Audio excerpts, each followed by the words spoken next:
cherry blossom. Good evening, dear friends. Welcome to tonight's bedtime story session, where the whispers of spring gently beckon us into a world of delightful tales and calming adventures. As the soft fragrance of blooming flowers fills the air, let your imagination drift effortlessly into whimsical worlds where anything is possible and relaxation is the key to sweet dreams. Snuggle up under your cozy blankets and let our gentle narration carry you away into the night. For an uninterrupted, ad-free experience, you can always join us on Patreon. Sweet dreams await. Crescent Moon. Story 1. Extended version of the Velvet Hourglass. In the quiet village of Bramble Hollow, where chimney smoke curled into maple syrup skies each evening and cobblestones wore moss like old coats, there lived a soft-spoken girl named Marigold who collected curious things.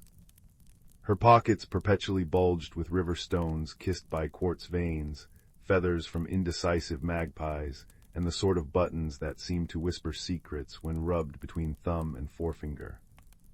But our most extraordinary discovery began with a tea stain. One drizzly afternoon, while organizing her grandmother's attic, a labyrinth of cedar chests and dust motes dancing in slanting light, Marigold noticed a dark bloom spreading across the ceiling beams.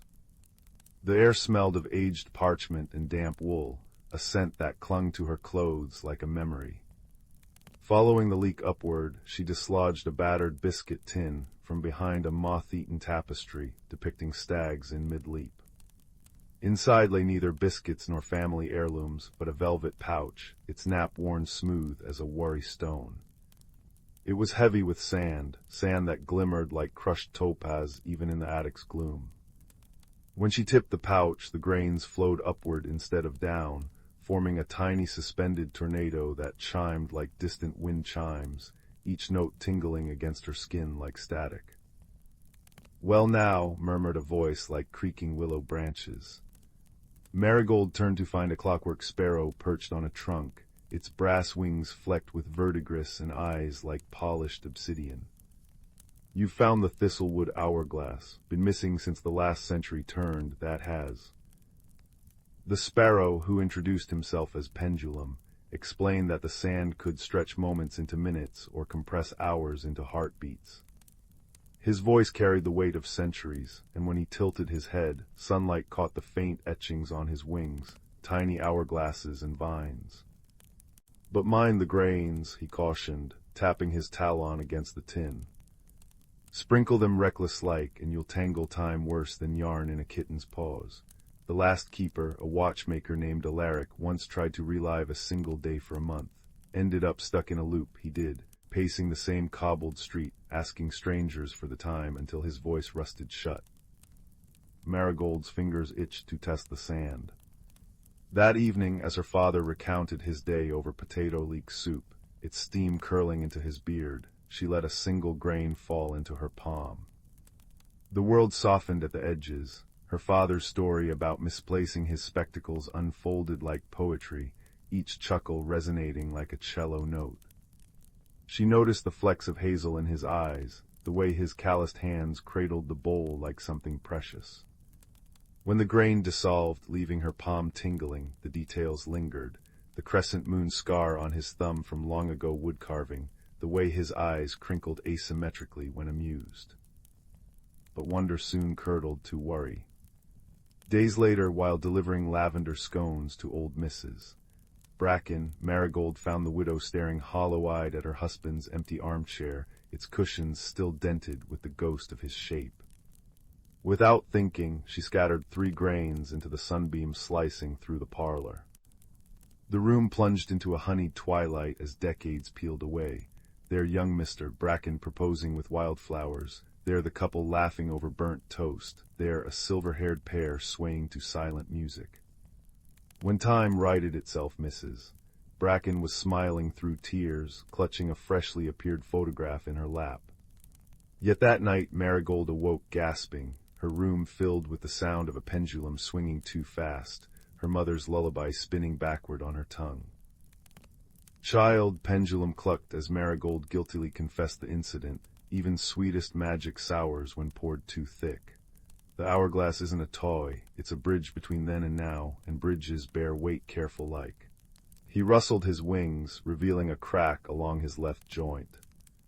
I've seen bridges collapse. Alaric wasn't the first. New scene, the weaver of auroras.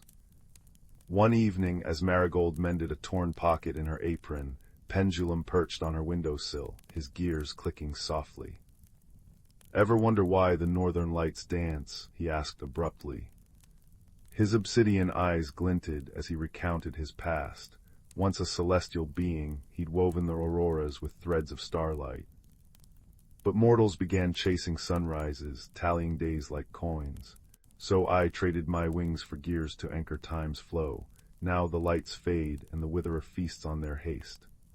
His voice faltered, the crack in his wing joint humming faintly. Marigold understood then, his sacrifice mirrored the choice she now faced. New scene, the unseen hurry. The next morning Marigold noticed her friend Tom, the baker's son, sprinting past her gate, cheeks flushed. "Can't stop, father says the rolls must rise by 8, he shouted, dropping a loaf on her step. She caught his sleeve, pressing a sand-kissed pebble into his palm. "Hold this until it warms," she urged. Tom frowned but obeyed. By the time the pebble heated, his breathing had slowed. "Funny," he murmured, "the dough smells sweeter today." He left with a lighter step, and Marigold wondered if small pauses could mend larger rifts. New scene, Mother's journal. Later, while searching the attic for spare yarn, Marigold discovered a leather-bound journal wedged beneath a floorboard. Its pages crackled with pressed forget-me-nots and entries in faded ink. Her mother's handwriting, looping and impatient, detailed experiments with dyes that shifted hues with the moon. "Patience is the root," one entry read, "but I've always been better at climbing than waiting." Marigold traced the smudged sketches of hourglasses, her throat tight. That night she dreamt of her mother humming, a half-finished scarf pooling in her lap like liquid starlight. New scene, father's hands. That night Marigold found her father in his workshop, carving a cedar box. Sawdust haloed his shoulders, and his movements were deliberate, each curl of wood falling like a sigh. "Your mother used to say rushing makes the soul brittle," he remarked, not looking up. Marigold's throat tightened. She'd never known her mother's voice, only the lullaby hummed by her father, its melody frayed at the edges. When he handed her the finished box, its lid inlaid with a sand timer motif, she saw his patience etched into every groove. New scene, the temptation. Days later, alone in the attic, Marigold clutched the velvet pouch, trembling. One grain could let her hear her mother's laugh, unspool a memory she'd never owned. Pendulum's warning echoed, but the sand glowed invitingly. As she raised a pinch, the floorboard creaked. Her father's shadow fell across the room. "Your mother left something for you," he said, placing a vial of indigo dye beside her. "Said it's for when you're ready to paint the sky." Marigold's hand stilled. She poured the sand back, the vial's cool glass a balm against her palm. The true test came during the Frostfire Festival, when the northern lights draped Bramble Hollow in veils of emerald and amethyst. Villagers spent weeks carving ice lanterns shaped like storybook creatures and baking saffron buns twisted into spirals, a tradition, they said, to remind time that some things were worth meandering for. As children strung garlands of dried juniper, Marigold noticed Pendulum gazing at the stars, his ticking slowing. "Used to weave the aurora myself," he muttered, "before I traded wings for gears." But when the villagers lit candle-filled paper boats on the river, tremors rattled the valley. From the forest emerged a creature of living shadow, its form flickering between wolf and storm cloud. Where it stepped, flowers withered to ash, its howl made milk curdle in churns. The witherer gasped Pendulum. Feeds on rushed moments, all the laters and not nows folks toss aside like apple cores. Grown fat on our hurrying it has. Traditional magic failed, iron filings scattered by the blacksmith fell inert, herbal charms from the apothecary shriveled. Marigold watched in horror as the creature absorbed the festival bonfire, its smoky body glowing furnace red. Then she noticed the patterns. The witherer recoiled when toddlers blew dandelion clocks, winced at elderly couples slow dancing. Where Mr. Pevensey methodically whittled a duck decoy despite the chaos, the shadows thinned to mist. It's not about fighting, Marigold realized, fingers closing around the velvet pouch. It's about anchoring. With Pendulum's guidance, she began threading hourglass sand into villagers' hair and coat cuffs. Farmers paused mid-fleece to appreciate the weight of a newborn lamb. Children knelt to study ants carrying festival crumbs. The schoolteacher, mid-scream, found herself reciting Keats to the rustling oaks. Each savored moment became a golden thread in the air, weaving a net around the thrashing witherer. When Marigold poured the final grains, her own memories of bedtime stories and her mother's lullabies, the creature stilled. Its obsidian form softened to smoke, then dispersed like ink in water, leaving only the scent of rain-soaked earth. New scene, the lesson of time. Afterward, Marigold knelt in her garden, planting thyme seeds coated in the last grains of sand. Pendulum watched from the fence. They'll bloom slow, she said, but their roots will hold fast. Weeks later, villagers noted the thyme's fragrance lingered on their hands hours after touching it, a quiet testament to patience. When Tom placed a sprig in his bakery window, customers paused to inhale deeply, their orders no longer snapped but savored. New scene, the daily pause. At noon each day the church bell tolled once, not to mark the hour but to invite stillness. Shopkeepers leaned on doorframes, watching bees bob between hollyhocks. Children halted hopscotch games to count cloud shapes. Even Pendulum's ticking slowed, his crack healing to a hairline as the village relearned breath over haste. Dawn found Bramble Hollow changed. Butter churns bore carved roses, shopkeepers served cider with sprigs of mint, the schoolhouse chalkboard declared, Lesson 1, Noticing. Pendulum took up residence in Marigold's windowsill, his ticking synchronizing with the grandfather clock below. The hourglass, now half-empty, remained in the biscuit tin, used sparingly like vanilla extract or a good joke. Years later, travelers would remark on the village where honey took hours to drizzle, and farewells lasted until the cookies cooled. They'd buy thyme-scented candles from a woman with sand in her apron pocket, never guessing the magic woven into their wicks. Sometimes a child would linger at her stall, and Marigold would press a pebble into their palm, saying, "Hold this until it warms.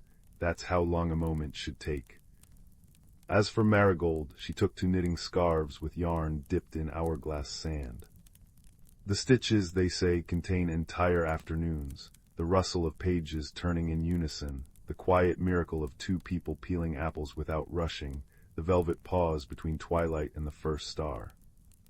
Gifted to newborns and newlyweds and those nursing quiet sorrows, these scarves carried no enchantment but this, the gentle reminder that some magic grows best when planted between heartbeats, watered with patience, and tended by hands unafraid to linger. And in the attic the biscuit tin waited, its remaining sand whispering of futures yet to unfold, patiently, patiently. Story 2. Extended story. In the velvet-hued valley of Moss-clad Hollow, where chimney smoke curled into shapes of sleeping cats and the cobblestones remembered every footstep, there bloomed a peculiar sort of magic. It was the kind that made aprons tie themselves behind bakers' backs, caused tea kettles to whistle old folk tunes, and painted the sunset clouds in stripes of lavender and peach each evening, a daily homage to the balance between earth and sky. The air always carried a tapestry of scents, crisp rosemary from the herb gardens, the burnt sugar tang of misses, Bramble's caramelizing biscuits, and the damp earthiness of the moss-crusted well at the village square, its stones slick under fingertips like the skin of a rain-soaked pear. But last Tuesday, as the first fireflies blinked awake in the meadow, something decidedly unmagical happened. All the lanterns in the village square went dark at once. 12-year-old Milo, whose copper curls perpetually defied his woolen cap, noticed it first while delivering Mrs. Bramble's weekly order of cinnamon biscuits. The baker's shop was a nest of warmth, its oak beams groaning under decades of flour dust, and Milo often lingered there, savoring the way the hearth's glow gilded the jars of clover honey. Today, though he'd hurried out, the biscuits' heat seeping through the linen cloth in his basket, their warmth a comforting press against his ribs. The glowing orbs floating above the butter-yellow market stalls flickered like nervous fireflies before dimming completely. In their place came whispers, soft, silvery threads of sound that wound through the gathering crowd like ribbons. "Pardon me," came a voice like crinkled parchment, and Milo turned to find old Mr. Thistledown, the clockmaker, peering through spectacles thicker than jam-jar bottoms. His workshop, a cluttered alcove behind the square, was a symphony of ticking, filled with gears that hummed and pendulums that swayed like hypnotized snakes. But does that sound to you like apologies? And it did. The whispers resolved into words, so sorry about this and terribly awkward, and meant to ask first, drifting from the direction of the ancient stone well at the square's center. There, balanced precariously on the mossy rim, sat a creature no taller than a teapot. Its fur shimmered between gray and blue depending how the light caught it, and enormous ears drooped like wilted tulip petals as it fiddled with a contraption of gears and glass tubes. Up close the creature's paws trembled, and its breath hitched as if it were fighting back tears. Begging pardon, the creature squeaked when it noticed the gathering crowd, nearly dropping its wrench into the well. "Only borrowing a smidge of starlight to fix our furnace. Didn't mean to dim your lamps." It gestured to the well, where faint glimmers swirled deep below like trapped fireflies. Milo stepped forward, the cinnamon biscuits forgotten in his basket. Years of scrambling after lost chickens and mending fishing nets for the village elders had honed his eye for details, the way the creature's tail coiled tight with stress, the smudges of soot on its cheeks. "Your furnace." "Oh, the great hearth down below," the creature sighed, ears quivering. "Keeps the roots warm and the underground rivers flowing, but it's gone cold, see, and without starlight to reignite it." It trailed off as the village baker's bread dough suddenly rose 3 feet high in its bowl, spilling over the counter like a yeasty avalanche. Milo's mind flashed to the previous summer, when he'd borrowed Mr. Thistledown's pocket watch to time the firefly races and forgotten to return it. For days, the village clocks had chimed at random hours until he'd sheepishly slipped the watch back onto the clockmaker's bench. The memory tightened his throat. Borrowing without returning had consequences. That night, as the moon hung like a polished button in the sky, Milo found himself descending the well's slippery stones behind the creature, who introduced itself as Grindle and Mr. Thistledown, whose pockets jangled with curious tools. The old clockmaker moved with unexpected vigor, his hands occasionally brushing the moss-slick walls as if reading a story in the stones. "My grandfather spoke of whispers in the well," he murmured, his voice echoing up the shaft. "Said they were the hearth's breath. We thought it a tale for restless children." The air grew warmer as they climbed down, smelling of wet clay and something sweet, like caramelized apples, mingling with the metallic tang of the iron rungs. Milo's palms grew damp, not just from the humidity, but from the weight of what they might find. What if the hearth couldn't be fixed? Would the rosemary wither? Would the sunsets fade to gray? They emerged into a cavern where mushrooms grew in chandelier clusters, their soft bioluminescence revealing a scene of utter disarray. Dozens of Grindle's kin scurried about, trying to mend a massive stone furnace gone cold. The cavern hummed with desperation, A fox-like creature with ink-stained claws scribbled calculations on the walls, while a family of moles wearing tiny leather aprons struggled with a bellows twice their size. A trio of elderly newts consulted a map drawn on birch bark, their voices overlapping in raspy debate. "Took the liberty of borrowing some moonlight last week," confessed a round-bellied creature polishing a quartz lens. "For our sister's wedding lanterns. Then the badgers needed a bit for their mushroom nursery." As the creatures explained, Milo noticed something odd. Every time someone mentioned borrowing light, the remaining glow in the cavern dimmed slightly. He knelt, fingers brushing the cavern floor where faint markings swirled like eddies in a stream. "Mr. Thistledown, these look like the symbols from your anniversary clocks." The old clockmaker adjusted his spectacles, crouching with a creak of knees. "By Jove, these are tidal marks, shows the ebb and flow of—" His eyes widened. "Of luminescence, they've been taking light but not returning any, disrupting the balance." A hush fell over the cavern. Grindel's ears flushed violet with embarrassment. "We never meant to keep it, it's just one little loan for a celebration here, a bit extra for a sick glowworm there." Milo unpinned the tin star badge from his cap, a gift from the blacksmith for helping rescue her lost kitten. The memory of that day surfaced, the smithy's smoky heat, the kitten's mews echoing from the rain barrel, the weight of responsibility as he'd hauled it to safety. "At home, we borrow cups of sugar, but we always replace them. What if you made a ledger, track what's borrowed and ensure it's returned?" The creatures huddled, their whispers rising like steam. Then Grindel scurried to a smooth section of wall and began etching marks with a claw. Other creatures followed suit, moles recording moonlight lent to their tunnels, newts accounting for starlight used in their navigation school. As the marks multiplied, something magical happened.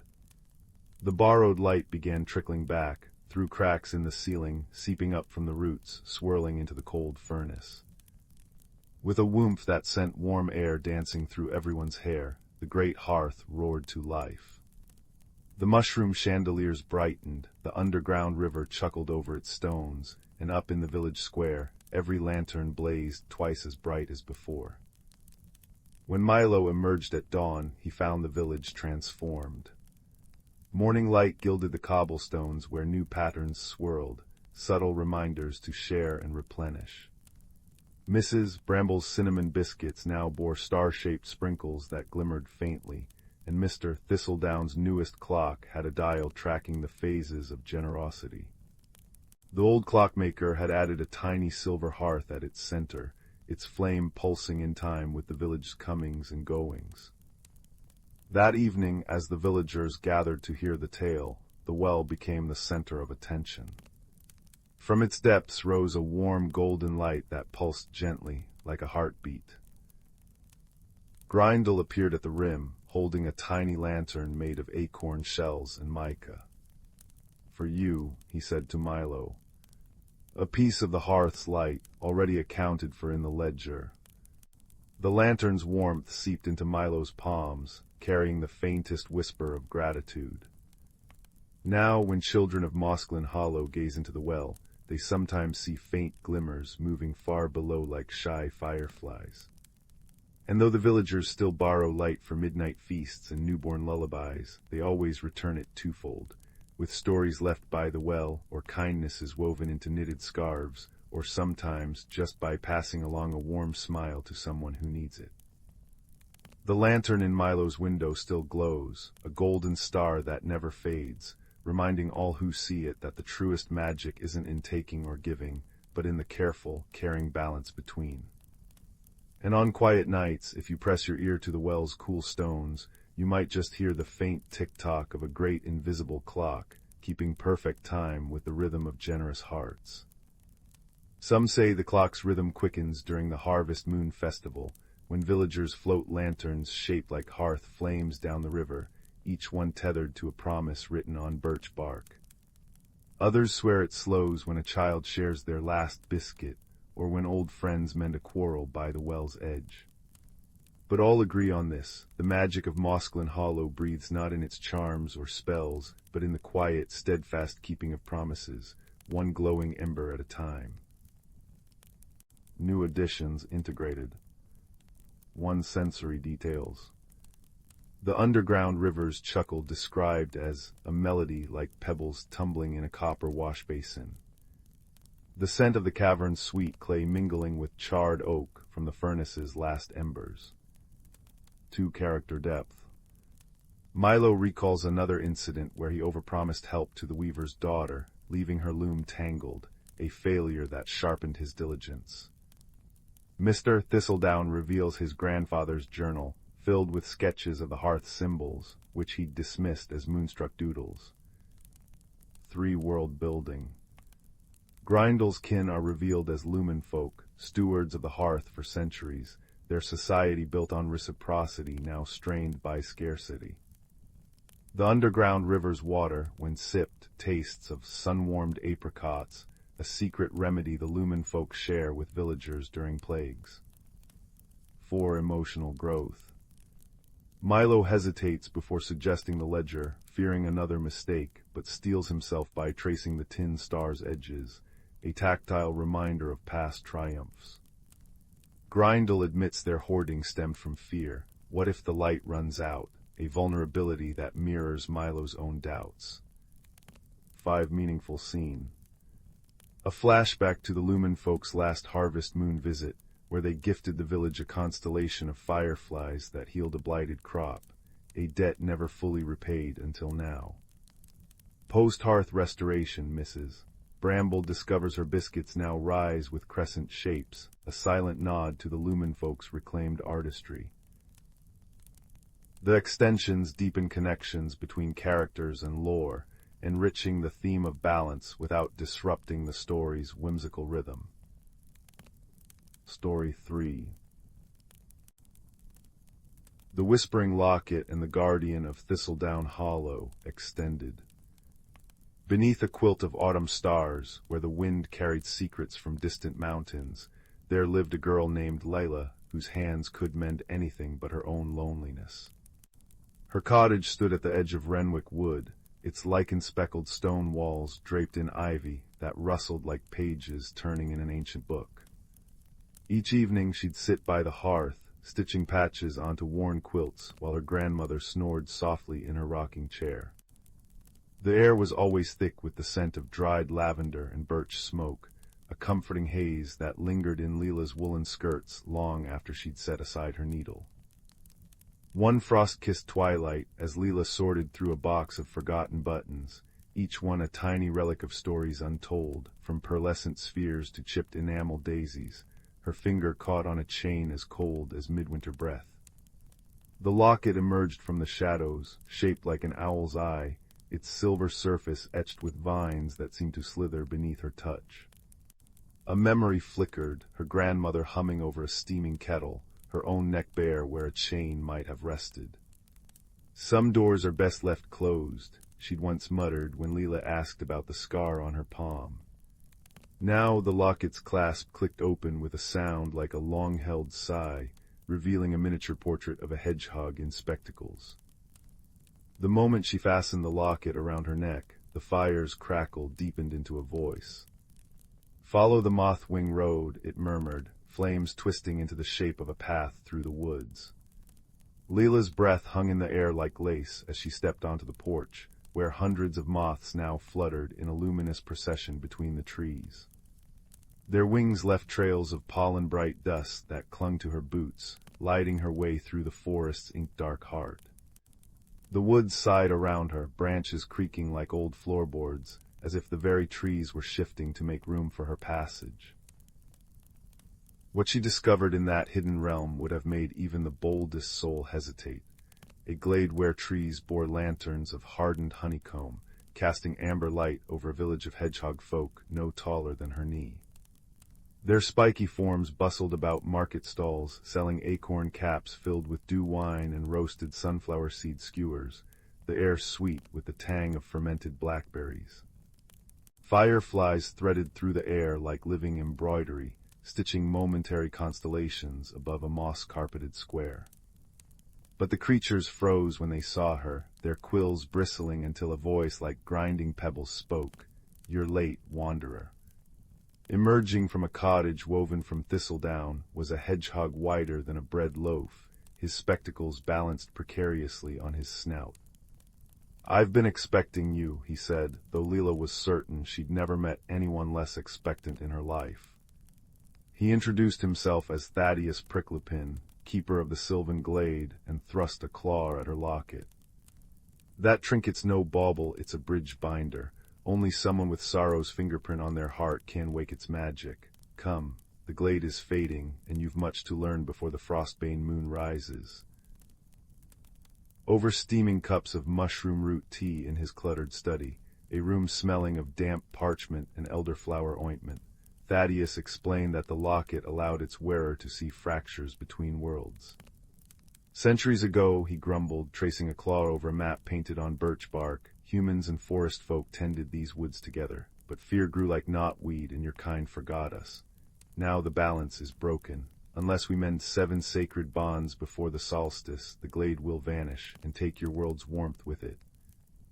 Leela's fingers trembled around her cup. "Why me?" "Because," Thaddeus said, his gruffness softening as he lifted a painting of a human girl with Leela's eyes, "your grandmother once wore that locket. She saved the glade when she was your age until she chose to forget, to stay rooted in her own world. The magic needs someone who remembers how to hope." A knot formed in Leela's throat. She recalled her grandmother's hands, gnarled as oak roots, guiding hers to thread a needle. "Stitches are like stories," she'd said. "They hold things together that ought to fall apart." Now, Leela understood the weight behind those words. The Unseen Festival. Before the quest began, Thaddeus led Leela to the Glade's Unseen Festival, held in honor of the moon's shy sister, a celestial spirit who only revealed herself to those who trusted shadows.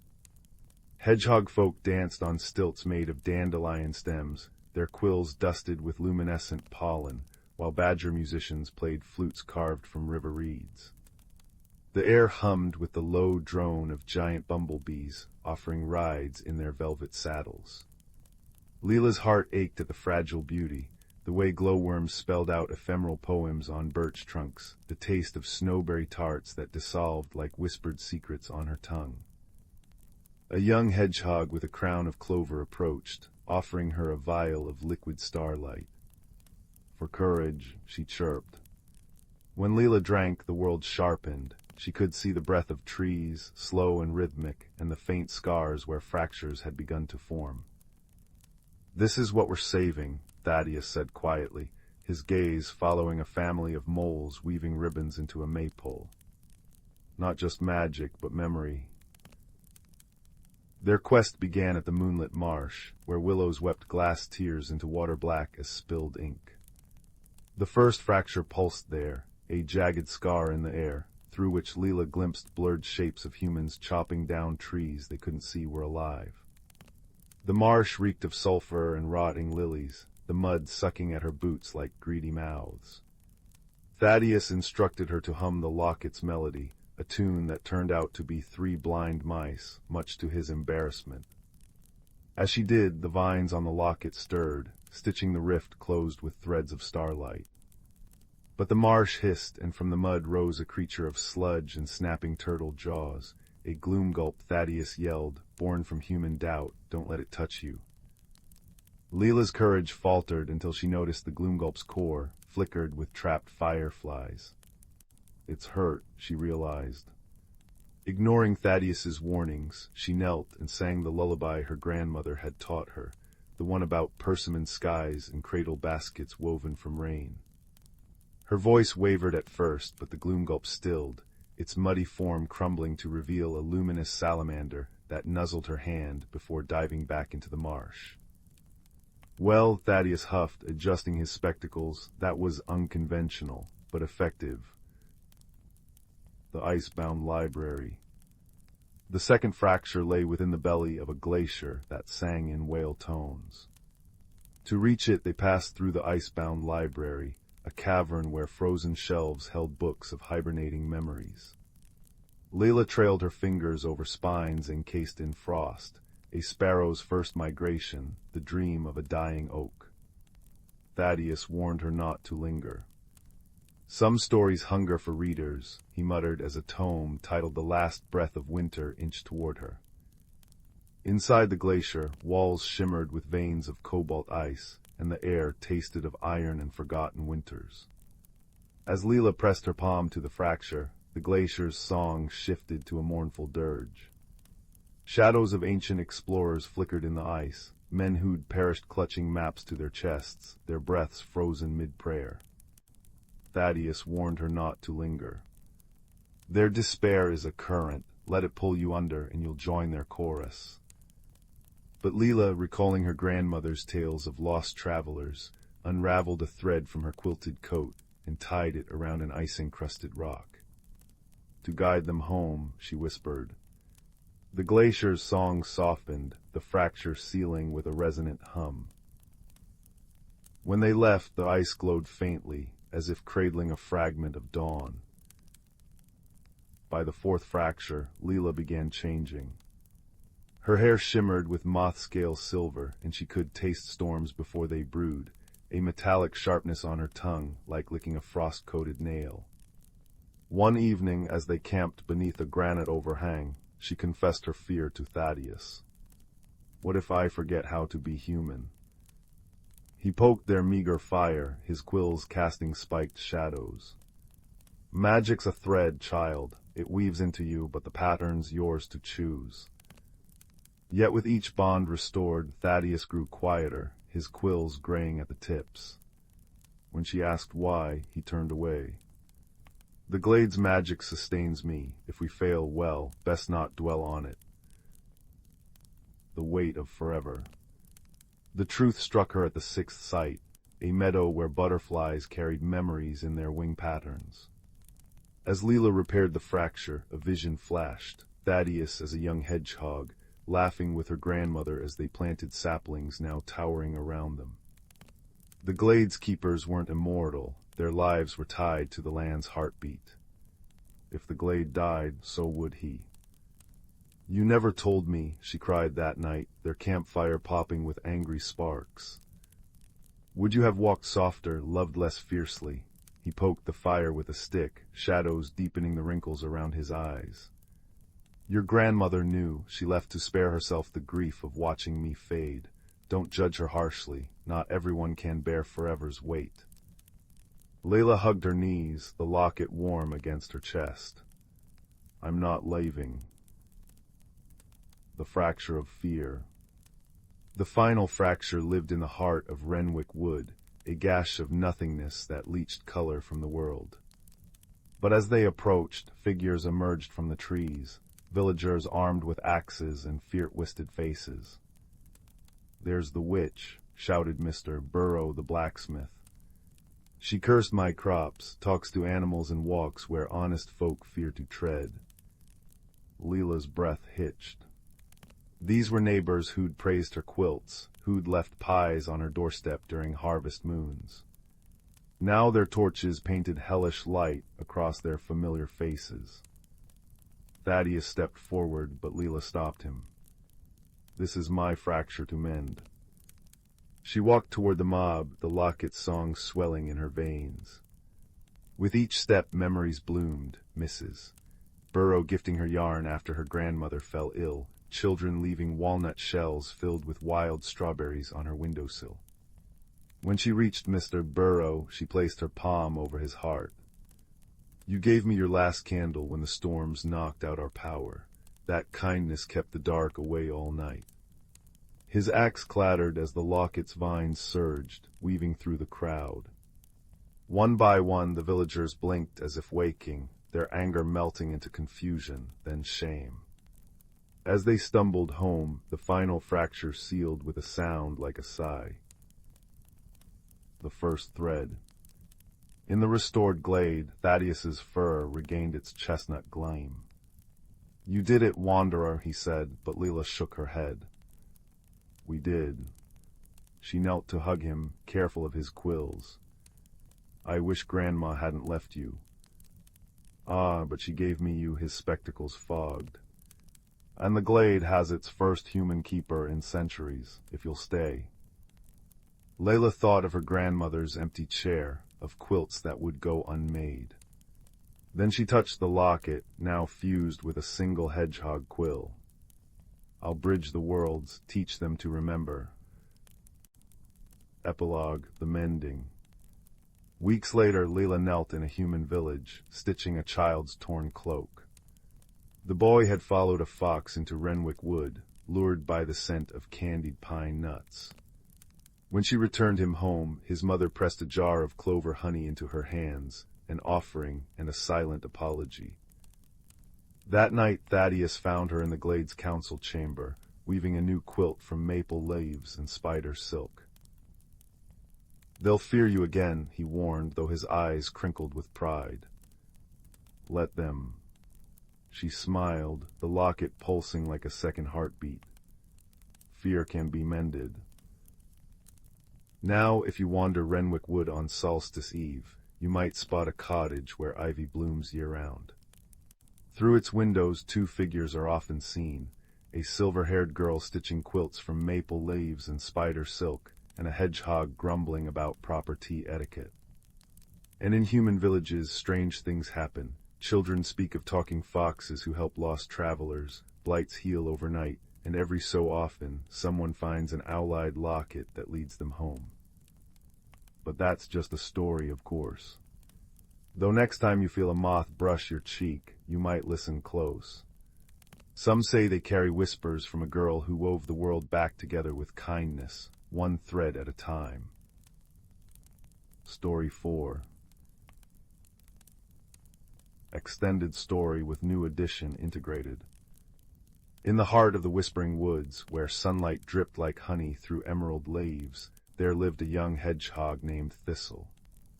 Each morning she followed the same ritual, shuffling through carpets of moss to drink from the cedar brook, its waters singing over polished stones.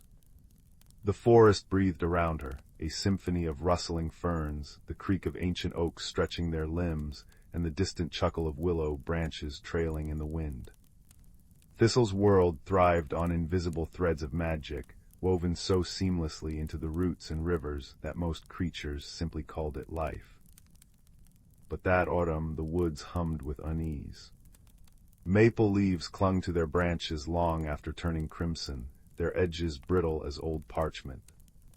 Frost arrived late, painting only half-hearted patterns on the thistleweed, and the air hung heavy with the scent of unfulfilled promises, a metallic tang, like rusted iron, that lingered on the tongue.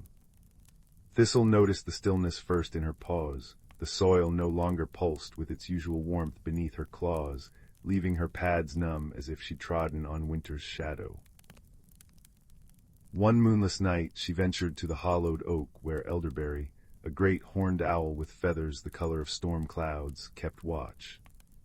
His amber eyes glowed like twin lanterns in the hollow's depths, casting wavering patterns on the moss-strewn walls. Thistle hesitated at the entrance, her spines brushing the oak's gnarled edges, which felt unnaturally cold. The autumn guardian sleeps too deeply, Elderberry rumbled, talons tracing the grooves of the tree's heartwood. Long ago the seasons were tended by 4 noble spirits, but the autumn deer has not danced this year, and without her hooves to shake the leaves free, the forest cannot dream itself into winter. Thistle's nose quivered, catching the faintest whiff of decay beneath the oak's usual musk of aged wood and owl feathers. Where do we find her? Elderberry unfurled a wing toward the north, where jagged peaks bit the sky. Beyond the mist veil falls in the valley of echoing stones, but the path is steep, little one, and the stones they remember. His voice dropped as though the words themselves risked waking something best left undisturbed. Undeterred, Thistle packed a pouch of clover honey and moonbell petals, a gift for the guardian, and set off at dawn. The woods grew stranger as she climbed, trees twisted into spirals, their bark shimmering with lichen that glowed cobalt blue, pulsing faintly like distant stars. The air thinned, sharpening the scent of pine resin and wet stone. She paused where a landslide had scarred the mountainside, its rocks sharp and angry, their edges gleaming like broken teeth. There she met Bramble, a red fox whose left paw had been injured by the fallen stones. His fur, once a vibrant russet, was dulled by dust and dried blood. "The earth's been coughing," Bramble murmured, licking his matted fur. "Grumbles deep below, like it's forgotten how to settle." His amber eyes, though clouded with pain, held a sharp curiosity as Thistle offered her honey. The fox devoured it greedily, then nosed open a hidden trail obscured by ferns. "Stay clear of the river," he warned, his bushy tail flicking toward a glen veiled in mist. "Its currents bite harder than winter's frost now." As Thistle thanked him, Bramble added softly, "I've walked these slopes for seasons, but this trembling in the ground, it's as if the mountains themselves are holding their breath." His words lingered in her mind as she climbed, weaving doubt into her resolve. What if the forest no longer knows how to breathe? The river was not on Thistle's path, but its roar followed her like a specter. By twilight, she reached the valley of echoing stones. Monoliths loomed around her, their surfaces etched with spirals that seemed to swirl when stared at too long, a dizzying dance of ancient glyphs. The air tasted of iron and elderflower, cloying and cold. In the center stood the autumn deer, her coat blazing like sunset, but her hooves sank into the ground as if it were tar. Vines coiled around her legs, their thorns dripping with sap the color of sorrow, each drop hissing as it struck the earth.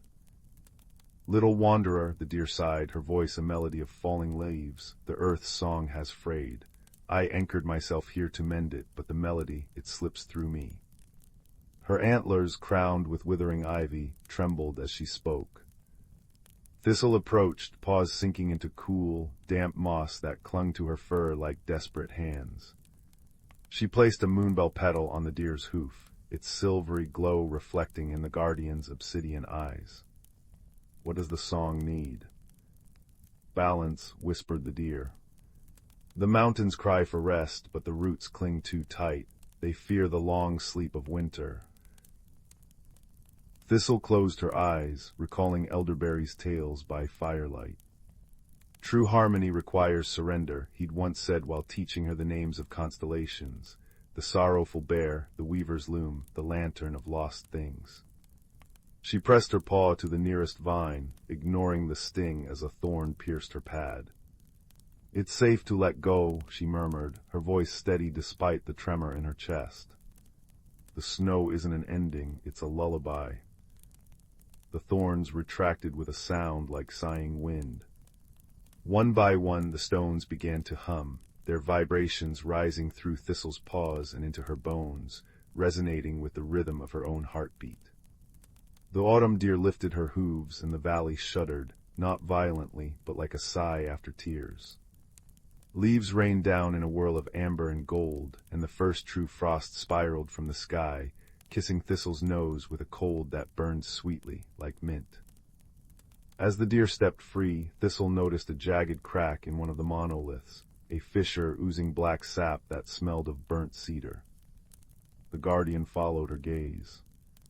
"The stones remember every fracture," she said.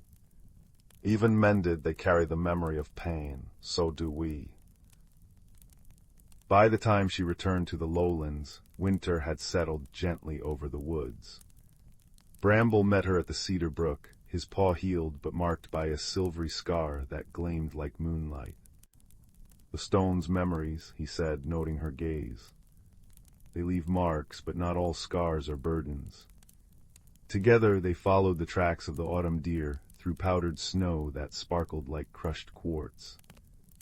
In the hollowed oak, Elderberry nodded sagely, his feathers rustling like parchment. "You reminded the forest how to trust its own rhythm," he said, tucking Thistle beneath his wing as the fireflies outside dimmed to a soft, sleepy glow. She felt the weight of his pride and something deeper, older.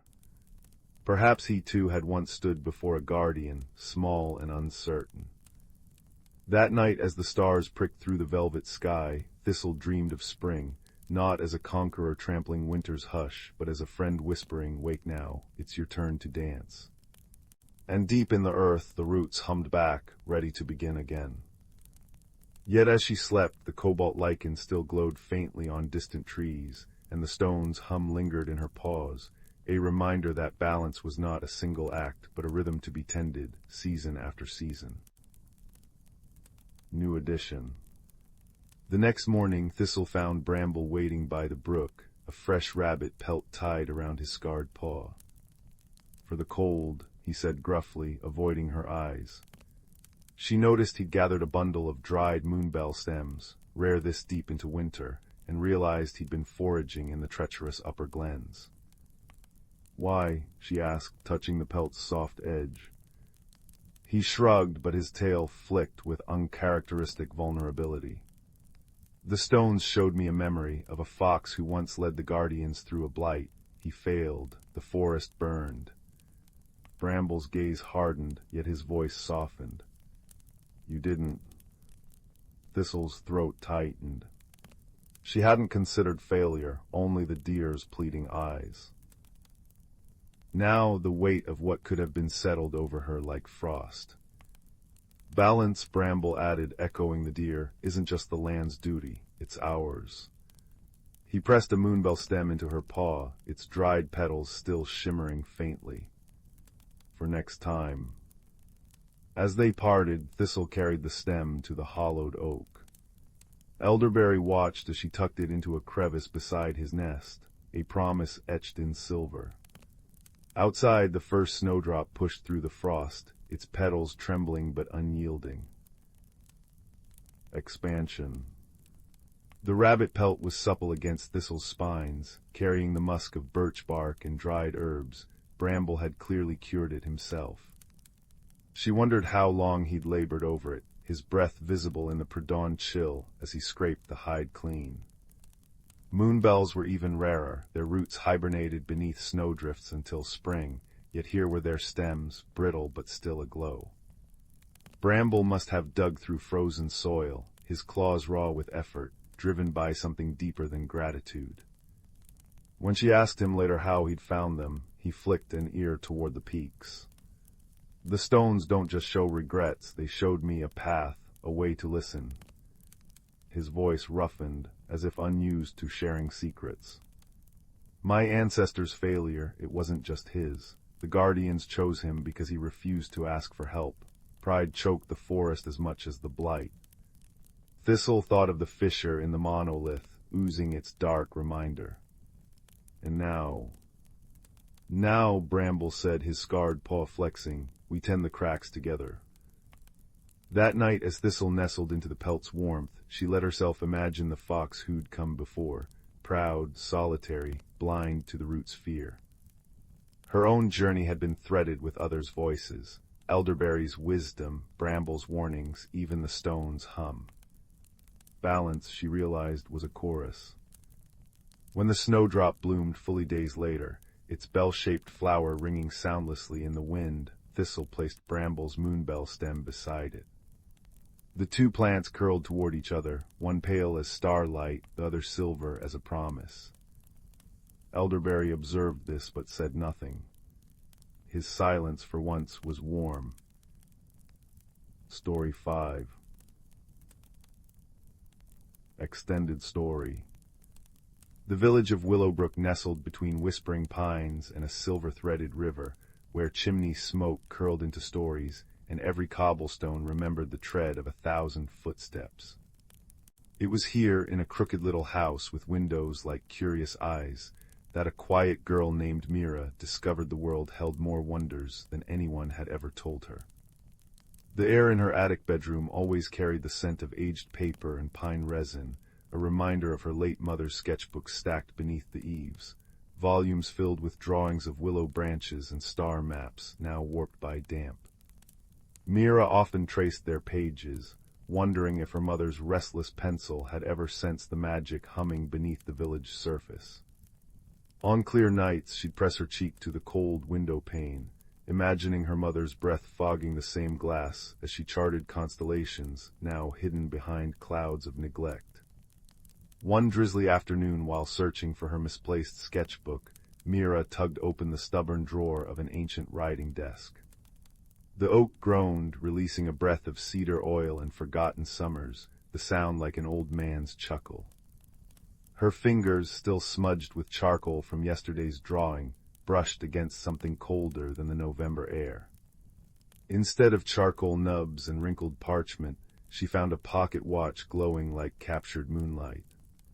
Its bronze casing bore carvings of winged creatures dancing among constellations, and when she brushed her thumb across the frost-cool surface, the watch sprang open with a chime like wind through icicles.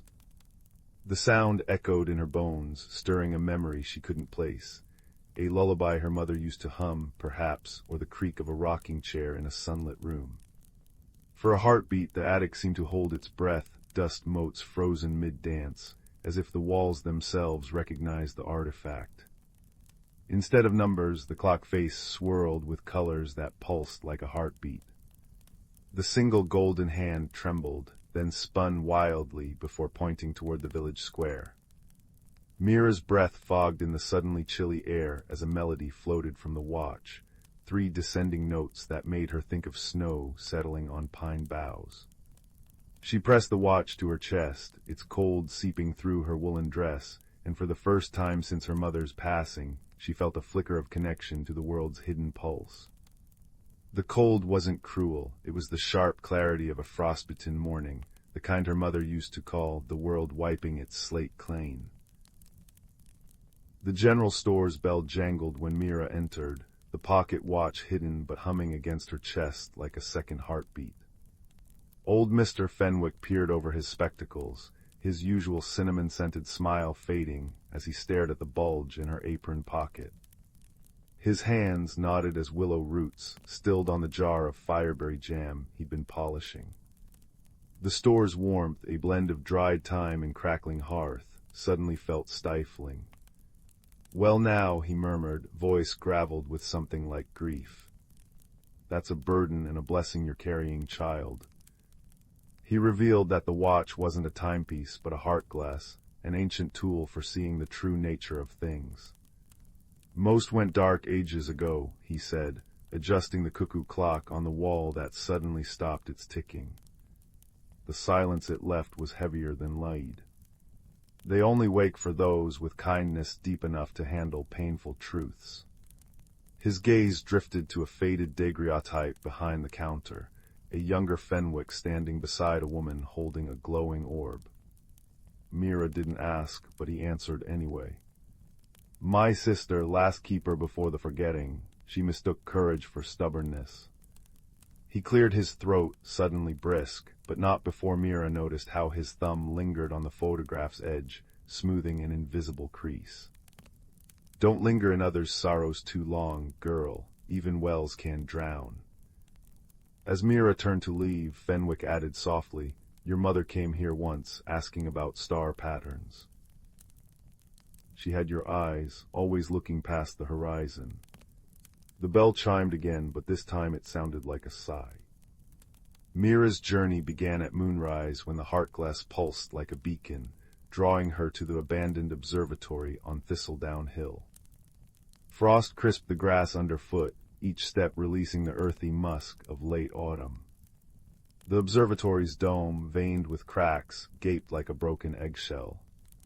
Inside, dust motes swam in the heart-glass's light, settling on brass telescopes and star charts yellowed by neglect. There beneath the shattered glass, she met her first unexpected ally, a clockwork fox with one cracked ear and a tail that shed copper feathers. It whirred to life when the heart-glass light touched it, amber eyes focusing on Mira with startling intensity. Oil and petrichor clung to its joints. Thank you for the wake-up call," the fox stammered, its voice a blend of creaks and wind-chime tones. "I'm Tinker, been asleep since the great forgetting, I think." Its nose twitched, scattering dust motes that glittered in the moonlight. "The heart-glass chose you to mend what's broken." When Mira asked how, Tinker's ears flattened. "You'll need to unlearn doubt. Truth-seeing requires unfiltered eyes." It hesitated, then added softly, Your mother tried once, but the village wasn't ready to remember. Mira's throat tightened. Did you know her? Tinker's gears stuttered. She oiled my paws when my springs froze, said curiosity was the best lubricant. The fox nudged a dusty corner with its nose, revealing a half-finished sketch of the observatory's dome, signed with her mother's looping handwriting. Mira tucked it into her pocket, the paper whispering promises against her thigh. What followed were days of peculiar discoveries. At the bakery where the bread rolls sighed when warmed, Mira glimpsed the baker's trembling hands as he kneaded dough, hands afraid of going blind, of losing the craft that anchored him. The Hourglass showed her how to guide his fingers to the rye flour without a word, their shared silence a bridge. When his first successful loaf emerged, golden and singing, he pressed a warm roll into her palm. For the listener, he said, and Mira felt the Hourglass warm against her ribs, as if storing his gratitude. On the bridge that hummed lullabies, she met the grumpy badger, Nettle, who read chamomile leaves not for prophecy, but to quiet the voices of dead friends in his dreams. They don't know they're gone, he grumbled, claws clinking against his teacup. Mira sat cross-legged in the nettle patch, unflinching, until he snorted. Fine, read the leaves then, but don't coddle me. The Hourglass revealed not faces in the leaves, but a melody. Mira hummed it, a harvesting song from Nettle's youth. The badger's gruffness melted like honey in tea. Haven't heard that since old Tom's wake, he muttered, and the next day left a sprig of moonlace at her doorstep, its petals shimmering with sleep's solace. And Glint, the will-o'-the-wisp, clung to Mira's shoulder, storing the laughter of children skipping stones, a sound it later used to dilute the river's creeping shadows. Laughter's lightest when unforced, it chimed, bobbing as Mira taught the schoolchildren to skip stones in harmony. Their giggles spiraled into Glint's core, turning its glow butterscotch bright. The crisis came when autumn painted the woods in fire hues. The Hourglass began showing darker visions, a weeping willow's roots choking the river, the village well filling with liquid shadow. Tinker's gears ground anxiously. The balance is failing, too many true hearts forgotten. Mira's sleep grew fitful, filled with dreams of her mother's hands crumbling to ash. She woke clutching the Hourglass, its light dimmer each dawn. One night she nearly threw it into the river, I'm not her, but Tinker's gentle nip at her ankle stayed her hand. No, the fox said. You're the mender she couldn't be. Their greatest test arrived in the form of the hollow clock, a colossal timepiece buried beneath the hill, its gears clogged with centuries of fear and loneliness. The chamber stank of rust and burnt honey. Malevolent shadow tendrils lashed at Mira's group as the ground trembled. Glint dimmed, Nettle's fur stood on end, and even brave Tinker's tail drooped. It feeds on isolation. Tinker shouted over the grinding gears. Mira's mind raced, not to the villagers' fears, but to her own. The ache of her mother's absence, the sketches no one else saw, the way she'd stopped raising her hand in class since the whispers of awed, quiet Mira began. But she remembered the Hourglass's first lesson, how she'd calmed a thunderstorm by understanding its loneliness.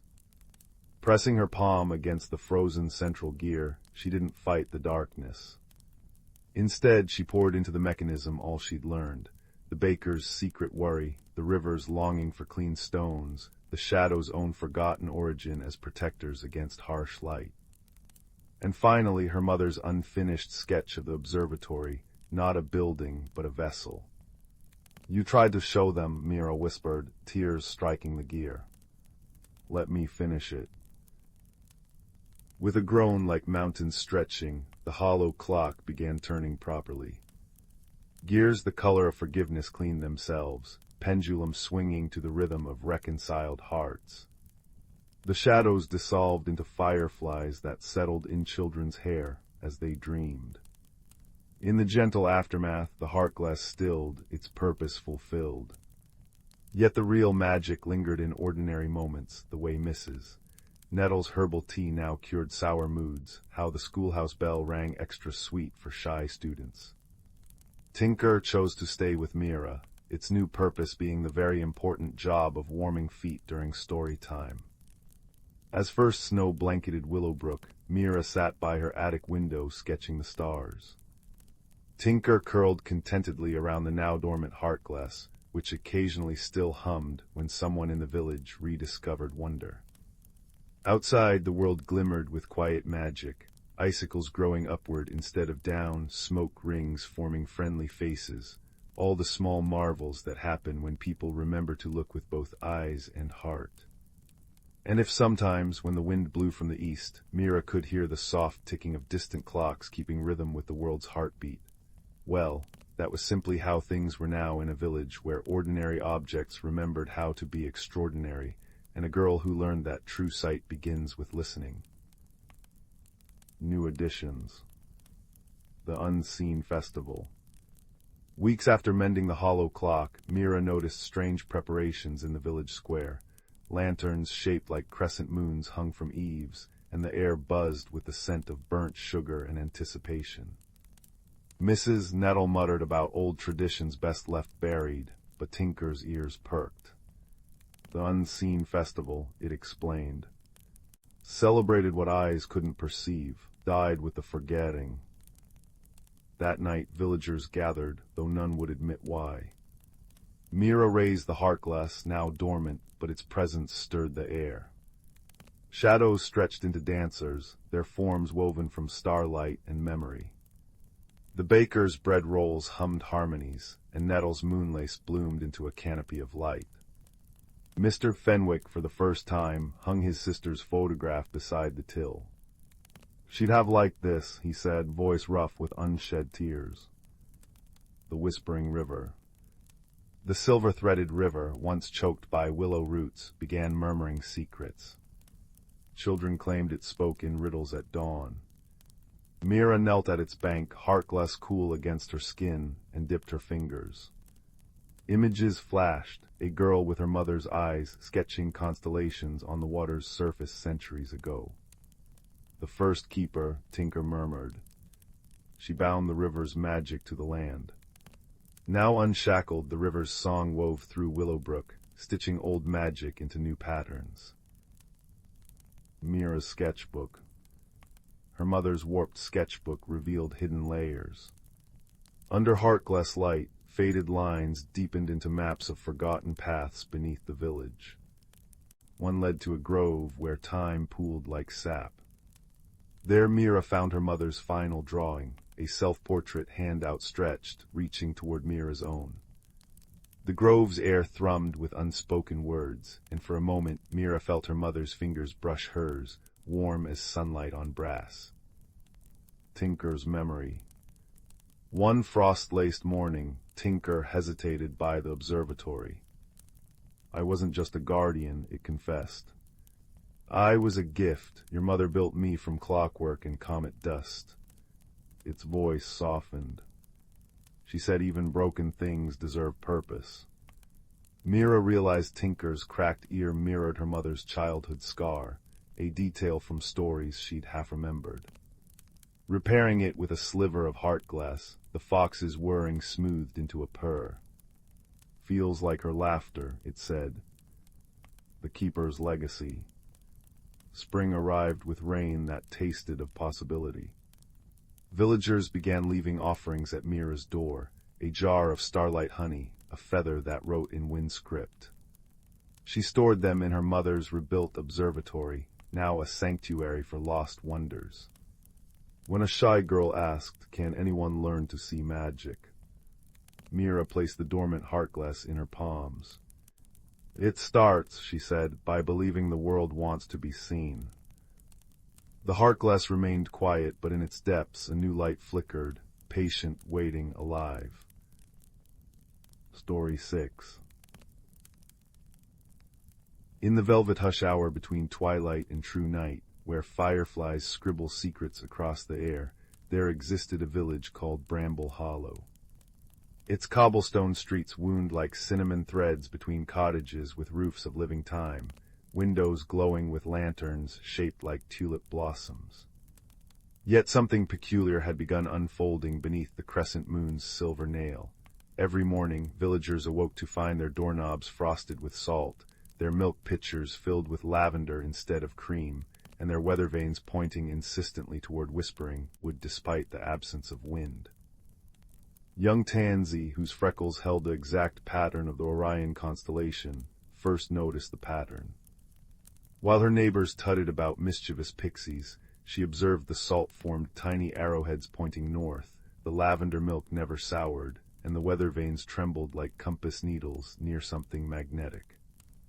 On the third night, armed with a pocketful of blackberry tarts and her late grandmother's magnifying glass, whose lens revealed the fingerprints of magic, Tansy followed the clues toward the wood's edge.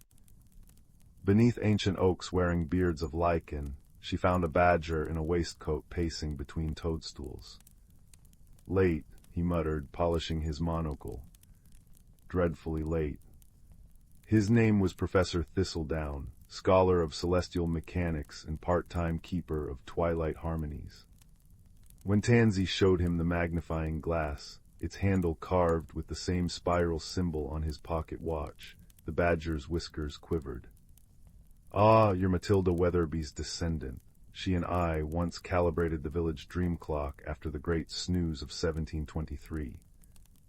The mystery deepened as Thistledown revealed the salt was stardust, the lavender a remedy for nightmares, and the weather vanes detecting a rip in the quiet fabric between realms.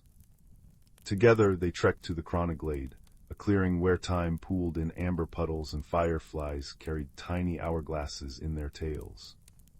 There they discovered the source, a young nightingale, her feathers shimmering with trapped starlight, caught in a web of fractured moments. "She's a tempest singer," Thistledown breathed. "Her song stitched tomorrow to yesterday, but see how her wings are tangled in snapped timelines."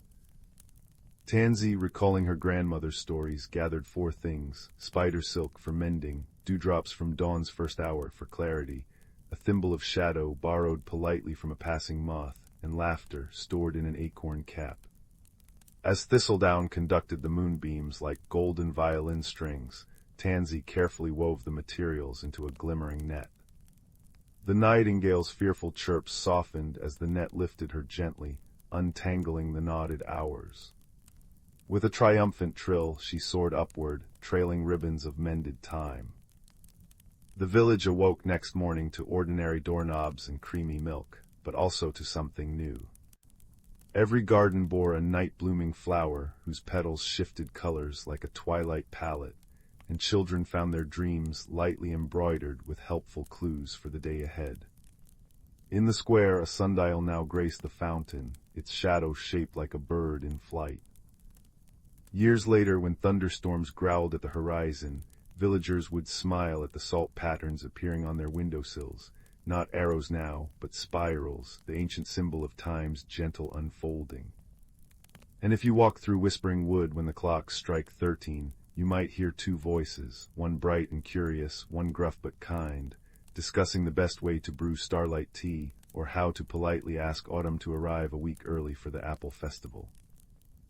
But that, my dear listener, is a story woven from tomorrow's threads, and tonight's tale is complete.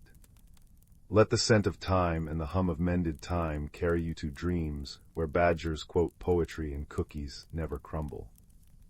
All is well in Bramble Hollow. Story 7. In a quiet village nestled between hills that whispered with wind-blown secrets, there lived a boy named Milo whose pockets were always full of curious things. Smooth stones that hummed when held to the ear, feathers that shimmered like liquid starlight, and acorn caps that fit perfectly on his thumb. But his greatest discovery came on the eve of his 10th birthday, when he found an oil lantern tucked behind a crate of dried lavender in the attic. Its brass surface was dull with age, and etched into its base were words worn soft as a grandmother's hands: "Seek what hides in plain sight." That night, as the first cricket began its even song, Milo polished the lantern until his face blinked back at him from the metal. When he struck a match to light the wick, the flame leapt not in gold, but in rippling silver, casting patterns across the walls like moonlight dancing through willow branches. The air smelled suddenly of rain-soaked earth and something sweet, vanilla perhaps, or ripe plums.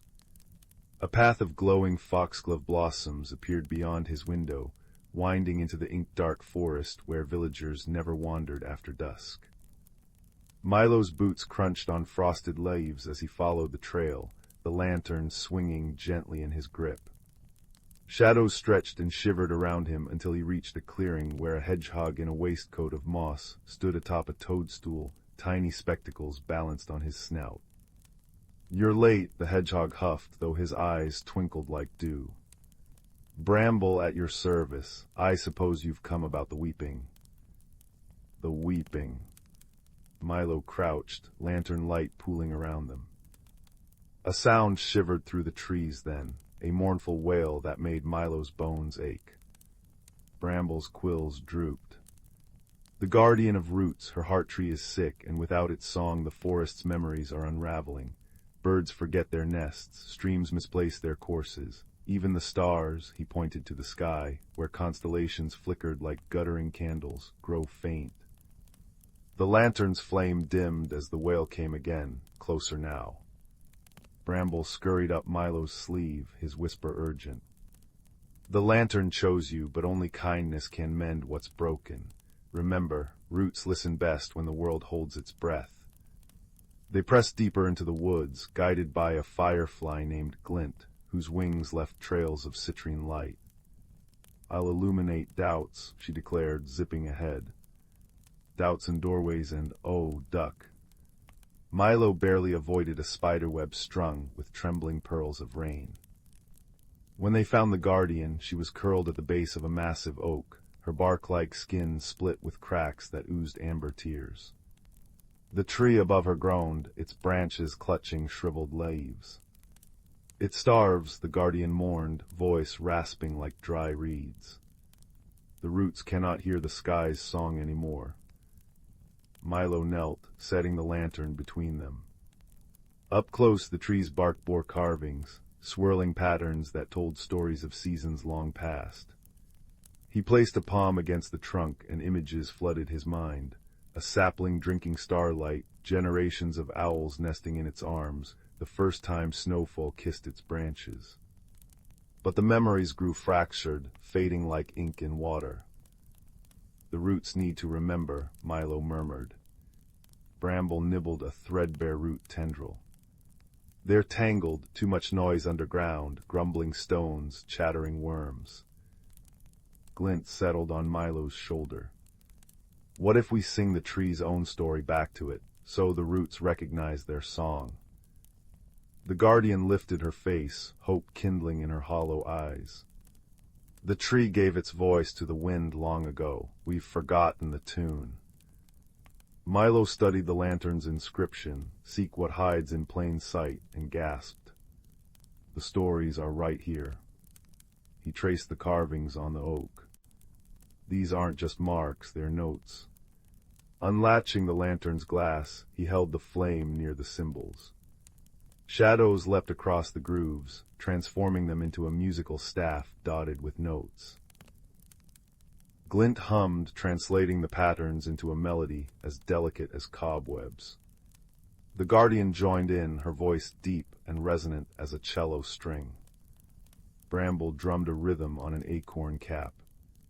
Milo closed his eyes, pouring the lantern's silvery light into the song, imagining it seeping through soil to where the roots lay knotted and confused. Slowly, the ground warmed. The oak shuddered as roots untwined, stretching toward the melody. Overhead, leaves plumped emerald green, and a single blossom unfurled, a white petaled star that drifted into Milo's palm. "The heart tree's gratitude," the guardian whispered. "Plant it where memories grow thin, and it will whisper the world's stories back into balance." As dawn painted the sky peach and lavender, Milo returned home, the lantern now glowing with a steady, butterscotch light. In the village square, he planted the blossom beside the well. By midday, elders swapping tales there found their voices richer, their laughter brighter. Children discovered they could suddenly recall every word of their grandparents' bedtime stories. Milo still collects curious things, but now he seeks objects heavy with unsung tales.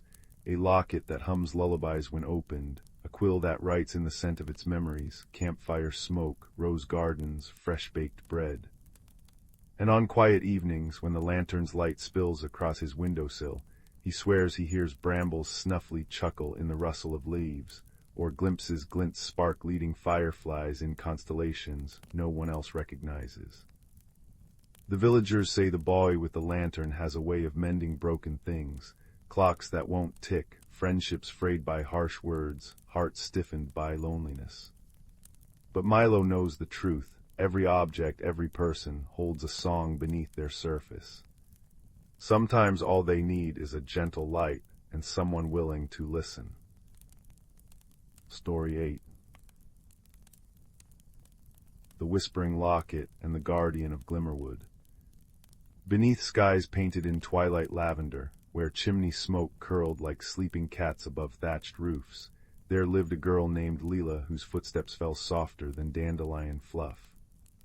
Each evening, as the village of Willowmere settled into its quilted silence, she would kneel by her windowsill, listening to the distant murmur of Glimmerwood, an ancient forest said to hold secrets in its knotted roots. But tonight was different. Tonight the wind carried not the usual pine-scented lullabies, but a shiver that made the oil lamps gutter and the village dogs whine into their paws. It began with a flicker of silver in the meadow, a light darting between thistles like a minnow in a stream. Leela's breath fogged the window pane as she pressed closer, heart drumming a curious rhythm. The light led her past moonlit haystacks, through dewy grass that clung to her nightdress like shy fingers, until she stood at the forest's edge where shadows pooled thick as ink. There, tangled in a hawthorn bush, hung a locket no larger than a hazelnut, its surface etched with spirals that seemed to shift when touched by starlight. Don't. The voice came from a fox seated primly on a mossy stone, its fur the color of smoldering embers. It tilted its head, amber eyes reflecting the locket's glow. That trinket isn't for the clumsy-handed child. Leila froze, one hand hovering near the thorny branches. You talk.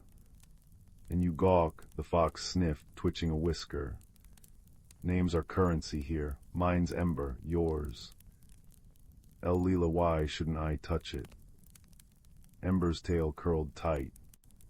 Because that's no mere bauble, it's a whisper stone, last of its kind. Choose wisely, leave it be, or wake the old magic and see this forest as it truly is.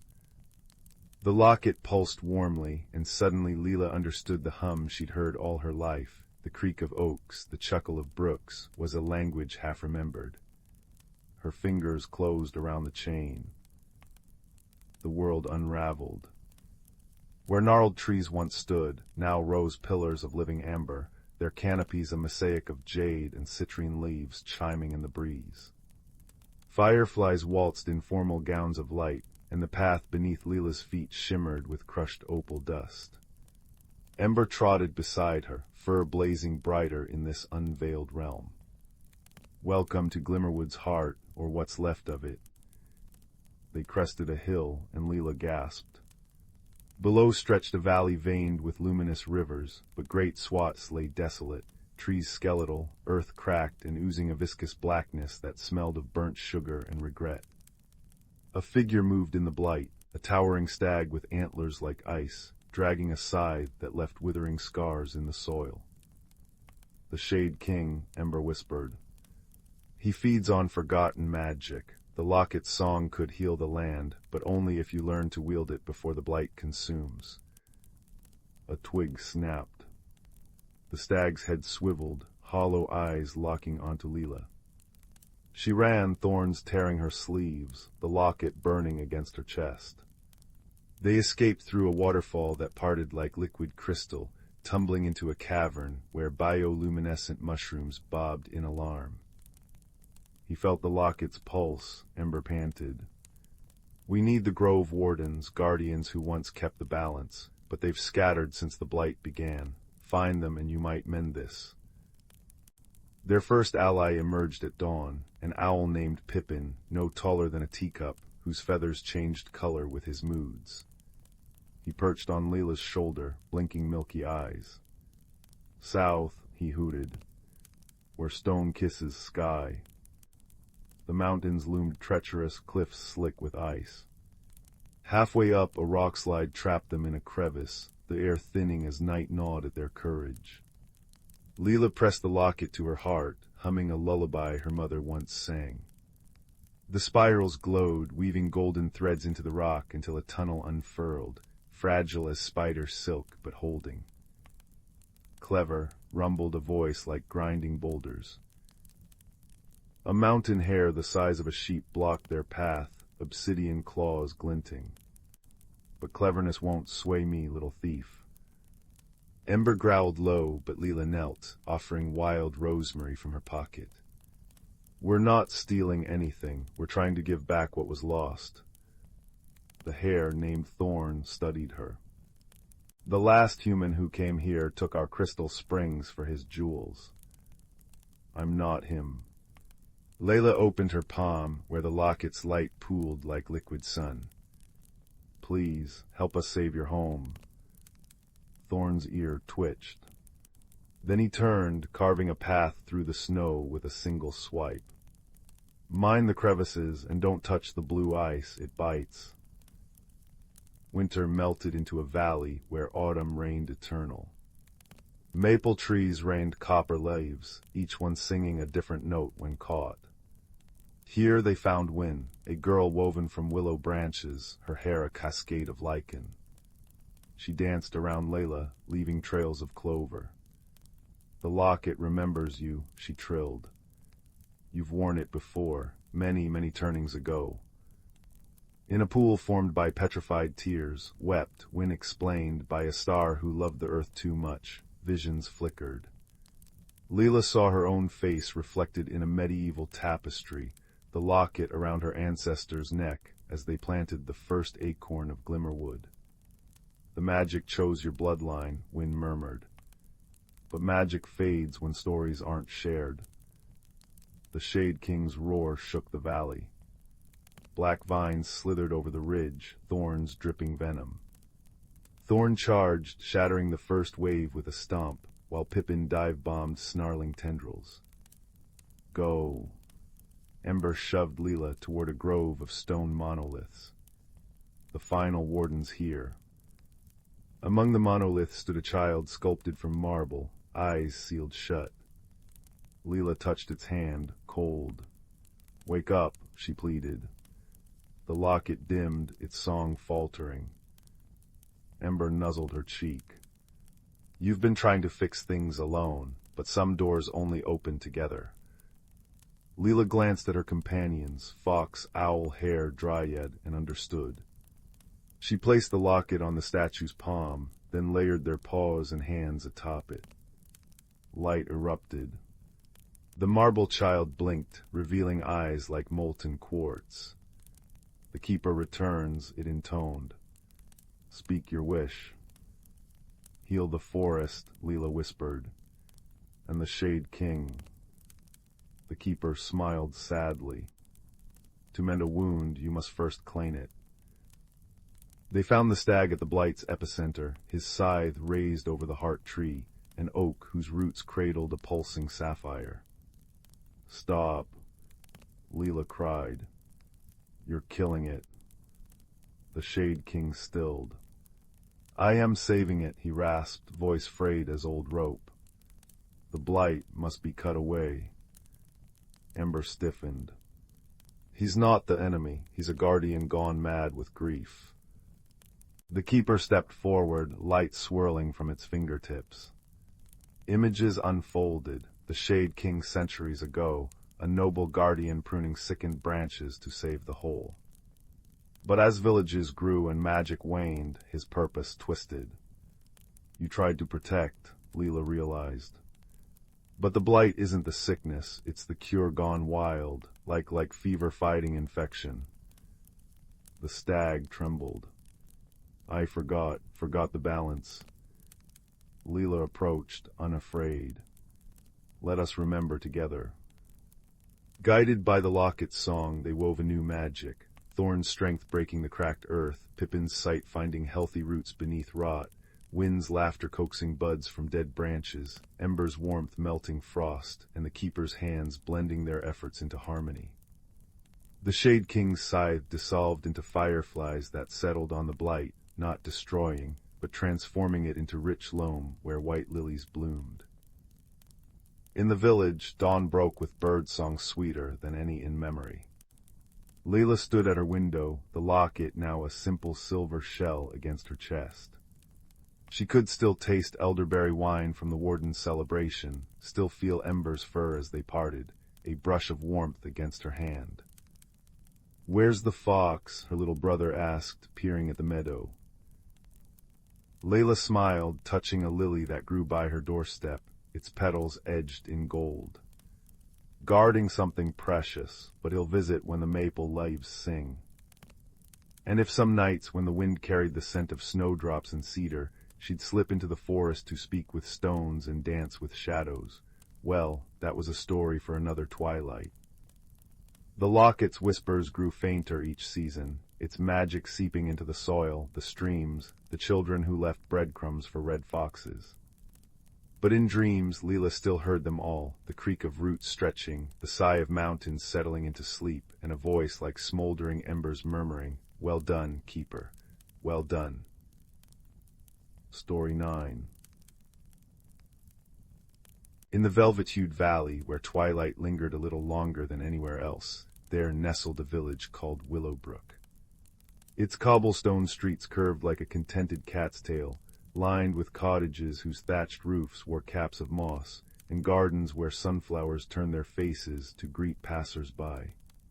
Yet that autumn an oddness settled over the village, soft as cobweb, persistent as the tick of a clock. Teapots brewed chamomile without fire, quilts rearranged themselves into peculiar patterns overnight, and the village's single clock tower began chiming 13 times at midnight. "It's the work of the willow wind," declared old Mrs. Nettle, stirring her lavender honey tea with a cinnamon stick. "The same breeze that carries dandelion wishes, it's gotten curious about our doings." But 12-year-old Finn, whose freckles seemed to multiply when he was puzzled, noticed something the adults hadn't, tiny silver footprints, no larger than buttonholes, glimmering on windowsills.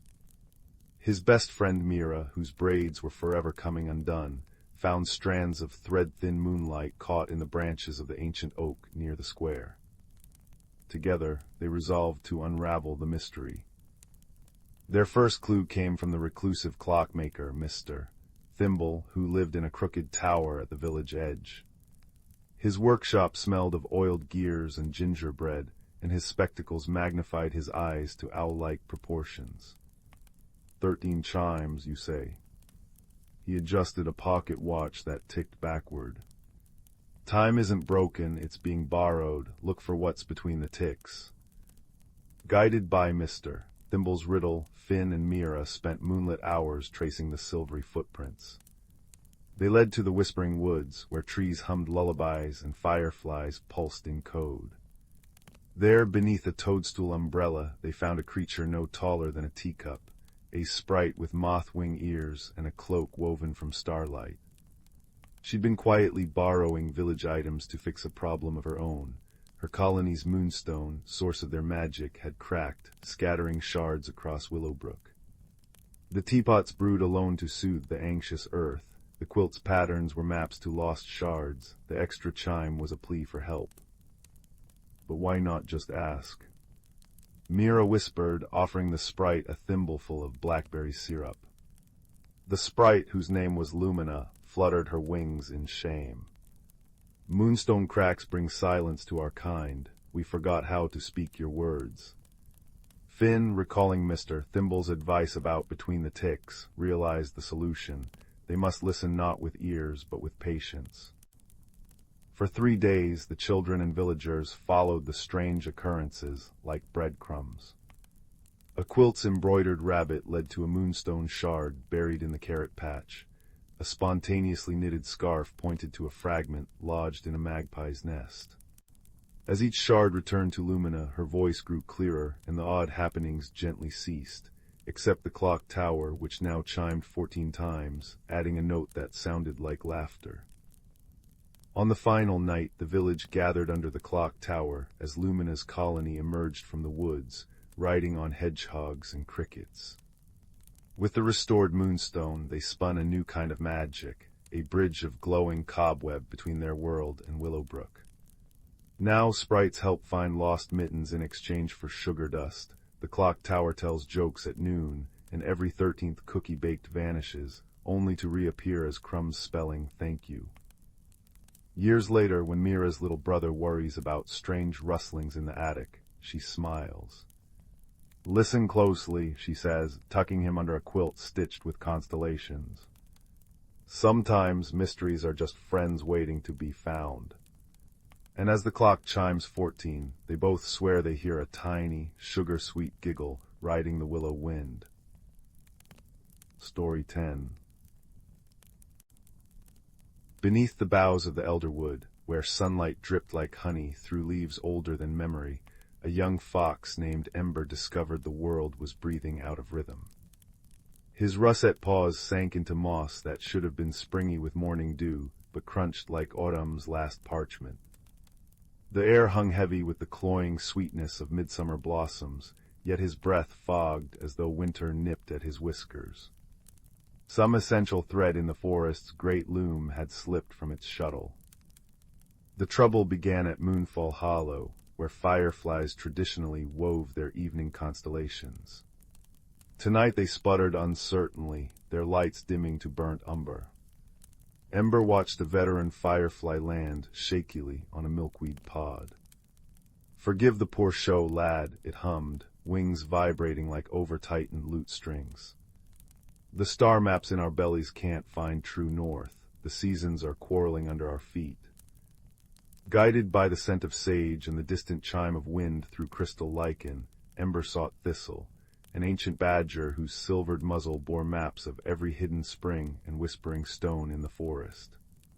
He found her tracing patterns in a clay tablet beside the time-worn creek, where water flowed upstream every third ripple.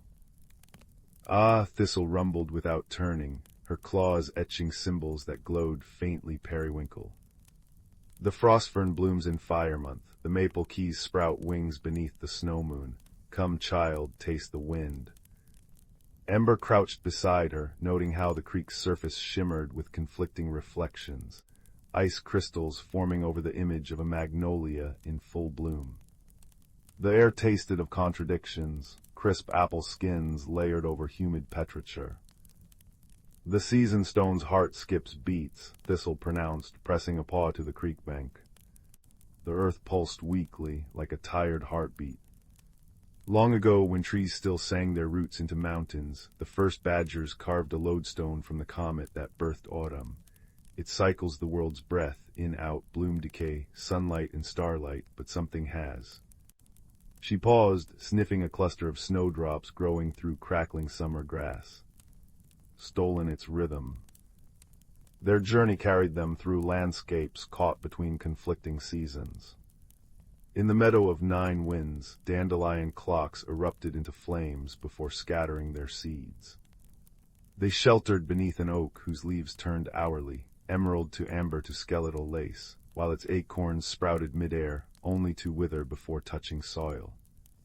A family of field mice offered them blackberry tea that alternately steamed and iced on their tongues, their pantry shelves buckling under simultaneous harvests of spring peas and winter squash. At the stone-step cliffs, where quartz veins hummed with ancestral memories, they encountered Willow, a great horned owl whose feathers shifted colors with the moon's phases. She swooped down, trailing the scent of ink and parchment. "The northern lights dance over southern hills," she hooted gravely. "I've seen glaciers weeping in the sunflower fields. The stone's guardians are distracted." Thistle's claws tightened around her walking stick of petrified birch. "The hibernate," she breathed. They who dream the stone's eternal cycle, if their focus wavers. Beneath a waterfall that fell upward into the mist, the seasoned stone pulsed erratically in its cradle of fossilized roots. 4 enormous bears formed a silent circle around it, creatures of living shadow and starlight, their fur swirling with galaxies, claws dipped in aurora hues.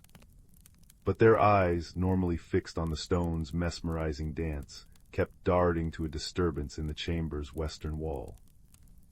Ember's nose twitched. Through a crack in the stone, tendrils of oily black smoke curled, the kind that smelled of burnt hair and forgotten graves. Where they touched the hibernate, the bears flinched as if stung, their celestial pelts dimming. Dragonroot thistle growled. A parasite that feeds on sacred silence. It's choking their concentration. The solution unfolded like the unfurling of a fiddlehead fern.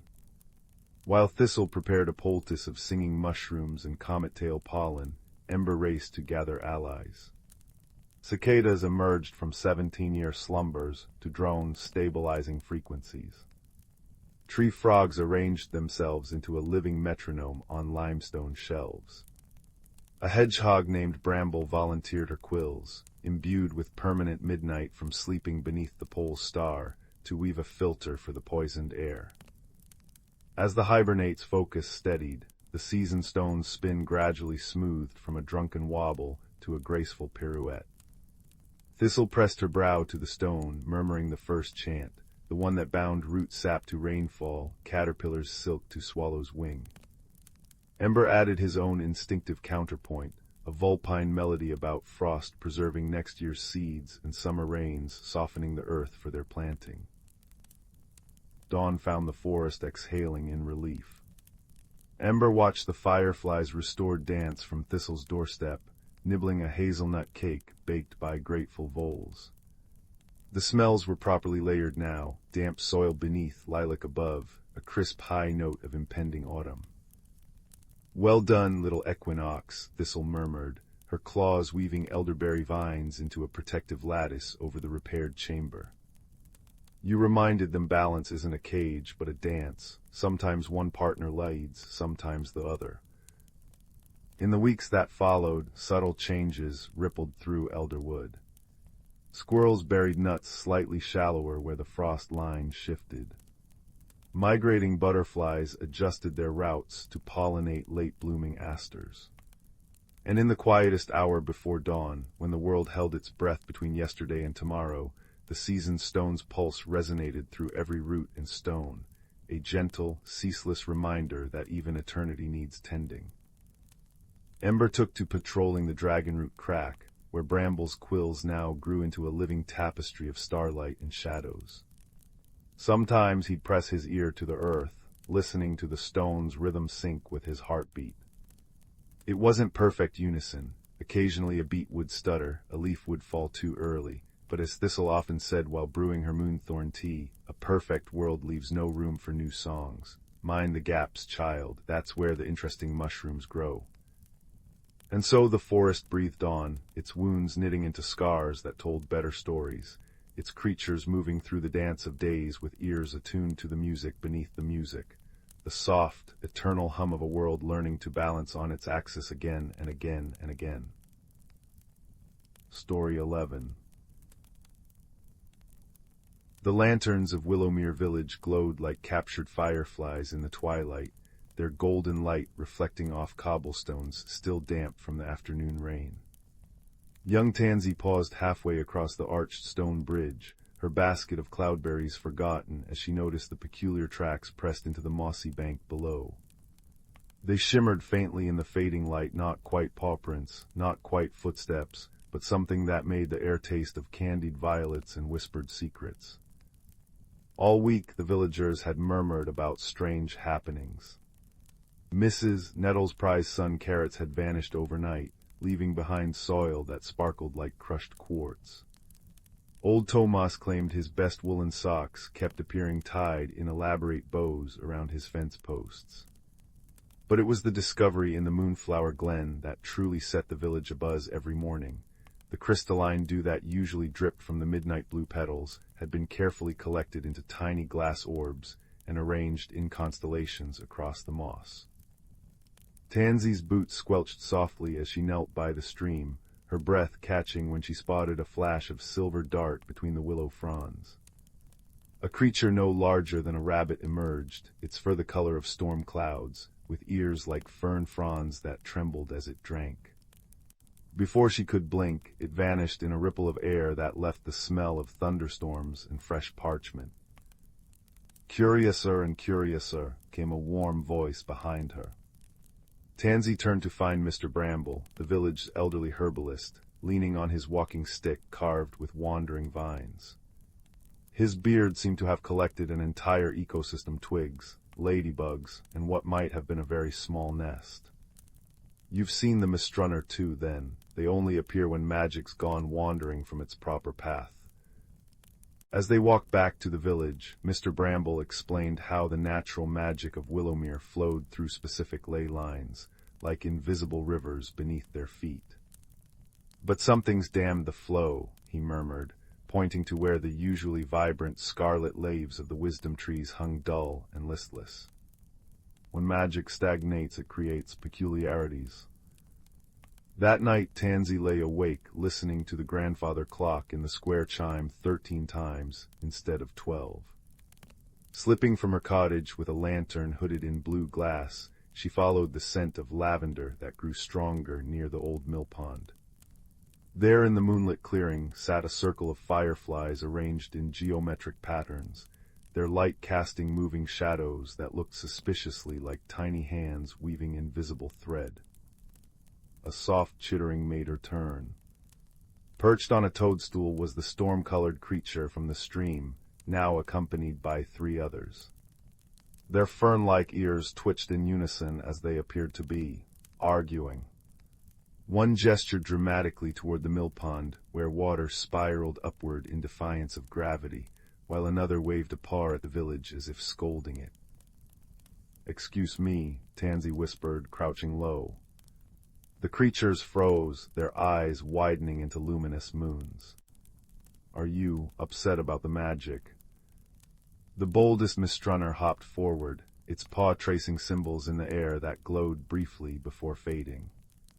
Tansy gasped as understanding flooded her mind, images of tangled ley lines, of a great stone heart buried deep below the village square beating out of rhythm, of something ancient waking from long slumber. At dawn, the village gathered around the wisdom tree, where its roots formed a natural amphitheater. Tansy stood beside Mr. Bramble, describing her encounter as the Mistrunners watched from the shadows. "They're not causing the magic to go awry," she explained. "They've been trying to fix it, but they need help reaching the source." A hush fell over the crowd as the earth beneath their feet began to hum. From between the tree roots emerged a creature like living amber, its segmented body glowing with inner fire. Children whispered in awe a stone beetle, guardian of underground magic, said to only appear when the land itself was in distress. The journey downward smelled of wet clay and forgotten memories. The stone beetle's glow illuminated tunnels, lined with fossils that sang faintly of ancient seas. Mr. Bramble's walking stick tapped rhythmically against quartz veins as he deciphered the Mistrunner's chittered instructions. "They say the heartstone's been muffled," he translated, "wrapped in something that dampens its pulse." Deep in the earth's embrace, they found it a massive crystal throbbing with muted light, its surface shrouded in thick silvery webs. Tansy reached out, then paused. "Wait, these aren't spider webs." Closer inspection revealed the shimmering strands were actually hair-thin roots from above ground, pale and ghostly. "The lunar lilies, they've grown too grady, sending roots deep to siphon magic." As villagers worked to carefully trim the invasive roots, the Mistrunners performed a dance that made the air crackle with static. Tansy noticed patterns in their movements, a replication of the fireflies' geometric formations from the night before. When the last silken root fell away, the heartstone flared like a newborn star, its restored pulse vibrating through the tunnels in waves of warmth that smelled of freshly turned earth and summer thunderstorms. Emerging, blinking into daylight, the villagers discovered Willowmere transformed. The wisdom trees rustled with leaves like stained glass, casting prismatic patterns across smiling faces. Mrs. Nettle's garden overflowed with vegetables wearing perfect coats of morning frost, each one glimmering with natural magic. And there, floating above the millpond, hung the missing dew orbs now arranged into a vast, shimmering model of the solar system that slowly turned to the music of chiming water droplets. That evening, as fireflies painted the dusk, Tansy sat on her windowsill sharing a pot of honey mint tea with 4 mistrunners. The boldest one placed something in her palm, a tiny vial containing swirling galaxy of captured starlight. Across the village square, Mr. Bramble chuckled as his walking stick sprouted unexpected flowers, while children laughed at socks that now danced jigs on clotheslines of their own accord. The mystery had been solved not through grand spells or mighty deeds, but by listening to the land, to its creatures, and to the quiet wisdom found in unexpected friendships. As the moon rose over healed ley lines, Willowmere settled into contented hum, its magic flowing once more like a story told round a crackling fire, where every ending leads gently to new beginnings. Story 12.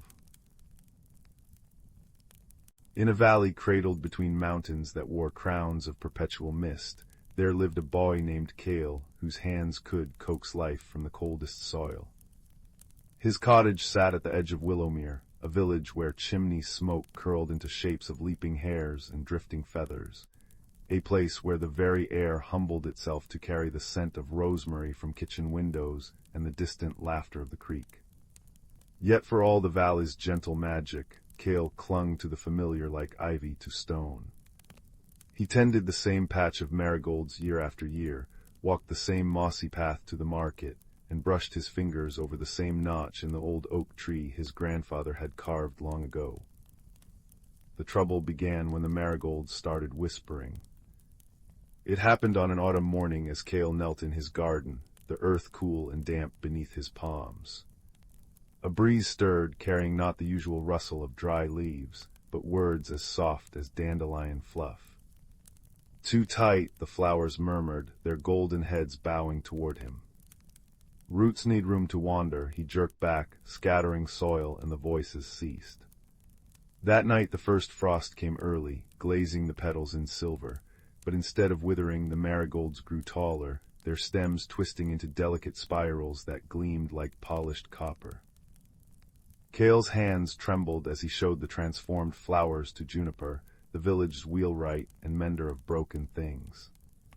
Her workshop smelled of cedar shavings and patience, its walls hung with chimes made from river glass.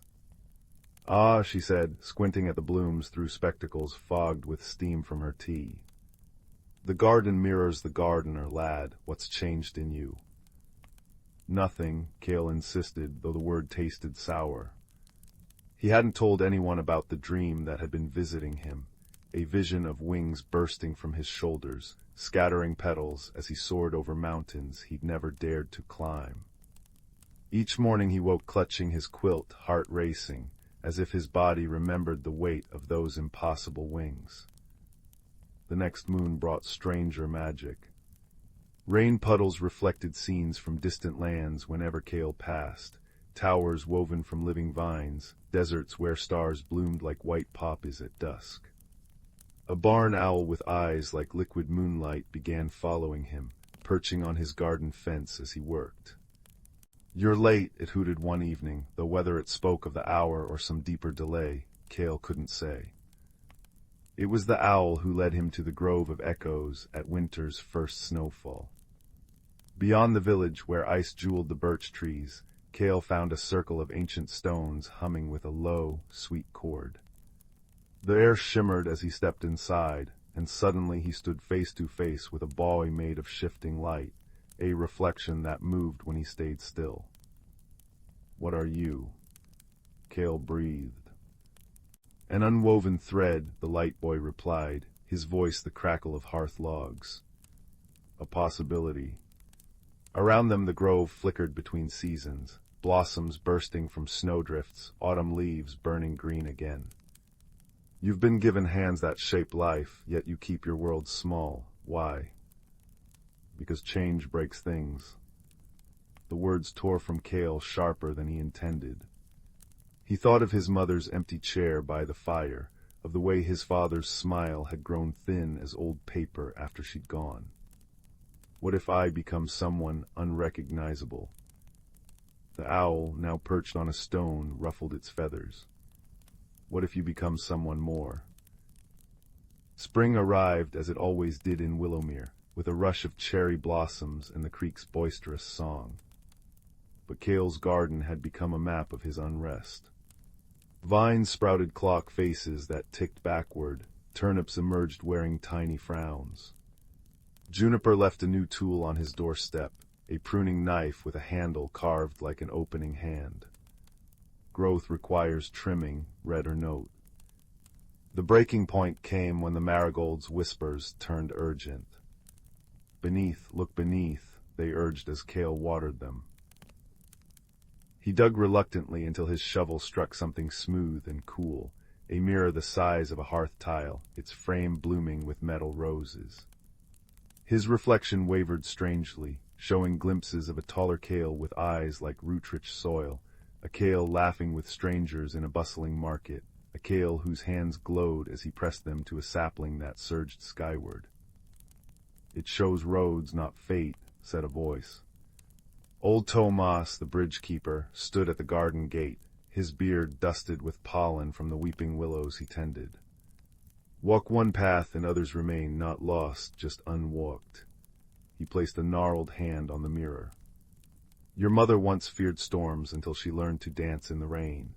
Courage isn't the absence of fear, boy. It's the decision that wonder matters more."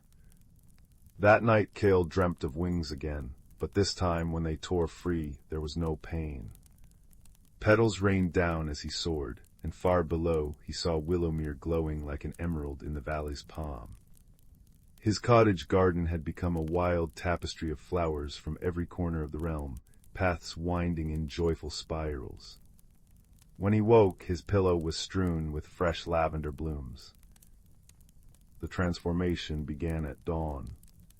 Cale didn't plant the new garden so much as converse with it, letting dandelion fluff settle where it pleased and laughing as squash vines wrestled roses for space.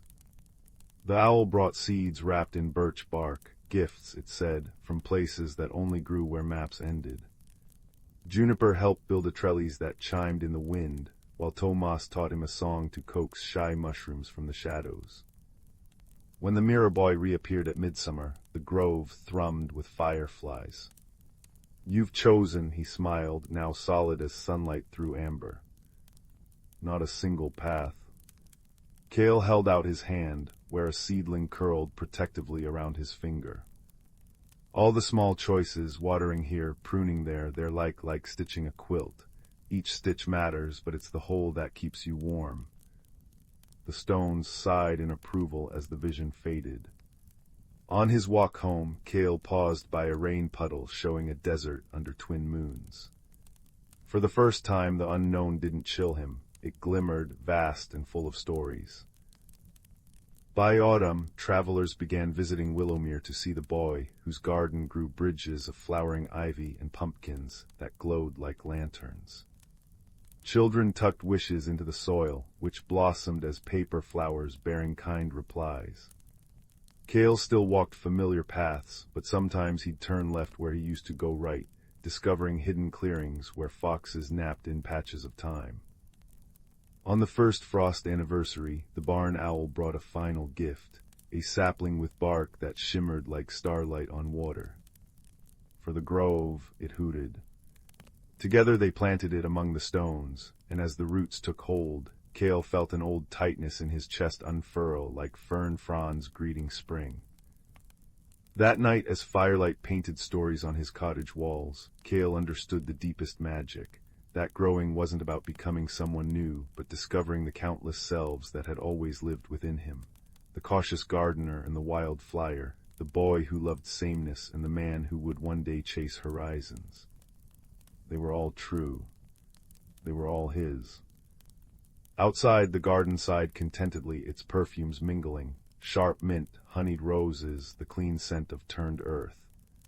Somewhere in the dark, the creek sang louder as it rushed toward distant rivers, and the wind carried the echo of wings, strong and sure, dancing with the stars. Story 13.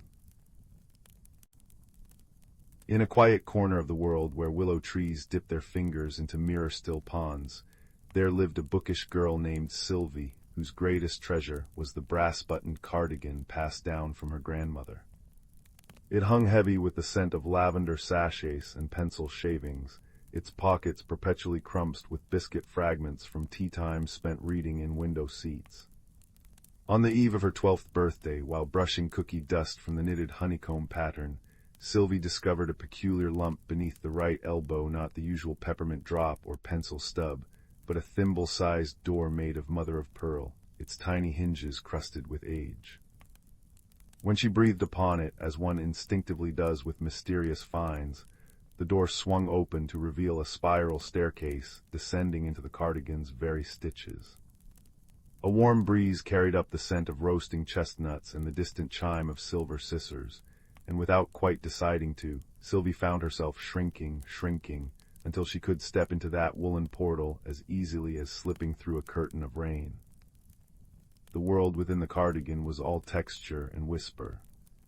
Rivers of embroidery floss wound through valleys of cashmere, their currents glinting with stray sequins lost from Christmas decorations. Towering spools of thread stood sentinel in a forest where ferns unfurled in paisley patterns, and the clouds overhead moved in the gentle, billowing rhythm of someone breathing.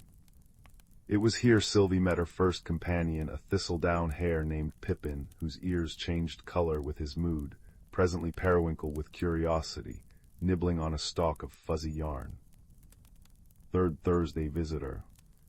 Pippin announced through a mouthful of fiber, his paw pads leaving faint dandelion-shaped prints in the knit moss. Come to mend the unraveling, have you? Before Sylvie could ask what unraveling, the ground shuddered beneath them. A sound like 1,000 dropped stitches echoed through the fiber forest as a great shadow fell across the landscape, a monstrous pair of silver knitting needles clacking ominously in the sky, their points digging gouges in the clouds. Pippin's ears flushed storm-cloud gray. "The unpickers' sentries," he whispered. "They've been devouring our borders since the last darning." Thus began Sylvie's education in the Cardigan's plight.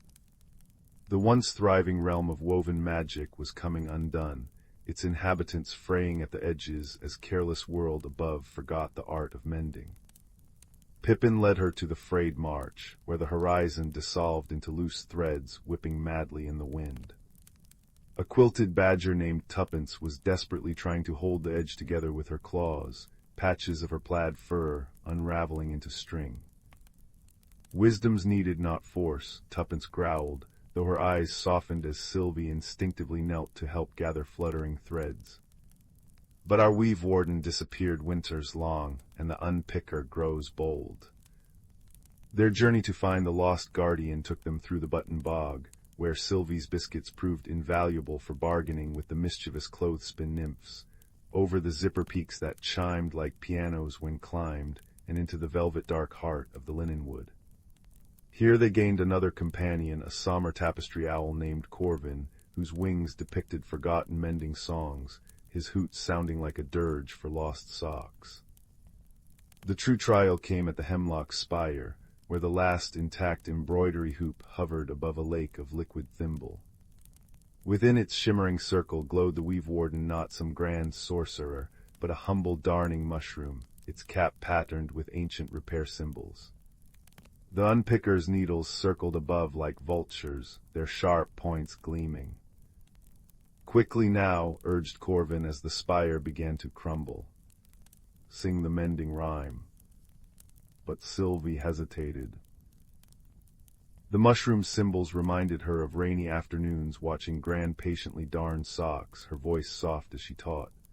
"A stitch in time saves 9. but a story saves 100. Suddenly Sylvie understood this wasn't about magical incantations, but about carrying forward the quiet wisdom of care.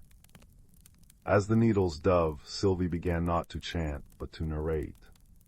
She spun stories of Gran's Cardigan surviving adventures, of patched knees holding memories of climbs, of beloved teddy bears made whole again with love-filled stitches.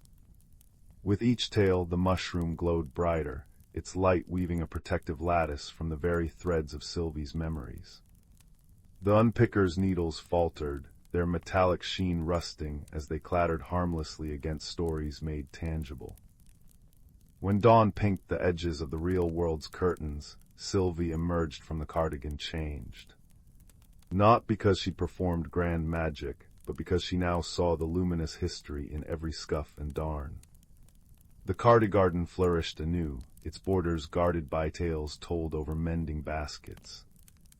Years later, when Sylvie became a restorer of tapestries and part-time advisor to a certain thistledown hair, she'd often pause while darning a client's hem. Pressing an ear to the fabric, she'd smile at the distant sound of embroidery floss rivers, and stitch into every repair a tiny mother-of-pearl door, just in case some curious soul needed to visit a world where patience and stories mend the most fragile of seams. Story 14. In the velvet hush of twilight, where fireflies scribbled secrets across the mossy glens, there existed a village woven into the beard of an ancient forest.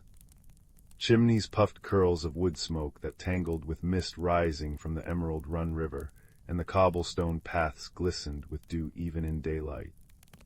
It was here, beneath the watchful gaze of thousand-year-old oaks, that a flaxen-haired girl named Leela discovered the forest's first whisper of trouble on an autumn evening while collecting chestnuts.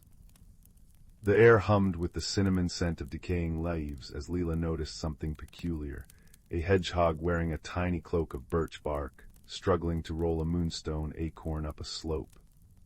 "Little friend," she murmured, kneeling until her woolen skirt brushed the frost-kissed grass, "might I help?" The creature blinked obsidian eyes at her, breath puffing silver in the chill. "Thrice grateful, child of hearth smoke," came the reply in a voice like wind through reeds. "This acorn carries tomorrow's sunrise within it, but the earth shivers out of rhythm." As Leela placed the acorn atop the hill, she felt its warmth pulse through her mittens, a miniature sun wrapped in woody flesh.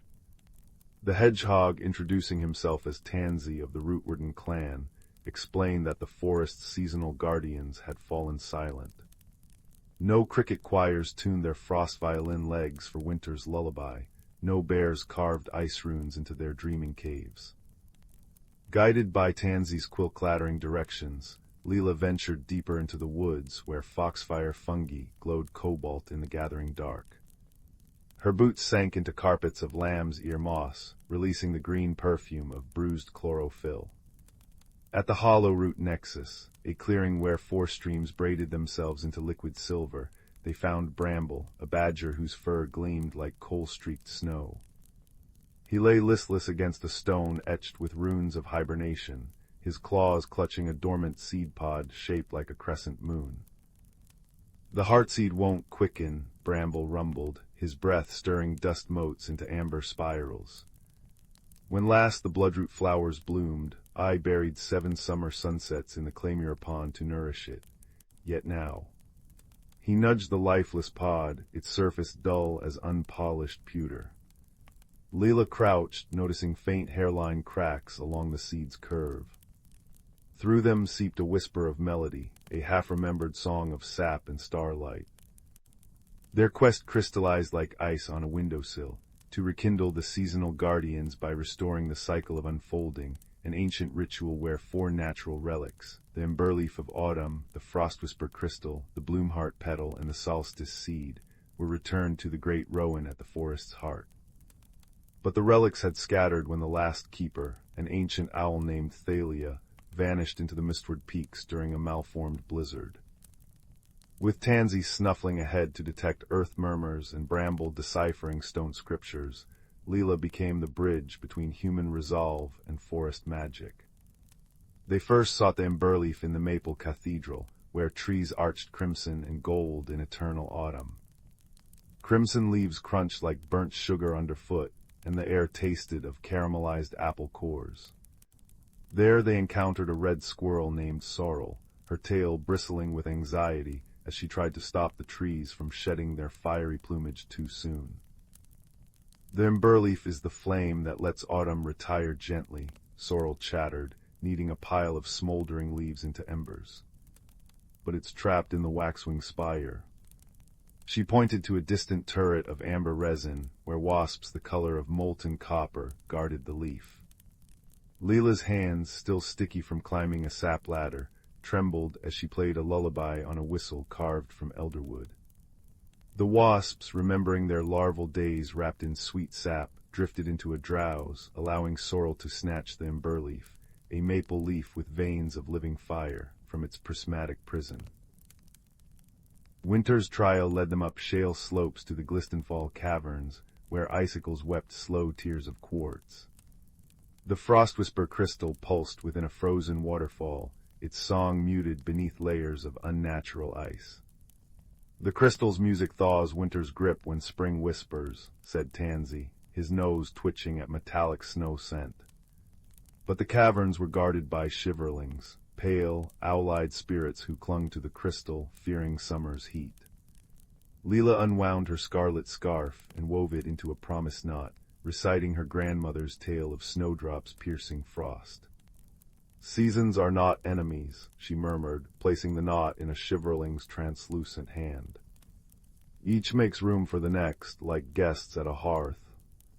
Moved, the spirits peeled away, letting Bramble's claws chip the crystal free. Its first clear note sent ripples through the ice, awakening dormant ladybugs sleeping like rubies in the stone. Spring's challenge bloomed in the meadow of lost hours, where time pooled in dewdrops and butterflies carried memories on their wings. The bloomheart petal, a translucent magnolia petal holding a miniature aurora, floated in a pool guarded by a heron with feathers like liquid mercury. "I keep the petals safe from those who'd force spring's haste," the heron intoned, its beak snapping at dragonflies. Leela knelt, recalling how her mother taught patience by planting bulbs. They bloom when ready, not when tugged. Offering the heron a braid of sweetgrass and her last honeycake, she whispered, "Trust the roots." The heron bent its serpentine neck in assent, and the petal settled into Leela's palm, warm as a chick newly hatched.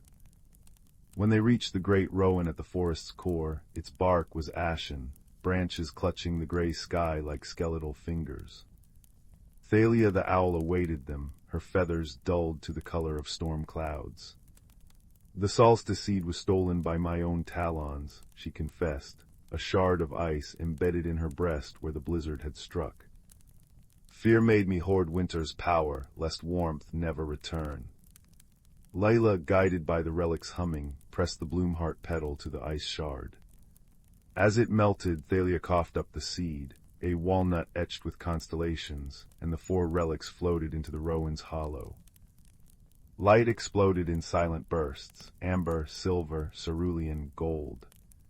The tree's roots glowed like magma veins, spreading warmth through the frozen soil.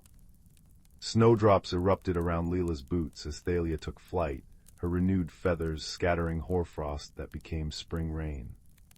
Sorrel danced up the rowan, igniting autumn's torch in its highest bough, while Bramble buried the solstice seed where the roots drank deepest. By dawn, the village children marveled at icicles weeping into daffodil trumpets, at maple keys spinning through air perfumed with lilac. Layla kept Tansy's moonstone acorn on her windowsill, its glow harmonizing with the rising sun. And in the years that followed, whenever the forest's breath hitched, the people listened, not with tools or force, but with hands outstretched like roots seeking rain, remembering that balance is a dance, not a cage. The end. Story 15. In a valley cradled between mountains that wore clouds like woolen hats, there lived a girl named Layla, whose hands always carried the scent of rosemary from her grandmother's garden. Her world was one of cobblestone paths and chimney smoke, where fireflies wrote secret messages in the dusk. But it was the old oak at the village edge that called to her most, its branches bent like a storyteller leaning close to whisper. One crisp autumn afternoon, as amber leaves pirouetted to the ground, Leela discovered a silver locket caught in the oak's roots. Its surface shimmered with the faintest tracing of vines, warm against her palm as though it had been left there just for her. When the clasp sprang open, a melody drifted out, 3 notes that hung in the air like dewdrops, and the tree's bark rippled like pond water. A doorway opened. Beyond it stretched a forest where willows trailed fingers through liquid moonlight, and mushrooms glowed with the soft radiance of candlelit paper lanterns.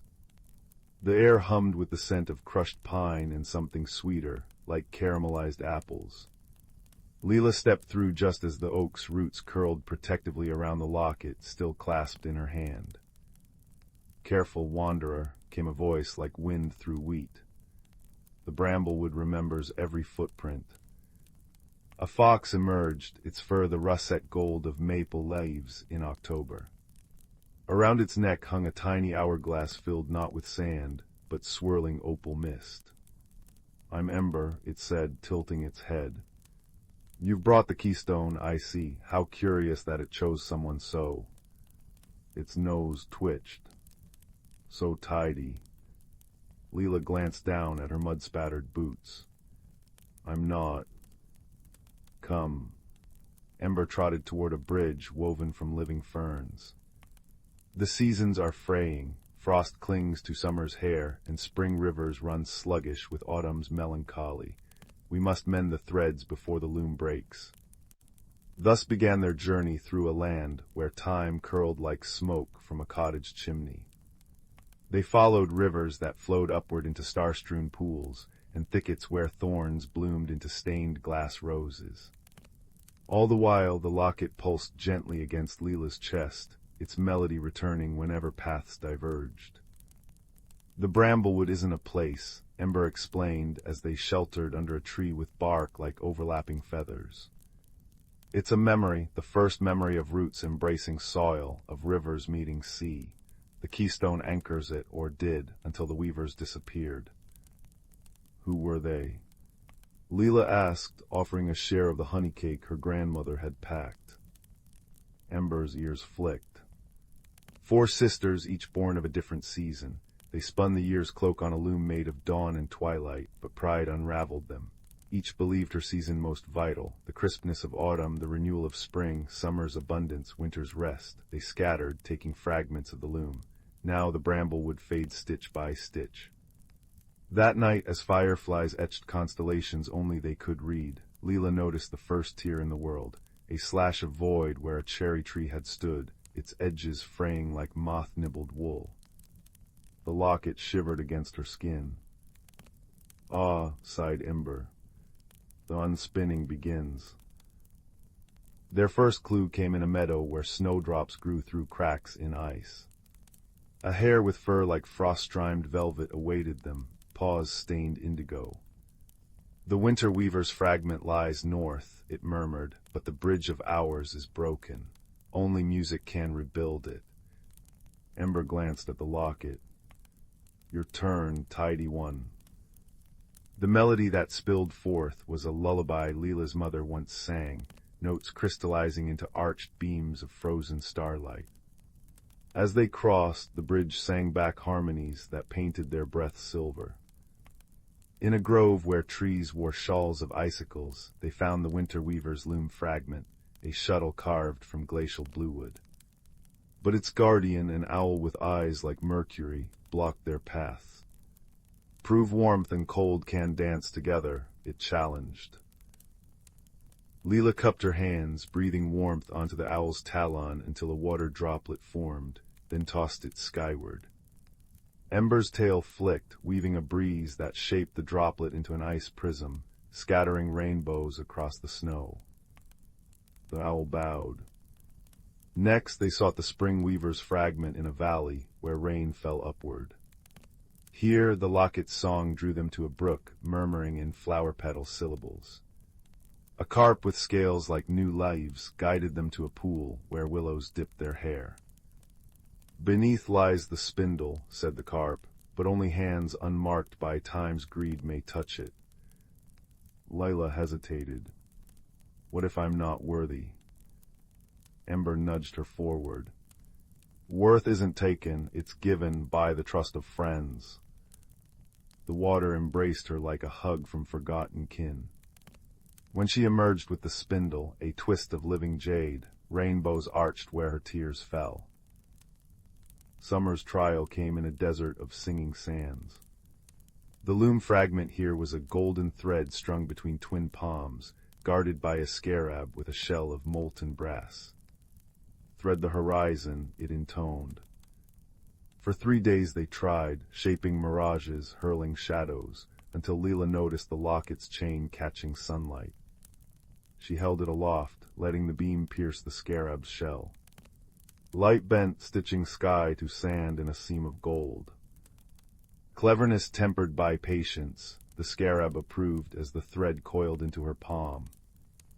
Only autumn's fragment remained, hidden where twilight pooled eternal. The path led through a forest of amber, each leaf holding a memory. Layla's locket grew hot as they approached a clearing where a maple tree wept sap like liquid copper. Ember froze. This is where they argued, where the weavers split. The fragment, a comb of tiger oak, hung suspended in a web of broken seasons. As Leela reached, shadows congealed into a figure cloaked in decaying splendor, the air around her crackling with falling leaves. "You think to mend what I sundered." The autumn weaver's voice rasped like dry corn husks. "Fools, let the world unravel. What grows from chaos will be mine." Ember growled, mist hourglass glowing. "You devour time itself for pride." The battle was one of memory. The weaver hurled storms of shattered moments, last breaths, broken vows, laughter turned to ash. But Leela clasped the locket, its song-weaving countermelodies. A child's first step, firelight on shared bread, the quiet miracle of seeds sleeping in soil. As the dissonance peaked, Layla did something unexpected. She stepped into the storm, embracing the fractured weaver. "You're not just autumn's decay," she whispered. "You're the harvest feast, the blazing beauty before rest. Come home." The shadow dissolved, leaving a woman with hair like migrating geese formations. She pressed the comb into Leela's hand. "You carry the keystone's true power, not control but compassion." At the loom, a frame of interlocked seasons, the fragments assembled. But as Leela lifted the shuttle, doubt trembled her hands. "What if I weave it wrong?" Ember rested a paw on her foot. "The pattern already exists in your heart. Listen." The locket's song swelled, guiding her hands in a dance older than stone. Threads flowed, crocus pushing through snow, rivers laughing under August sun, the sigh of trees releasing autumn, the silent hymn of winter stars. When the last knot tied, the bramblewood exhaled, a breeze carrying the scent of every season balanced. The tears in reality stitched themselves with golden thread, and the weavers appeared, whole once more. "Stay," urged the spring weaver, as dawn gilded the mended world. "Be our keeper." But Leela smiled, touching the locket now etched with 4 symbols. "My place is where seasons meet, the in-between. The village needs its storyteller." Ember nuzzled her hand. "And I need a wander buddy, if you'll have a rusty old guide." Their return journey felt shorter, the bramblewood bending kindly. At the oak door, Leela hesitated. "Will I remember?" "Secrets kept in the heart," Ember winked, "have a way of blooming when needed." Years later, villagers marveled at how Leela's garden flourished, snowdrops embracing crocuses, pumpkins ripening under apple boughs. Children gathered as she told tales of a fox who collected lost hours and a loom that wove time from friendship. On quiet nights, if you passed the ancient oak, you might glimpse amber eyes watching over a girl now grown, her fingers still scented with rosemary, her laughter harmonizing with a melody only the stars could name. And in the space between heartbeat and breath, the bramblewood sighed contentedly, a tapestry repaired, its threads glowing with the quiet, enduring magic of choices made in love. Story 16. In the amber-hued village of Moss Grove, where chimney smoke curled into shapes of sleeping cats and window boxes bloomed with flowers that chimed like silver bells, there came a week when the moon wore a curious frown. It began on a Tuesday when old Mrs. Bramble discovered her prize marmalade jars filled not with citrusy gold, but with liquid starlight that evaporated if you tried to spread it on toast. By Thursday, the cobblestone paths developed a habit of rearranging themselves after sunset, leading nightwalkers to the wrong doorsteps where they'd find steaming mugs of lavender milk waiting mysteriously on the stoops. 12-year-old Juniper, whose freckles glowed faintly in moonlight and whose overall pockets always carried a thimbleful of rainbow sand from the Hourglass Hills, noticed the patterns first. Sitting cross-legged in her attic bedroom beneath a mobile of whispering maple seeds, she charted the oddities in a notebook bound in moth-wing parchment. Third chimney from the mill, she murmured to her firefly companion Glimmer, breathed out butterflies instead of smoke tonight, and Mrs. Thornberry's laundry line. Glimmer pulsed sympathetic gold as Juniper sketched the incident from yesterday's sheets, transforming into giant dove feathers mid-flap, sending the village washerwoman into a sneezing fit. The firefly traced a glowing circle around the map center where the Moss Grove oak stood, its ancient branches cradling the village library. The great tree's leaves shivered though no wind blew. Their investigation began at dawn's milky edge, when dew still clung to spiderweb ladders between fern fronds. Juniper sprinkled rainbow sand on the oak's roots, revealing footprints too small for any village child dainty impressions that sparkled with crushed pearl. "They're heading toward the forgetful brook," she observed, adjusting her acorn cap goggles. "But the water makes people lose track of Glimmer, the breadcrumb pebbles." From her pocket came 3 smooth stones etched with tiny anchors. As they crossed the singing bridge, Juniper dropped one every 7 steps. The brook's usual babble had taken on a mischievous lilt, its waters swirling with half-formed memories of baker's first loaf, a blacksmith's childhood slingshot, the scent of a campfire from decades past. On the opposite bank, mushroom circles glowed with invitation. "Mind the 3rd ring," came a voice like creaking parchment and wind chimes. Beneath a toadstool wide as a dinner plate sat Figwick, the elder scroll mouse, his spectacles gleaming with condensation from the humid air. "The sprites have been borrowing memories again. Not malicious, mind you, just dreadfully homesick." Juniper knelt, offering a sunflower seed from her emergency stash. "The sprites from the frosted vale, but they migrated centuries ago when the glaciers melted." "All save one," Figwick nibbled thoughtfully. "Little Lumen, who hid in a walnut shell during the Exodus and slept through 3 seasons, woke to find her kin gone, her ice crystal palace reduced to a puddle." The mouse's tail twitched sympathetically. "She's been gathering memories of cold things' snowflake patterns, mint's sharp breath, the snap of frost on windows trying to rebuild her home through borrowed recollections." Understanding warmed Juniper's chest like ginger tea. That explained the transmutations, a desperate sprite piecing together winter from fragments. But magic this unstable could unravel the village's delicate balance. As if summoned by their thoughts, a chill swept through the glade. Icicle ferns sprouted instantly, their glassy leaves chiming with unnatural cold. "Quickly now," Figwick scurried up Juniper's arm to perch on her shoulder, before she turns the weeping willows into snowdrifts. "You'll need moonlight captured in a spider's hourglass, and yes, that rainbow sand of yours." The rescue party grew as they worked. A family of hedgehog librarians brought a scroll containing the exact pitch of wind through icy pines.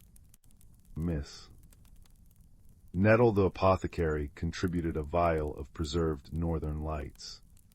By twilight they'd assembled a memory chest at the oak's base, not of stolen moments, but freely given, children's laughter echoing across frozen ponds, the cozy crackle of fires during blizzards, the comforting weight of woolen mittens. When the first real snowflake spiraled down from the cloudless sky, they knew Lumen was near. The sprite emerged in a swirl of hoarfrost and embarrassment, her wings like shards of a frozen comet's tail. I only wanted, her voice tinkled like icicles knocking, to remember what home felt like. Juniper opened the memory chest, releasing a gentle winter that settled without bite. Home's not just a place, she said, placing her rainbow sand pouch in Lumen's tiny hands. It's the warmth you carry between adventures. The sand shimmered, transforming into a miniature ice castle that pulsed like a heartbeat. Now when the moon smiles its whitest, you might spy a tiny crystal palace glowing in the moss grove oak's highest branches, its towers adorned with stolen marmalade stars and laundry day feathers. The cobblestones still occasionally mislead wanderers, but always toward new friends bearing peppermint tea and stories of gentle winters remembered. And in Juniper's attic, a new mobile twirls frozen dewdrops and sprite laughter, turning slowly above a notebook where the word mystery has been crossed out and replaced with friend. Story 17. The stars above the emerald planet of Luminara shimmered like spilled sugar across velvet, their light filtering through the canopy of whispering crystal leaf trees. Beneath this celestial tapestry, a young terrabotanist named Kip adjusted their moss-knit gloves, breath forming silver clouds in the chill night air. The scent of moonblossom's petals glowing soft blue in the darkness mingled with the earthy aroma of damp soil as they catalogued fungal growth patterns. A sudden streak of violet light tore through the sky. Kip dropped their specimen jar, amber liquid pooling around boots that sank slightly into the spongy ground. The foreign object crashed into Meadowspire Valley with a sound like 100 wind chimes collapsing, sending up a geyser of bioluminescent pollen from the tremoroot plants. Heart drumming against their rib cage, Kip approached the smoking crater with cautious steps, the soles of their boots sticking slightly to sap-covered ferns. Within the still-glowing impact site lay a spherical pod, humming with alien machinery. Its surface shimmered like oil on water, patterns shifting from indigo to crimson as Kip extended a trembling hand. With a hiss of pressurized air, the pod split open, releasing a cloud of citrus-scented vapor that made Kip's eyes water. Inside crouched a being unlike any in the Galactic Flora Index. 7 feet tall with skin resembling liquid mercury, their bodies shifted and rippled as if underwater. Translucent filaments where hair might be floated about a face dominated by large, pupil-less eyes, the color of storm clouds. The creature made a sound like a seashell, held to one's ear mournful and echoing. "Easy now," Kip murmured, keeping their palms visible. The universal translator, implanted behind their ear, buzzed unhelpfully. "Can you understand me? I'm here too." The alien recoiled, back pressing against the pod's interior. Their silvery skin flushed cobalt at the edges fear coloration. Kip wondered. They'd read about empathic species who broadcast emotions through bioluminescence. Slowly, Kip knelt to retrieve a fallen moonblossom, its petals dimmed to a nervous violet. "See, harmless." They extended the flower with an open-palmed gesture, learned from studying forest nymphs. "My name's Kip. I study growing things." The alien's swirling eyes tracked the blossom. After 3 heartbeats, a slender hand emerged, fingers elongated and jointed like a sculptor's nightmare to brush the petals. Where they made contact, the flower burst into sudden radiance, its blue glow warming to gold. A series of chimes echoed from the alien's chest cavity. The translator implant stuttered, designation Z43R4 damage, sustained, systems. Zara. Kip tried, tasting the melodic syllables. The being tilted their head, filaments drifting like sea anemone tendrils. Let's get you out of this crater, yeah. Over the next 3 sunrises, Kip learned Zara communicated through color shifts and resonant hums that the translator rendered as fragmented poetry. The alien engineer hailed from Nacreus V, a gas giant's moon where beings lived in floating cities of singing metal. Their mission, study Luminara's unique energy signatures. Their crash, caused by a miscalculation in atmospheric density. You thought our air would be thicker? Kip asked while preparing fernroot stew over a crackling fire. The scent of roasted tubers and zesty pepperweed filled their makeshift shelter, a hollowed giant mushroom cap reinforced with resin-treated vines. Zara's skin rippled emerald with streaks of ochre frustration and embarrassment, Kip was learning. Cloud-top dwellers assumed, column of breath, denser the alien gestured with hands that left faint light trails in the air. Kip blew on their steaming bowl. Our atmosphere's actually layered thin up here in the high forests, but soup-thick down in the moss basins. Here. They pushed a second bowl toward Zara. Might not be singing metal, but it'll warm your, whatever passes for a stomach. Zara stared at the stew. Their fingers dipped into the broth, sending up tiny prismatic swirls where liquid met mercury skin. After a moment, they emitted a deep, resonant hum that shook Kip's bones pleasantly. Gratitude, thermal exchange favorable. The turning point came during the 7th sunrise, when the pair ventured to retrieve components from Zara's pod. Kip's breath fogged in the morning chill as they brushed frost from a shattered navigation array. If we recalibrate this too. A low, thrumming growl echoed through the valley. 6 lumbering shapes emerged from the dawn mist ursulopes, their shaggy pelts matted with acidic lichen, triple eyes glowing hungry gold. Kip's hand flew to their belt, finding only specimen jars. Back to the shelter, slowly. Zara stood frozen, skin cycling rapidly through fear blues and confusion yellows. Thermal signatures, hostile. Before Kip could respond, the lead ursulope charged. Time fractured. Kip grabbed Zara's wrist cold and smooth as polished stone, just as the creature lunged. They tumbled down a lichen-slick embankment, landing in a tangle of limbs and floating filaments. Above, the pack's roars shook due from leaf blades. Zara's chest cavity emitted panicked staccato beeps. One hand pressed against Kip's shoulder, where blood welled from ursulope claws. The alien's touch burned cold, then warm. Kip gasped as torn flesh knitted beneath silvery fingers. You can heal. Energy redistribution. Basic function. Zara's hum sounded strained. Their usual metallic sheen dulled to leaden gray. The ground trembled with approaching footfalls. Kip pressed their back against the embankment's stone face. When I say run, you. Zara stood abruptly. Their body began pulsing with strobing light, violent reds, and warning oranges.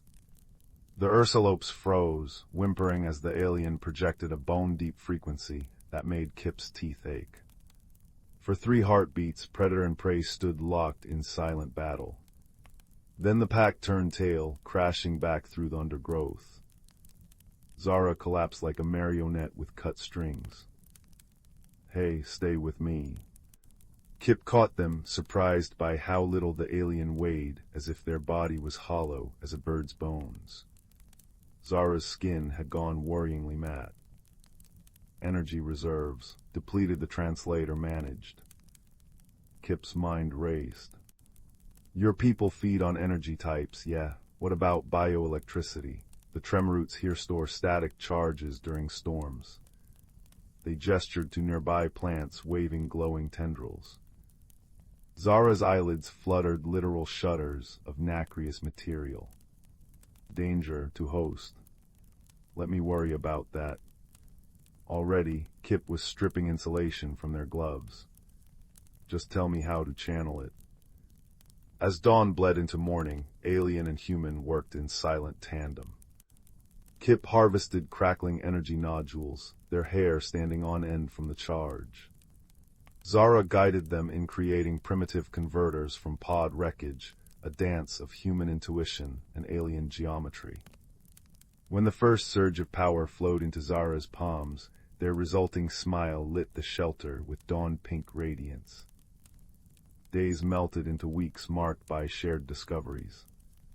Kip learned to read Zara's emotional spectrum, the pleased lavender that bloomed when they successfully grafted a solar cell to fungal filaments, the anxious tangerine flickers during thunderstorms.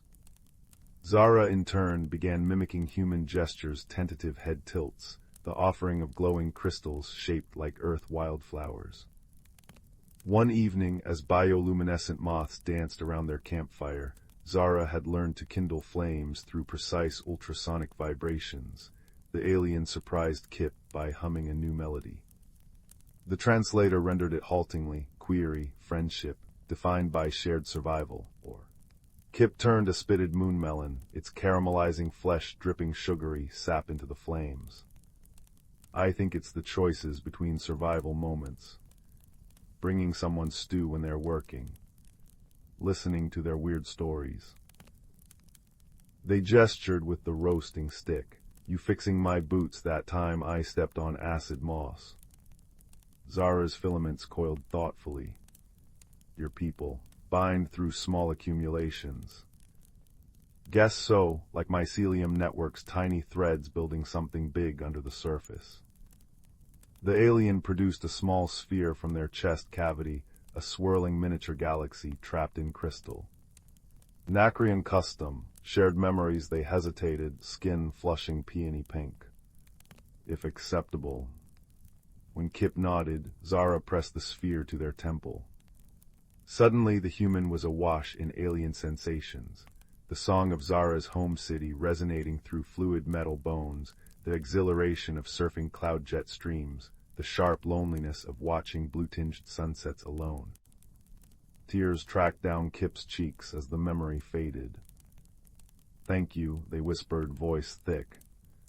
Want to see mine? Through touch and makeshift holograms projected using salvaged tech, Kip shared Earth's rolling green hills, the cinnamon scent of their grandmother's kitchen, the ache of being the only human on a planet of whispering forests. Zara's resulting hum resonated at a frequency that made nearby crystal leaves chime in sympathy. The crisis came during the great storm season. Hurricane-force winds howled through the valley, tearing at their reinforced shelter. Rain fell in needle-sharp diagonals, acidic enough to etch smoking pits in stone. We need to seal the western wall. Kip shouted over the din, struggling to hold a solar tarp against the gale. Their gloves smoked where acid droplets breached the material. Zara manipulated a jury-rigged force field generator, fingers moving faster than human eyes could track. Atmospheric pressure exceeding safety parameters. A terrible creaking sounded above. The ancient tremor root supporting their shelter groaned, its glowing sap bleeding black where acid rain struck. Roots failing. Kip lunged for their toolkit.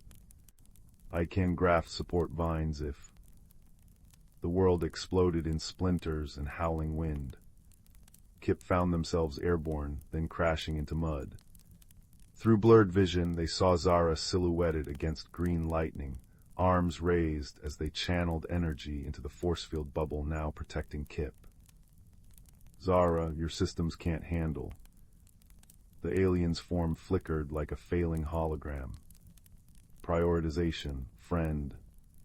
No, we survive together or not at... Kip's words died as Zara began to glow with supernova intensity. The force field expanded, pushing back the storm's fury as the alien engineer tapped into their core energy reserves. Kip scrambled up, mind racing. Their eyes fell on the repaired pod nearly operational, its engine array protected under a rock overhang. 30 seconds, they screamed into the maelstrom. Give me 30 seconds to hotwire the ignition. Zara's answering hum was barely audible over the storm. Estimate 20. Kip's fingers flew across the pod's controls, improvising connections with scavenged parts. Rain burned their neck as they worked. 17 seconds. 19. With a spark and sulfurous smell, the engine roared to life. Zara now. The alien collapsed inward, force field snapping as Kip dragged them into the pod. They sealed the hatch just as the shelter's remains were ripped into the vortex. Inside the shuddering craft, Kip cradled Zara's dim form. Don't you fade on me, they choked out. We still need to stargaze from your floating cities. Try proper Nacrian tea. Zara's hand rose weakly, leaving light trails on Kip's cheek. Gratitude for accumulations. The pod's medical systems flared. Kip watched with pounding heart as diagnostic lights played across Zara's body. Slowly, agonizingly, the alien's silver sheen returned, though duller than before. Conclusion: friendship requires accepting help. Zara managed. Kip barked a wet laugh. Yeah, that's the hard part, isn't it? When dawn broke over a scarred but breathing forest, the repaired pod stood ready. Kip stared at the control array they'd helped build from forest materials and star metal. You sure this'll get you home? Zara hummed an affirmative. Your ingenuity, combined with Nacrian science, their eyes softened to twilight purple. Query, will Kip remember? The human pressed their forehead to Zara's, a Nacrian gesture of equals. Every mycelium thread. As the pod ascended in a spiral of golden light, Kip stood watching until it became just another star among multitudes. In their palm glowed the memory crystal, warm as a heartbeat. Somewhere above, another light pulsed in answer, 3 bright flashes, followed by 2 soft ones. The secret language of fireflies, learned under Luminaran skies. Note: story continues with Kip and Zara meeting again during a galactic botanical conference, their friendship sparking an interspecies environmental initiative. But that's a tale for another night. Story 18. Once upon a time, in a valley where rivers ran with liquid starlight and trees grew lollipop blossoms that chimed in the breeze, there lived a flower-dusted baker named Juniper. Her bakery, a crooked tower of gingerbread bricks and caramelized window panes, stood at the edge of Whimsy Hollow, a place where rainstorms smelled of lemon zest and clouds shaped themselves into floating tea parties. Juniper's peculiar gift was baking moods into pastries, sunrise croissants that made grumpy badgers dance jigs, moonbeam macarons that helped shy children speak in rhymes, and cinnamon scrolls that could untangle even the naughtiest of problems. One misty morning, as Juniper fed biscuit crumbs to the sentient oven which purred like a contented cat when warm, she noticed something peculiar. The usual lavender-scented steam puffing from her chimney had turned ashy gray. Worse still, every treat she pulled from the oven that day carried a strange side effect. A batch of honey-glazed buns caused anyone who ate them to hiccup soap bubbles, while her famous caramel tartlets made villagers' hair stand on end like dandelion fluff. Even the oven's fiery belly sputtered uncertainly, its flames flickering in hues of confused turquoise. This won't do at all, Juniper fretted, wiping flour from her brow. She just resolved to consult the clockwork owl who lived in the cuckoo forest when a frantic knocking shook her bakery door. There stood her best friend, Milo, a freckled boy with a hat made of living ferns and the ability to converse with anything that had more legs than 2. Behind him loomed his trusty companion, a sheep-sized ladybug named Puddlesworth, whose polka-dotted shell doubled as a rainwater reservoir. The whole valley's gone topsy-turvy, Milo exclaimed, his fern hat quivering. Mrs. Nettle's prize tulips started tap dancing. The bridge over Giggling Stream has turned into a giant licorice twist, and old Captain Bramble's beard is growing daisies. Puddlesworth chirruped in agreement, releasing a worried spurt of lavender-scented mist from his antennae. Juniper gasped. It's the magic, it's all tangled up, but how? As if in answer, the trio heard a sound like 1,000 tiny bells sneezing. Through the window fluttered a paper bird folded from a map, its wings ink-smudged and frantic. It circled Juniper's head before landing in her palm and unfolding itself to reveal a message. The glimmer clock's broken. Time's threads are all frayed. Hurry to Starfall Glen, before the whole world's mislaid.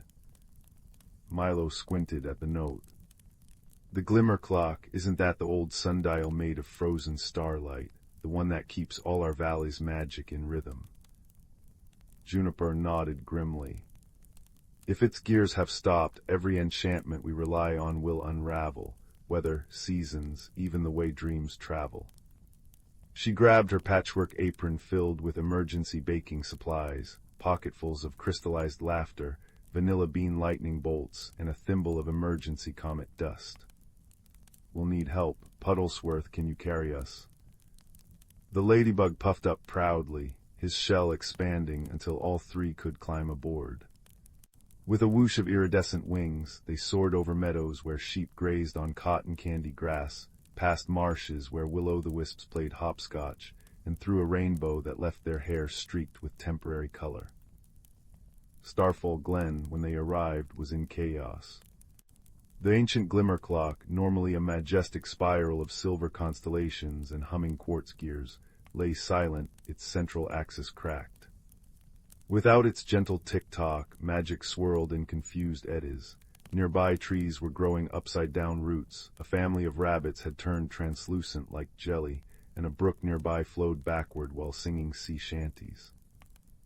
"Oh, crumbs," Juniper whispered. Then she noticed something even stranger, tiny footprints glowing around the clock's base. They seemed made of stardust and toothpaste. Milo crouched to examine them. "Cloud foxes," he declared. "See the paw-shaped 3 toes and a tuft mark. They must have been here last night during the meteor shower." Puddlesworth sniffed the air and sneezed confetti, a side effect of Juniper's earlier botched pastries. A trail of faintly mint-scented paw prints led toward the hollow's northern cliffs. The cloud foxes, as every child in Whimsy Hollow knew, were mischievous spirits who sculpted fog into playgrounds and rode moonbeams like surfboards. They adored anything shiny, which explained the missing gears from the glimmer clock. "Probably thought they were toys," Milo groaned. "We'll need to bargain with them, but how?" Juniper's eyes lit up. They love riddles and games, and sweets. She patted her apron pockets meaningfully. After an hour's trek following the minty footprints and rescuing Milo from an overly friendly quicksand pit that kept offering them cups of phantom tea, they reached the Cloud Fox's den, a cave hidden behind a waterfall of liquid rainbows. Inside, the air buzzed with playful energy. Young foxes tumbled about like living cumulus clouds, their fur shifting from white to peach gold as they chased the glimmer clock's stolen gears, which they'd turned into floating hoops. The eldest fox, with a mane like a thunderhead and eyes like twin harvest moons, padded forward. "Visitors, have you come to play catch the comet or perhaps wrestle a sunbeam?" His voice rumbled like distant summer storms. Juniper curtsied, pulling a still-warm Pain AU chocolate from her apron. "We've come to trade, great sky dancer, these treats for the glimmer clock's gears." The foxes sniffed the pastry, tails twitching with interest. But the elder chuffed, "Why trade for crumbs when we can keep such shiny toys, unless you can best us in a game?" Milo stepped forward, fern hat bristling with determination. "What sort of game?" "A race," yipped a juvenile fox, cartwheeling through the air. Through the valley of echoing shadows, if you win, we return your trinkets, if we win. His nose twitched toward Juniper's apron. We take all your sugar. And so, under a sky now streaked with confused polka dots, another symptom of the broken clock, the race began. Puddlesworth unfurled his wings as Juniper and Milo clung to his shell. The cloud foxes became streaks of mist, zipping ahead with gales of laughter.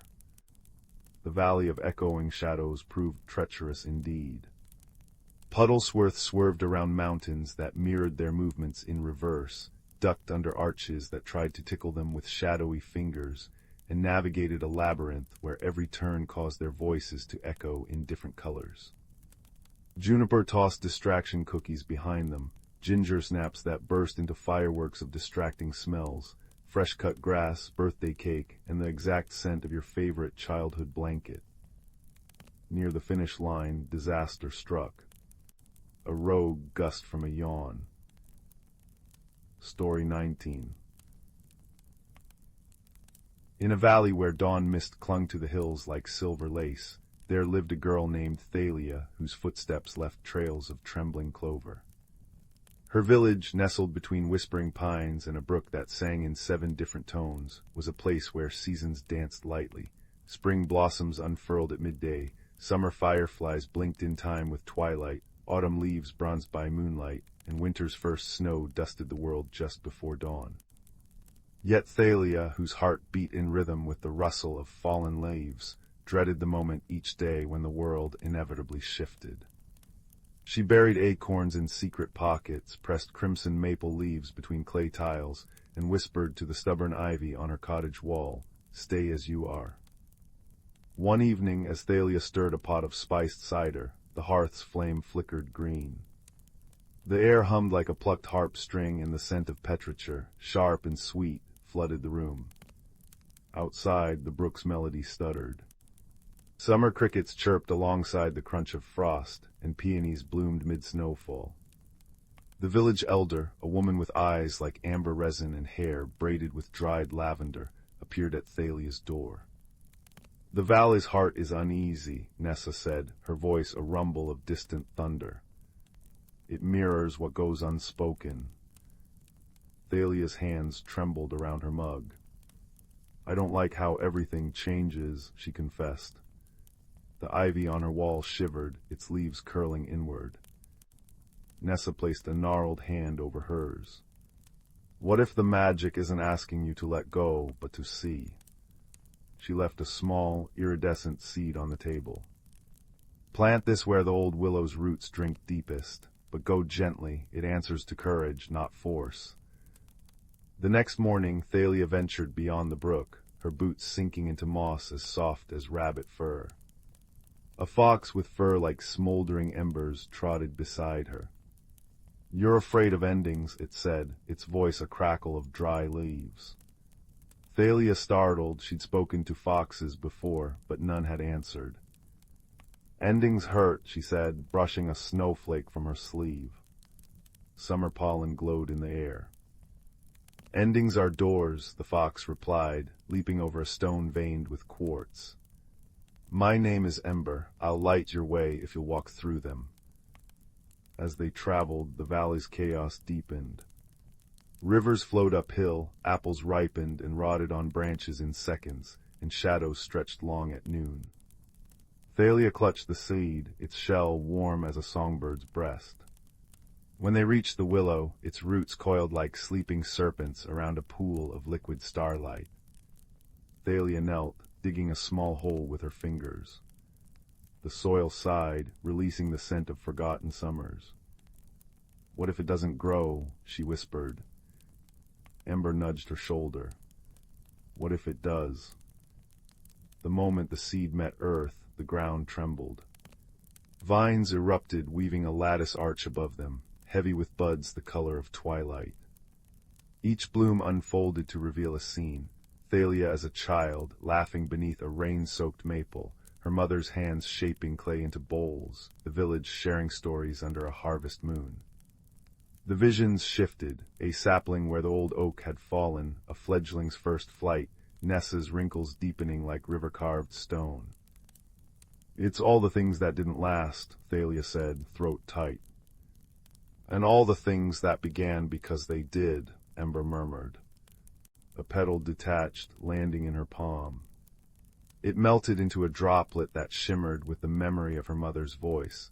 "Love isn't a cage, little leaf. It's the wind that helps you grow." Thalia's tears fell, watering the vines. The buds glowed brighter, and the chaos around them stilled. Winter's chill softened to spring mist, the brook's song steadied. When she turned to Ember, the fox's form flickered, a child with copper hair, a weathered stone, a sprout-piercing snow. "You're magic," Thalia breathed. "So are you," Ember said, fading into dappled light. "You just needed to remember." Back in the village, Thalia found Nessa weaving crowns of evergreen and holly. "The valley's heart is healing," the elder said, smiling. She gestured to Thalia's cottage. The ivy had burst into bloom, delicate as lace, yet stronger than iron. That night, as the villagers gathered around a fire, Thalia placed a handful of acorns in the flames. They popped like tiny drums, releasing smoke that curled into shapes, a sprout, a tree, a forest. "Nothing stays," she said, "but beauty returns in new forms." The children oohed as the smoke transformed into constellations they'd never seen but somehow knew by heart. Years later, when Thalia's hair turned silver and her hands mapped with stories, a young girl with a pocket full of acorns knocked on her door. "The brook's singing out of tune," the girl said, eyes wide. Thalia smiled, offering her a seed that glimmered with dawn's first light. "Come," she said, taking her hand. "Let's listen to what it's trying to say." And as they walked, the valley sighed, not in sorrow but in gratitude, its magic cradled by those brave enough to grow. Story 20. In a quiet village nestled between rolling hills and whispering pines, there lived a shy clockmaker's apprentice named Milo.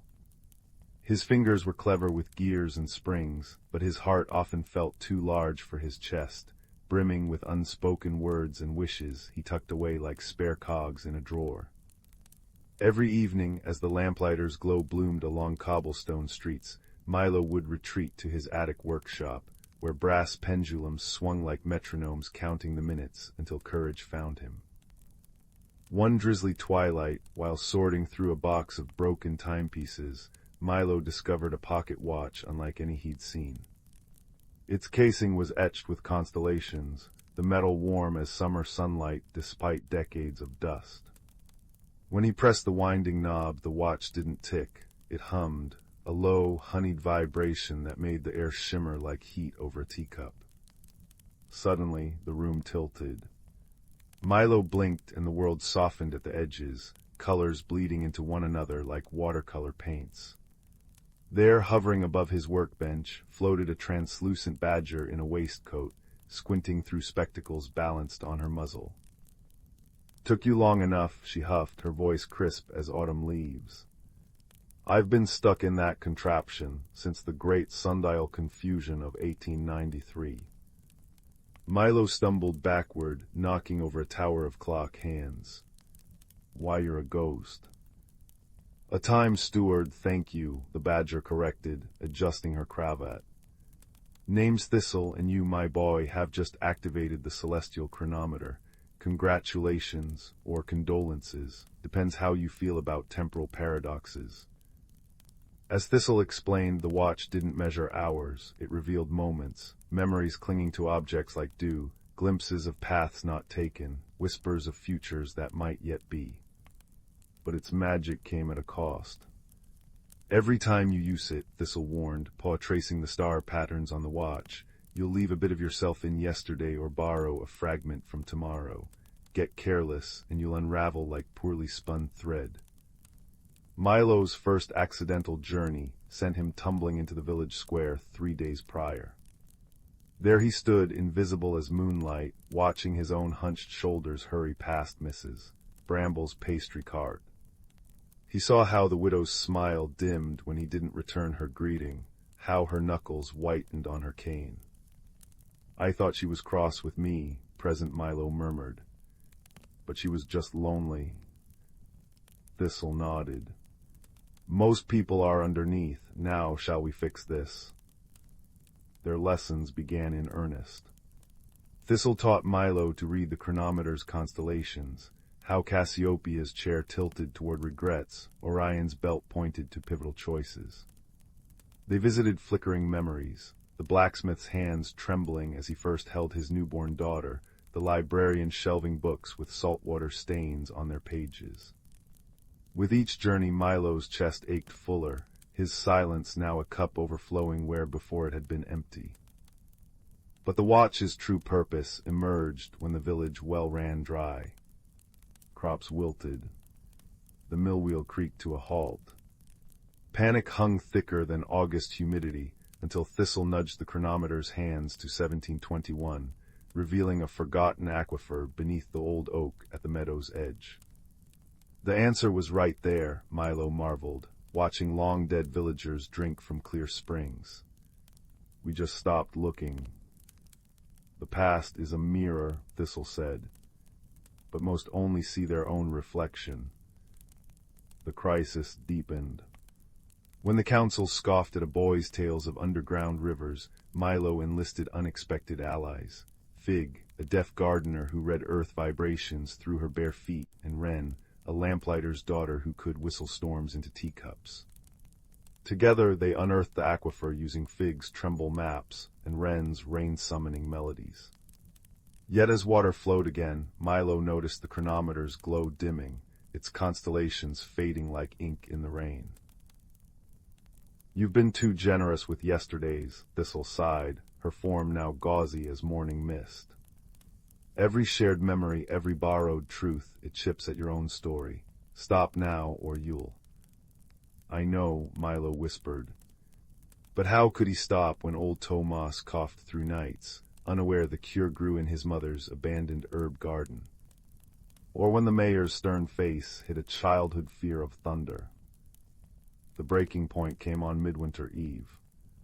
A blizzard trapped travelers in the pass, including Mrs. Bramble's granddaughter, desperate to reach her ailing grandmother.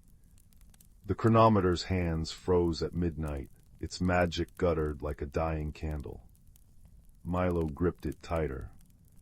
One last journey. Just one.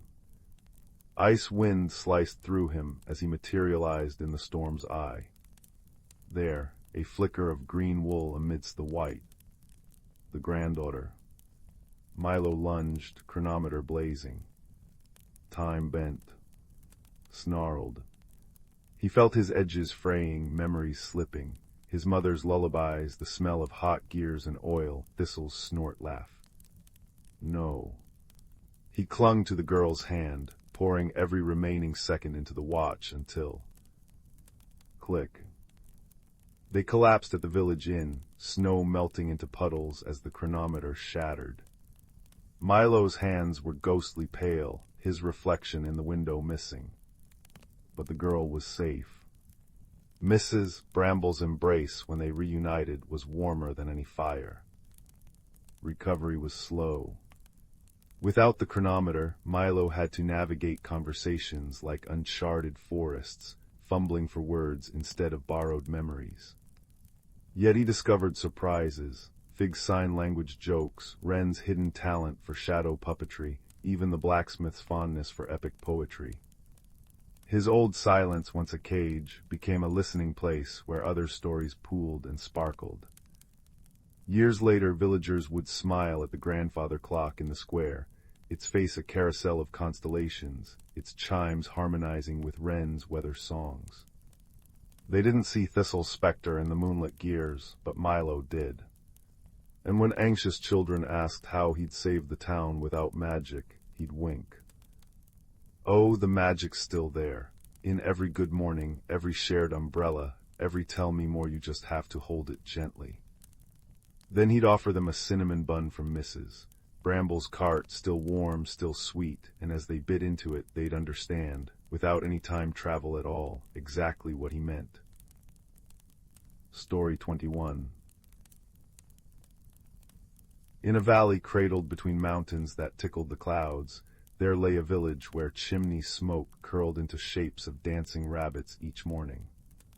Here the cobblestone paths knew every resident's footfall, and the bakery's cinnamon scent clung to the air like a friendly ghost. But this year, winter had overstayed its welcome. Snowflakes the size of thumbprints fell long after the last frost festival lantern had dimmed, and icicles hung from eaves like glassy fangs. 10-year-old Mira noticed it first. She'd been awaiting the sprout of her moonflower seeds, planted in a teacup by her windowsill, but the soil remained stubbornly gray. "Gran," she said one morning, her breath fogging the frost fern patterns on the window pane, "the snowbell petals usually turn pink when spring's near. Why are they still white?" Her grandmother paused in knitting a scarf that shimmered faintly, as if threaded with starlight. "The seasons," she murmured, "are having a conversation we can't quite hear." That night Mira tucked a sprig of evergreen into her pocket, for courage, Gran always said, and followed the silver trail of owl wings to the edge of the whispering woods. The trees here leaned close together, their bark etched with symbols only the village's oldest gardener could half remember. As Mira stepped under the boughs, the snow crunched differently here, like sugar under a spoon, and the air hummed with a note too low to hear, but deep enough to feel in one's ribs. A rustle stirred in the holly bushes. Out waddled a fox with fur the color of apricot jam, one ear tipped with frost. "You're smaller than the usual seekers," it said, voice like wind through a keyhole. When Mira offered her last raisin scone, slightly squashed from her pocket, the fox nibbled it daintily. "The spring sentinel sleeps too deeply," it confessed.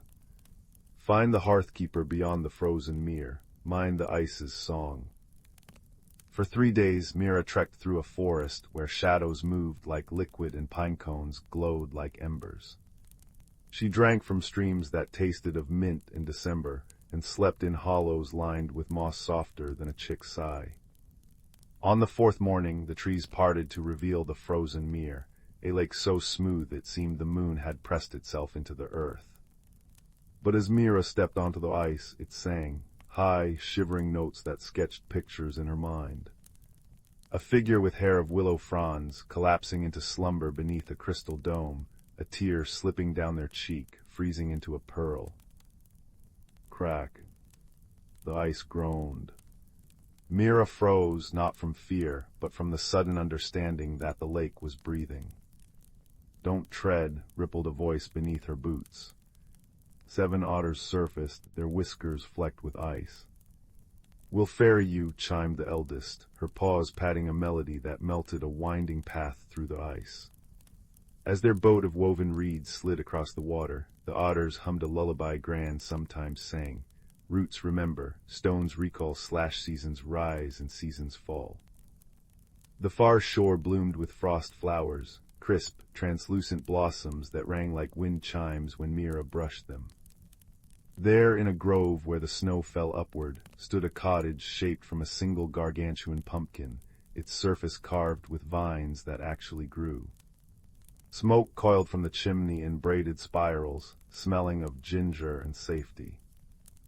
The hearthkeeper answered Mira's knock with a creak of door hinges and a flood of warmth. She wasn't old nor young, but seemed somehow seasoned, her braids streaked gold and white like wheat and snow, her apron dusted with what might have been cinnamon or rust from the stars. "Ah," she said, stirring a pot that bubbled with a sound like laughter. "You've come about the sentinel." Over mugs of cocoa that shifted flavors with each sip, peppermint, then caramel, then something unnamably perfect, the hearthkeeper explained. The spring sentinel, a being spun from cherry blossoms and morning dew, had sheltered in their crystal cavern after humans forgot the springtide rituals, the hanging of seed bells, the mending of bird nests, the sharing of stories with the thawing earth. "Loneliness weighs heavier than glaciers," sighed the hearthkeeper. She pressed a honeycake into Mira's palm. "Wake them with remembered joy." Guided by a compass carved from a maple seed, which pointed not north, but toward what needs growing, Mira climbed slopes where the snowflakes burst into butterflies upon landing. Near the summit she found the cavern, its entrance a yawn of shimmering cold. Inside, walls of ice reflected endless versions of herself. Mira holding a wilted flower, Mira laughing with a frog, Mira older, younger, braver. At the cavern's heart lay the sentinel, their form flickering between a youth with moss-colored eyes and a great stag antlered with flowering vines. Frozen tears glazed their cheeks. Mira's hands trembled, but she remembered Gran's words. When words fail, sing. When singing fails, listen. From her pocket she drew the moonflower seeds, still dormant but warm from her hope. Placing them in the sentinel's cupped hands, she hummed the tune the otters had taught her. Then hesitantly she added the story of her village, the baker who saved crumbs for sparrows, the children who tucked acorns into fence posts for the squirrel's pantry, the way every rainstorm ended with someone's granny declaring, "The earth's had her tea now." A sound like 1,000 icicles shattering sweetly filled the cavern. The sentinel's eyelids fluttered, green as unfurling ferns. "You tended the joy even when you forgot the rituals," they murmured. Their breath smelled of rain on new soil. Spring isn't in the ceremonies, but the care beneath. As they stood, their cloak of frost melted into a cascade of bluebells. Outside, the mountains exhaled. Snowdrifts dissolved into brooks that giggled down the slopes. Icicles dripped a melody that teased buds from every branch. Back in the village, the moonflower seeds sprouted so vigorously they cracked Mira's teacup, vines spilling over the windowsill in a waterfall of silver-white blooms. That year the Frost Festival included a new tradition, townsfolk whispering thanks to the earth as they hung their lanterns. The spring sentinel attended, disguised as a gardener with flowers braided into their hair, and no one mentioned how the pastries never crumbled in their hands. Mira kept the maple seed compass on her windowsill. Some nights when the northern lights rippled like a breeze through celestial curtains, she glimpsed the hearthkeeper's pumpkin cottage glowing on a distant hill, a reminder that magic thrived where gratitude took root, quiet and deep as a seed dreaming beneath the snow. Story 22. In a valley cradled by mountains that wore crowns of perpetual mist, there existed a village where chimney smoke curled in alphabet shapes and the cobblestones hummed when stepped upon. The townsfolk of Willowbend went about their days mending clockwork weather vanes and whispering recipes to their kitchen gardens, until the week the world turned quietly peculiar. It began on a Thursday tinged with the scent of burnt sugar. Young Theo discovered his mother's silver butter bell filled with starlight instead of cream. Miss Juniper, the lamplighter, found her wicks blooming into tiny roses that glowed amber after dusk. By Saturday, every compass in town spun like tops whenever Mayor Thornfield's cat sauntered past, and the river behind the mill wheel started flowing upward every noon precisely, fish swimming determinedly toward the clouds. 12-year-old Leela, whose freckles arranged themselves in constellations and whose braids perpetually smelled of rain-soaked pine, noticed the patterns others missed. "It's not chaos," she told her worried tabby cat Mallow as they sat beneath the ancient story oak. "There's a rhythm to it, like when you tap the maple trees wrong and the syrup comes out salty." She'd been charting incidents in her notebook, sketching correlations between the lavender hue of the twilight and which shops experienced phenomena. The bakery's floating scones only occurred when Mrs. Bramble used cardamom. The postmaster's letter singing sea shanties coincided with fog rolling in from the eastern meadows. Her investigation led her to the edge of the whispering woods, where ferns unfurled like antique scrolls and the air tasted of elderflower. There, beneath a canopy of persimmon leaves, she found a cottage shaped like a teapot, its thatched roof steaming gently. An old woman emerged, her hair braided with living fireflies and a shawl knitted from shadows. "Ah," she said, her voice like a bow drawn across cello strings. you've come about the hiccups in the world's song. Her name was Marigold, keeper of equilibrium between the seen and unseen. Together they sipped mulberry tea that changed flavor with each sip, honey, then mint, then something akin to laughter, as Marigold explained. Something young and bright has awakened in the forest's heart. Its magic hasn't learned the shape of things yet. Like a fawn learning its legs, it stumbles. That night, guided by a lantern containing a captured sunbeam, Leela and Marigold followed a trail of misplaced things. A hair ribbon tied around a moth's wing, a child's marble rolling uphill, the scent of birthday cake lingering where no oven burned. They stopped at a clearing where moonbeams pooled like mercury, illuminating a creature no taller than a boot. It had the quilled back of a hedgehog, eyes like molten amber, and paws that left faintly glowing prints. A tiny satchel made of dandelion fluff hung around its neck, overflowing with curious objects, a thimble-sized hat, a snail shell ringing like a bell, one of Theo's missing mittens. The creature whimpered as it tried to balance a pebble atop a floating acorn, its every attempt sending ripples through the air that made Lila's braids float upward. A spark sprite, Marigold breathed. They're born when a shooting star lands in a bed of wild thyme. This one must have gotten separated from its constellation. The sprite chirruped mournfully, clutching a shard of blue crystal that pulsed like a heartbeat. Leela crouched, offering a sprig of lemon basil from her pocket, a peace offering learned from taming shy hedgehogs. Over steaming cups of marigold broth the next morning, the trio deciphered the mystery. The sprite, who they named Pippin, though its true name sounded like wind chimes, had been practicing magic instinctively, its unintended spells causing Willowben's oddities. The reversed river. An attempt to water the clouds so they'd grow fluffier. The musical letters. It had wanted the postmaster's mourning doves to cheer up.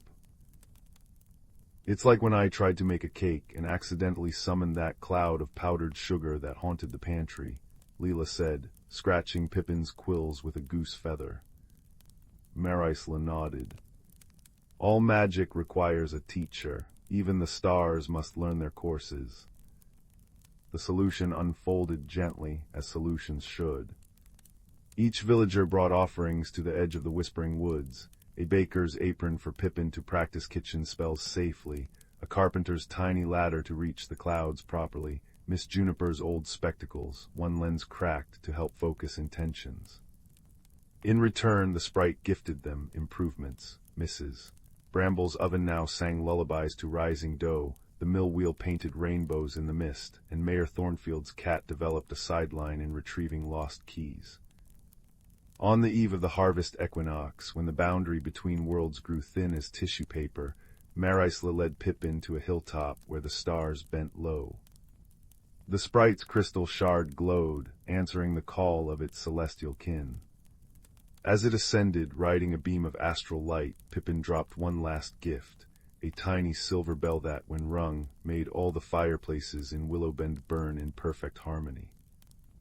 Now, when oddities occur, a clock running backward to give second chances, snowflakes tasting of peach jam, the villagers smile. They've learned that mysteries are just unanswered questions, waiting for the right listener. Layla still visits the Teapot Cottage weekly, learning the language of owl hoots and the art of stitching moonlight into quilts.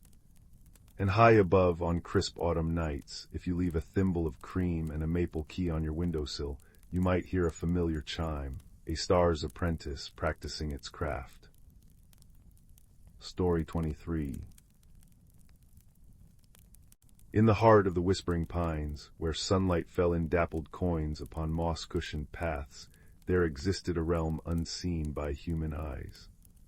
Here the oldest oak in the forest stood sentinel, its bark etched with runes that shimmered like trapped starlight whenever the moon waxed full.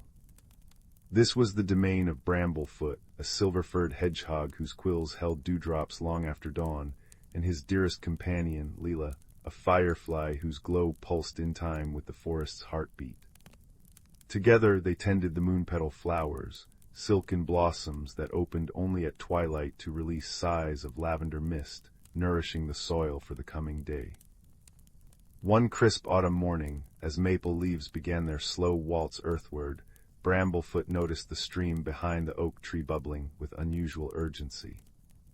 Stones along its bank wore jackets of frost too early in the season, their cold bite persisting even as the sun climbed higher. Leela's light dimmed as she hovered near the water. "The current song has changed," she murmured, her wings trembling. "It speaks of ice where there should be mist, silence where there should be whispers." Their concern deepened when they discovered the Willow Sisters, 3 ancient trees whose roots cradled the forest's memory, shedding tears of amber sap. The balance tilts, the willows creaked in unison, their voice like wind through chimes. North of here, where the starlit mere reflects the heavens, the frost spire has awakened too soon. Winter's breath encroaches upon autumn's hearth. Determined to aid their home, Bramblefoot and Leela embarked on a journey, guided by the scent of pine resin and the distant call of snow geese. They traversed valleys where ferns unfurled like emerald trumpets, their fronds dusted with early rime. At dusk they sheltered beneath a granite overhang, where Bramblefoot spotted peculiar tracks, a spiral pattern pressed into the frost, glowing faintly blue. Frostspire spores, Leela realized. They're crystallizing the air itself. By moonrise they reached the starlit mere. Normally a mirror of constellations, the lake now lay sealed beneath a pane of black ice, its surface marred by jagged crystalline structures growing upward like frozen flames. At its center stood the frost spire, a towering column of interlaced ice shards, pulsing with an unnatural violet light. From its core crept tendrils of frost, leaching color from the surrounding birches.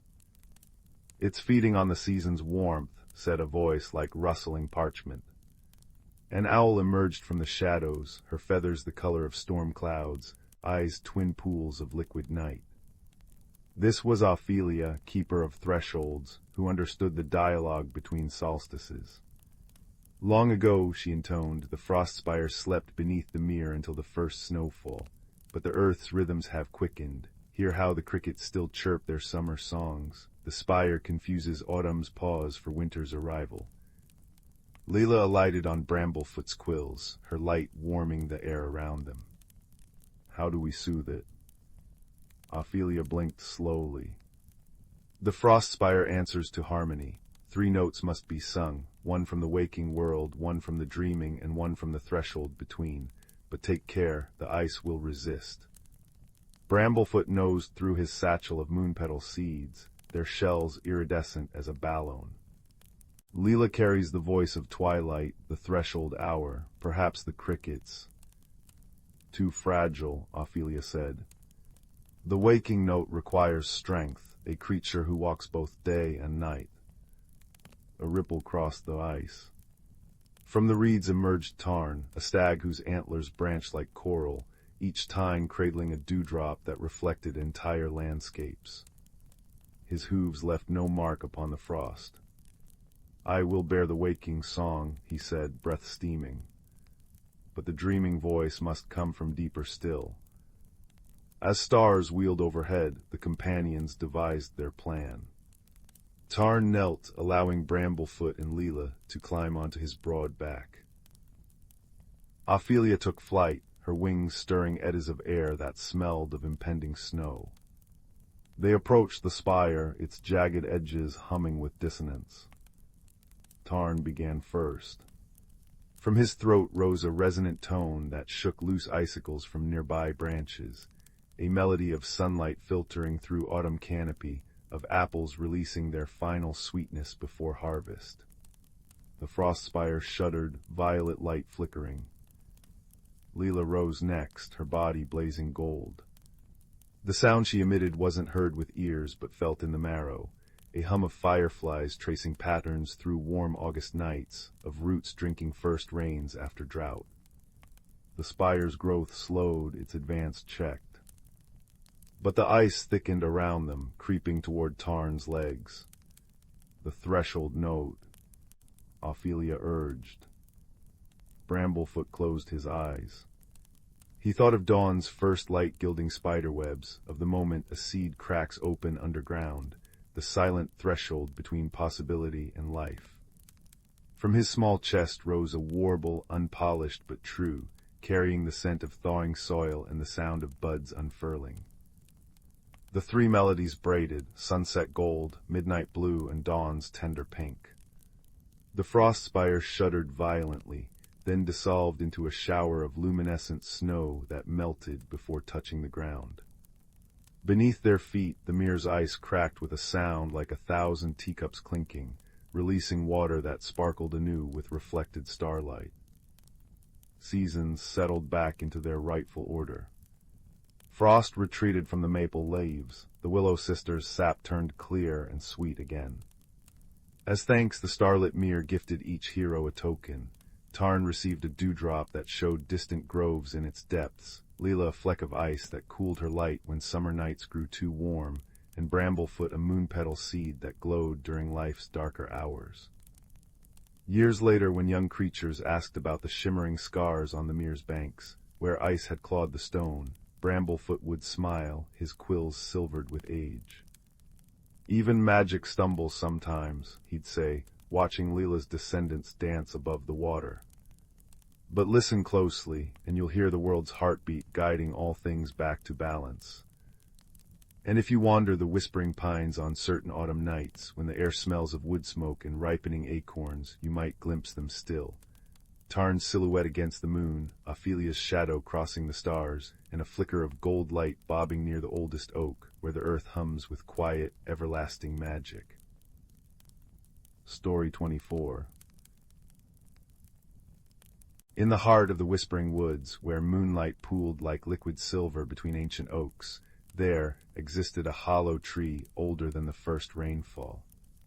Its bark shimmered with phosphorescent lichen, and within its cavernous roots lived a family of hedgehogs who tended the forest's dreamscapes.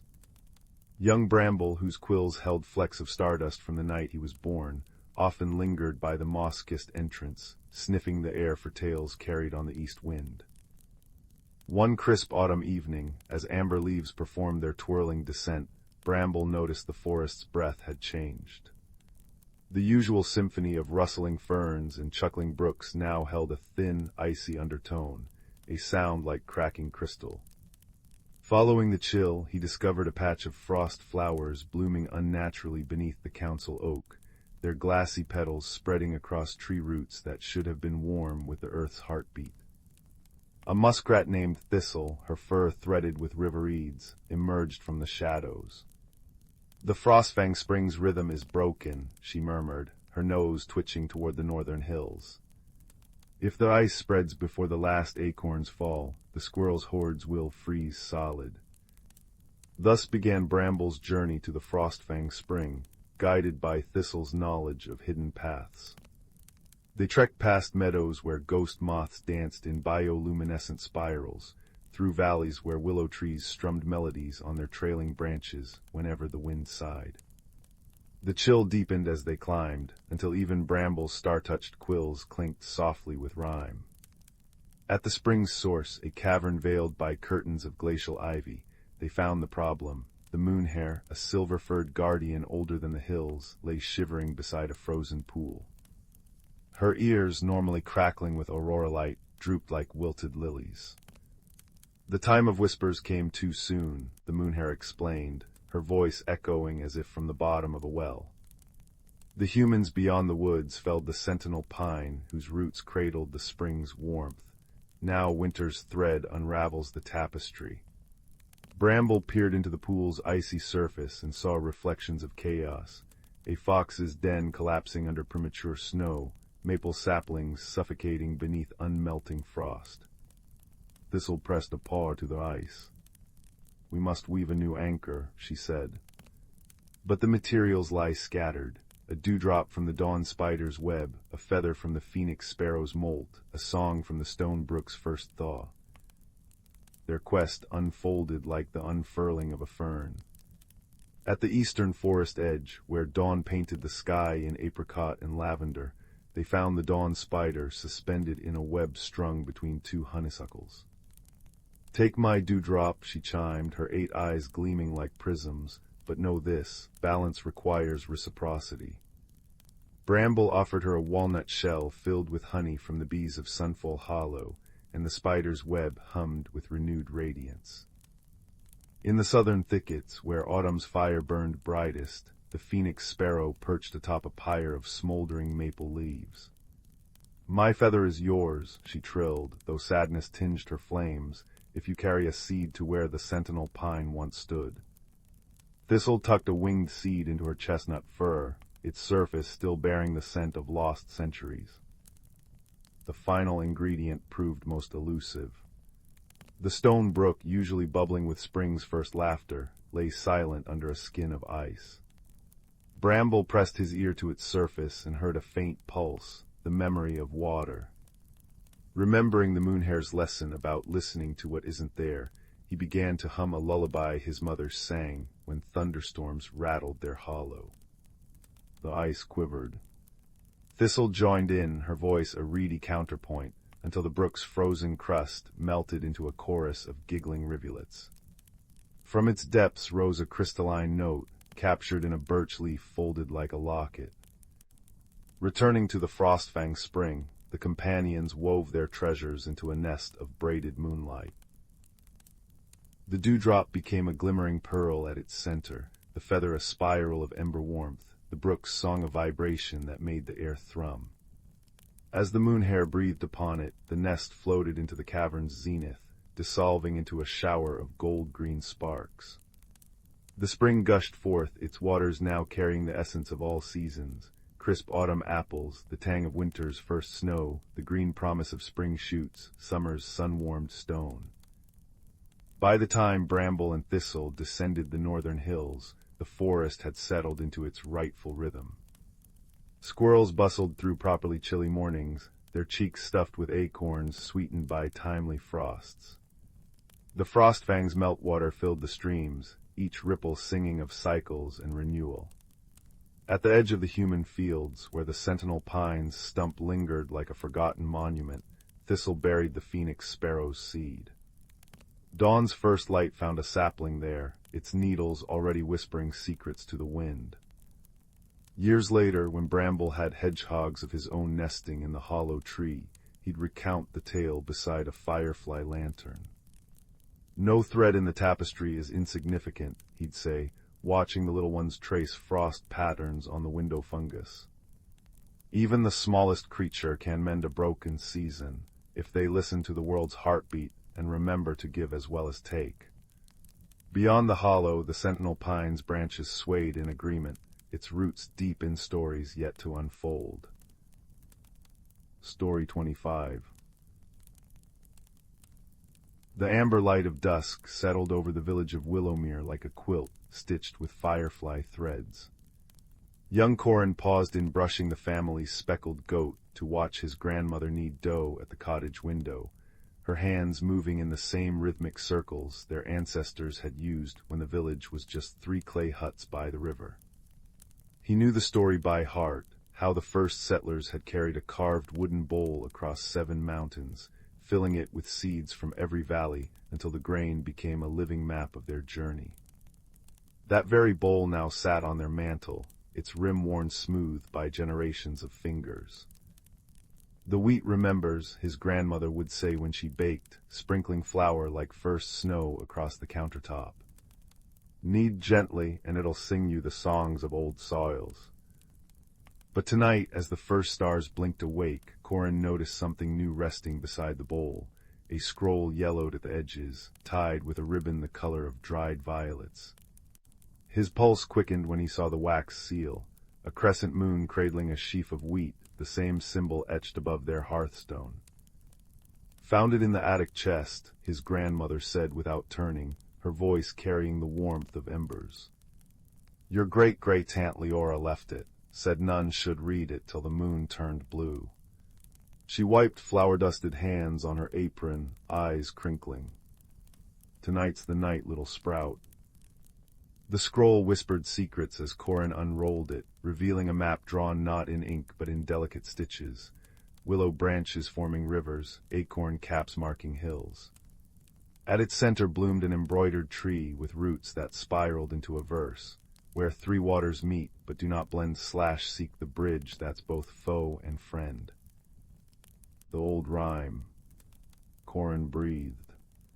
He'd heard fragments in bedtime tales, a bridge that vanished at dawn, a guardian who tested travelers with riddles sung in wind chimes.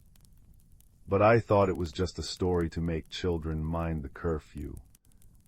His grandmother placed a walnut-sized bundle in his palm, its muslin wrapping smelling of time and time. Stories are seeds, dear one, some take seasons to sprout. Inside lay a pendant, a teardrop of amber trapping a single wheat on.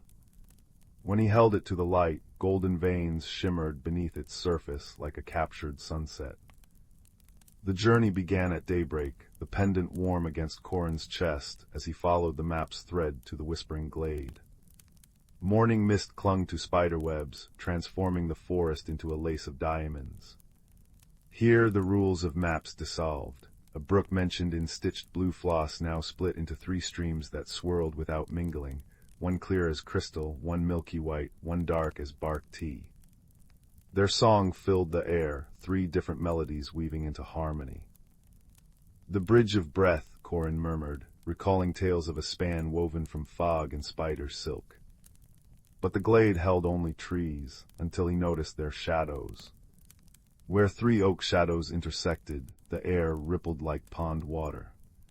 Stepping into that dappled darkness, Corin felt his breath catch, not from fear, but from the sudden scent of his grandmother's rosemary bread, a smell that had always meant safety. The bridge appeared as a sigh, its rails gleaming with dew. At its center stood a figure made of wind and willow leaves, eyes like maple seeds. What binds faster than rope, yet grows in silence, it intoned, voice a rustle through reeds. Corin's fingers found the amber pendant. Memories, he said, thinking of the wooden bowl's journey, the scroll's patient wait. The guardian shimmered in approval, and where it stood bloomed a sapling with bark like braided wheat stalks. Day melted into lavender twilight as Corin trekked onward, guided by fireflies that dipped in patterns matching the constellations on his map. When night draped her velvet cloak, he reached a mossy stone archway veiled by ivy.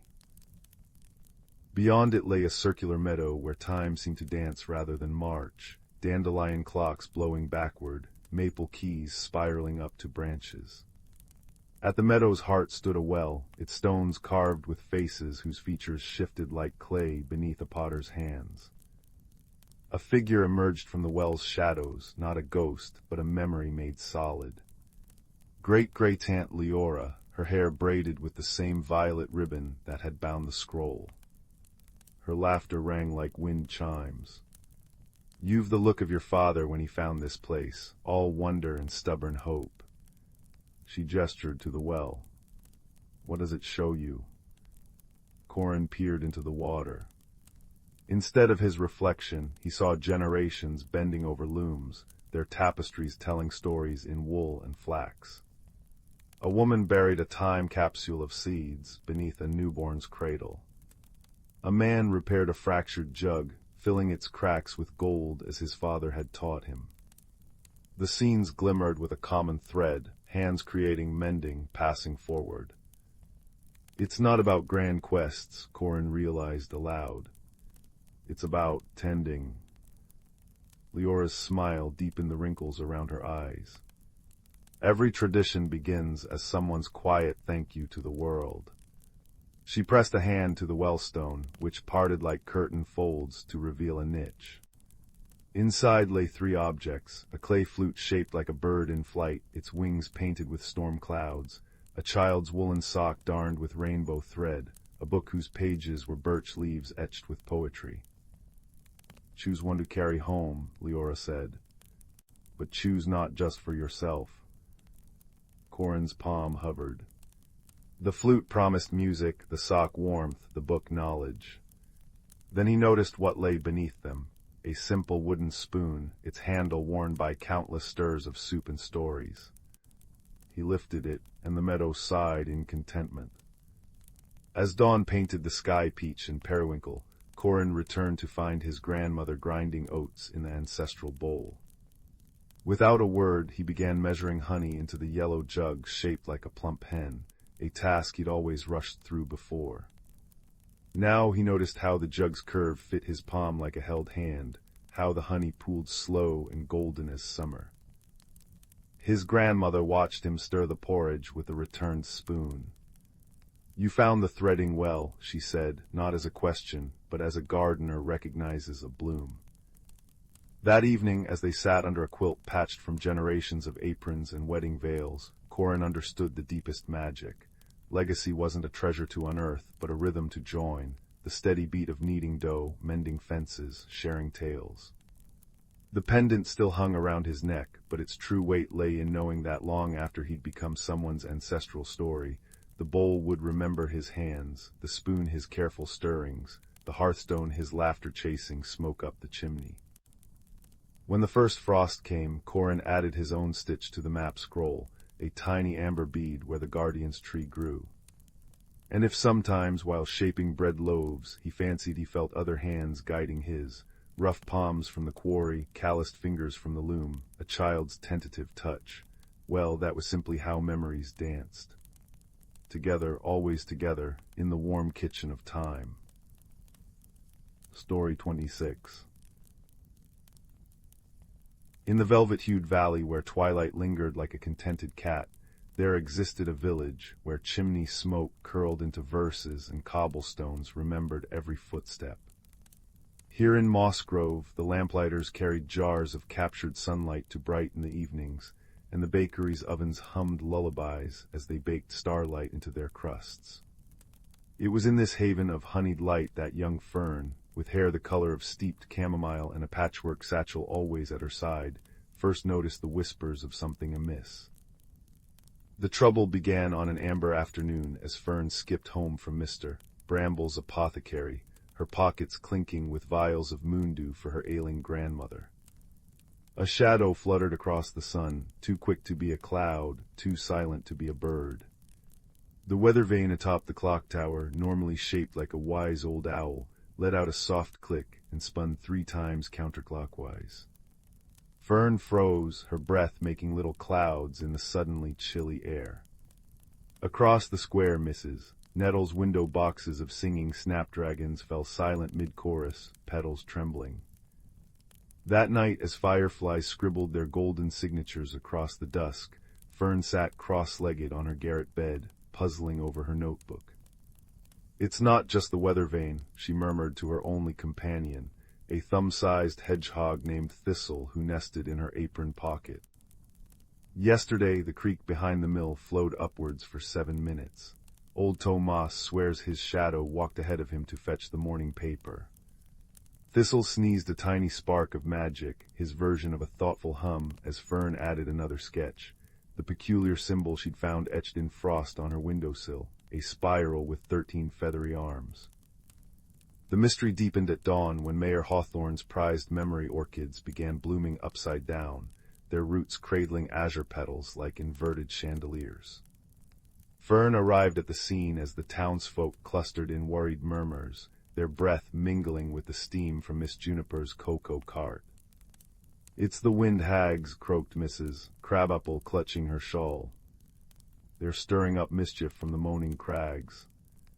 But Fern noticed what others didn't. The orchid's soil glittered with silver dust, and the air smelled not of decay, but of loneliness. Her investigation led her to the edge of the Whispering Wood, where trees traded secrets through their roots. Thistle bristled as they passed under the stone archway crowned with living ivy. "I know," Fern whispered, spotting fresh frost spirals glowing on birch trunks. "But grandmother says mysteries are like soup, best solved by adding the right ingredients." The woodside around them, oak leaves brushing Fern's shoulders like cautious fingers. Deep in the forest's heart they found the source, a trembling cluster of cloud sprites huddled in a hollowed cedar. These creatures of mist and moonlight normally danced through skies, stitching rainbows after storms.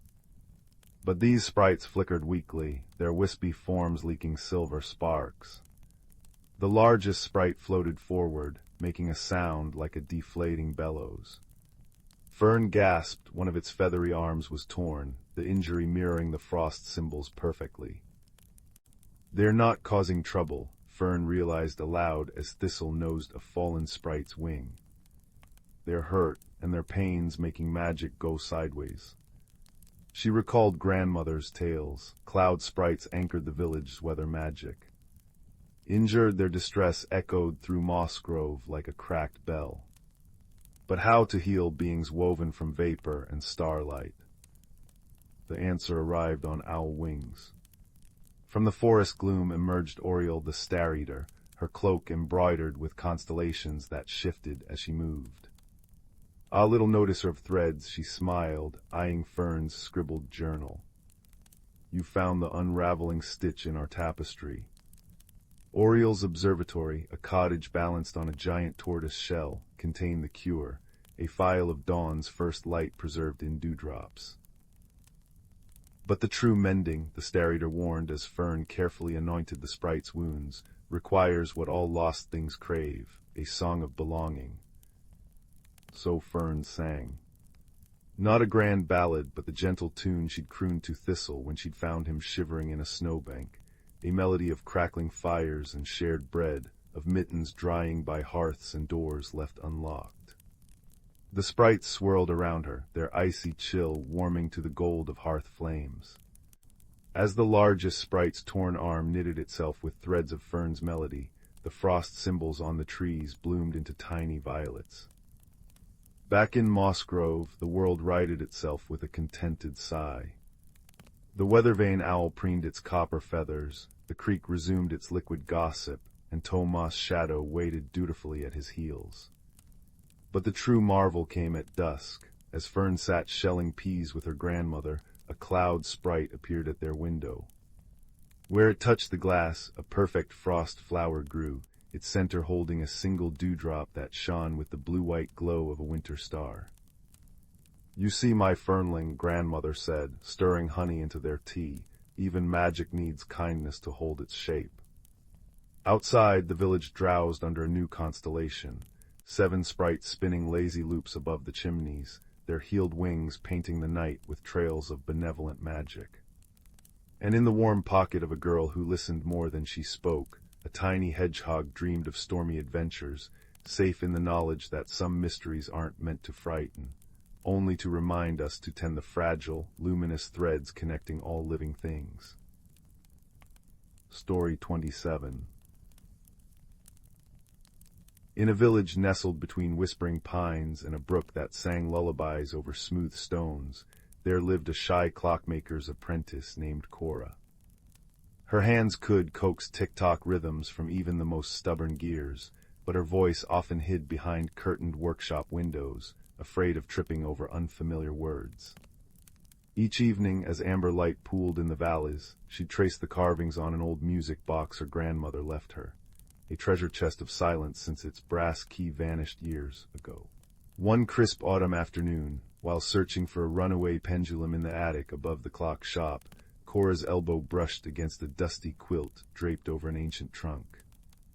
The fabric rippled suddenly, stitches glowing like fireflies trapped in thread. When she pulled it around her shoulders in surprise, the room dissolved into a tapestry of swirling colors and reformed as a sunlit meadow. Butterflies with wings like stained glass fluttered around a cottage made of interlocking books, their spines shifting to form new titles as Cora blinked. The Atlas of Whispers, Recipes for Moonlight, Symphonies in Spider Silk. A round door creaked open, revealing a hedgehog in a waistcoat too big for him, balancing a teacup on his quills. "Oh, crumbs," he muttered, watching tea slosh over the rim, "you're early." This was Bramble, keeper of the memory quilt, a tapestry woven from forgotten moments that allowed travelers to walk through others' memories. The quilt had chosen Cora, sensing her quiet talent for listening to unspoken stories in clock gears and heartbeats. Bramble, flustered but kind, explained the quilt's magic was fading because someone in the valley was losing their memories too quickly, leaving holes in the fabric of shared history. Their quest led them to Mr. Thistle, the village lamplighter, whose once vivid stories about constellations that danced on midwinter's eve now slipped through his fingers like smoke. Cora's heart ached watching him fumble with his lanterns, their glow dimming as his recollections faded. "The quilt can help him revisit memories," Bramble said, nibbling a lavender shortbread cookie from his pocket, "but only if we find 3 anchors, objects tied to his happiest moments." The search began with a faded theater ticket in Mr. Thistle's coat pocket, July 12th, the tale of the sky violinist, which quilt magic spun into a memory of young Mr. Thistle applauding till his palms hurt, marveling at paper birds swooping from the stage. Next, a dried forget-me-not pressed inside a cookbook revealed an evening where he taught his daughter to waltz among laundry lines, sheets billowing like ghostly dance partners. The third anchor proved elusive until Cora noticed the way Mr. Thistle unconsciously touched his wrist where no watch lay. His wife's bracelet, realized Pip, a chatty starling who'd joined them, her nest woven from ribbon scraps and sheet music. Silver links with charms shaped like little keys. She was a locksmith who could open anything except her own heart, or so the story goes. Finding the bracelet required entering Mr. Thistle's foggiest memory, a stormy night when his wife, Leela, rushed out to fix the broken lighthouse lens. In the quilt's memory realm, Cora and Bramble battled winds that smelled of salt and regret, following the desperate clinking of charms on the bracelet, until they found it clutched in Leela's hand as she repaired the light. "She always said locks and lights were the same," Cora murmured, watching Leela's hands work. "Both help people find their way home." As the recovered memories settled into the quilt's patches, Bramble taught Cora to weave new stitches using threads spun from Mr. Thistle's laughter during the play, the swish of dancing sheets, and the click-click of Leela's locksmith tools. With each stitch, the lamplighter's eyes regained their sparkle, lantern flames blooming into miniature suns that bathed the village in buttery light. In the end, Cora didn't need the quilt to speak at the village's memory festival. Her hands told the story, repairing the old music box with a gear shaped like a key. When its melody spilled into the night, a lullaby Leela used to hum, Mr. Thistle's tears glowed like liquid amber. "You've given me back the notes between the beats," he whispered, and Cora finally understood that silence wasn't emptiness. It was the breath before laughter, the space where stories gather strength. Now the quilt hangs in the clock shop, its patches growing as villagers add their own memories.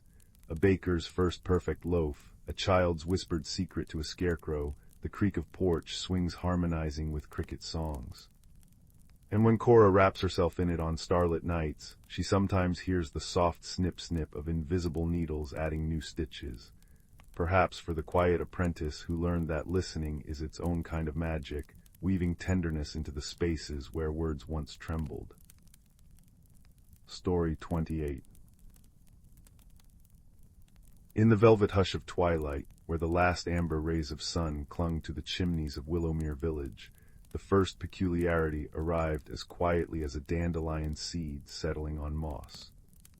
Mrs. Thistlethwaite's prize rose bushes, renowned for blooming scarlet even in deepest winter, sprouted silver thorns that chimbled like wind chimes when touched. By dawn, every cobblestone in the market square bore tiny imprints of cloven hooves, though no goat or deer had trod there. And most curious of all, the village sundial began casting shadows in the shape of crescent moons, even at high noon. Young Finn, who delivered milk pails from his family's speckled cows each morning, noticed these oddities accumulating like puzzle pieces without a box. His fingers itched to trace the musical thorns, but he remembered his grandmother's warning, magic unanswered grows thistles in the soul. So instead he tucked a moon-shaped shadow into his notebook, a page torn and folded precisely to catch the sundial's trick, and climbed the spiral path to the only person who might understand. Atop Hemlock Hill stood the cottage of Old Mallow, a retired star-catcher whose beard still glittered with stardust from his celestial hunts. Herbs hung upside down in his rafters whispered secrets to the tea-kettle, and his fireplace was rumored to connect to dragon caves beneath the mountains. When Finn arrived breathless at the crooked oak door, he found Mallow already setting out 2 cups of lavender honey tea, the steam curling into shapes of running hairs. "Took you 9 minutes longer than I expected," the old man chuckled, tapping a sundial-shaped pocket watch. "The Val's heartbeat's gone skittish, hasn't it? Sit, lad, tell me what your eyes have seen." As Finn described the singing thorns and spectral hoofprints, Mallow's eyebrows, as wild as owl nests, twitched with recognition. From under a pile of moth-eaten star charts, he produced a lens forged from frozen starlight. "Every mystery leaves crumbs," he murmured, pressing the cold glass into Finn's palm. "Look through this where the hoofprints gather, but mind the third shadow it bites." Back in the market square, Finn knelt until his knees drank the cobblestone's chill. Through the star lens, the tiny hoofprints glowed faintly blue, each imprint sprouting ghostly threads that quivered like spider silk in breeze. Following their tremulous paths, he discovered they all pointed toward the abandoned clock tower at the village edge, a place where time itself was said to pool like rainwater. It was there, between the stopped clock hands frozen at 3:33, that Finn found the source of the disturbances. A young seasoned spirit, no taller than his elbow, with antlers made of frost and eyes like melted gold. She trembled atop the clock face, her hooves leaving glowing marks wherever she stepped. Around her neck hung a cracked hourglass pendant leaking sand that turned to snowflakes as it fell. "She's a winterling," Mallow breathed when Finn led him to the tower. "Meant to hibernate in the first frost cave until December, but see how her pendant's shattered, she's leaking time essence. Lost, frightened, her magic seeping out uncontrolled." The spirit whimpered, icicle tears clinking against the clock face. Where they fell, strange hybrids sprouted, daffodils with furred pinecone centers, apples glowing like lanterns with firefly light inside.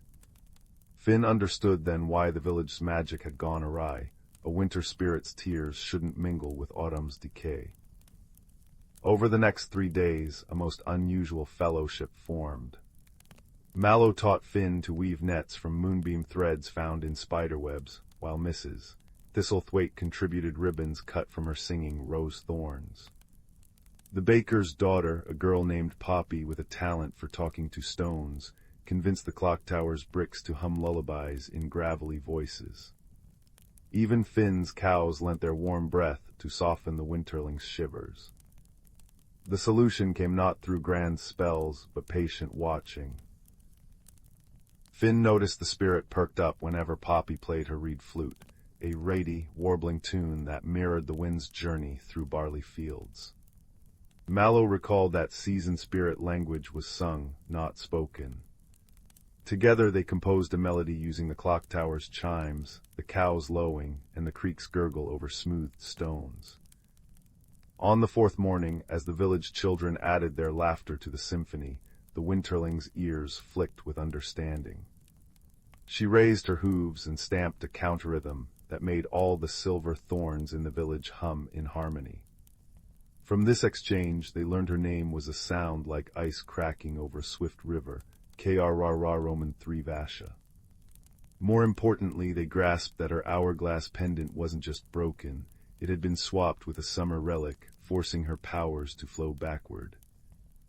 The final clue came from an unexpected ally, a marmalade cat named Minister Thump, so called for his habit of knocking over inkwells, who'd been napping in Mallow's workshop.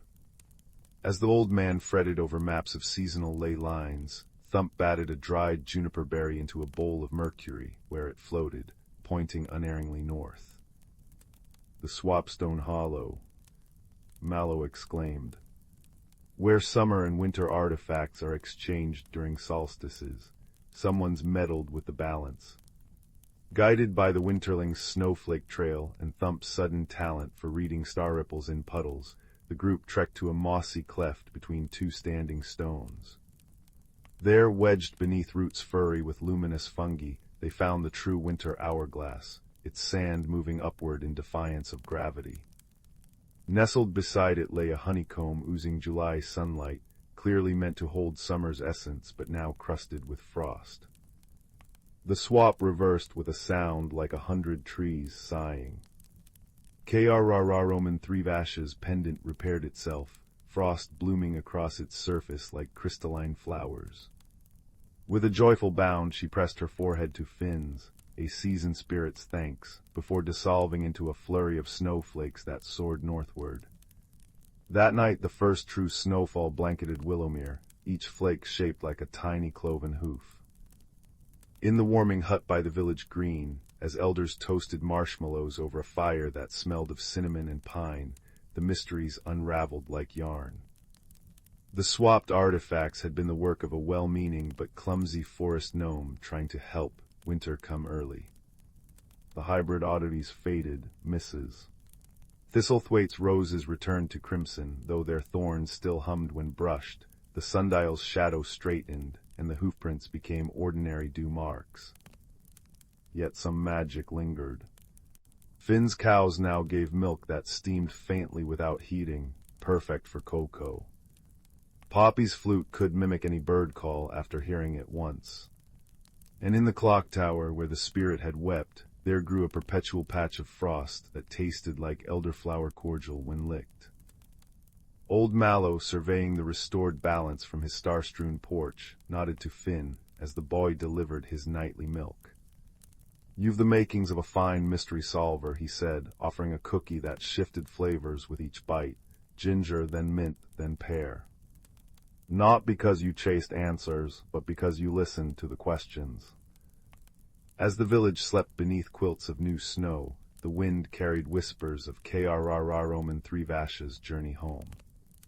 Some claimed to hear antlers brushing against the northern stars, or glimpsed hoofprints circling the moon. But all agreed the air smelled sweeter now, as if the world itself breathed deeper when its hidden threads were gently knotted back into place. And in the silent spaces between cricket song and rustling pines, if one listened very closely, there came a faint harmonic hum, the sound of silver thorns, star lenses, and seasoned spirits dancing in perfect, quiet balance. Story 29.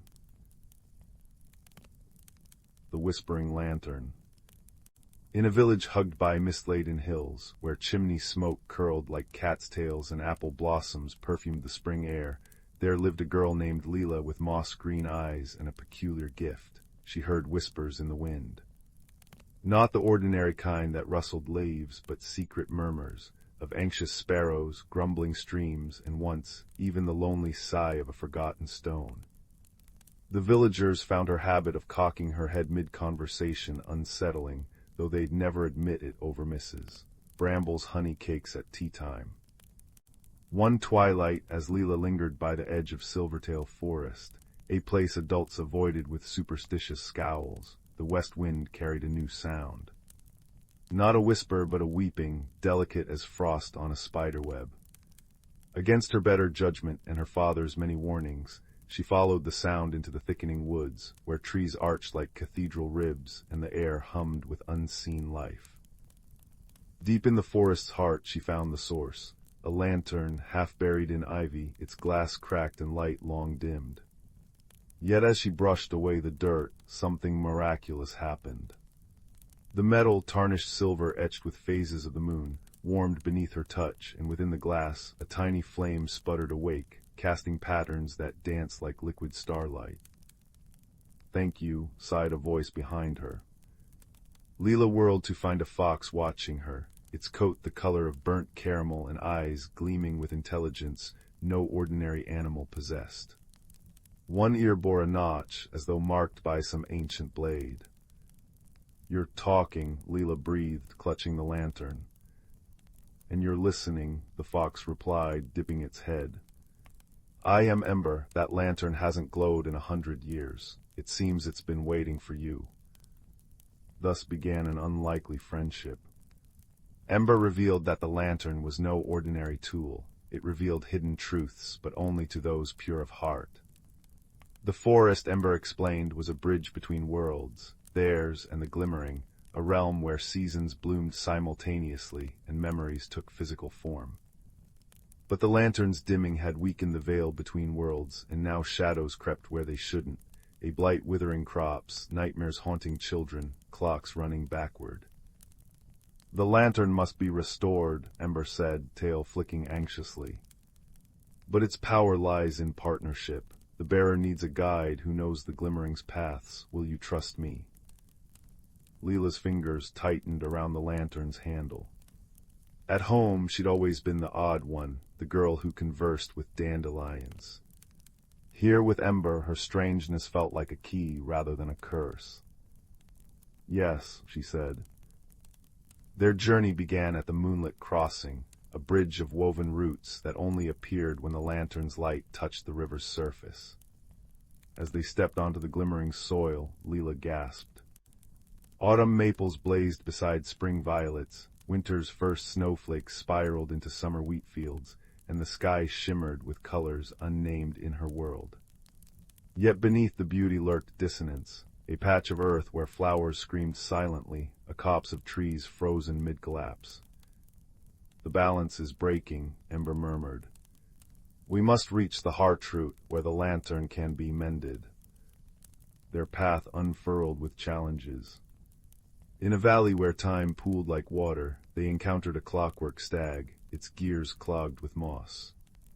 Help me remember my song, it pleaded, voice grinding.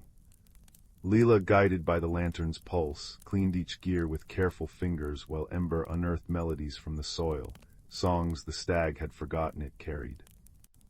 Later they navigated a maze of living mist where whispers taunted Leila's deepest fears. You'll fail. You'll always be alone, but Ember nuzzled her hand, warm and real, and Leela focused on the lantern's glow until the mist dissolved, chastened. Each trial deepened their bond. Leela learned Ember loved riddles and hated walnuts dug up from a squirrel's hoard, too bitter. Ember discovered Leela could imitate owl calls perfectly and had an irrational fear of carnivorous toadstools. They licked me, Ember. Yet shadows dogged them. A creeping darkness corrupted the glimmering's edges, twisting creatures into hollow-eyed versions of themselves. During a desperate escape from such beings, the lantern's light guttered, its flame starving without the heartroot's power. We're close, Ember urged as they stumbled into a cavern ribbed with glowing crystals.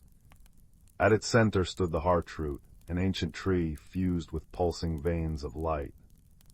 But guarding it was a figure from Ember's past, a spectral wolf with eyes like cracked ice. Vera, Ember growled, tail bristling. You were banished. For challenging the old rules, the wolf sneered. Rules that let worlds decay while cowards cling to tradition.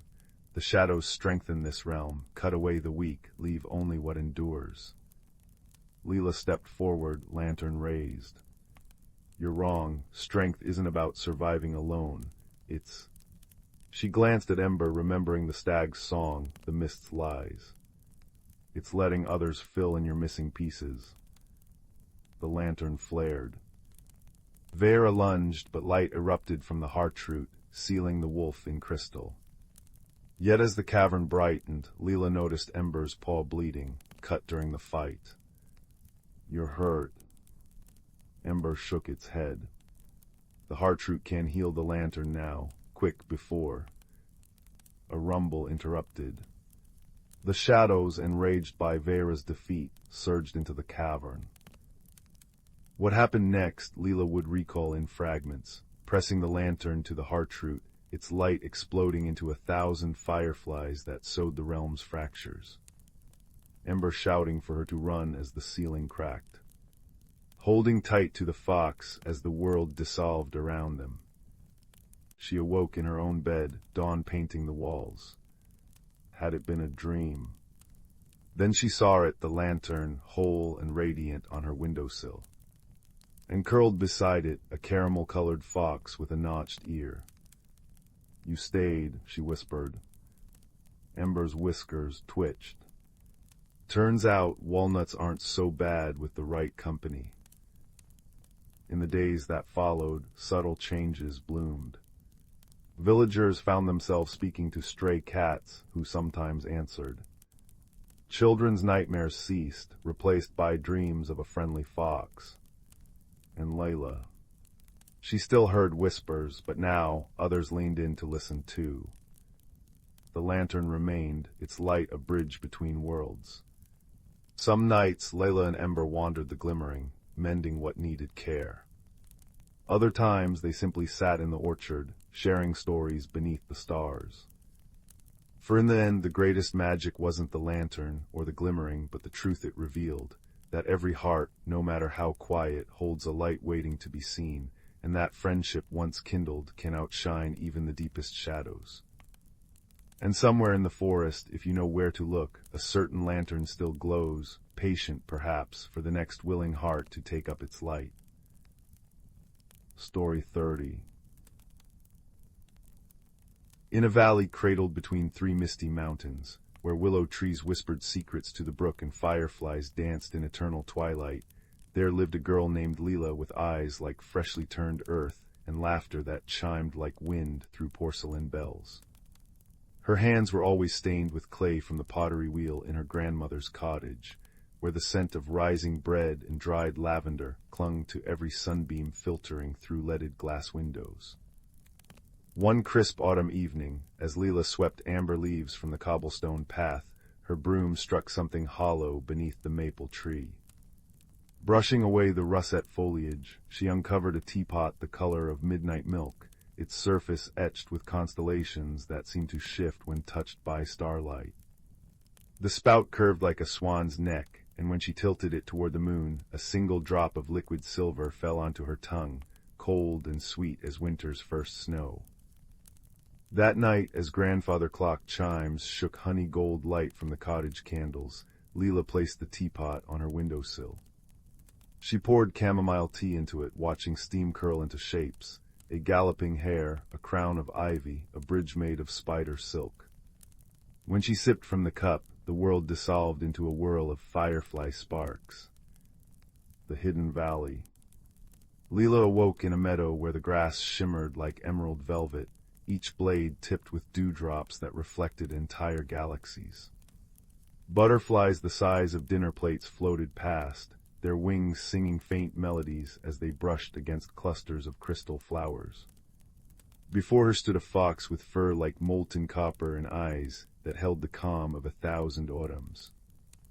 "You've come at last, teapot keeper," he said, his voice a rumble of distant thunder. "I am Rowan, the valley's heart weakens, the starlight spring grows faint, and without its song our world will fade." He nodded toward a path paved with luminous pebbles, winding up a mountain where the peak vanished into a swirl of opal clouds. "The spring's guardian has fallen silent, you must help her remember." The journey begins. The first trial came at the Bridge of Whispers, a fragile arc of woven moonlight spanning a gorge where shadows writhed like eels. "Step only where the light holds memory," Rowan advised. Leela pressed her palm to the bridge, feeling impressions flood her mind, a lullaby hummed by a mother otter to her pup, the joyous squeal of a child chasing soap bubbles, the contented sigh of an old tortoise sunning his shell. She walked where the warmth lingered, the bridge solidifying beneath her feet, while behind her the fox murmured, "You see, some truths are felt, not seen." In a glen carpeted with moss softer than rabbit fur, they met a hedgehog named Thistle, whose quills glittered with trapped stardust. She was trying in vain to reach the last amber apple on a skeletal tree. "It's for my sister," she fretted. The blight took her appetite. Leela spun a clay bowl on her palm, a trick learned from her grandmother, and hurled it upward, catching the fruit gently. Thistle gifted her a silver thimble that glowed when held to the ear. "For hearing hearts that struggle to speak," she said. The silent guardian. At dawn on the third day they reached the starlight spring, a pool of liquid silver encircled by weeping willows with leaves of blown glass. On a jade pedestal sat an owl made of marble, her wings spread in mid-flight, eyes dull as tarnished coins. "Her name is Lyra," said Rowan. "She once sang the spring to life each night, but sorrow stole her voice." Leela knelt, pressing Thistle's thimble to the owl's chest. A faint melody seeped out, a song fractured by loneliness. Lyra's stone feathers trembled as memories surfaced, centuries of singing to an empty grove, watching creatures come and go, never staying long enough to learn her name. You've been the valley's constant heartbeat, Leela realized. But who sang for you?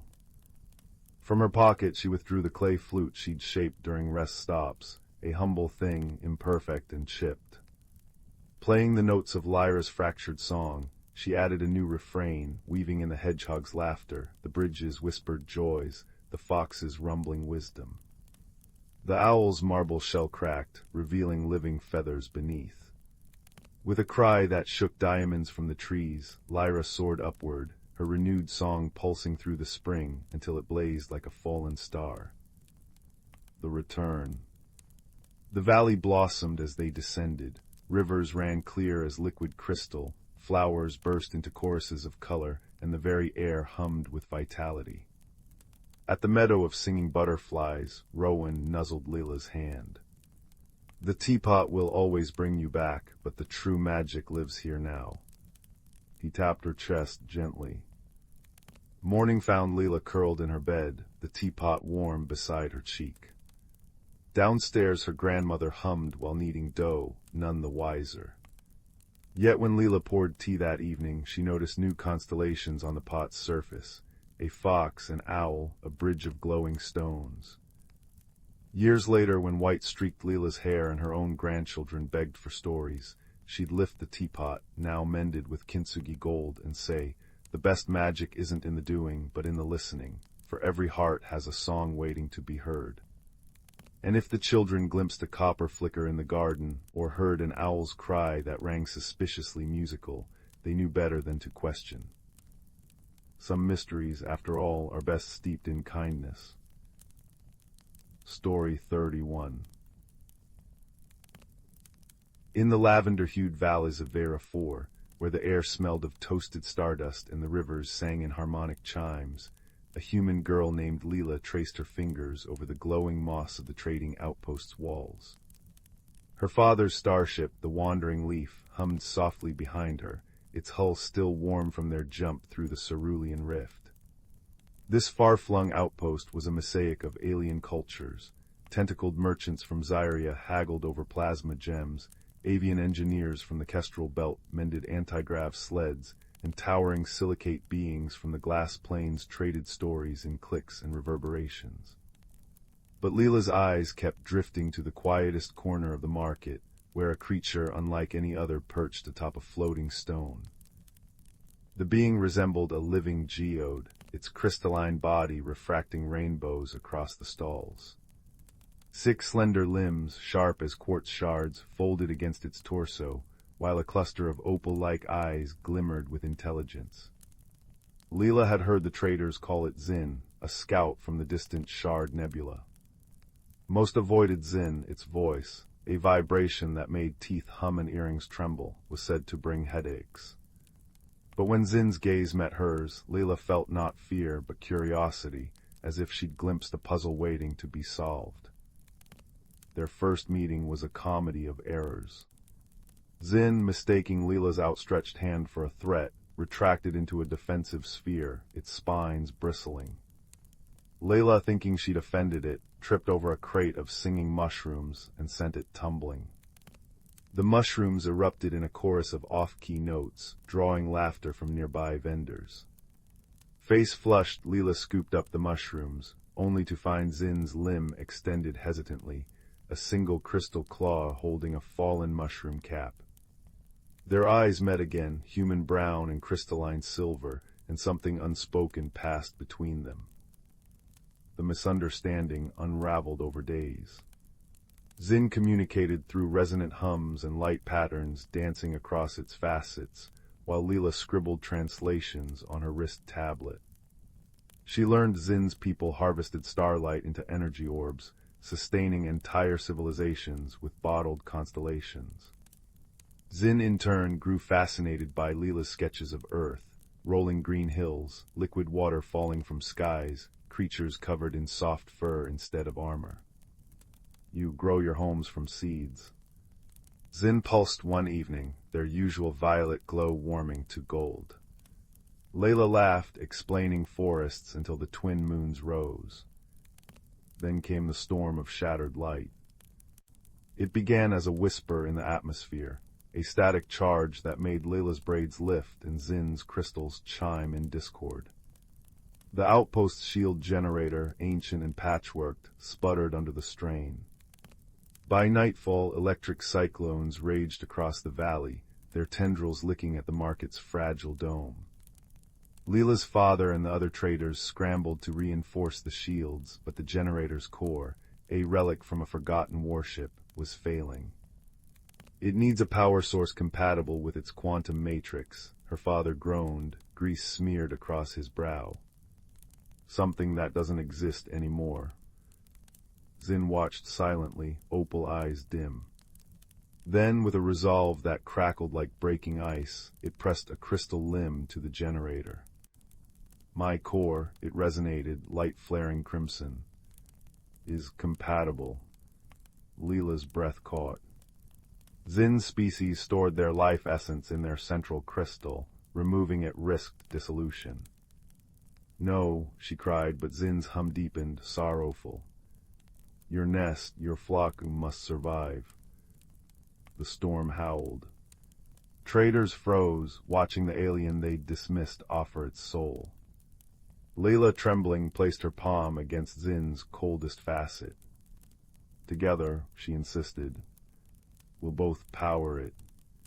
Her father protested, but Leela's mind raced. She'd studied the generator's schematics, knew its safeties could split the load. Zin's light flickered uncertainly until Leela pulled a vial from her pocket, liquid starlight, traded that morning for a lock of her hair. You taught me energy can be shared, she said, pouring it into the fuel port. Let's prove it. Hand and crystal touched the core simultaneously. Agony erupted, then transcendence. Leela's consciousness splintered into stardust, her thoughts woven with Zin's memories. Crystalline nurseries under neon skies, the song of solar winds, loneliness sharper than any storm.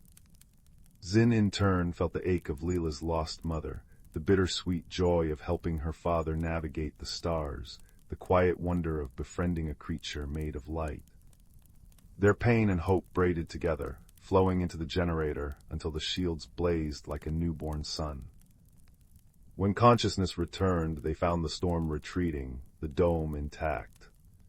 Traders stared in awe, not just at the saved outpost, but at the human and shard being curled protectively around the core, their forms faintly glowing. Zin's central crystal, though fractured, pulsed steadily. Layla's hand, still clasped to its surface, bore no burns, only a shimmering dust that smelled of supernovas. In the quiet days that followed, the market changed. Zyrians offered Zin rare minerals to mend its crystal. Kestrel engineers crafted a translator pendant for Layla, its feathers vibrating with Zin's voice. Even the gruff silicate elder Growtha gifted them a shard from her own body, a gesture of deepest respect. On the eve of the Wandering Leaf's departure, Leela and Zin sat atop the mossy wall, sharing a bag of candied meteor fragments. You'll revisit. Zin hummed, light dimming to twilight blue. Leela pressed her forehead to Zin's warmest facet. Wherever we go, I'll leave messages, she promised. In radio waves or star charts or... She grinned, tapping the translator pendant. In songs only we'll understand. As the starship ascended, Leela watched Zin's form shrink to a glittering speck below, a beacon already rewriting the myths of Vera 4. Somewhere in the void between galaxies, a human engineer would later discover an anomaly, a nebula pulsing with crystalline structures, their light patterns singing a duet in two voices. And on the edge of the Shard Nebula, a certain scout would smile, if smiles could be made of prismatic light, every time a trading vessel broadcast a familiar, lilting tune. But that, my dear listener, is a story for another night. For now, let the image cradle you, a girl and a star being, forever linked by a choice to see not alien and other, but mirrors reflecting the same brave, fragile light. Sleep well and know that even in the coldest voids, friendship blooms eternal. Story 32. The air in the derelict wayfarer's respite station tasted of aged metal and forgotten stories. Kale, a lithe reptilian scout from the windswept dunes of Zyros 7, pressed his scaled palm against the crystal door, his amber eyes narrowing at the faint hum of machinery within. His tail twitched nervously, dislodging a shower of orange sand from the crevices between his emerald scales. The station's rotating gravity rings groaned like a sleepy giant, their motion casting kaleidoscopic shadows through the dusty observation domes. In the hydroponics bay, where tendrils of forgotten vines clung to broken growth lamps, Layla floated half-submerged in a nutrient tank. Her gelatinous form shimmered with bioluminescent freckles, each pulse mirroring the anxious rhythm of her core. The Moravian's translucent body quivered as distant footsteps echoed through the station's bones, not the methodical march of galactic conservators hunting her for existing without permits, but something lighter. Curious. Their meeting began with mistrust. Kale's dagger claw extended instinctively when Layla oozed over the doorway's threshold, her form rippling into a defensive spiked sphere. "Stay back, swamp spawn," he hissed, the desert worlder's throat sack flushing crimson. Layla condensed into a pillar, her voice bubbling like a brook over smooth stones. "You're not with the harvesters." Her core glowed softer now, casting aquamarine light across Kale's sand-pitted boots. 7 cycles passed in cautious coexistence. Kale repaired the oxygen recyclers using Zyrosian desert logic. If a thing worked at high noon under twin suns, it would work anywhere. Leela sang to the failing hydroponic systems in harmonic frequencies that made the wilted sky blossoms perk up their cerulean petals. They left gifts in the corridor between their chosen territories. Kale placed a polished obsidian shard beside Layla's tank. She left a perfect water sphere floating in midair using surface tension tricks. The crisis came during the long night cycle. Emergency lights bathed the station in bloody hues as the gravity drive stuttered. Kale scrambled through tilting corridors, claws screeching on grating, reaching Leela just as her tank began draining. "The core's overloading," he barked, catching her semi-solid form in a reinforced cargo tarp. "We need to redirect the coolant," Leela finished, her body stretching into a glowing map of the station's veins. "But the pipes are blocked by..." Her light dimmed. "By my biogel, I tried to heal the cracks yesterday." Kale's frill flattened. "You contaminated the systems. You didn't warn me your repairs would overpressurize them." Leela's form rippled stormy indigo. The station shuddered. A support beam groaned. Then Kale did something unprecedented. He laughed. A dry, crackling sound that startled them both. "My teacher always said, sand and water make either mud or mortar." He extended a claw. "Let's choose mortar." In the trembling heart of the station, they became a single organism. Leela permeated clogged vents, her gelatin dissolving debris while Kale jury-rigged bypasses using his tail's heat regulation spikes. When radiation alarms blared, Kale shed his outer scales to shield Leila's core. When the main console sparked, Leela extruded a conductive limb to complete the circuit, singing the ancient Moravian ballad of deep current courage. Dawn found them slumped in the rejuvenated hydroponics bay, the air sweet with blooming night spires. Kale nursed a burn along his arm, watching Leela's form slowly regain its opalescence. "Your people, they really communicate through shape-shifting." Leela morphed into a perfect replica of Kale, down to the chipped third claw on his left foot. "And you Zyrosians really think with your frills." The replica's neck frill flushed violet before she melted back into her preferred form, a humanoid shape with too many smiling teeth. Only when embarrassed, Cale muttered, his frill betraying him again. They discovered the garden together. Behind a sealed airlock grown thick with moss, a forgotten caretaker drone had tended a miniature Eden. Fuzzy crimson ferns trembled as they entered. Leela wept diamond tears seeing Moravian spiral kelp thriving beside Zyrosian sunspikes, their crystalline leaves refracting light into rainbows on the walls. Cale's claws hovered reverently above a cluster of desert memory orbs, their glassy surfaces preserving scenes from extinct Zyrosian oases. "They're supposed to be extinct," he rasped. Leela enveloped his trembling hand in her warmth. "Nothing's ever truly gone if someone remembers." When rescue came, a grouchy Tauran freighter captain drawn by their reactivated beacon, neither was ready. Cale stood stiffly at the airlock, his travel pack bulging with memory orb cuttings. Layla's form had stabilized into something resembling a human child made of liquid starlight. "The conservators revoked my exile," she said quietly. "My sister fought for people like us." Cale stared at the floor grates. "My clan's sending a skiff. They finally believe the dunes aren't cursed." The Tauran captain cleared all four throats. "You common or what, jelly girl?" They moved simultaneously. Cale pressed a scale into Leela's core, a Zyrosian farewell. She detached a glowing freckle, letting it embed in his frill. No words, only the hydroponics bay's gentle mist and the distant chime of memory orbs. Years later, when Cale's sandship cuts through the dunes, a bioluminescent freckle pulses warnings of approaching storms. And in the Moravian coral cities, a certain diplomat wears an emerald scale pendant that hums during productive negotiations. The wayfarer's respite still drifts empty, its garden thriving, a testament to truths written in water and sand, that loneliness is but unspoken friendship, that the universe grows warmer when unlike pieces knit themselves into something new. Somewhere, a desert and an ocean smile. Story 33.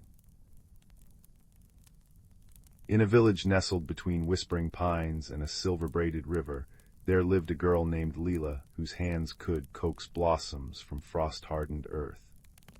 Her cottage stood at the edge of the Elderwood, where trees hummed with ancestral magic and seasons danced rather than marched. Yet this year, autumn lingered like a guest, overstaying its welcome. Maple leaves glowed perpetual amber, pumpkins refused to soften into winter compost, and the north wind hesitated beyond the horizon, leaving the air thick with unfinishedness. Leela traced the stubborn veins of a maple leaf caught mid-descent, its edges curled like a child's reluctant fingers releasing a toy. "It's not right," she murmured to her shadow, elongated in the honeyed light. For 12 moons she'd watched the world hold its breath, crops ripening too slowly, chicks hesitating to crack their shells, even her own garden resisting the tidy rhythms of planting and harvest. Change had always been her quiet adversary. She arranged pebbles in symmetrical rows along the garden path, mended her blue cloak before the first thread frayed, and could recite every creak of the farmhouse stairs to avoid surprises. The trouble whispered through the village first in shrugs and half-formed theories. Fishermen spoke of trout swimming backward, weavers found their looms threading spider silk instead of wool. On the third full moon of the stalled season, Granny Thistle arrived at Leela's door clutching a basket of blackberries that gleamed like polished ink. "Roots are talking," the elder said, her voice a rasp of bark on bark. She pressed a berry into Leela's palm, cold as river stones, yet pulsing faintly. "The Elderwood's heartstone is faltering. It needs a keeper willing to." Her milky eyes drifted to Leela's garden, where row upon row of marigolds stood at soldierly attention. To trust the messiness of growth. That night, Leela dreamt of a tree. Not the grandfather oaks of the Elderwood, but something older, a great twisting thing with bark that shimmered like water under moonlight. Its branches sagged under weightless, translucent fruits that chimed like wind bells when she reached to touch them. A voice, neither male nor female, but green-growing things in spring, murmured, "What is preserved never learns to sing." Dawn found her nodding provisions into a cloak lined with thistledown for lightness and pockets full of Granny's dubious gifts, a compass with no needle, a candle that burned cold, and a walnut shell that clicked when shaken. The forest edge breathed mist onto her cheeks as she stepped under the canopy, where perpetual autumn had woven a tapestry of cinnamon and gold. But within 20 paces, the familiar path unraveled. "You're stomping," observed a voice like rustling parchment. Leela whirled, scattering maple keys from her hair. A fox sat primly on a lichen-cushioned rock, its fur the exact russet of the suspended leaves. It blinked mercury-colored eyes. "No wonder the mycelium won't speak to you. Try walking like you're apologizing." "I don't apologize to dirt," Leela retorted, then flushed. The fox's chuckle unspooled into a red-gold mist that settled over the forest floor. Where it touched, ghostly mushrooms phosphoresced in shapes like tiny hands waving. "Ember," the fox said, leaping down to pad beside her. "And you're the girl who starches her dreams. Come, the Heartstone isn't fond of waiting." Their path became a negotiation. Ember darted ahead, nose twitching at whispers Leela couldn't hear, while the forest tested her resolve. A brook blocked their way, its waters frozen mid-cascade like 1,000 glass beads. Layla reached to chip at the ice, but Ember nipped her sleeve. "It's not stuck, it's deciding. Listen." Pressure behind her ribs, Leela crouched until her knees sank into moss. The ice sang, a high, crystalline note of longing. She breathed onto the nearest droplet. "It's all right to fall." The droplet shivered, then plunged with a laugh like splintering stars. The whole cascade awoke in a spray of rainbows, drenching her boots but filling the air with the scent of snowmint and possibility. Days blurred. They slept in hollows lined with owl feathers, drank nectar from flowers that bloomed only for whispered secrets. Leela learned to spot the tree hollows where light pooled like liquid dawn, time's spillage, Ember explained, and to avoid patches of shadow that stuck to the skin like burnt sugar. Yet the deeper they wandered, the more the forest resisted. Roots snagged her ankles, breezes tugged her hair. "It's you," Ember said as they forded a river of liquid twilight, fish with bioluminescent scales darting around their legs. "The Heartstone feels you're not all that must and should clanging in your chest. It's dissonant to a place that thrives on becoming." Leela paused mid-step, water swirling cold around her thighs. A memory surfaced, her mother's hands, calloused and sure, teaching her to prune apple trees. Cut too much and they starve. Cut too little and they break under their own weight. She'd spent years perfecting the balance, yet now, breathing air thick with the musk of unchanging leaves, she wondered if her careful cuts had stifled a wilder sweetness. The Heartstone revealed itself at the forest's crucible, a clearing where trees formed a perfect circle, their trunks fused into a living colonnade. At the center stood a plinth of iridescent stone, its surface etched with spirals that seemed to rotate when stared at peripherally. But the light within it guttered like a dying candle. Ember melted into the shadows as Leela approached. The stone's song vibrated in her molars, a discordant hum that sharpened when she reached to touch it. "Wait." The voice came from everywhere and nowhere.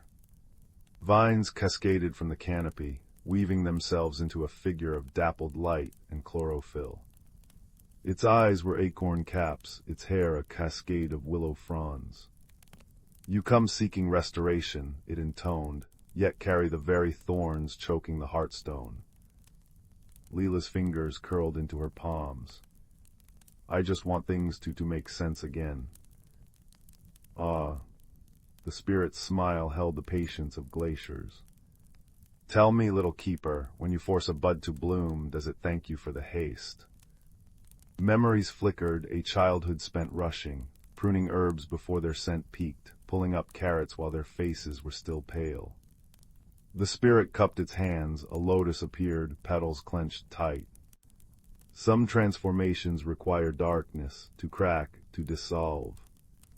The lotus sank into black soil. For 3 heartbeats, nothing. Then a green shoot erupted, unfurling into a bloom that glowed like captured moonlight. Leela's breath hitched. What if the change isn't good? The spirit rippled, becoming a storm cloud, then a rainbow, then a maple key spinning lazily. Every leaf must release to fly. It gestured to the heartstone. Place your hands upon it, not to fix, but to feel. Cold.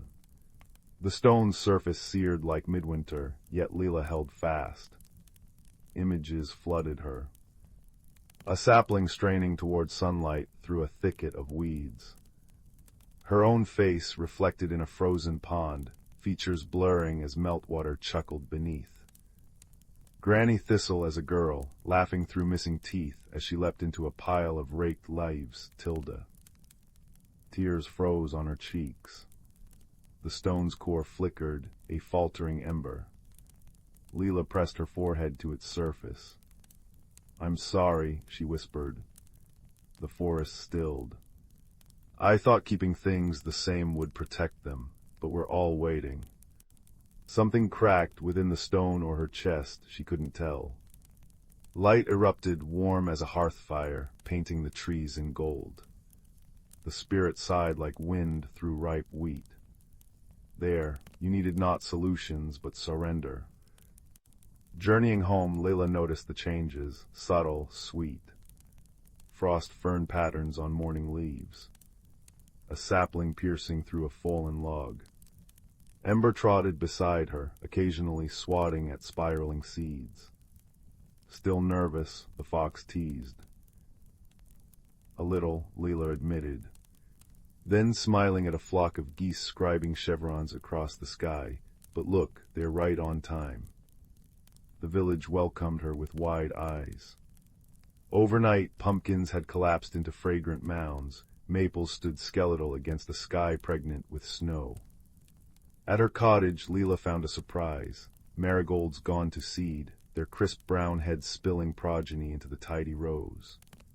She laughed, a rich, unexpected sound, and left them to their riotous self-sowing. That winter, as the village spun tales of the girl who'd danced with forest spirits, Leela took up a new hobby, mending socks with thread that changed colors mid-stitch. Granny Thistle, sampling blackberry jam that tasted inexplicably of spring rain, winked across the hearth. Outside, the first crocus pushed through snow, its purple head cocked as if listening to the earth's slow, contented heartbeat. Story 34. In a quiet village nestled between rolling hills of heather, there lived a boy named Theo, whose hands were always stained with ink from mending clocks.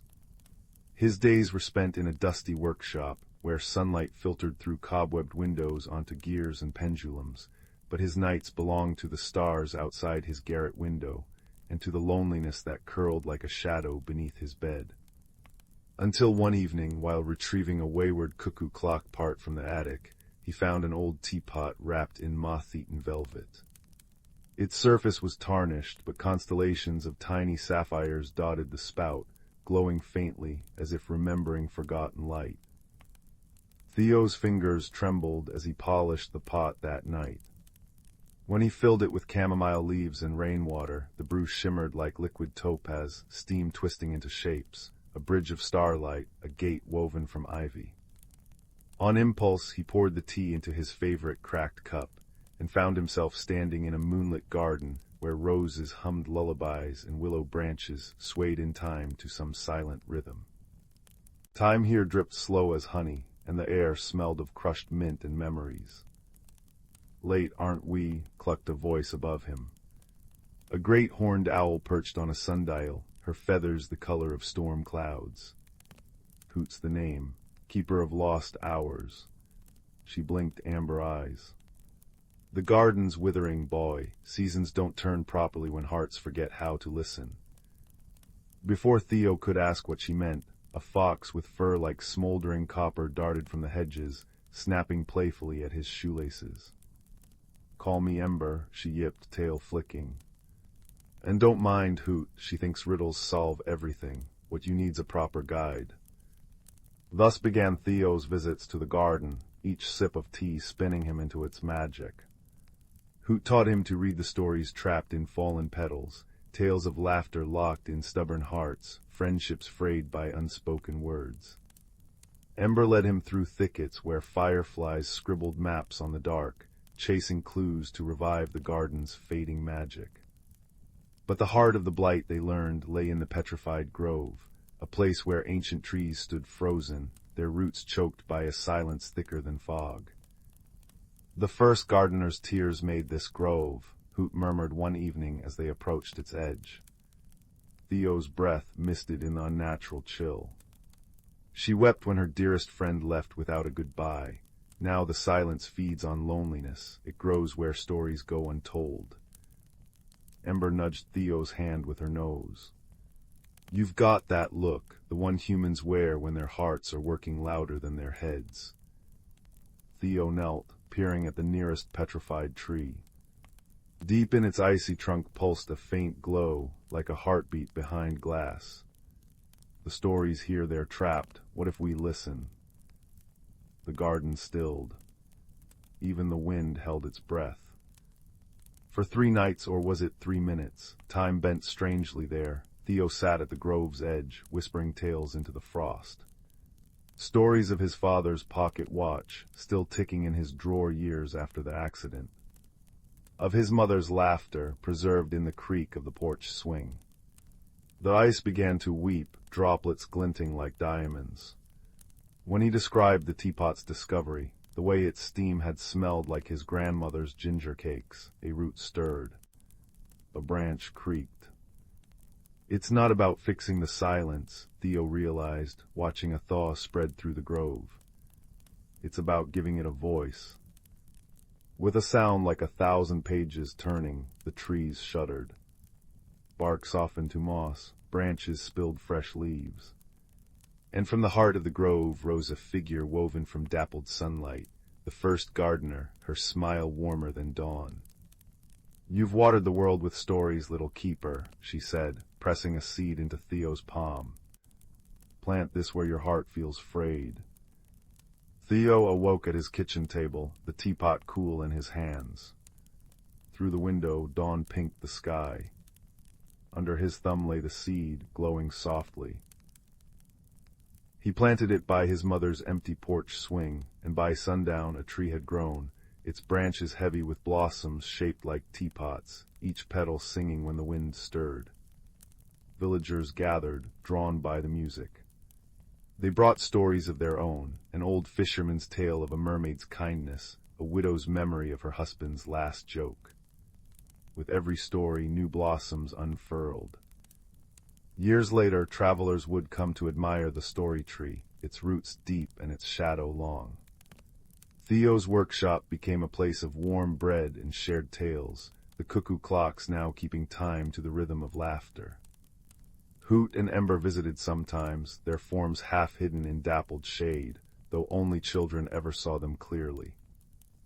As for the teapot, it sits on Theo's windowsill, tarnished and quiet, until a lonely soul finds it. Then the sapphires sparkle anew, and the steam smells of crushed mint and possibility, ready to spin another tale where someone least expects it. Story 35. In the velvet-hued valley where twilight lingered like a contented cat, there stood a village where chimney smoke curled into shapes of sleeping dragons, and the cobblestones remembered every footstep with a faint hum. It was here, between the whispering apothecary shop and the bakery that always smelled of cinnamon constellations, that young Finn discovered the first peculiar footprint.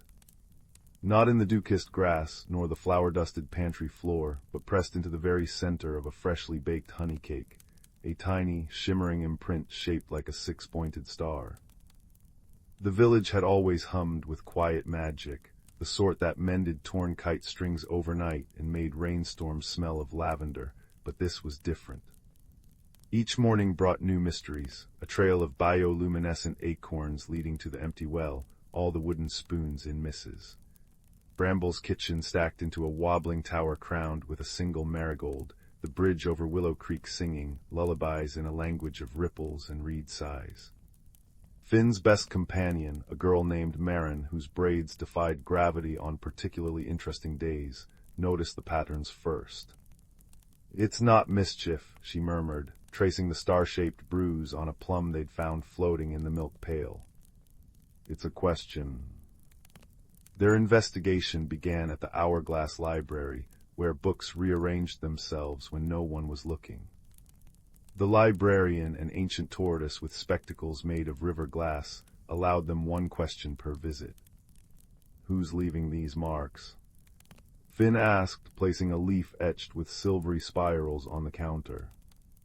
The tortoise blinked slowly, ink seeping from his shell to form words in the air. "Seek what hides between tick and tock, where roots drink starlight and clocks grow moss." Guided by the riddle, they ventured to the Sundial Grove, a circle of stone pillars where time pooled like syrup. There, beneath the oldest oak, whose branches held nests of abandoned bird cities and lost buttons, they met a creature no taller than a teapot. Mossy fur rippled along its back, antlers twined with living ivy, and eyes like polished coal fixed on them. It was a thistlewick, Marin realized, a guardian of forgotten moments. "You've been following us," she said, not unkindly. The creature sneezed, and a shower of dandelion fluff burst into tiny fireworks. "Not following," it rasped, voice like a creaking ship. "Answering your village." It plucked a hair from its chin and stretched it into a glowing thread. Sits on a crossroads of ley lines, the balance wobbles. The thread frayed, ends sparking. Someone stealing between. The children puzzled over this until Finn remembered the bakery's vanishing saffron, the blacksmith's missing anvil, later found floating in the duck pond, weightless as a cork. "They're not taking things," he realized. "They're taking the essence of things, the weight from the anvil, the warmth from the ovens, the sweetness from the honey." Their quest led them downward, through a cellar door that hadn't existed the day before, into caverns where crystals hummed and the air tasted of burnt sugar. There, amidst stalagmites shaped like half-melted candles, they found the culprit, a mournful-looking sylph with wings of stained glass, gathering stolen qualities into a trembling orb. The ley lines were fading, it wept, tears sizzling against the stone. "My forest," the trees forgot how to whisper. "I thought if I borrowed your village's strongest magics." Marin stepped forward, the thistlewick clinging to her shoulder. "But you're taking the wrong things," she said gently. "You don't need our warmth or sweetness, you need connection." From her pocket she drew a music box that played the sound of sunrise, a gift from the clock tower ravens. The sylph hesitated, then pressed its forehead to the box. As the melody spun out, the cavern walls bloomed with lichen, the crystals chiming in harmony. In the days that followed, a new path appeared between village and forest, paved with stones that changed color when thanked. The sylph taught children to weave songs into tapestries. Finn's father baked bread that bloomed into edible flowers when shared, and the thistlewick took up residence in the schoolhouse clock, napping in the pendulum's swing. On quiet evenings, if you pressed your ear to the sundial, you could hear the ley lines humming, a contented sound, like a cat purring in a sunbeam, reminding all who listened that even silence holds unspoken wonders waiting to be gently unraveled. Story 36. In a quiet village nestled between hills that hummed with the secrets of ancient stones, there lived a timid boy named Corin, whose hands were always speckled with charcoal from sketching the world around him. His greatest joy was exploring the attic of his family's ivy-coated cottage, where generations of belongings gathered dust, until the day he tugged open a battered trunk and found a quilt unlike any other. It was stitched from patches of velvet as deep as twilight, linen pale as moonbeams, and silks that shimmered like dragonfly wings. But what truly stole Corin's breath were the tiny, glowing symbols embroidered along its edges. A crescent moon weeping silver thread, a keyhole with no key, a tree whose roots curled into words he couldn't quite read. When he wrapped it around his shoulders, the attic melted away like sugar in tea. Corin stood in a meadow where the air smelled of burnt sugar and the grass glimmered like glass. Before him rose a clockwork owl perched on a signpost pointing in 3 directions. Its brass feathers clinked as it swiveled its head. "Lost little Stitcher," it hooted, voice like a music box winding down. "Where am I?" Corin whispered, clutching the quilt tighter. "The between," the owl said, tapping a talon on the sign. "Where unfinished stories wait. You've a knack for waking sleepy things. This old blanket's been dreaming decades." It gestured to a path cobbled with buttons. "Follow that road and mind the thimble forest. The quilt's maker might still be mending there if the moths haven't unpicked her." The thimble forest was a shadowy tangle of scissors-shaped trees and brambles strung with glittering pins. Corin's quilt tugged him toward a cottage with a chimney puffing thread instead of smoke. Inside, an ancient woman hunched over a loom, her hair a storm of silver yarn. "Ah," she rasped, not turning. "The quilt's finally brought someone to fix what's fraying." "Fix." Corin frowned. "The balance," she said, spinning to reveal a face as wrinkled as crumpled parchment and eyes sharp as needles. "The between's unraveling, memories are slipping through the stitches." She pointed to the quilt, where a patch of starry sky had begun to fray, its threads dissolving into mist. "Someone's forgetting." The maker sent Corin onward with a spool of golden thread and a warning: seek the keepers of the looms, but don't linger in the hollow of half-remembered. His first ally came in the hollow itself, a girl made of ink blots, sitting by a river that flowed with whispers. "I'm Lyra," she said, her form flickering like a candle flame. "I remember pieces of tales no one else does." She dipped a hand into the water, pulling up a liquid thread of light. "Your quilt's a bridge between hearts, those frayed patches. Someone in your world is losing their grip on a precious memory." Corin thought of his grandmother, her hands trembling as she'd forgotten his name last week. His chest ached. "How do I mend it?" Lyra wove the thread into his spool. "Find the memory before it fades, but you'll need the Weaver of Dawn's help. She's trapped in the Tower of Ticking." The tower was a colossal hourglass, its sands trickling upward. Inside, corridors twisted like tangled yarn, and the Weaver, a tiny woman with moth-wing eyelashes, was caged in a spiderweb of chains. "They bound me for trying to slow time," she sighed. "But time isn't a river to dam, it's a tapestry. Pull one thread and the whole picture changes."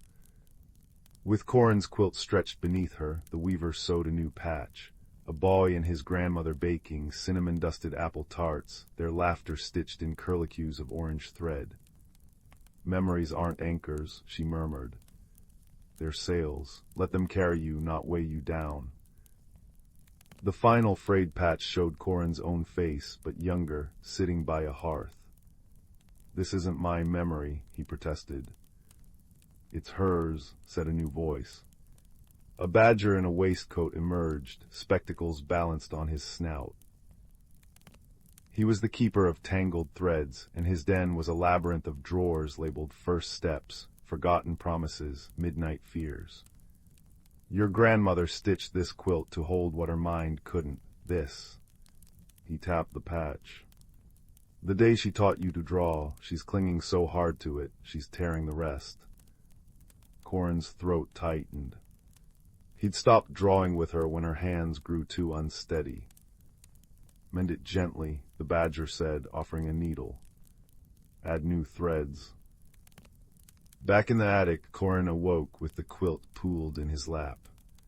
Dawn blushed through the window as he crept to his grandmother's room. She slept, her breath whistling like a distant kettle. He spread the quilt over her, guiding her frail hands to trace the new patches, them sketching together, her teaching him to knead dough, him reading to her as twilight bled outside. Her eyes fluttered open.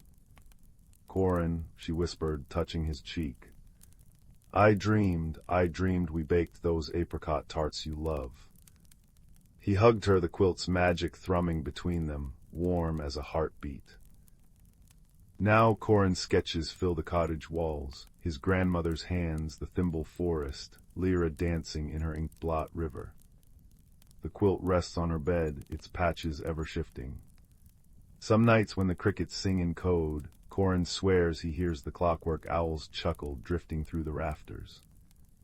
And in the village, if you know where to look, there's a new shop, a cozy nook where a boy and a silver-haired woman mend torn teddy bears and ink-smudged letters, their needles flashing with thread that glimmers faintly of starlight. Above the door a sign reads, "Memories mended. New ones welcome."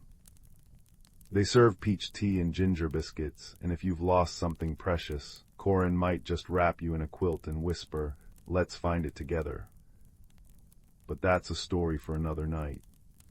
For now, the moon hangs like a silver button in the sky, the hills hum their old lullaby, and somewhere in the between, a patchwork meadow waits, patient and endless, for the next dreamer to wander in. Story 37. In a village nestled between whispering pines and a brook that sang lullabies over smooth stones, there lived a quiet girl named Layla who collected lost things. Her shelves bowed under the weight of chipped teacups, buttons with missing partners, and spectacles that remembered other eyes. But her most treasured discovery came one autumn evening, when she found a teapot at the bottom of her Willowwood, trunk a teapot she'd never placed there, its porcelain body patterned with constellations that glimmered like trapped stardust. The moment Leela touched the spout, warmth bloomed in her palms. Steam curled upward in shapes a leaping hare, then a flock of sparrows, finally settling into words that hung shimmering in the air. 3 measures to mend the seam, where moonlight thins and shadows scheme. The teapot shivered gently, as though it contained a tiny heartbeat. That night, as Leela slept fitfully, dreams came of a cracked silver peak where darkness seeped through like ink through blotting paper, and something ancient sighed in the spaces between stars. Her journey began at first frost, guided by the teapot's constellations that rearranged themselves each dawn. The woods greeted her with cinnamon-scented ferns and the soft crunch of leaves underfoot, until twilight caught her in a clearing where the trees grew too close together. "Lost little keeper," rumbled a voice like roots shifting underground. From the shadows emerged a badger wearing a waistcoat patched with moss, his spectacles balanced precariously on a velvety nose. "Thistle's the name, cartography's the game," he said, producing a map that fluttered like a living thing. "All true paths start with proper biscuits." As Leela shared her plum and hazelnut cookies, Thistle traced a route only visible when the map was held sideways. "Beware the hollow hours," he warned, tapping a spot where the parchment bled into watercolor blues. "Time pools there, and not all reflections are friendly." True to his words, the forest soon gave way to a valley where the moon hung motionless, and Leela's shadow began walking 3 paces ahead. The teapot hummed a low note, and remembering the badger's advice, she poured steaming chamomile tea into her palm. Where the drops fell, bioluminescent mushrooms sprouted, their soft gold light dissolving the false shadow into motes of pollen. Dawn found her at the edge of a glass-smooth lake, where a tiny firefly traced frantic circles above the water. "It's stuck, the moon's stuck," piped a voice like jingling bells. The firefly, no larger than a maple seed, zipped around Layla's head. "I'm Cora, the real moon's hiding under the lily pads because the sky's gone thin, and I can't fix the ripples alone."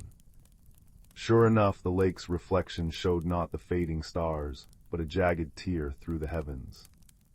Working together, they used the teapot's steam to blow delicate bubbles that lifted the water moon back into the sky, Cora's light stitching the edges with threads of dawn pink. The final ascent to the silver peak left Layla's breath coming in clouds, the teapot now glowing like a captured aurora. Here the rocks were etched with half-faded runes, and the wind carried echoes of a language older than stone. A great owl blocked the path, his feathers the color of forgotten memories.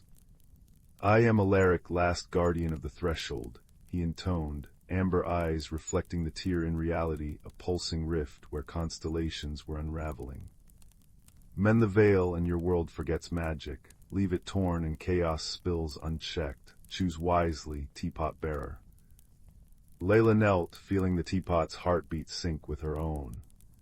The first measure, she poured tea onto the rift, the liquid solidifying into a bridge of jasmine-scented ice. The second, she placed Cora's outgrown chrysalis, carefully saved from their journey, where the edges frayed, its iridescence knitting star to shadow. For the third measure, she hesitated, then placed the teapot itself into the void, tears mixing with steam as porcelain met paradox. "Some magic isn't meant to be kept," she whispered. The world snapped into focus with a sound like 1,000 pages turning.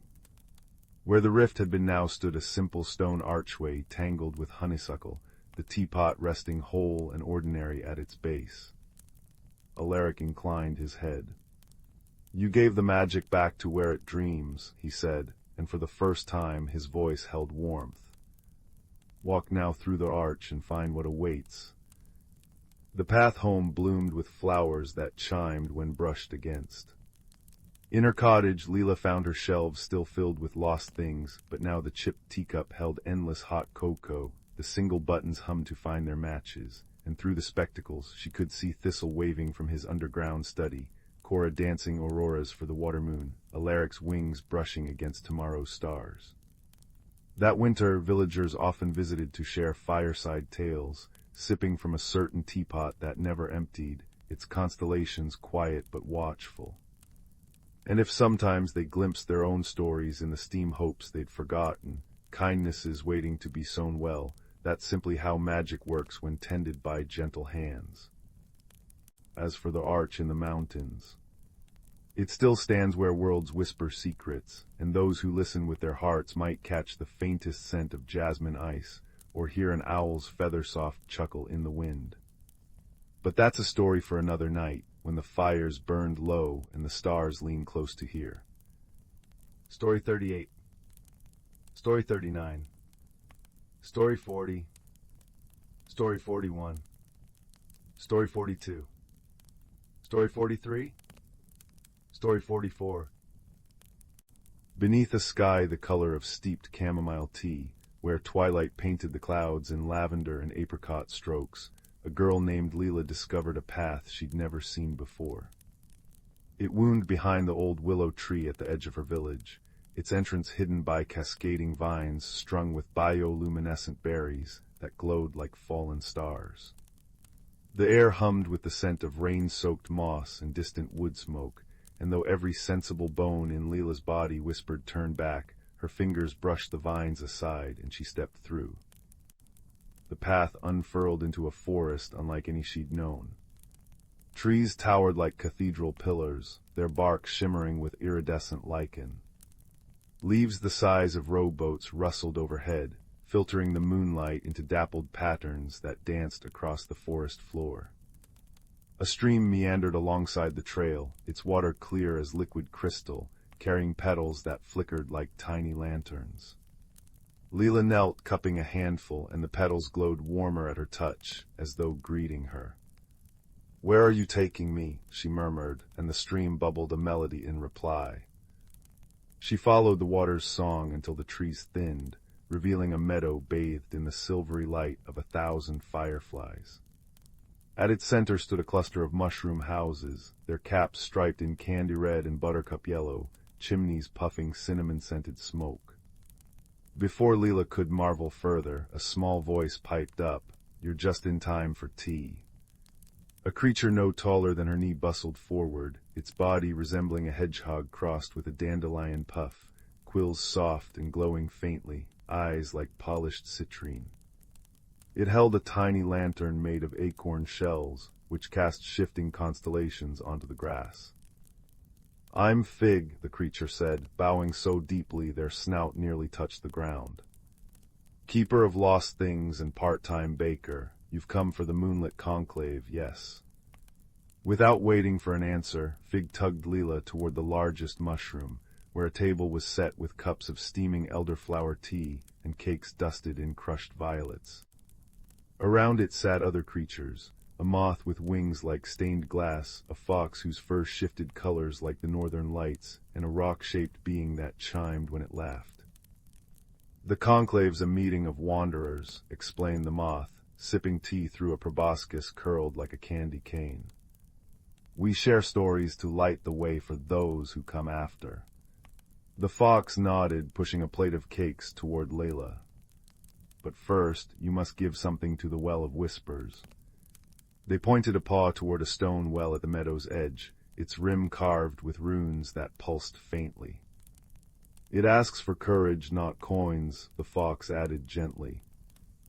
Leela approached the well, peering into its depths. Instead of water, she saw swirling mist that whispered in voices like wind through reeds. "What do you carry that weighs heavy?" Her throat tightened. She thought of the fear she'd clutched since childhood, the dread of losing her way, of being too small in a vast world. Squeezing her eyes shut, she whispered, "I'm afraid of disappearing."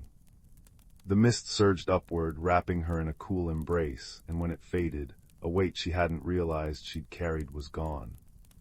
Around her neck hung a pendant she hadn't arrived with, a teardrop of amber, inside which a firefly's light pulsed steadily. Fig clapped their paws. "Now you're ready." The conclave's stories unfolded like tapestries. The moth spoke of a valley where dreams took root and bloomed into flowers. The fox recounted outwitting a landslide by teaching it a lullaby. When Leela's turn came, her words stumbled at first, but the amber at her throat glowed brighter, and she found herself telling of the willow tree, the hidden path, the shimmering forest. "I thought I'd be lost," she admitted, "but I think being lost is just another way of finding something new." The Well of Whispers hummed approvingly. As dawn tinged the horizon, Fig pressed a paper-wrapped bundle into Leela's hands. "Mapleberry scones for the road," they said. "Mind the Bridge of Echoes on your way back, it likes to play tricks." The return journey led Leela to a gorge, where a bridge of woven moonlight arched over a rushing river. As she stepped onto it, the bridge shivered, and her own voice echoed around her. "You'll never be brave enough. You'll forget your way." Layla froze, her pulse a frantic drumbeat, until she remembered the stories. Kneeling, she touched the bridge and said, "I'd like to hear your story." The echoes stuttered, then shifted.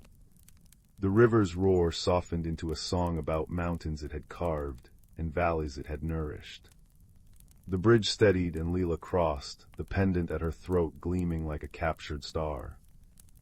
When she pushed through the willow's vines once more, dawn had broken over her village.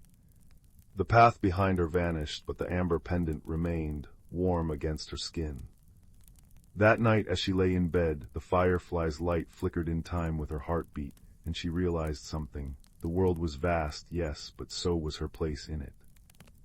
Years later, villagers would speak of a woman who could find paths no one else could see, who carried a light that never dimmed. But Leela knew the secret. That courage was not the absence of fear, but the choice to whisper, yes, when the world invited you to wonder. And sometimes, if you listened closely, the stream in the forest still sang her name, a reminder that no journey ever truly ends. It simply becomes part of someone else's beginning. Story 45. Story 46. Story 47. The Whispering Woods and the Lantern of Truth. Once upon a time, nestled in the heart of the lush and rolling hills of Oakshire, lay a small, quaint village known as Willowbrook. This village was surrounded by an ancient forest, known to all as the Whispering Woods. The woods were a place of mystery and enchantment, where the trees seemed to murmur secrets to the wind, and the leaves danced in the gentle breeze like 1,000 tiny fairies. In Willowbrook, there lived a young girl named Anwen. With her auburn hair and bright green eyes, she resembled the very woods she loved to wander. Anwen was known for her kind heart and boundless curiosity. She often spent her days exploring the edges of the forest, collecting wildflowers and listening to the gentle symphony of nature. One crisp autumn morning, as the sun painted the sky with strokes of gold and crimson, Anwen set out on a journey deeper into the whispering woods than she had ever ventured before. She had heard tales of a hidden world within the forest, a place where magic thrived and the ordinary transformed into the extraordinary. As Anwen walked, the soft crunch of fallen leaves under her feet echoed through the woods. The air was cool and fresh, carrying the earthy scent of moss and the sweetness of ripened berries. Sunlight filtered through the canopy, casting playful shadows that danced around her like old friends. After wandering for what seemed like hours, Anwen stumbled upon a clearing she had never seen. In the center stood a magnificent tree, its trunk wide and gnarled, its branches stretching towards the heavens like the arms of a gentle giant. This tree was unlike any other. Its bark shimmered with a silvery hue, and its leaves glowed with an emerald light. As she approached, Anwen noticed something unusual at the base of the tree, a small, ornate lantern, crafted from bronze and adorned with intricate carvings of stars and moons. The lantern emitted a soft, warm glow, as if harboring a tiny piece of the sun within its confines. Curious, Anwen reached out and touched the lantern. Instantly, she felt a surge of warmth spread through her fingertips and into her heart. The forest around her seemed to hold its breath, as if waiting for something wondrous to unfold. In that moment, the lantern spoke, its voice as gentle as a whisper, yet as profound as a distant echo. "Anwen," it said, "you have found the lantern of truth. With it comes the power to see into the hearts of others and unveil the truths hidden within their souls. But tread carefully, for truth can be both a blessing and a burden." Anwen, though taken aback, was not afraid. She felt a sense of purpose and a quiet determination growing within her. She knew that with great power came great responsibility, and she vowed to use the lantern's gift wisely. As Anwen journeyed back to Willowbrook, the woods seemed to come alive with a newfound energy. Birds sang with greater fervor, and the wind rustled the leaves in a melodious chorus. Anwen felt as if she were part of a grander story, one that was just beginning to unfold. In the days that followed, Anwen learned to wield the lantern of truth with care and compassion. She discovered that truth had the power to heal, to mend broken relationships, and to bring understanding where there was once confusion. With each revelation, Anwen's heart swelled with empathy and wisdom. But as time went on, Anwen also learned that truth could be painful. It could reveal hidden wounds and unearth memories long buried. She realized that not everyone was ready to embrace the truths the lantern unveiled, and she had to learn the delicate art of patience and timing. One evening, as the sun dipped below the horizon and the village was bathed in the soft glow of twilight, Anwen found herself by the village pond. The water was as smooth as glass, reflecting the myriad stars that began to pepper the sky. As she sat there, the lantern of truth by her side, Anwen noticed a figure approaching. It was Rowan, a boy from the village who was known for his quiet demeanor and gentle nature. Rowan and Anwen often shared stories by the pond, their friendship blossoming like the wildflowers that grew along its banks. Tonight, however, Rowan seemed troubled. His brow was furrowed, and his usually bright eyes were clouded with worry. Anwen sensed that something weighed heavily on his heart. "Rowan," she said softly, "what troubles you so?" Rowan hesitated, his gaze fixed on the rippling water. "Anwen," he began, his voice barely a whisper, "there are things I have kept hidden, things I fear might change the way you see me." Anwen reached for the lantern, its comforting glow casting a gentle light between them. "Rowan, the truth is like the stars in the night sky. It is always there, even when hidden behind clouds. Trust that it will guide us, just as it guides the travelers who follow its light." With a deep breath, Rowan spoke of his fears and insecurities, the burdens he had carried in silence. As he spoke, the lantern's light seemed to envelop them both, wrapping them in a cocoon of warmth and understanding. In that moment, Anwen realized that the lantern's true power lay not in revealing truth, but in creating a space where truth could be shared without fear. It was a power that fostered connection, empathy, and healing. As the night wore on, Anwen and Rowan talked until the stars began to fade and the first light of dawn kissed the horizon. They spoke of dreams and fears, of hopes and past regrets, their hearts growing lighter with each word shared. From that day forward, Anwen used the Lantern of Truth not as a tool, but as a bridge, connecting hearts, mending rifts, and fostering friendships that transcended the boundaries of expectation. The villagers came to see the lantern not as a relic of power, but as a beacon of hope and understanding. As the seasons turned and the years passed, Anwen's story became legend in Willowbrook. The Whispering Woods continued to hold their secrets, the leaves dancing to the wind's eternal song. And in the heart of the forest, the ancient tree stood as a reminder of the magic that lay within, and the truth that could transform the world.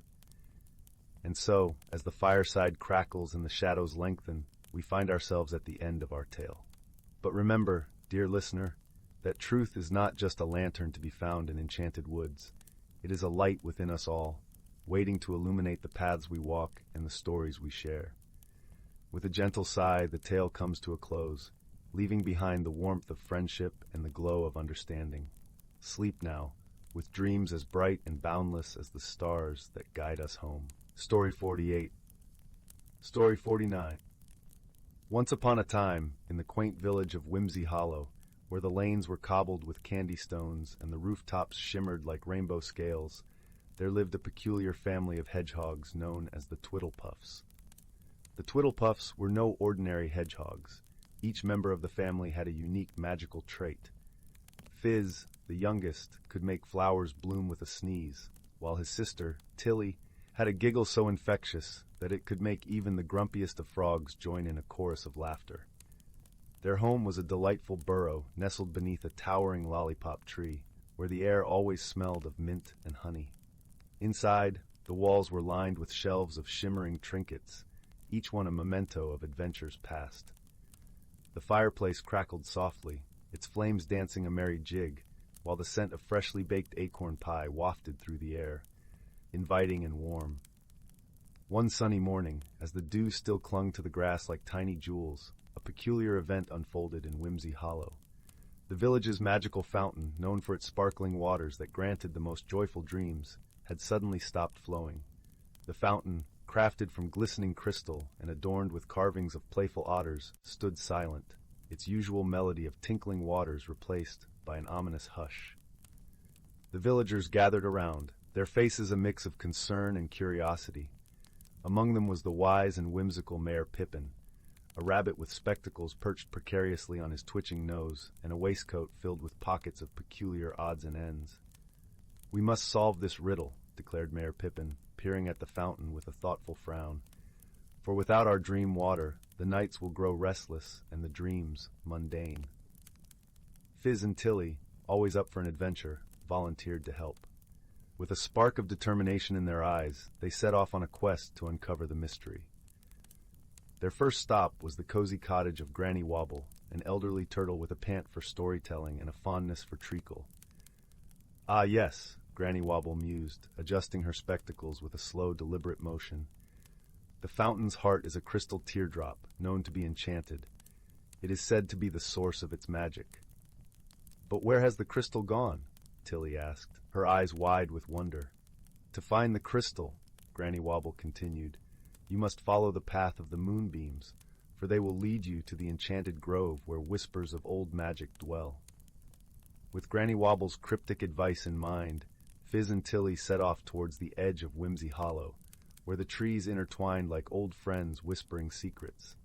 As night fell, the moon cast a silvery glow across their path, illuminating a trail of moonbeams that danced like ribbons in the night. The journey was filled with delightful surprises.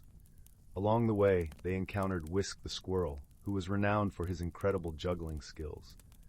Whisk joined them on their quest, juggling acorns and pine cones with such flair that it lifted their spirits and added a touch of whimsy to their travels.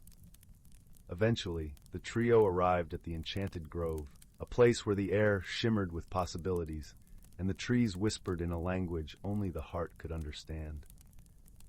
In the heart of the grove stood a magnificent tree, its bark etched with ancient runes that glowed softly. Just as they approached, a small, mischievous sprite named Glimmer appeared, her wings sparkling like diamond dust. "I know what you seek," she chimed, her voice like the tinkling of tiny bells. The crystal teardrop was borrowed by the wind, who wished to compose a melody unlike any other. "Can we get it back?" Fizz inquired, his nose twitching with excitement. "Of course," Glimmer giggled. "All you need is a song of friendship, for the wind loves nothing more than the harmony of kindred souls." And so, beneath the canopy of the enchanted grove, Fizz, Tilly, and Whisk began to sing. Their melody was a lilting tune that spoke of laughter and dreams, of adventures shared and dreams fulfilled. The wind, who had been listening from afar, was so moved by their song that it returned the crystal teardrop, placing it gently in Fizz's tiny paws. With the crystal in hand, the trio made their way back to Whimsy Hollow, where a crowd of villagers greeted them with cheers and hugs. Mayor Pippin beamed with pride as he placed the crystal back in the fountain, and with a joyous gurgle, the waters began to flow once more, sparkling like 1,000 stars. That night, as the village drifted into slumber, the dreams that visited each villager were more vibrant and joyful than ever before. And as for Fizz and Tilly, they snuggled into their cozy burrow beneath the lollipop tree, the warmth of friendship and adventure weaving through their dreams like a gentle lullaby. And so, in the heart of Whimsy Hollow, where magic and laughter danced hand in hand, the Twiddlepuffs slept soundly, knowing that the world was just a little bit brighter because of their journey. And as the moon cast its silvery glow over the village, the fountain sang its familiar song, a melody of dreams and delight that carried through the night, whispering promises of more whimsical adventures to come. Story 50. Story 51. Story 52. Story 53. Story 54. Story 55. Story 56. Story 50. Story 58. Story 59. Story 60. In a tranquil grove nestled within an ancient forest, where sunlight wove through the canopy in golden threads and kissed the earth with warmth, a community of creatures thrived in secret harmony. This place was known as Whistling Woods, named for the gentle melodies the breeze played through its branches, a symphony only those attuned to nature could hear. The heart of the forest was a grand oak, its roots deep and sprawling, as if embracing the earth itself. It stood like a wise elder among its kin, its bark etched with lines resembling a map of time. Its leaves whispered stories of old, tales of the forest's birth and the magic that ebbed and flowed with the passing seasons. Among the inhabitants of Whistling Woods was a kind-hearted squirrel named Thistle. Thistle was known for his nimbleness, but even more for his curiosity and gentle spirit. His fur was a soft russet, blending seamlessly with the autumn leaves that carpeted the forest floor. His eyes, bright and inquisitive, sparkled like dewdrops catching the morning sun. Thistle's best friend was a wise old turtle named Mossback. With a shell that mirrored the forest's rich tapestry of greens and browns, Mossback moved with the deliberation of someone who had seen many seasons pass. His voice was a soothing rumble, like distant thunder on a warm summer night. One crisp morning, as the first tendrils of mist began to lift from the forest floor, Thistle and Mossback found themselves on the path to the Whispering Stream, a silvery brook that sang as it danced over smooth stones. The air was filled with the scent of moss and the earthy perfume of fallen leaves, a fragrance so fresh it seemed to cleanse the soul. As they walked, Thistle noticed something unusual. The vibrant colors of the leaves seemed to dim, and the once cheerful song of the forest was muted, like a melody played on a distant flute. The forest felt different, as if holding its breath. Thistle's heart fluttered with concern. "Mossback," Thistle said, his voice tinged with worry. "Do you feel it too? The forest, it's quiet, as if it's waiting for something." Mossback paused, his ancient eyes taking in the subtle shifts in their surroundings. "Indeed, my friend," he replied thoughtfully. "The balance of our home is delicate, and sometimes it whispers of changes we do not yet understand." Intrigued and determined to uncover the cause, the pair decided to visit the oldest and wisest of the forest's residents, an owl named Elderwind. Elderwind's feathers were a tapestry of silver and gray, as soft as the mist that clung to the forest in the early hours. Her eyes, deep and knowing, seemed to hold the secrets of the universe. They found Elderwind perched on a high branch of the grand oak, her gaze serene as she watched the world below. "Elderwind," Thistle called softly, "something is amiss in the forest. Can you help us understand what is happening?" Elderwind blinked slowly, her voice as gentle as the rustle of leaves. "Ah, young Thistle, the forest speaks to those who listen. It is the time of the turning, when the dance of seasons prepares to shift from the warmth of autumn to the embrace of winter." "The turning?" Thistle echoed, his curiosity piqued. "Yes," Elderwind nodded. "Every few decades the dance of seasons were kind of harmony, a balance that must be restored for the cycles to continue smoothly. This time, the forest seeks the Harmony Stone, a magical artifact hidden deep within the Whispering Cavern. It holds the essence of balance, a gift from nature itself." Mossback's eyes widened with understanding. "Of course, the tales of the Harmony Stone. It is said to be a conduit of nature's true balance, a symbol of unity among all creatures." Determined to help, Thistle and Mossback set out on their journey to find the Harmony Stone. They followed the whispering stream, its waters guiding them deeper into the heart of the forest. The air grew cooler, the scent of pine mingling with the crispness of approaching winter. As they walked, the forest revealed its subtle magic. The path glittered with frost that sparkled like tiny stars, each step sending a chorus of whispers echoing through the trees. Birds with feathers shimmering in iridescent hues flitted overhead, their songs like bells chiming in the crisp air. Finally, they reached the entrance of the Whispering Cavern, a yawning mouth in the side of a moss-covered hill. The air was thick with a sense of timelessness, the quiet hum of ancient magic resonating from within. Inside, the cavern was a world of wonder. Crystal formations glowed with an ethereal light, casting rainbows on the walls. The sound of dripping water echoed like a gentle lullaby, creating a melody that seemed to resonate with the heartbeat of the earth itself.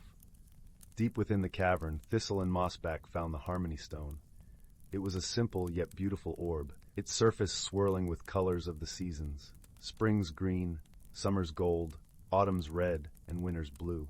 It pulsed softly, a gentle rhythm that matched the forest's own heartbeat. Together, they carried the Harmony Stone back to the grand oak. As they placed it at its roots, a warmth spread through the earth, and the air filled with the sweet scent of renewal. The forest sighed in relief, its colors brightening, its song returning with a joyful crescendo. Elderwind watched from her perch, her eyes twinkling with approval. "You have done well, Thistle and Mossback. The forest thanks you." Thistle beamed with pride, his heart swelling with the understanding that the smallest of creatures can make the greatest difference.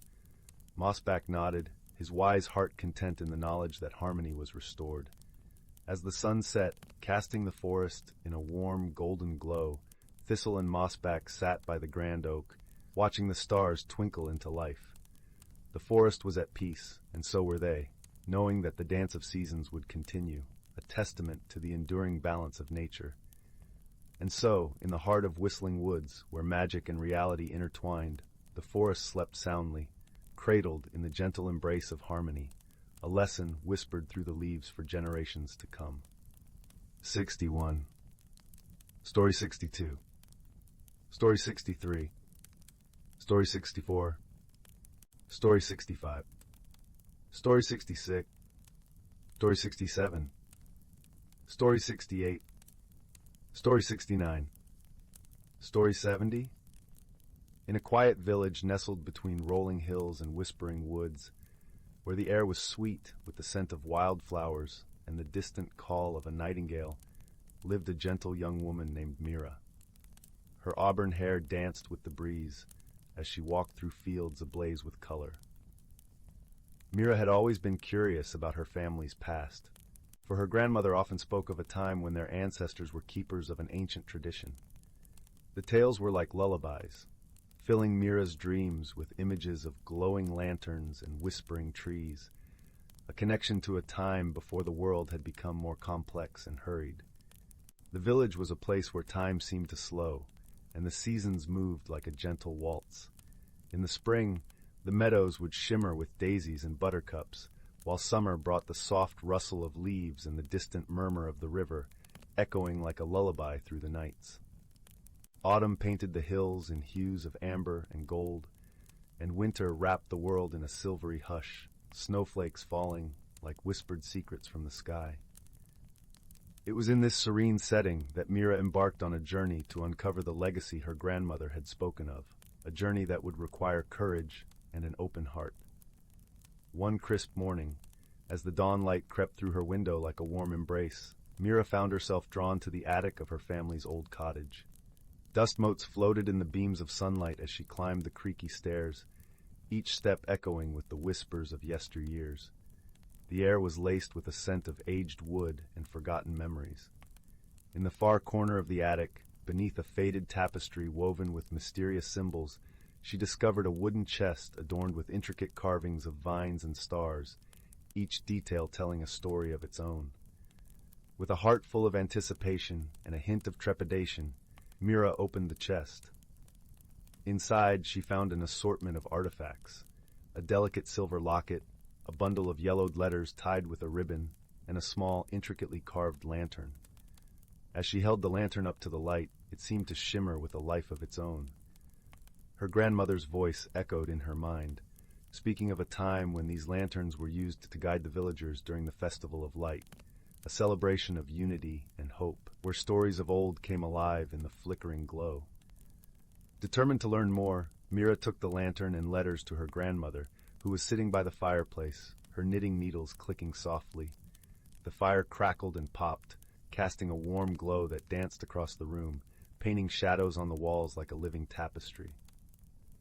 "Ah, the lantern," her grandmother said with a smile that was both wistful and proud. Her eyes, still bright with the vitality of youth, held the wisdom of ages. "It was once used by our family to light the way during the festival.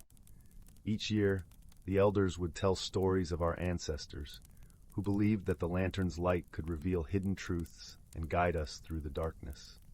Mira listened intently as her grandmother shared tales of courage and wisdom, of ancestors who had faced great challenges, but always found strength in the bonds of community and the light that guided them.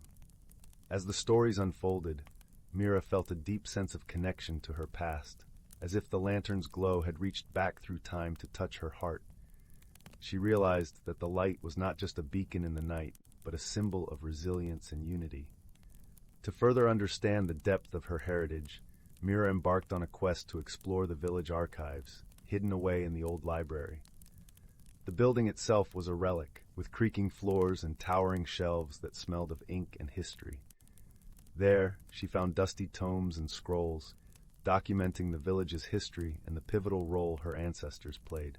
The librarian, an elderly man with spectacles balanced precariously on the tip of his nose, shared stories of Mira's great-grandmother, a formidable woman known for her wisdom and kindness, who had once led the village through a time of hardship with the lantern as her guide.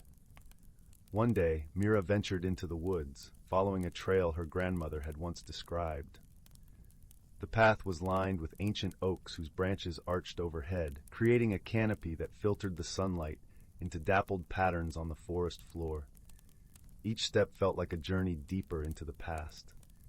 Mira found a secluded clearing where a circle of stones lay undisturbed, a place where her ancestors gathered to honor the changing seasons and seek guidance from the stars. The air was thick with the scent of pine and earth, and as she stood there, she felt the presence of those who had walked before her. It was as if the stones themselves whispered secrets of the ages. Inspired by the stories and the artifacts, Mira decided to revive the Festival of Light. She gathered the villagers, who were eager to rediscover the tradition. Together, they set about preparing for the celebration. The village was soon adorned with colorful streamers, and lanterns were hung from every tree, their gentle light flickering like stars against the twilight sky.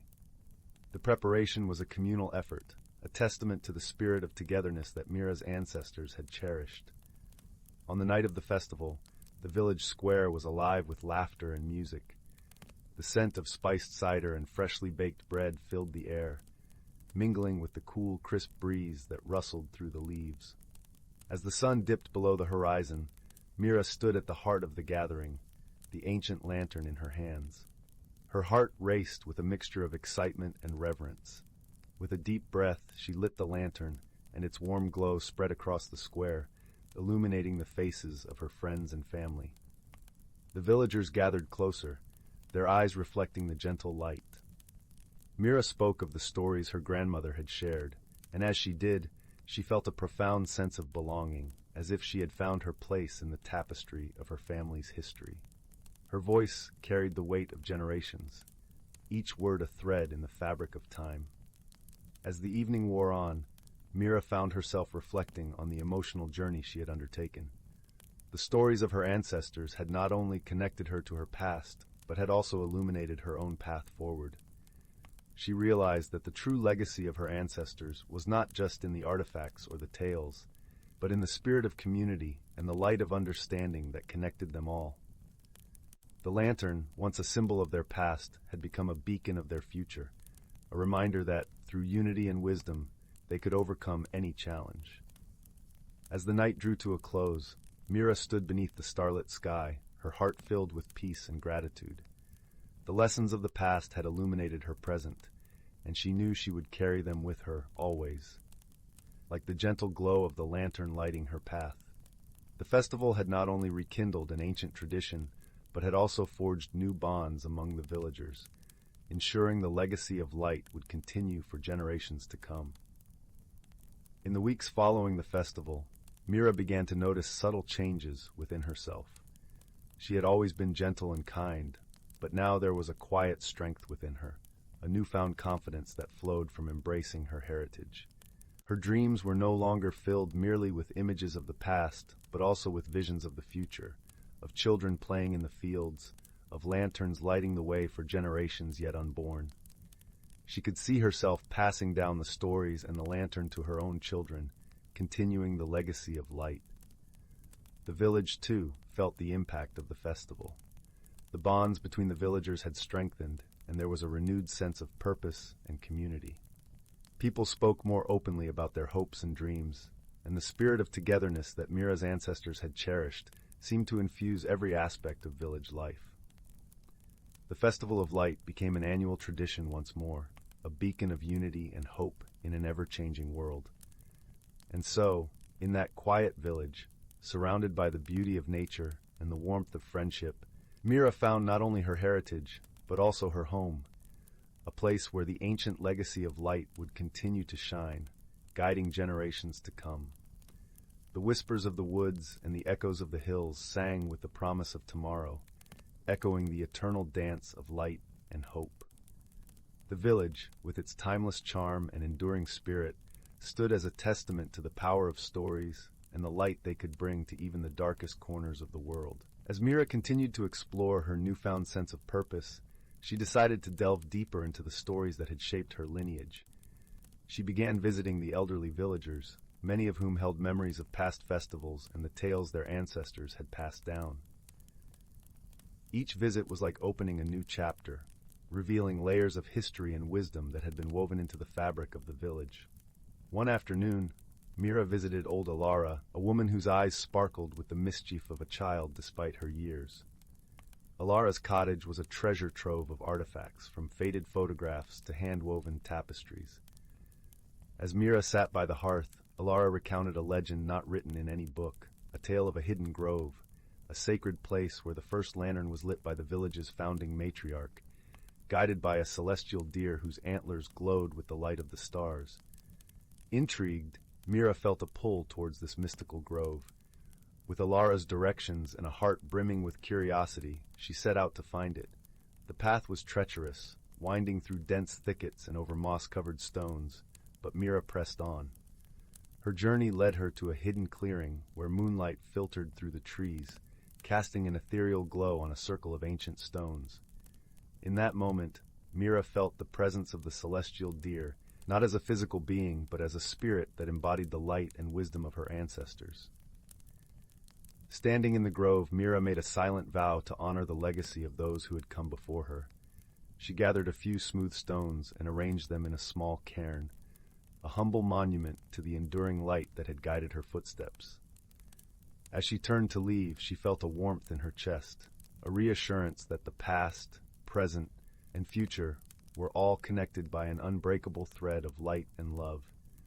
With each step back to the village, Mira carried a renewed sense of purpose, knowing that the stories and traditions of her ancestors were not just echoes of the past, but living legacies that illuminated the path forward.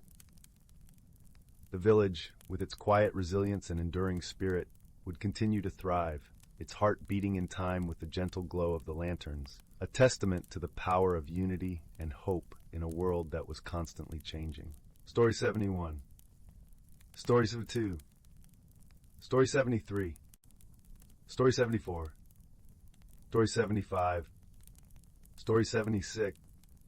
Once upon a time, in a quaint little village nestled between lush rolling hills and a sparkling, winding river, there was a small cottage with a thatched roof and ivy creeping up its stone walls.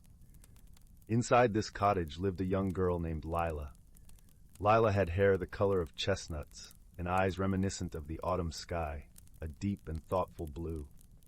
She lived with her grandmother, a kindly woman known throughout the village for her wisdom and her stories, which she shared warmly by the fireside.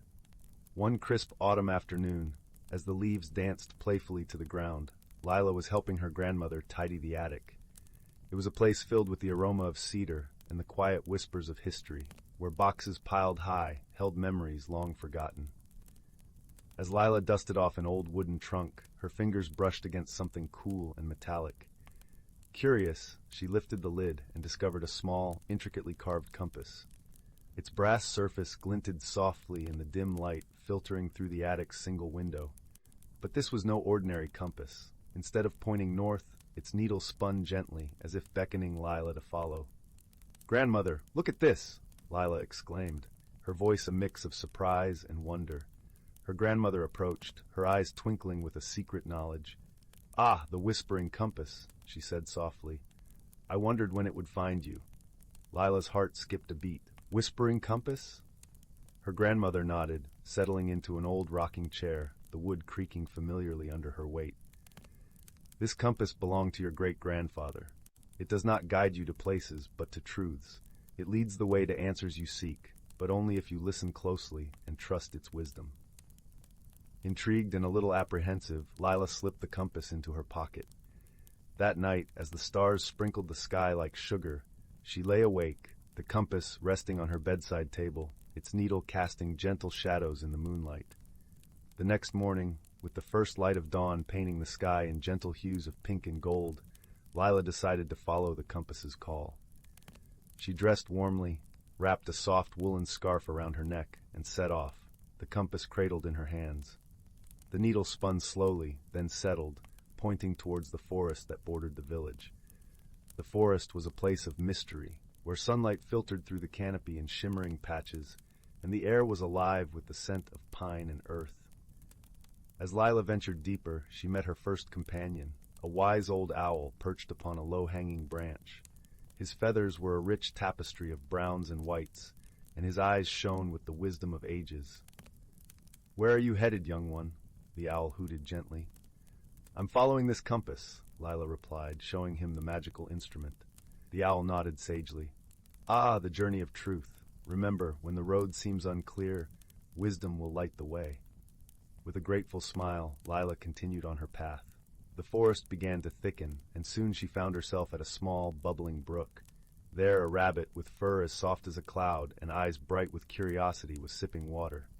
The rabbit looked up, twitching its nose. "Hello, traveler. What brings you here?"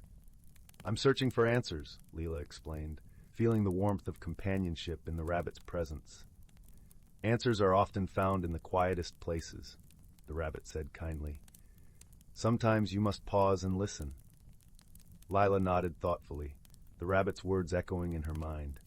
As she crossed the brook, she noticed the compass's needle had begun to spin more fervently, guiding her further into the heart of the forest. The trees whispered secrets in the breeze, and soon she arrived at a clearing where a circle of ancient stones stood, covered in moss and thyme. In the center, a gentle glow emanated from a pool of crystal-clear water. Here, Lila paused, feeling a sense of peace and anticipation. She knelt by the pool, closing her eyes and letting the symphony of the forest fill her senses. The rustle of leaves, the song of distant birds, the gentle gurgle of the brook, all became a harmonious melody, guiding her thoughts inward. In this serene moment, the compass in her pocket grew warm, and Lila understood that the answers she sought were not bound by words or places, but by the connections she had made along her journey. The wisdom of the owl, the gentle reminder from the rabbit to listen, and the quietude of the clearing all spoke to a deeper truth within her. As Lila opened her eyes, she realized that the compass had stopped spinning. It lay still, its purpose fulfilled. She smiled softly, a newfound clarity shining in her eyes. She rose, feeling lighter, as if the forest itself had lifted her burdens. With the sun setting in a blaze of oranges and purples, Lila retraced her steps, bidding farewell to her newfound friends. The owl watched her departure with a nod, while the rabbit waved a tiny paw from the brook's edge. When Lila returned to the village, the first stars were beginning to twinkle in the velvet sky. Her grandmother was waiting by the fire, her knitting needles clicking softly. "Did you find what you were looking for?" her grandmother asked, her voice a gentle embrace. Lila nodded, settling beside her. "Yes, and more. I found that sometimes the answers are not in faraway places, but within us, waiting for the right moment to be heard." Her grandmother smiled, brushing a stray curl from Lila's forehead. "That's a journey many take a lifetime to complete, my dear." As the fire crackled softly and the warmth of the hearth enfolded them, Lila felt a profound sense of contentment. The journey had changed her, not by altering who she was, but by revealing the strength and wisdom she already possessed. And as the village settled into the quiet of the night, Lila fell asleep, the whispering compass resting once more in its trunk, waiting patiently for the next seeker of truths. The stars watched over the little cottage, where dreams were woven with threads of magic and discovery, promising new adventures when the time was right. And so, in the gentle glow of the fireplace and the soft embrace of a grandmother's love, Lila found her place in the world, enveloped in the warmth of home and the promise of endless possibilities. Story 77. Story 78. Story 79. Story 80. Story 81. Story 82. Story 83. Story 84. Once upon a time, in a quaint village nestled deep within an ancient forest, there lived a young girl named Willow. Her unruly red curls and freckled cheeks gave her an air of whimsy, but it was her curiosity and bravery that truly set her apart. Willow's favorite place in the world was the old oak tree that stood tall and proud at the edge of the village. Its gnarled branches beckoned her with promises of adventure, and it was here that she would spend countless hours, lost in daydreams and stories. One spring day, as Willow sat beneath the oak's comforting shade, something remarkable happened. A tiny door, no bigger than her hand, appeared in the tree's trunk. Willow gasped, her heart racing with excitement. Could it be a hidden world within the tree itself? Without a second thought, she reached out and turned the miniature doorknob. The little door creaked open, revealing a dimly lit passage that seemed to stretch on endlessly. Willow's eyes widened in disbelief, but her sense of wonder quickly overtook her apprehension. Taking a deep breath, she crouched down and stepped through the doorway, emerging into a magical realm unlike anything she had ever imagined. The world within the oak tree was alive with vibrant colors and the sweet fragrance of wildflowers. Tiny mushrooms dotted the mossy ground, and streams of crystalline water trickled over smooth pebbles. As Willow wandered deeper into this enchanting place, she encountered creatures she had only heard of in stories. Fairies with gossamer wings, pixies with mischievous grins, and talking animals who greeted her with kindness. One such animal, a wise old badger named Bramble, took Willow under his wing and introduced her to the wonders of this hidden realm. He explained that the oak tree was a magical gateway, and only those with pure hearts and open minds could enter. Bramble became Willow's guide, teaching her about the delicate balance of nature and the importance of protecting this secret world. Together, they embarked on countless ventures, exploring every nook and cranny of the oak tree's inner sanctum. On one particularly memorable journey, Willow and Bramble stumbled upon a clearing where a cluster of glowing mushrooms grew. Bramble warned her that these were no ordinary fungi. They possessed the power to grant wishes, but only to those who truly understood the weight of their desires. Willow, ever the curious soul, couldn't resist the temptation to make a wish. She closed her eyes and wished for the ability to understand and communicate with all living things. In an instant, the world around her came alive with a symphony of voices, the whispering trees, the chattering squirrels, and even the soft melodies of the wind itself. At first, this newfound ability was overwhelming, but with Bramble's guidance, Willow learned to embrace her gift and use it to forge deeper connections with the natural world. She became a bridge between the hidden realm and the human village, advocating for the protection of the forest and its inhabitants. As the seasons changed and years passed, Willow's friendship with Bramble and the other creatures of the oak tree grew stronger. They faced challenges together, solving mysteries and overcoming obstacles with wisdom and courage. One such mystery unfolded during a particularly harsh winter, when the once vibrant oak tree began to wither and fade.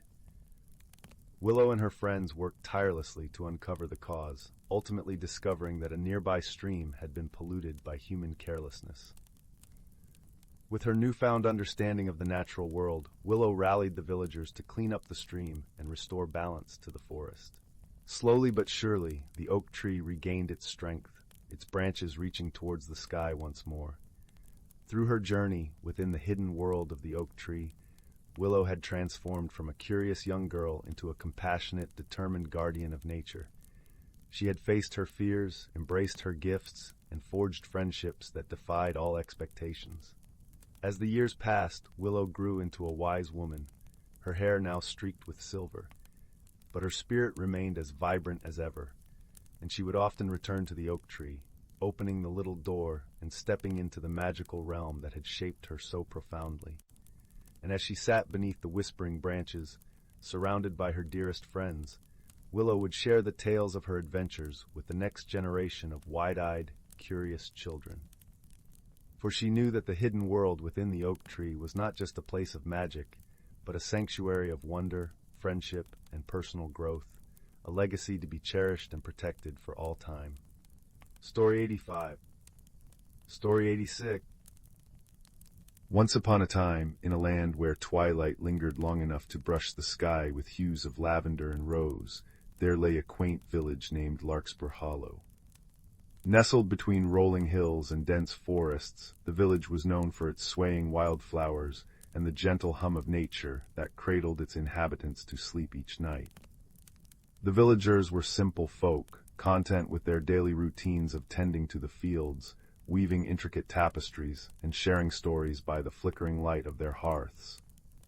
In this serene village lived a young girl named Amara, whose eyes sparkled with the curiosity of endless horizons.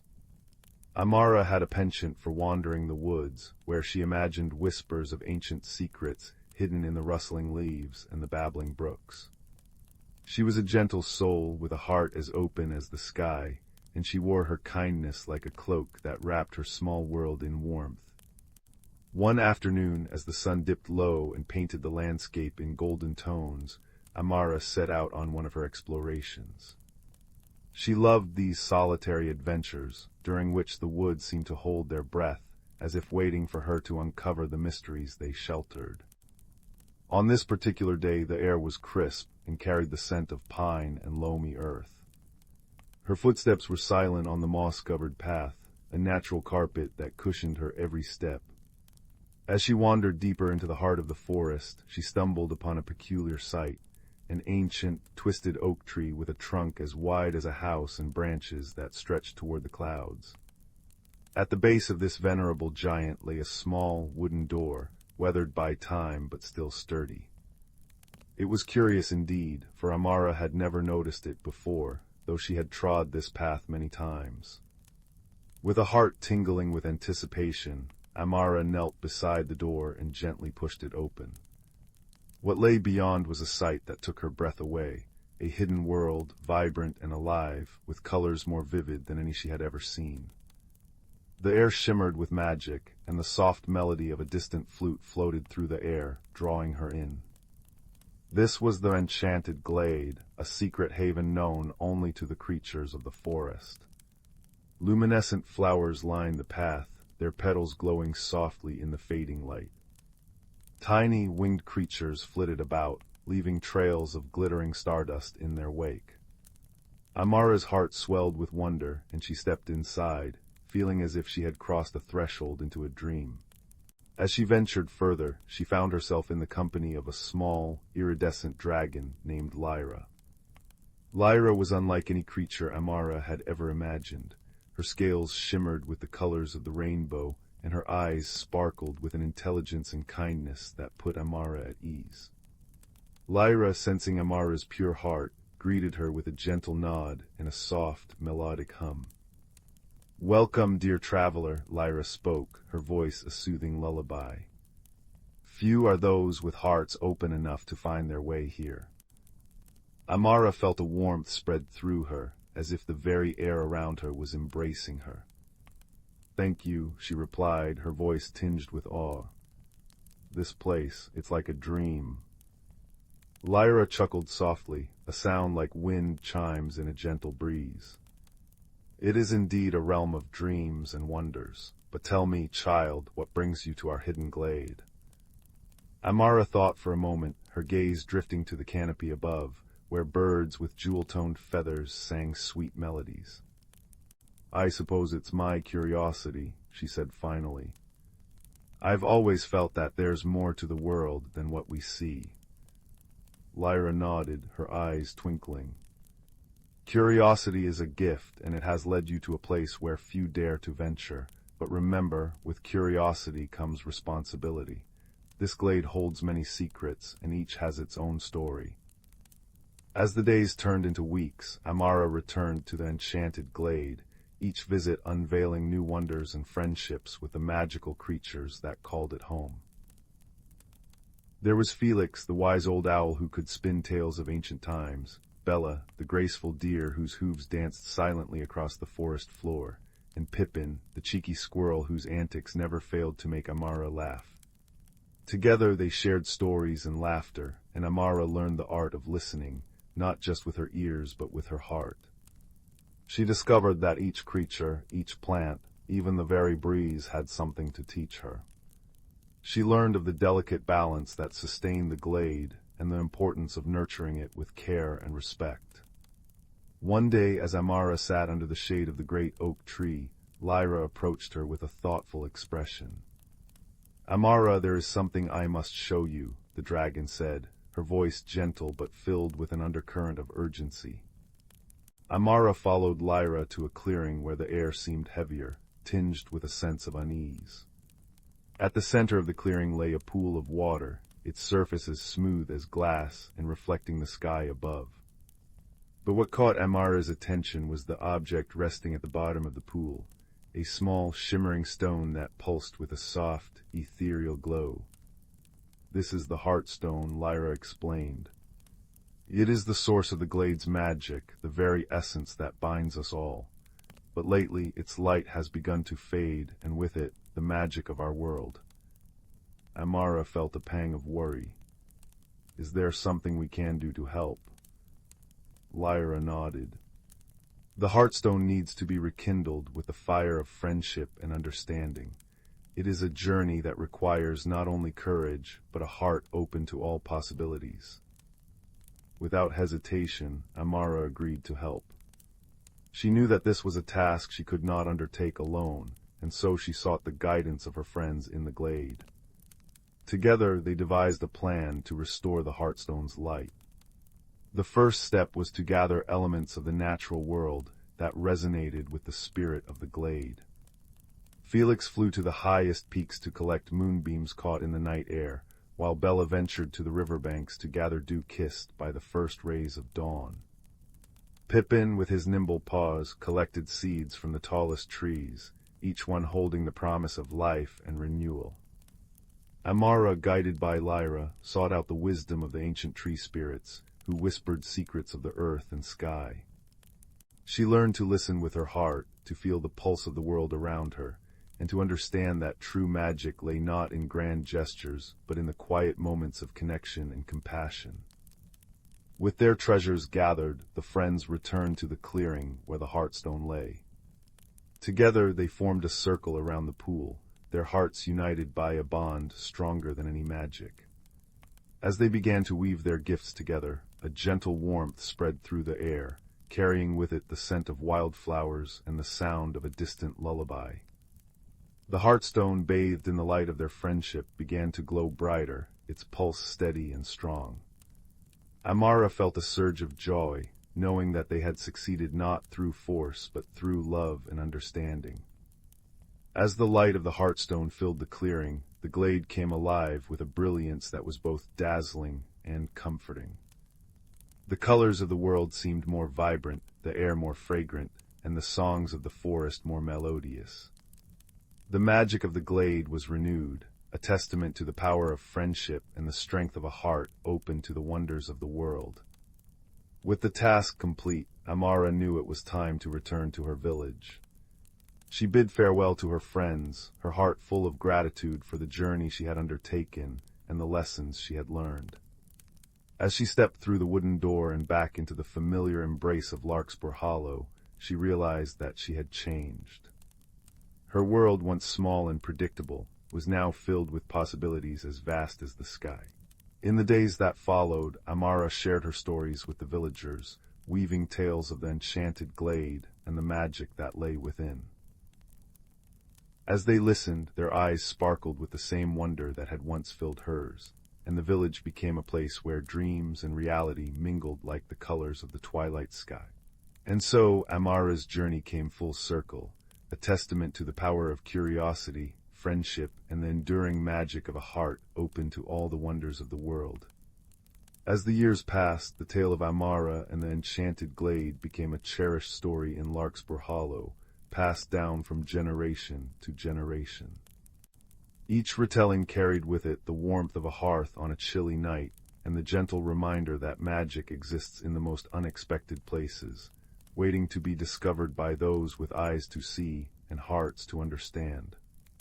And in the quiet moments when the moonlight danced across the fields and the stars twinkled like fireflies in the night sky, the villagers would pause and listen, for if they were lucky, they might hear the soft hum of a dragon's lullaby, echoing from a hidden glade deep within the heart of the forest. Story 87. In a distant corner of the galaxy, where the stars shimmered like scattered diamonds across the velvet sky, lay a small, verdant planet named Luminara. It was a world of gentle hills cloaked in emerald grasses, and rivers that sang softly as they wove through forests of towering, silver-barked trees. The air was perpetually tinged with the sweet fragrance of blooming flowers that carpeted the land in vibrant hues of pink and gold.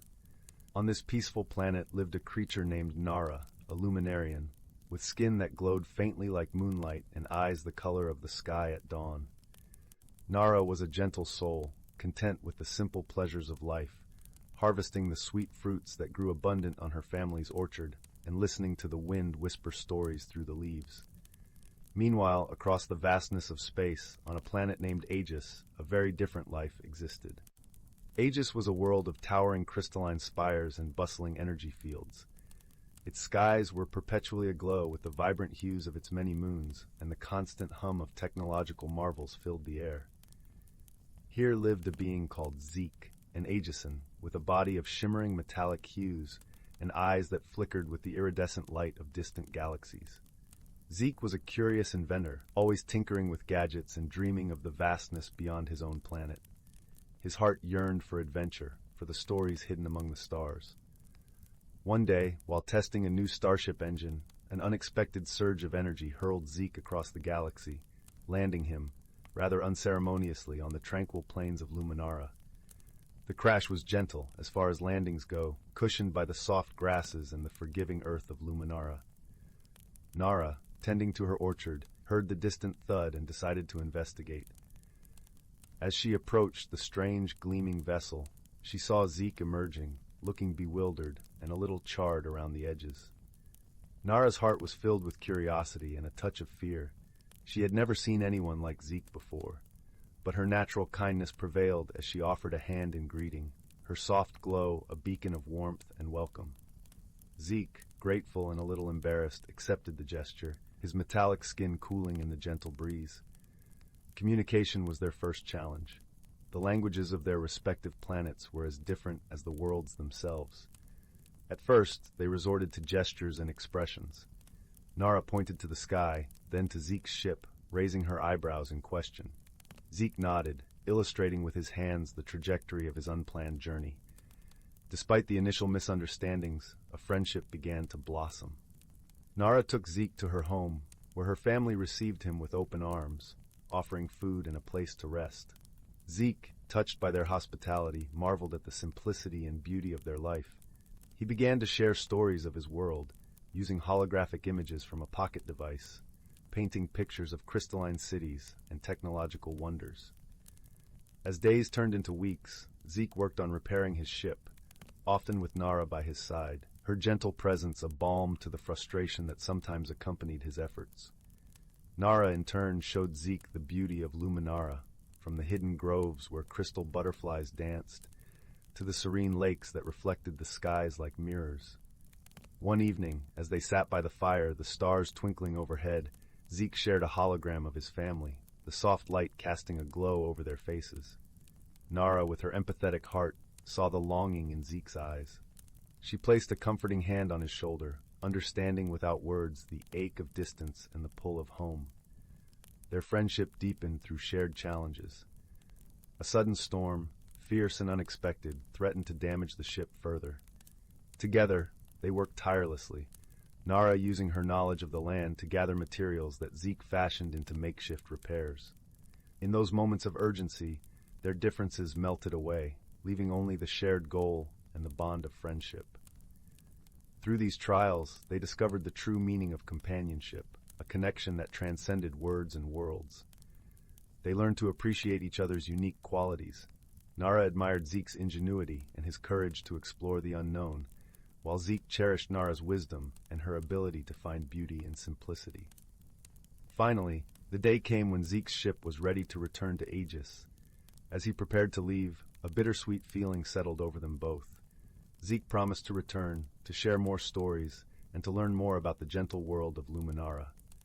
Nara gifted him a small vial of Luminara's fragrant blossoms, a reminder of the peace and friendship he had found. As Zeke's ship ascended, cutting a bright path across the sky, Nara watched, her heart full. She knew that their friendship, forged through understanding and shared trials, would remain a shining star in her heart, guiding her always. And so, across the vast expanse of the galaxy, two unlikely companions discovered not only the stars, but the true meaning of friendship. A bond that, like the stars themselves, would endure across time and distance, lighting the way for their hearts. Story 88. Story 89. In the heart of an ancient forest, where the canopy overhead swayed like a sea of emeralds, there thrived a hidden world that few humans ever glimpsed. This was a place where sunlight dripped through the leaves like golden honey, where the air was sweet with the perfume of wildflowers and the earthy scent of moss. Here, the world pulsed with the quiet rhythm of life, orchestrated by the soft whispers of the wind and the gentle rustling of creatures unseen. Among the inhabitants of this enchanted realm were the Sylvans, gentle beings as old as the forest itself. They were small, with skin that shimmered like the bark of birch trees, and hair that danced in colors of autumn leaves. The Sylvans were the forest's caretakers, guardians of the delicate balance that nurtured all life within. In this haven of tranquility, the Sylvans lived in harmony with the creatures of the woods. Deer with eyes like pools of melted chocolate grazed alongside them, and birds with feathers of sapphire and emerald sang songs that wove through the branches like ribbons of melody. Each creature knew its place in the intricate web of life, guided by the wisdom passed down through countless generations. One such Sylvan was a young guardian named Leora. Her eyes reflected the deep greens of the forest, and her heart beat in tune with the ancient trees. Leora had always been fascinated by the changing seasons, each one a story written in the language of nature. Her favorite time was the gentle transition from summer to autumn, when the forest donned its cloak of fiery hues and the air was crisp with the promise of change. It was during this time of transition that a peculiar phenomenon began to occur. The wind, usually a playful presence that danced through the trees, began to carry a murmur of distress. The leaves whispered of an imbalance, a disruption in the harmony that sustained their world.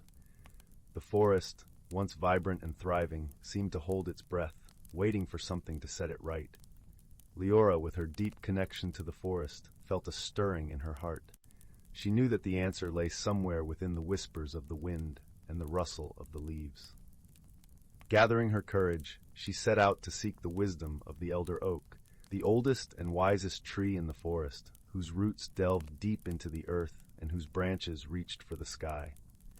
The journey to the elder oak took Leora through paths carpeted with fallen leaves, their colors a tapestry of gold and crimson. The air was filled with the sound of crunching beneath her feet and the occasional scurry of woodland creatures. As she walked, a gentle rain began to fall, each drop a crystal note in the symphony of the forest. When Leora finally stood before the elder oak, she felt a sense of awe and reverence. The tree towered above her, its bark etched with the stories of ages past, its branches stretching wide as if to embrace the entire forest. Leora placed her hand against the rough bark, feeling the life that thrummed beneath her fingertips. "O wise elder," she whispered, "the forest is troubled. The balance has shifted, and I seek your counsel." The elder oak's response was a soft rustling, a language that Leora had learned to understand through years of listening.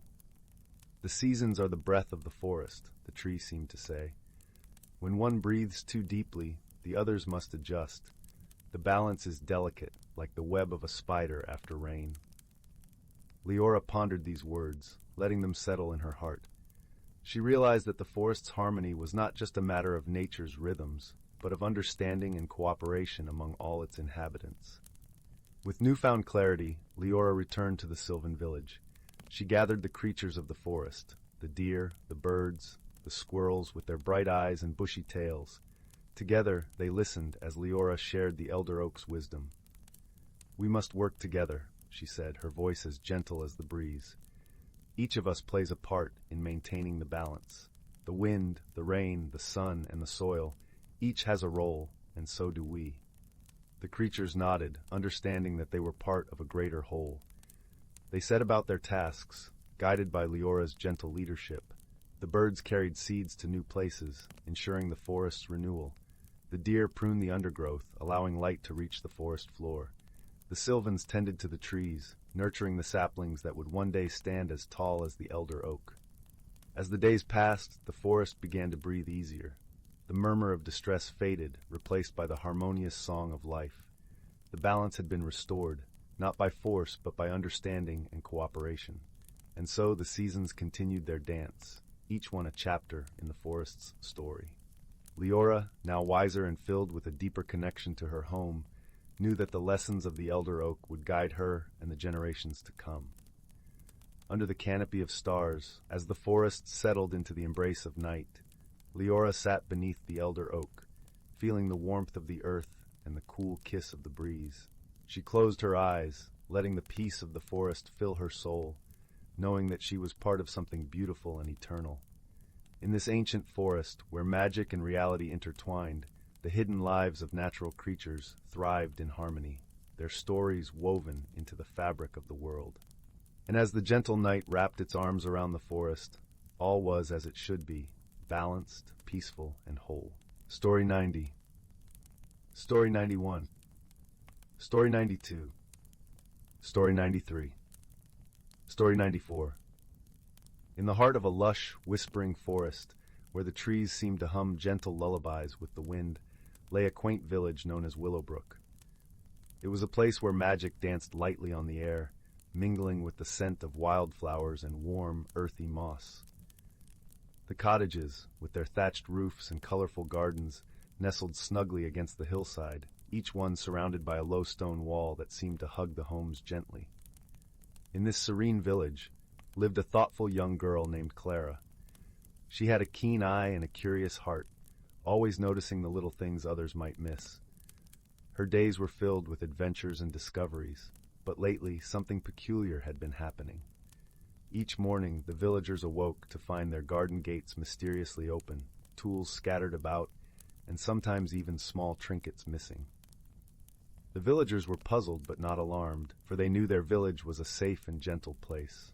Still, they were curious, and so they turned to Clara, hoping she might unravel the mystery.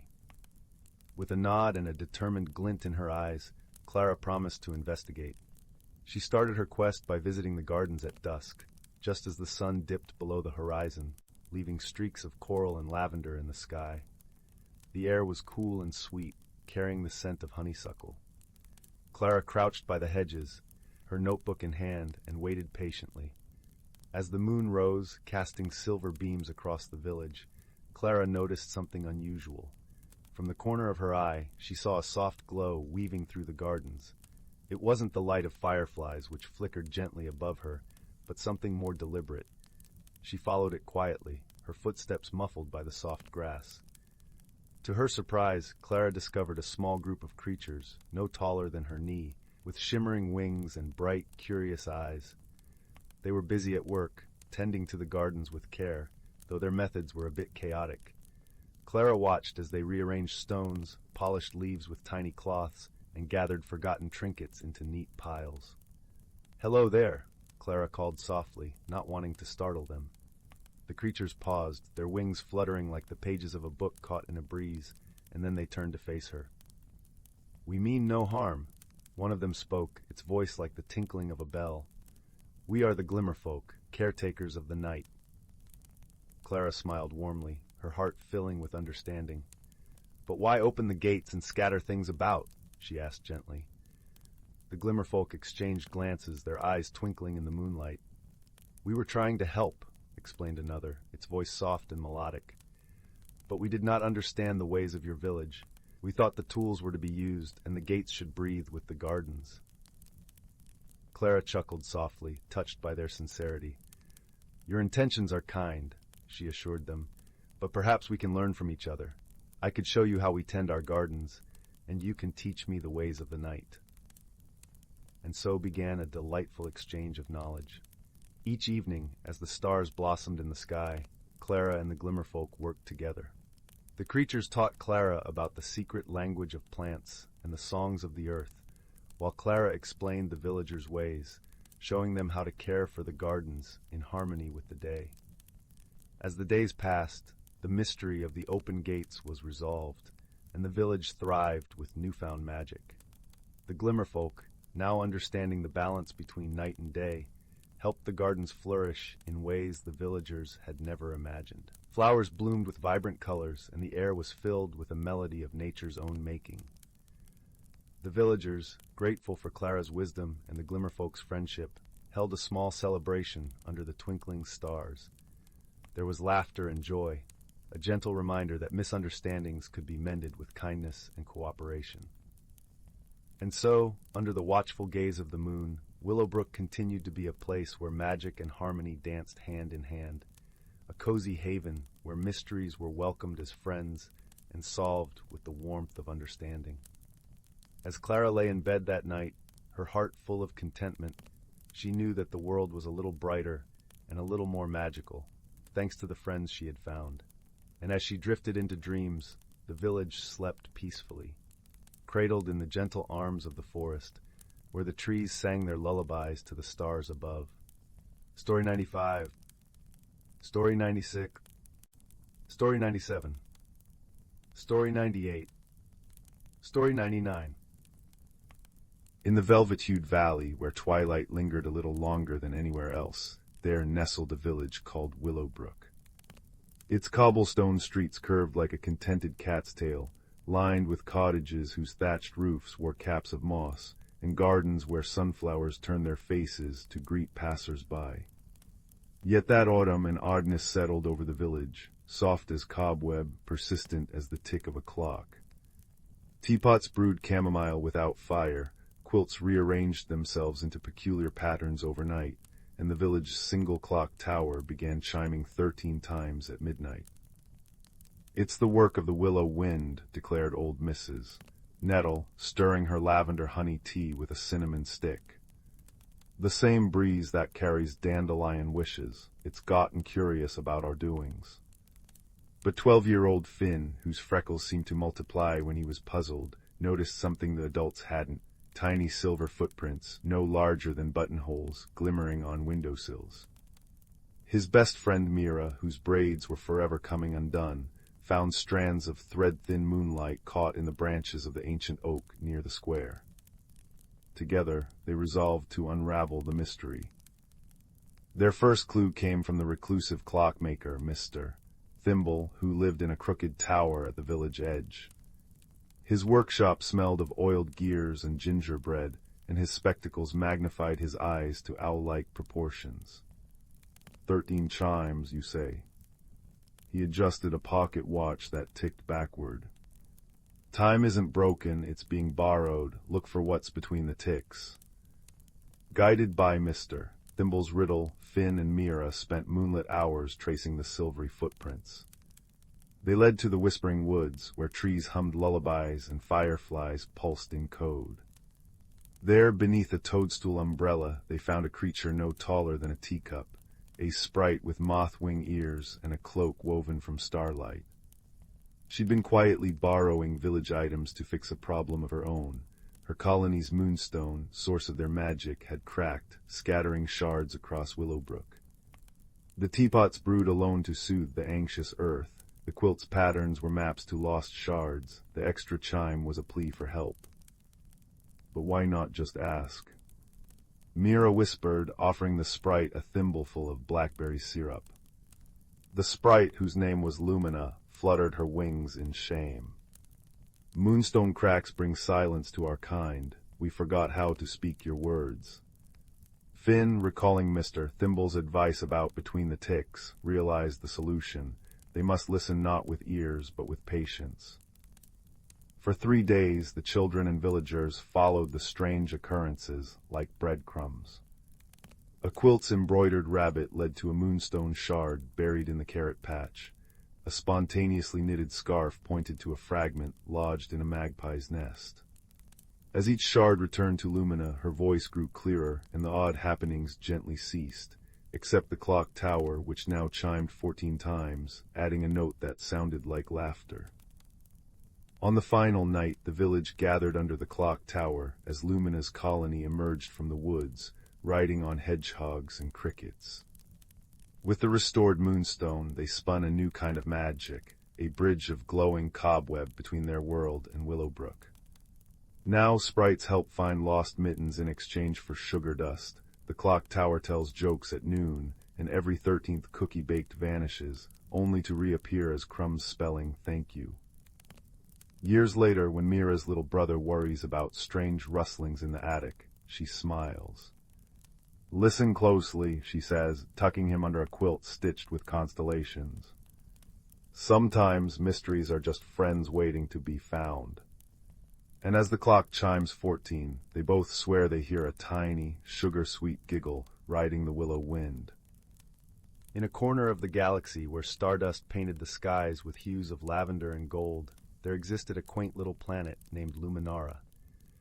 This planet was home to the lumens, gentle beings who glowed softly in the dark, their light a beacon of warmth and kindness.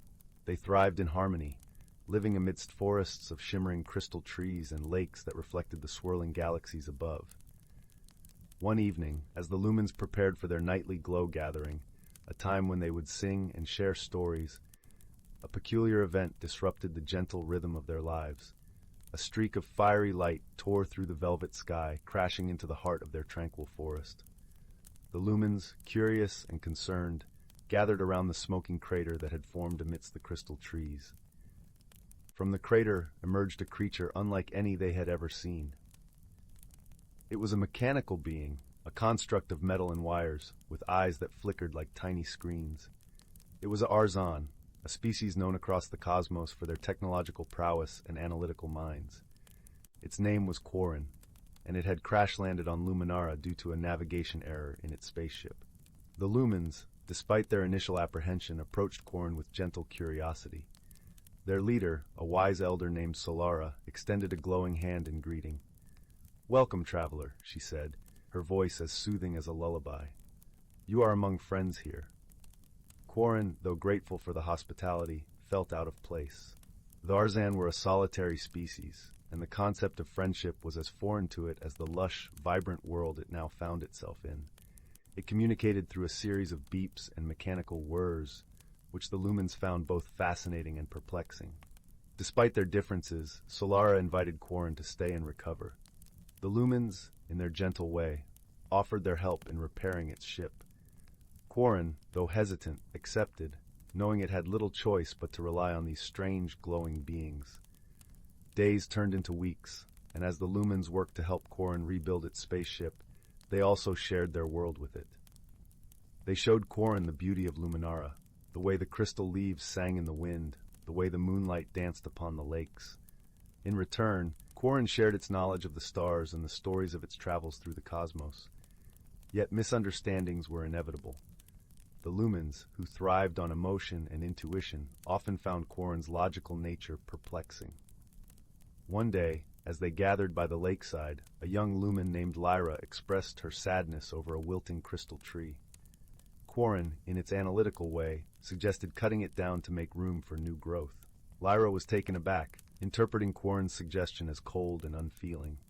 Solara, sensing the tension, gently intervened. "Quarren did not mean to hurt you, Lyra," she soothed. "To the Arzan, logic is their language, just as light is ours. Let us listen with understanding, and we might learn something new." Quarren, realizing its mistake, attempted to explain. "In my world, we seek efficiency and order. I did not understand the emotional bond you share with the trees. I am sorry if I caused you distress." Lyra, with Solara's guidance, began to see beyond Quarren's mechanical exterior. "Perhaps," she said softly, "we can learn from each other. You teach us about the stars, and we will teach you about the heart." As time passed, Quarren began to understand the lumens in ways it never expected. It learned to appreciate the beauty of emotion, the strength and vulnerability. In turn, the lumens adopted some of Quarren's logical insights, finding ways to strengthen their homes and improve their community. Their bond deepened when a sudden storm threatened Luminara. Dark clouds loomed, and fierce winds howled through the crystal trees. The lumens, unaccustomed to such violent weather, were frightened. Quarren, with its knowledge of technology, suggested constructing a temporary shelter using materials from its spaceship. Together, lumens and Arzan worked side by side, their efforts a testament to their growing friendship. Quarren's careful calculations ensured the shelter was strong, while the lumens infused it with their light, creating a space of warmth and safety. As the storm raged outside, they huddled together, sharing stories and laughter, their fears dissipating in the glow of their companionship. Quarren, feeling a strange warmth in its circuits, realized it had found something it never knew it was missing, a sense of belonging. When the storm finally passed, leaving the air crisp and clean, Quarren's ship was finally ready. The lumens gathered to bid farewell, their hearts heavy yet full of gratitude for the lessons learned and the bonds forged. Before departing, Quarren addressed the lumens, its voice filled with newfound emotion. "I came to your planet as a stranger, and I leave as a friend. You have taught me the beauty of connection, the power of understanding. For that, I am eternally grateful." Solara smiled, her light brighter than ever. "And you have shown us the stars, Quarren. May your journey be safe, and may you carry our light with you wherever you go." With that, Quarren's ship ascended into the azure skies, its path marked by the shimmering luminescence of its newfound friends. The lumens watched until the ship was but a speck against the vast tapestry of the universe, their hearts aglow with the knowledge that true friendship transcends all boundaries, be they of stars, species, or worlds. And so, in the gentle embrace of Luminara's nights, the lumens continued their glow gatherings with stories of a mechanical being who taught them to see the stars and themselves anew. The Amber Guardian. In a valley where autumn never truly faded, where maple leaves glowed like stained glass against perpetual golden hour, there lived a girl named Leela whose footsteps never crunched. Though she walked the forest paths daily, her boots left no mark on the russet moss, her passing noted only by the shiver of silver birches leaning close to whisper. The villagers called her the Quiet One, though had they listened beyond their looms and plows, They might have heard the way chickadees trilled melodies only she could answer, or how the creek altered its course to show her polished stones shaped like teardrops. It was on one such meandering walk that Leela found the first thread, a strand of luminous orange suspended between two foxgloves, humming faintly. When she reached to touch it, the forest inhaled. Ferns curled inward. Clouds paused mid-drift. The thread dissolved into mist that pooled around her ankles, forming a path that glistened like snail tracks under moonlight. "Curious things choose curious souls," murmured a voice like wind through reeds. Behind a hawthorn bush stood a fox with fur the color of smoldering embers, one ear tipped with velvet black. Its eyes held the patient gleam of someone who'd watched centuries unfold. Leela knelt, palms upturned. "Are you lost?" The fox blinked slowly. "Lost implies I had a destination. You found the unwoven edge, child, where the world frays when stories go untold." It nodded to the disappearing mist path. "Something's unraveling deeper in. Will you mend it?" Most children would have fled. But Leela, who knew the weight of being overlooked, who'd spent years listening when others spoke, simply plucked a milkweed pod from her pocket and blew. Seeds parachuted toward the fox, catching in its ruff. "Show me." The mist led them through a thicket where brambles unknotted themselves to let them pass, into a clearing dominated by an ancient oak. Its trunk bore a vertical slit glowing amber, wide enough to step through. Beyond pulsed a warmth that smelled of cinnamon and safety. "Ah," said the fox, tail twitching. "The Heartwood Gate, it's been some time." Leela pressed her palm to the tree. Bark rippled outward in concentric circles. "Who are you really?" "A keeper of neglected tales. You may call me Ember." The fox brushed against her leg, surprisingly solid. "What we seek is a spindle stolen from this tree long ago, a sliver of its core that spins starlight into seasons. Without it, the forest's magic dwindles. Yours does too, though you haven't noticed yet." Leela frowned. Her hands had been colder lately, her shadow less distinct at noon. "Who took it?" "Fear." Ember's ears flattened. "A creature born from loneliness who thought hoarding light might cure its ache. It dwells in the clockwork hollow now, where time pools stagnant." The tree's aperture brightened, beckoning. Leela stepped through, and into a world where trees grew upside down, roots fanning like chandeliers dripping with bioluminescent moss. The air thrummed with the lazy drone of giant bees, carrying pollen that sparkled like crushed diamonds. But beneath the beauty lurked wrongness, patches of gray void where colors drained away, leaves crumbling to dust mid-sway. Ember nudged a decaying bluebell with his nose. "The hollow's corruption spreads. We must reach the spindle before the equinox, when the gate seals for another century." Their journey wove through surreal landscapes, a meadow where flowers chimed when touched, requiring Leela to compose a melody to open a path. A river of liquid shadow that demanded she surrender a memory to cross. She gave the recollection of her mother's lullabies, voice growing hoarser each year, and wept silent tears as it flowed away.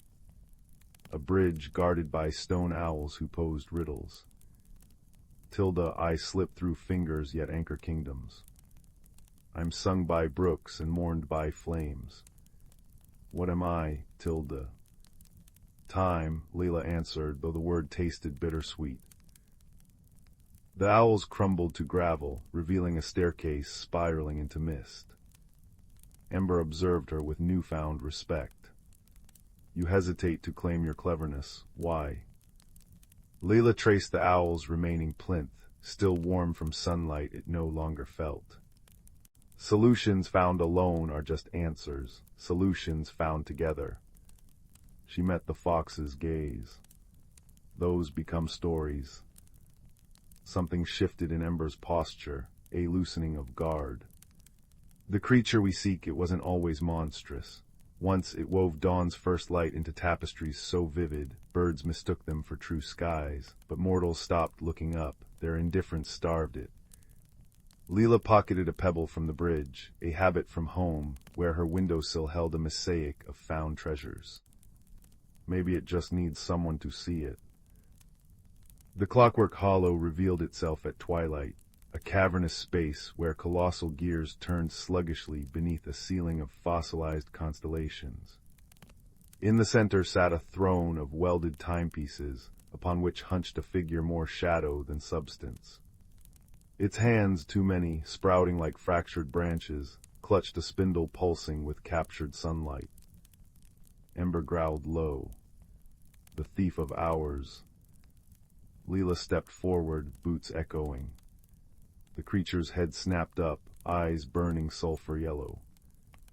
Little thief, it rasped, voice layered with echoes. Come to steal what you cannot create. I've come to listen.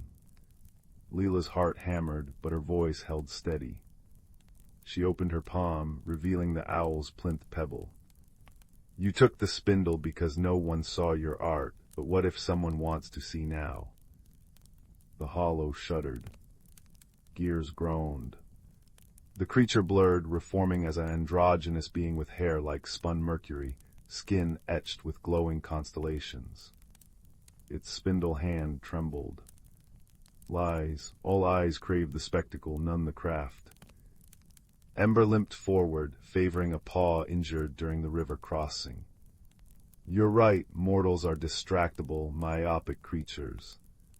He flicked his tail toward Leela. But occasionally one appears who sees deeper. She didn't come to take, she came to understand Tilda. The creature shrank, becoming child-sized. Understanding requires time, I have none left to give. Leela approached, each step measured. What's your name?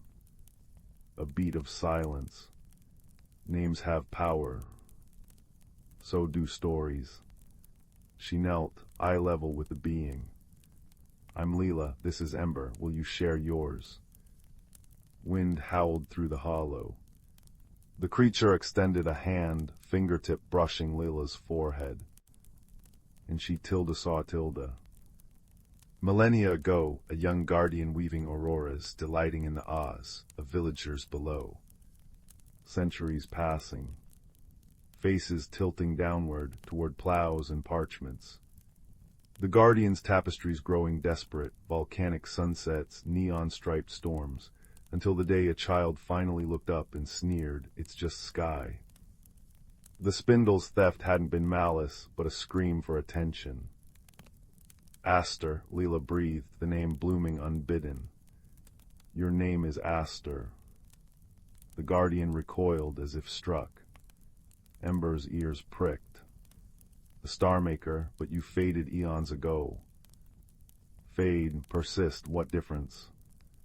Aster's form flickered between being and shadow.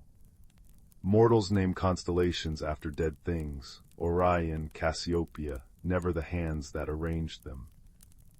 Leela unbuttoned her cardigan, revealing a neckline stitched with embroidered stars, crude but earnest. I've tried weaving my own, they're lopsided, but I could learn if you taught me. Aster stilled. The spindle's glow softened to honeyed gold. You would care to know. Ember sat back, tail curling thoughtfully. The equinox approaches, return the spindle, and perhaps an arrangement could be made. The girl needs guidance, you need purpose. Even a fox can see the symmetry. Dawn found them at the Heartwood Gate, spindle restored. The oak's fissure knit itself closed, leaving only a faint scar. Colors bled back into the forest, sapphire morning glories, crimson sumac, but Leela's hands remained translucent. Ember sighed. You gave too much at the Shadow River. The memory you surrendered anchored your spirit to this world. Leela flexed her fading fingers. Can it be fixed? There's a way, Aster said, emerging from the tree. They'd taken a new form, a traveler in a patchwork cloak, face obscured by a hood. But it requires equal exchange, a story for a soul. So Leela spoke. She told of a girl who moved unseen until a fox saw her, of a thief who forgot their worth, of a forest that healed through shared wounds. As she spoke, her hands solidified, palms etching with faint constellations, Aster's fingerprint. The spindle needs a bearer, Aster said. Someone to weave seasons without controlling them, someone who listens. They pressed the artifact into Leela's hands. It melted into her skin, warmth spreading through her veins. Ember chuckled. Seems you've inherited a celestial heirloom, little listener. Years later, villagers still speak of the quiet woman who dwells in the maple woods. They bring her honey and wool, though no one recalls why. Children leave sketches of starlings at her doorstep, which she stitches into quilts that shimmer oddly under moonlight. If you wander the trails at dusk, you might glimpse her, a figure with storm-cloud hair and eyes like captured twilight, followed by a rust-furred fox. Together they mend frayed edges, guiding lost hikers via firefly trails, untangling ivy from stone, humming melodies that make willows dance. And in the deepest thicket, where the heartwood gate once stood, a single oak leaf spins eternally on its stem, weaving sunlight into stories, patiently awaiting the next curious soul. In a quiet village nestled between hills that whispered with wind-blown secrets, there lived a boy named Milo whose pockets were always full of curious things. Smooth stones that hummed when held to the ear, feathers that shimmered like liquid starlight, and acorn caps that fit perfectly on his thumb. But his greatest discovery came on the eve of his 10th birthday, when he found an oil lantern tucked behind a crate of dried lavender in the attic. Its brass surface was dull with age, and etched into its base were words worn soft as a grandmother's hands, "Seek what hides in plain sight." That night, as the first cricket began its even song, Milo polished the lantern until his face blinked back at him from the metal. When he struck a match to light the wick, the flame leapt not in gold, but in rippling silver, casting patterns across the walls like moonlight dancing through willow branches. The air smelled suddenly of rain-soaked earth and something sweet, vanilla perhaps, or ripe plums. A path of glowing foxglove blossoms appeared beyond his window, winding into the ink-dark forest where villagers never wandered after dusk. Milo's boots crunched on frosted leaves as he followed the trail, the lantern swinging gently in his grip. Shadows stretched and shivered around him until he reached a clearing where a hedgehog in a waistcoat of moss stood atop a toadstool, tiny spectacles balanced on his snout. "You're late," the hedgehog huffed, though his eyes twinkled like dew. "Bramble at your service. I suppose you've come about the weeping." The weeping. Milo crouched, lantern light pooling around them. A sound shivered through the trees then, a mournful wail that made Milo's bones ache. Bramble's quills drooped. The guardian of roots, her heart tree is sick, and without its song the forest's memories are unraveling. Birds forget their nests, streams misplace their courses. Even the stars, he pointed to the sky, where constellations flickered like guttering candles, grow faint. The lantern's flame dimmed as the wail came again, closer now. Bramble scurried up Milo's sleeve, his whisper urgent. "The lantern chose you, but only kindness can mend what's broken. Remember, roots listen best when the world holds its breath." They pressed deeper into the woods, guided by a firefly named Glint, whose wings left trails of citrine light. "I'll illuminate doubts," she declared, zipping ahead. "Doubts in doorways and, oh, duck." Milo barely avoided a spiderweb strung with trembling pearls of rain. When they found the guardian, she was curled at the base of a massive oak, her bark-like skin split with cracks that oozed amber tears. The tree above her groaned, its branches clutching shriveled leaves. "It starves," the guardian mourned, voice rasping like dry reeds. "The roots cannot hear the sky's song anymore." Milo knelt, setting the lantern between them. Up close the tree's bark bore carvings, swirling patterns that told stories of seasons long past. He placed a palm against the trunk, and images flooded his mind. A sapling drinking starlight, generations of owls nesting in its arms, the first time snowfall kissed its branches. But the memories grew fractured, fading like ink in water. The roots need to remember, Milo murmured. Bramble nibbled a threadbare root tendril. They're tangled, too much noise underground, grumbling stones, chattering worms. Glint settled on Milo's shoulder. What if we sing the tree's own story back to it, so the roots recognize their song? The guardian lifted her face, hope kindling in her hollow eyes. The tree gave its voice to the wind long ago. We've forgotten the tune. Milo studied the lantern's inscription, seek what hides in plain sight, and gasped. The stories are right here. He traced the carvings on the oak. These aren't just marks, they're notes. Unlatching the lantern's glass, he held the flame near the symbols. Shadows leapt across the grooves, transforming them into a musical staff dotted with notes. Glint hummed, translating the patterns into a melody as delicate as cobwebs. The guardian joined in, her voice deep and resonant as a cello string. Bramble drummed a rhythm on an acorn cap. Milo closed his eyes, pouring the lantern's silvery light into the song, imagining it seeping through soil to where the roots lay knotted and confused. Slowly, the ground warmed.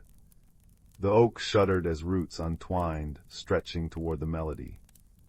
Overhead, leaves plumped emerald green, and a single blossom unfurled, a white petaled star that drifted into Milo's palm. The heart tree's gratitude, the guardian whispered. Plant it where memories grow thin, and it will whisper the world's stories back into balance.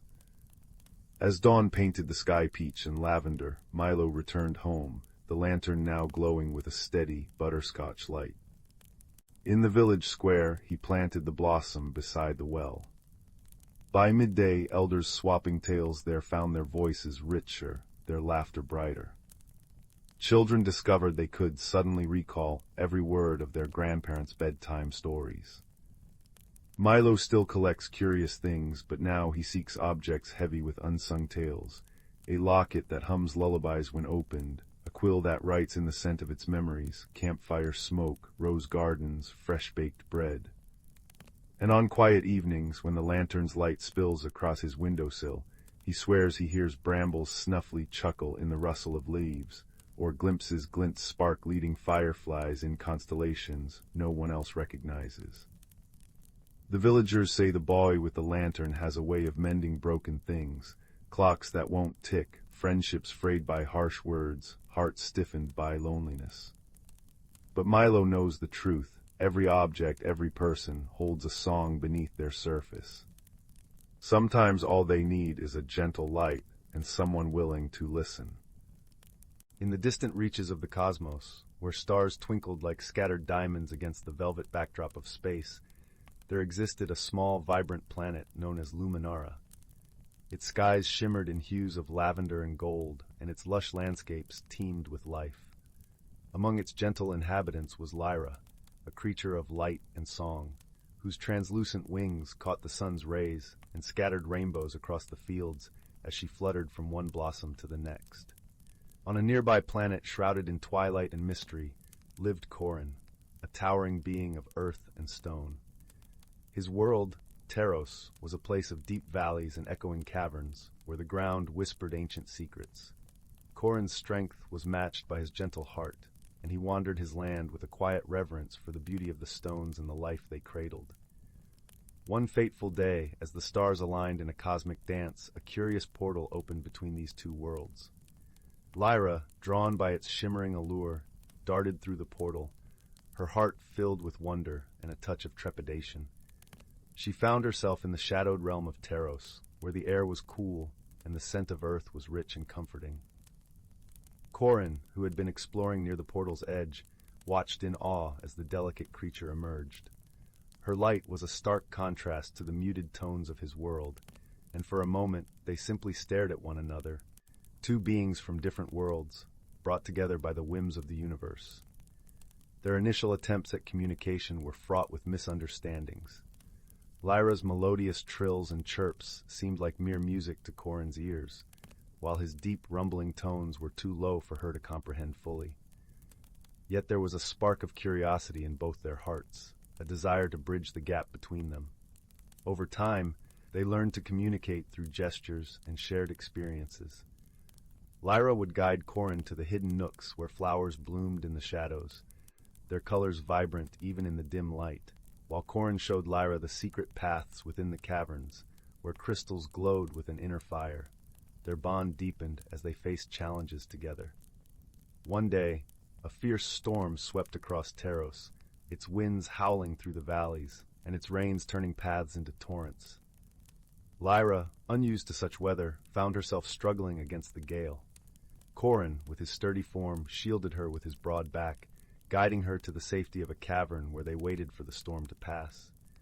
In that quiet refuge, they shared warmth and stories, their differences fading as they found comfort in each other's presence. As the days turned into weeks, Lyra and Corin discovered the true meaning of friendship. They learned to appreciate each other's strengths and to lend support in times of need. Lyra taught Corin the joy of laughter, her tinkling giggles echoing through the caverns, while Corin showed Lyra the beauty of silence, the way it allowed the heart to listen more deeply. One day the portal shimmered once more, signaling that it was time for Lyra to return to Luminara. The thought of parting was bittersweet, yet both knew that their friendship had transcended the boundaries of their worlds. As Lyra prepared to leave, she touched her wings lightly to Corin's forehead, a gesture of gratitude and affection. Corin, in turn, placed a small crystal in her hands, its glow a reminder of the light they had found in each other. With a final, shared glance of understanding and warmth, Lyra stepped through the portal, her heart full of memories and a newfound wisdom about the strength of friendship. Back on Luminara, Lyra often gazed up at the stars, her thoughts drifting to her friend on Taros.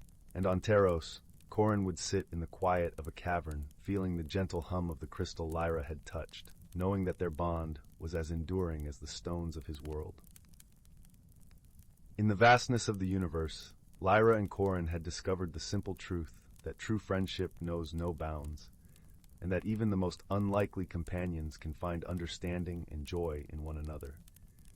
And so, beneath the watchful gaze of the stars, their friendship endured, a testament to the harmony that could be found in diversity and the strength that could be born from shared hearts. In a valley cradled between whispering pines and mountains wearing crowns of perpetual mist, there lived a young gardener named Leela, whose hands could coax blossoms from stubborn soil.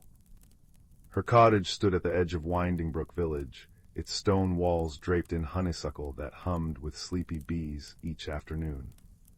For years, Leela's world had been measured in predictable rhythms, the unfurling of fern fronds in spring, the precise tilt of sunflower faces tracking the sun, the way frost etched fractal patterns on her window pane every first of frost moon.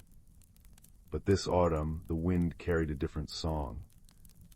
The trouble began when the clockwork oak at the village square, an ancient tree whose leaves turned like golden gears, began shedding its timekeeping foliage too early. Petals on Layla's moon lilies, which normally glowed until dawn, dimmed at midnight. Her fingers, usually sure and steady as they tucked seeds into earth, fumbled at their work. "It's just the season turning," she told her rabbit companion, Thistle, as they gathered asters by Silver Stream. But the water's reflection showed wrinkles that didn't belong to her 23 years, and when she blinked, they vanished like ripples. One twilight, as Leela scrubbed clay from her boots by the hearth, a knock trembled through her oaken door. There stood old Hazel, the village star reader, her cloak stitched with constellations that shifted when you didn't look directly at them. "The earth whispers that you've been feeding your roses salt water," she said, not unkindly, her breath smelling of lavender and something older than the hills. Behind her, Hazel's badger familiar, Nettle, carried a basket of peculiar mushrooms in his teeth. "My garden won't listen any more," Layla confessed, the admission curling like steam from her tea. The more I try to make things stay as they were, the faster they.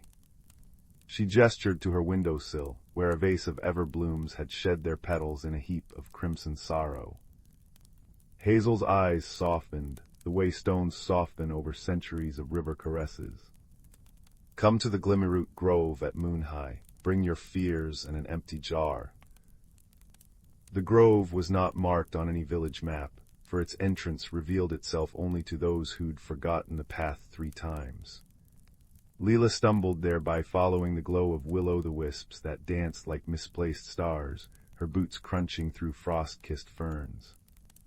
What she found took her breath away, trees with bark like swirling galaxies, bioluminescent mushrooms pulsing in harmony with her heartbeat, an air so thick with magic it tasted of elderberry wine. Every gardener tends 2 plots, Hazel said, emerging from behind a tree whose branches grew crystal apples. The one you kneel in, calloused hands in dirt, and the one here. She pressed a palm to Leela's chest. Yours has been all thorns and no rain. Nettle nudged Leela's ankle with his damp nose. When she knelt, the badger dropped a seed into her palm, iridescent, warm, slightly sad. What does it grow? She asked. Whatever you've buried too deep to bloom. That night, Leela planted the seed in a clay pot by her bedside. She dreamed of a clock whose numbers were root systems, ticking backward. When she woke, a sapling had erupted from the soil, its translucent leaves reflecting not light but memories. Her mother's laugh tangled in wind chimes, the way her father's hands shaped scarecrows that waved at passing children, the last hug from her sister before she left to map the singing deserts. Each leaf trembled, threatening to fall. It's dying, she whispered to Thistle at dawn. The rabbit thumped his foot, once, twice, until a shower of dandelion puffs drifted in through the open window.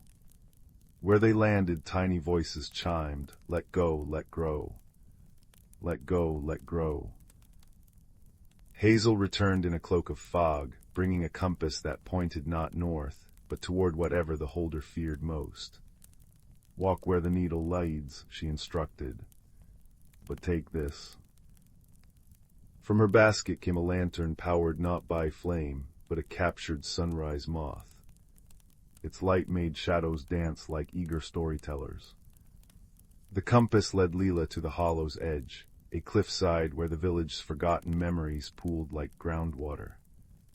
There, in a cave veiled by weeping vines, she found her own reflection in a stalagmite mirror.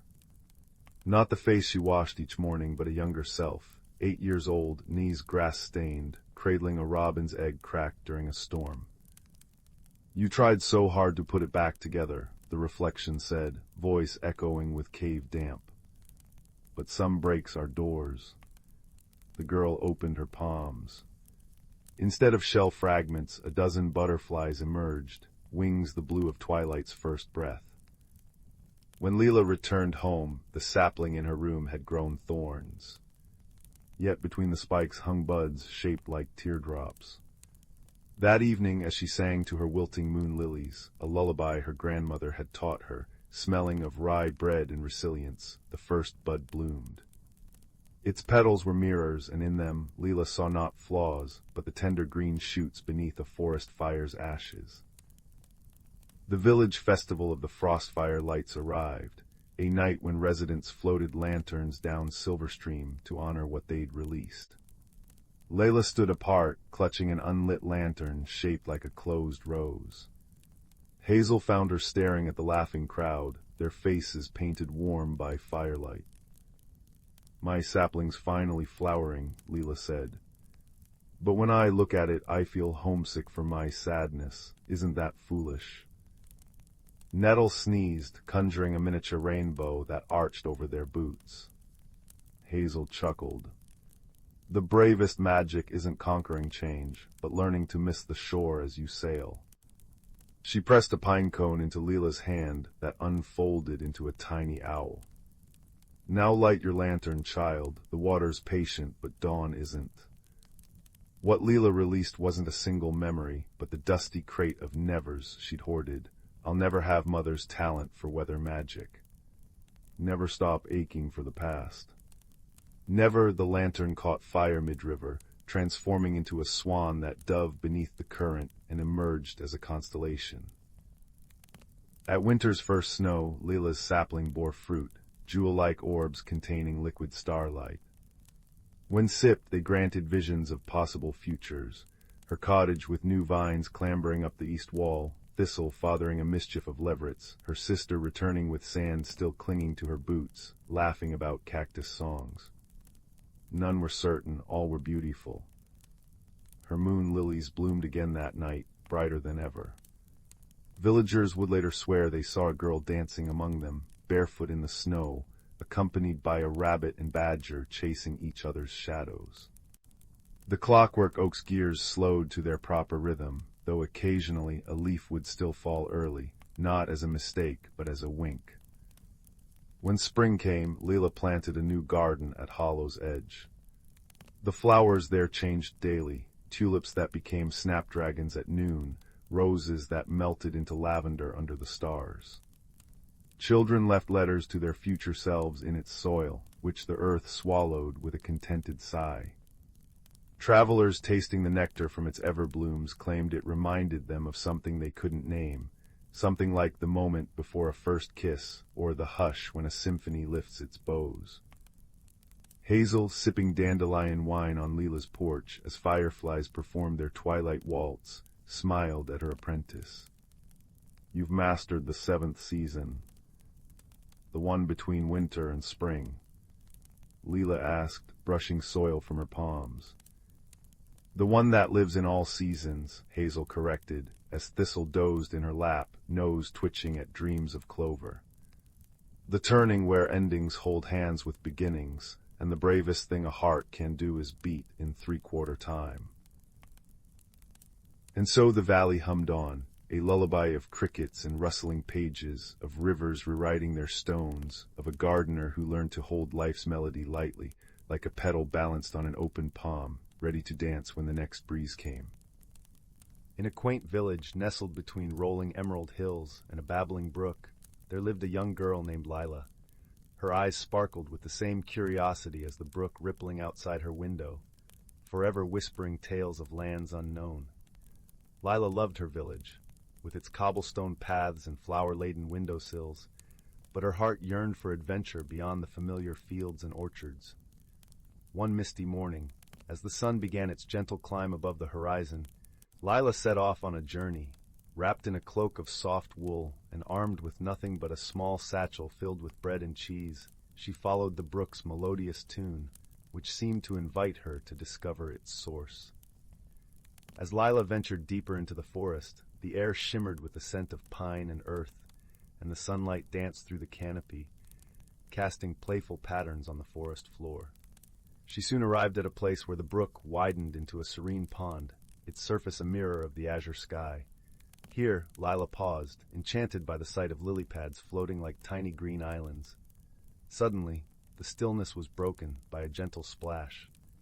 Leila turned to see a curious creature peeking out from behind a lily pad. It was a frog, but unlike any she had seen before. Its skin was a vibrant mosaic of emerald and gold, and its eyes twinkled with the wisdom of ages. "Hello there," croaked the frog in a voice that sounded like the rustle of leaves. "I am Finn, the guardian of this pond. Few travelers venture this far. What brings you here, young one?" "I seek adventure and the wonders of the unknown," Leila replied, her voice filled with the earnestness of a true explorer. Finn nodded, his eyes crinkling with approval. "Then you must follow the path of the fireflies," he said, gesturing to a trail of glowing lights that danced in the air, leading deeper into the forest. Leila thanked Finn and set off once more, her heart alight with excitement. The fireflies twinkled like tiny stars, guiding her through groves of whispering willows and fields of wildflowers that swayed in the gentle breeze. The forest was alive with the songs of birds and the rustle of small creatures hidden in the underbrush. As she walked, Leila encountered a family of rabbits, their fur as soft and white as freshly fallen snow. The youngest rabbit, with ears too large for his little head, hopped over to her, offering a carrot from their stash. Touched by their kindness, Leila shared her bread and cheese, and they all feasted together under the shade of a towering oak. The path of the fireflies led Lila to a clearing bathed in golden sunlight, where a shimmering waterfall cascaded into a crystal-clear pool. The air was filled with the scent of honeysuckle and the gentle hum of bees. Here Lila rested, letting the soothing sound of the waterfall wash over her. As she sat in peaceful contemplation, a soft voice floated to her on the breeze. "Welcome, brave traveler," it said. Lila turned to see a figure emerging from the mist of the waterfall. It was a deer with antlers that glistened like silver in the sunlight, adorned with delicate flowers. "I am Seraphina," the deer said, her eyes as deep and calm as the pool at her hooves. "Few have the courage to follow the path of the fireflies. You possess a rare spirit, Lila." Lila blushed at the compliment, feeling a warmth spread through her. "Thank you, Seraphina, but I only followed where the brook and fireflies led me." "Ah," Seraphina nodded, "but it takes courage to step into the unknown, to trust your heart and the kindness of strangers along the way." With these words, Seraphina dipped her head, and the air shimmered with a soft luminescence. Lila felt a gentle tingling, as if the forest itself was wrapping her in an embrace. The feeling was one of unity, of being part of something larger and wondrous. After a time, Lila knew it was time to return to her village. She bid farewell to Seraphina and retraced her steps, the path now familiar, yet filled with a newfound wonder. The forest seemed to hum with a melody she had not noticed before, a song of life and harmony. When Lila finally emerged from the forest, the sun was setting, painting the sky in hues of pink and gold. Her village lay before her, a tapestry of warmth and welcome. As she crossed the stone bridge over the brook, she paused, looking back at the path she had traveled. In her heart, she carried the magic of the forest, the kindness of its creatures, and the courage she had discovered within herself. That night, as Lila lay in her cozy bed, the whisper of the brook lulled her to sleep. She dreamed of fireflies and waterfalls, of silver-antlered deer and emerald frogs. Her adventure had taught her that the world was full of wonders, waiting just beyond the horizon, and that sometimes the greatest journey was the one that led back home, with eyes opened anew to the beauty all around. And so, with a heart full of courage and dreams as bright as the stars, Lila's adventures continued. Each day a new story waiting to unfold, each night a gentle reminder that the world is a place of endless magic and possibility. Once upon a time, in a quaint village nestled in the heart of an ancient forest, there lived a young girl named Amara. She was a curious child, always wondering about the stories her grandmother would tell her before bed. Tales of their ancestors, the guardians of a sacred tradition that had been passed down for generations. One summer evening, as the fireflies danced in the twilight, Amara's grandmother beckoned her closer. "My dearest," she said, her eyes twinkling with wisdom, "it is time for you to learn the ways of our people." Amara's heart raced with excitement as her grandmother unveiled a carved wooden box, adorned with intricate symbols she had never seen before.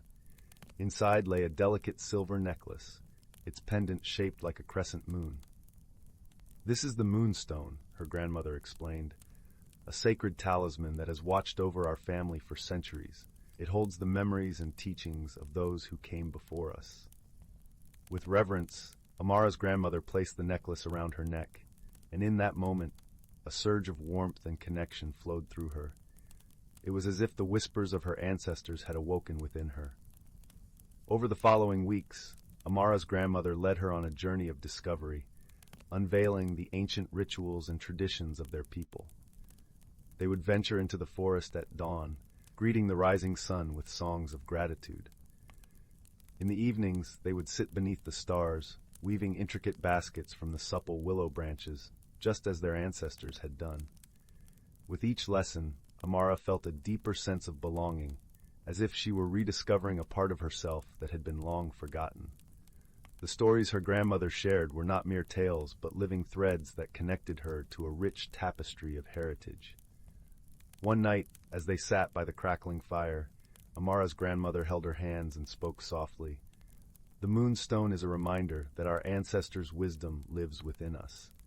We must cherish and nurture it, so that it may illuminate the path for generations to come." Amara nodded, her heart swelling with gratitude and understanding. She realized that the true legacy her ancestors had bestowed upon her was not merely the moonstone or the ancient rituals, but the enduring spirit of love, respect, and harmony with the natural world. From that day forward, Amara carried the moonstone close to her heart, its gentle glow a constant reminder of the profound connection she shared with her roots. As she grew older, she vowed to pass on the sacred traditions to her own children, ensuring that the wisdom of her ancestors would never be lost.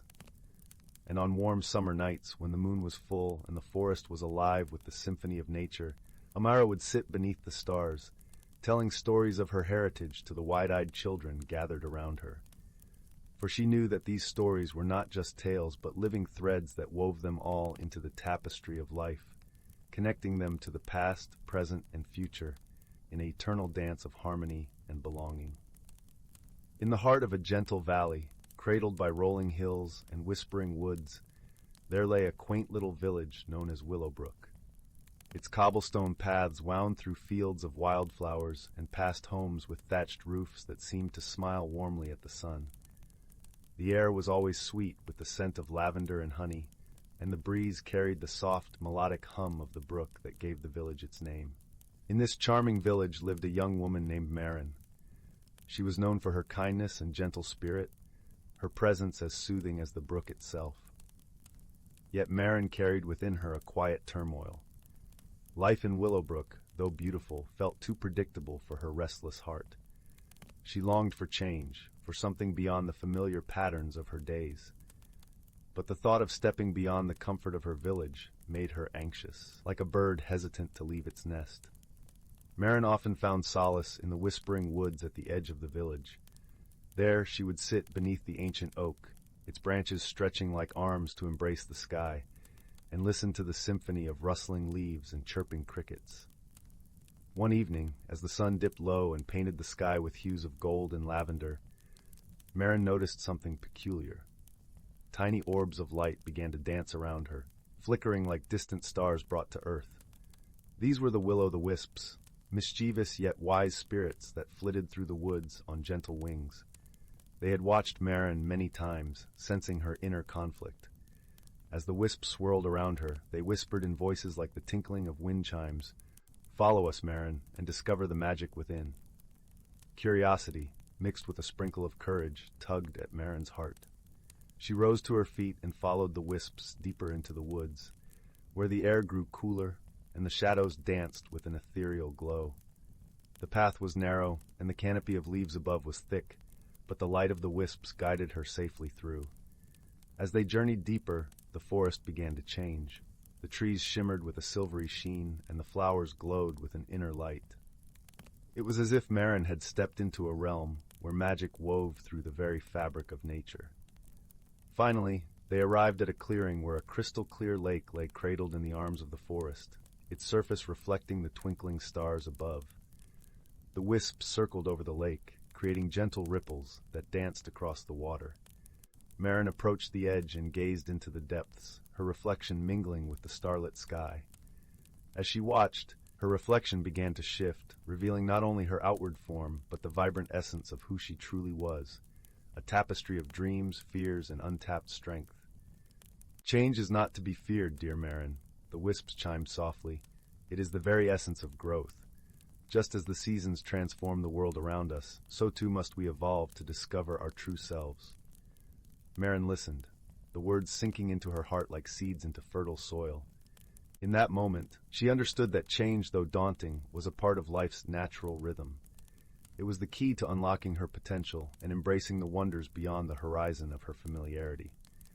With newfound clarity, Marin thanked the wisps, her voice a gentle breeze through the trees. "I see now that change is not my enemy, but my guide. I will embrace it with an open heart." The wisps twinkled with joy, their light brighter than ever. "Remember, Marin, you are never alone. We, and all of Willowbrook, are here to support you." With that, the wisps began to drift away, their light fading softly into the night. Marin lingered by the lake, breathing in the cool, fragrant air, her heart beating with the rhythm of the world around her. She felt a sense of peace, as if the forest itself had enveloped her in a loving embrace. When she returned to Willowbrook, the village seemed to glow with a new light, as if seen through eyes that had awakened to its hidden beauty. The cobblestones beneath her feet felt familiar yet inviting, like an old friend encouraging her onward. In the days that followed, Marin began to explore new paths within her life. She took up painting, capturing the vibrant colors of the valley and the magic of the woods on her canvas. She joined the village's evening gatherings more often, sharing stories and laughter beneath the stars. And with each new experience, she felt herself blossoming, like a flower opening to the morning sun. The villagers noticed the change in Marin, and they welcomed it with open arms. Her journey of self-discovery inspired others to embrace their own transformations, creating a ripple of growth throughout Willowbrook. Together, they learned that while change could be uncertain, it was also a gateway to the extraordinary. As the seasons turned and the valley transformed with the passage of time, Marin's heart remained steadfast and open. She knew that life's journey was a tapestry of moments, each thread woven with love, courage, and the magic of embracing one's true self. And so, with the woods whispering their timeless song and the brook humming its gentle lullaby, Marin found her place in the world, a place of wonder, growth, and endless possibility. In the heart of Willowbrook, she learned to dance with change, her spirit alight with the magic of a life fully lived. Once upon a time, in a village nestled between rolling hills and whispering forests, there lived a curious young girl named Leela. Her eyes were the color of the morning sky, and her heart was as vast as the ocean. Lila spent her days exploring the meadows and woods around her home, but her dreams were filled with places she had yet to discover. One crisp autumn morning, as the leaves danced in the gentle breeze, Lila stumbled upon an ancient map tucked inside an old book in her grandmother's attic. The map was unlike any she had seen, with swirling lines and shimmering ink that seemed to change color in the light.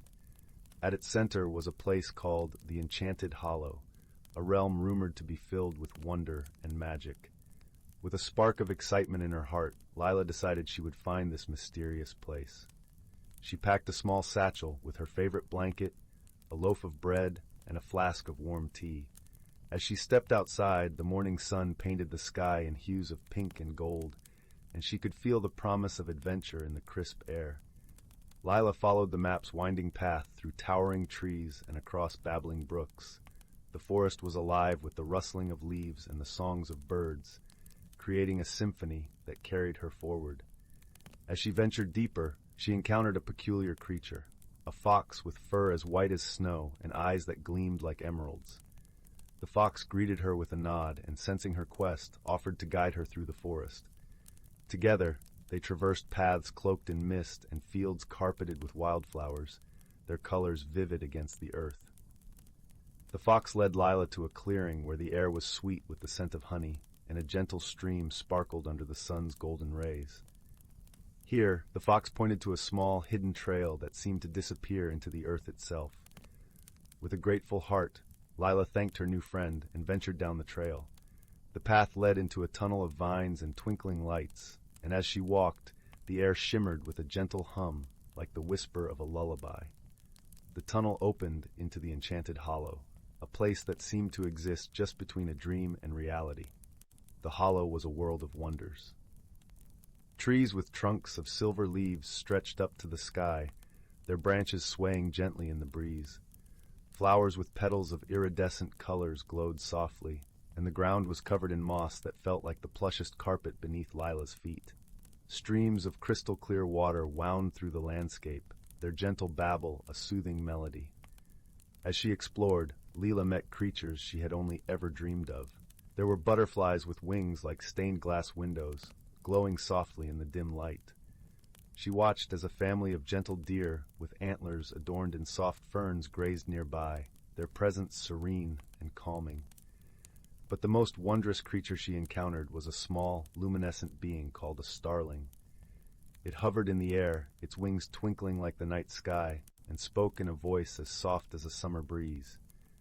The starling told Lila of the heart of the hollow, a place where wishes were whispered and dreams were born.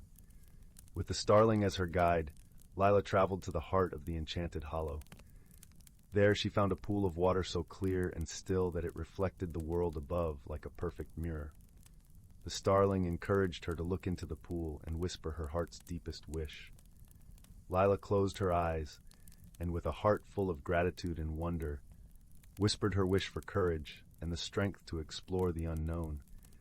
As her words floated into the air, the pool shimmered, and a warmth spread through her, filling her with a sense of peace and confidence. With her journey nearly complete, Lila realized it was time to return home. She bid farewell to her new friends, each one leaving her with a token of their world, a silver leaf, a tiny fern, and a single glowing petal. As she retraced her steps through the forest, the fox rejoined her, leading her back to the edge of her village. Under the light of the setting sun, Lila returned home, her heart brimming with stories and newfound courage. She tucked the tokens from the hollow into her satchel, reminders of her journey and the friends she had made. As she drifted off to sleep that night, the wind carried the scent of the forest through her window, and the stars outside twinkled with a familiar glow. Lila knew that whenever she needed courage, she only had to close her eyes and remember her journey to the Enchanted Hollow, where magic and dreams lived in harmony. And so, with a heart full of wonder and the whisper of the hollow in her dreams, Lila slept peacefully, ready for whatever adventures awaited her in the days to come. In a cozy cottage tucked away in a woodland glade, there lived a young rabbit named Hazel. She had always been content hopping amongst the ferns and wildflowers, her soft brown fur blending seamlessly with the earthy surroundings. Yet, deep within her heart, a flicker of curiosity burned, a yearning for something more. One dewy morning, as Hazel nibbled on a crisp dandelion leaf, a glimmering light caught her eye. She followed the ethereal glow to a clearing where a magnificent butterfly floated before her. Its wings were a kaleidoscope of vibrant hues, shimmering with an otherworldly radiance. "Greetings, young Hazel," the butterfly spoke in a melodious voice. "I am Zephyr, a guardian of transformation." Hazel's eyes widened in wonder. "A talking butterfly? This must be a dream." Zephyr fluttered closer, trailing stardust in her wake. "Dreams are the seeds of change, my dear. You have a great journey ahead, one that will test your courage and reshape your very being." Uncertainty flickered across Hazel's features. Change was a daunting concept, and she had always found solace in the familiar. "But I'm just a simple rabbit," she protested. "What journey could possibly await me?" With a warm chuckle, Zephyr replied, "The most wondrous transformations often begin with the smallest of seeds. Look within, and you will find a spark waiting to be fanned into a brilliant flame." Before Hazel could respond, a rustling came from the undergrowth, and two of her dearest friends emerged, Oakley, the wise old oak tree, and Flutter, the hummingbird. "Do not fear, little one," Oakley rumbled, his bark rough yet comforting. "We will be with you every step of the way." Flutter zipped excitedly around Hazel's head. "Oh, this is going to be such an adventure. You'll see. It will be simply dazzling." Reassured by her friend's presence, Hazel turned to Zephyr. "What must I do?" The butterfly's wings shimmered with magic. "Seek the enchanted grove, where the veil between worlds grows thin. There, you will undergo a transformation that will reveal your true self." With a deep breath, Hazel nodded. Though apprehensive, she knew this was a journey she must embark upon. And so, with Oakley and Flutter by her side, Hazel set off into the unknown, her paws treading paths she had never dared explore before. The forest seemed to come alive with each step, whispering secrets in the gentle whispers of the wind. After many twists and turns, they arrived at the Enchanted Grove, a vibrant meadow where moonbeams danced across a shimmering stream. Hazel gazed in awe at the ethereal beauty surrounding her. Suddenly, a warm glow emanated from within her, and she felt her body beginning to shift and change. Her fur transformed into downy feathers of the richest brown, and her paws melded into delicate wings. Oakley and Flutter watched in wonderment as their friend emerged from her cocoon, reborn as a magnificent owl. Hazel stretched her wings, reveling in her newfound form, and took to the skies with a joyous hoot. As she soared above the treetops, bathed in the soft moonlight, Hazel realized that the spark Zephyr had spoken of was her own inner strength and resilience. The journey had been one of self-discovery, revealing the beauty and grace that had been within her all along. With a grateful heart, Hazel descended to her friends, her eyes shining with wisdom. "Thank you," she said, her voice now a gentle coo. "Without your guidance and unwavering support, I may never have found the courage to spread my wings." Oakley and Flutter beamed with pride, for they knew that their friend had blossomed into her truest, most radiant self. From that day forth, Hazel took to the night skies, her keen eyes ever watchful for those in need of guidance. And whenever a fellow creature felt lost or uncertain, she would share the lessons she had learned. That change, though daunting, can be an opportunity for growth and transformation, and that true beauty lies not in physical form, but in the courage to embrace one's authentic self. In the tranquil village of Willowbrook, where the chimneys always puffed gentle wisps of smoke and the cobblestone streets hummed with the whispers of history, lived a young girl named Lyra. Her heart thrummed with curiosity, and her eyes sparkled with the light of 1,000 unspoken questions. Each day she would sit by the old stone bridge, watching the brook bubble and dance over smooth, mossy stones, dreaming of adventures beyond the horizon. One crisp autumn morning, as the sun peeked over the horizon, painting the sky in hues of amber and rose, Lyra's grandmother told her of the Enchanted Glade, a place whispered about in hushed tones, said to be alive with magic and mysteries. The glade lay beyond the forest that bordered their village, past the towering oaks whose leaves whispered secrets to the wind. With a heart full of wonder and a satchel packed with her favorite apple tarts, Lyra set out on a journey to find the Enchanted Glade. The forest greeted her with its symphony of rustling leaves and the gentle crunch of twigs beneath her feet. Sunlight filtered through the canopy, casting playful shadows that danced like fairies upon the forest floor. As she ventured deeper, the air grew sweet with the scent of wildflowers, and the sound of a distant melody tickled her ears, a song without words, yet rich with emotion. It was here, in a clearing bathed in dappled sunlight, that Lyra encountered her first companion. A small, plump rabbit, with fur as white as winter's first snow, and eyes like polished onyx, hopped onto her path. With a twitch of its whiskers, it seemed to beckon her to follow. Intrigued, Lyra followed the rabbit as it led her through a maze of towering ferns and over a bubbling brook. The world around her shimmered with an otherworldly glow, as though the very air was woven with threads of magic. Suddenly, the rabbit paused at the edge of a glistening meadow, where the grass swayed like a sea of emerald waves. In the center of this meadow stood a grand, ancient tree, its trunk gnarled and wise, with branches that stretched toward the heavens. Nestled in its roots was a doorway, small yet inviting, with a knocker shaped like a laughing fox. As Lyra reached for the knocker, the door creaked open of its own accord, revealing a spiral staircase that wound downward into the earth. With a deep breath and a flutter of excitement in her chest, Lyra descended the staircase. The walls glowed softly with the light of luminescent moss, guiding her way until she emerged into a cavern unlike any she had ever imagined. The ceiling sparkled with crystalline stalactites, reflecting the gentle glow of a pool at the cavern's heart. Floating above the water were tiny, luminescent creatures, their wings whispering secrets of the ages. Lyra stepped closer, her breath taken by the sheer beauty of it all. It was here she met her second guide, a wise turtle with a shell adorned in colorful patterns that seemed to shift and change with each movement. The turtle spoke in a voice like a summer breeze, inviting her to sit and listen to the stories of the land. As she listened, Lyra learned of the courage that lived within the heart of every explorer and the beauty that awaited those who dared to seek it.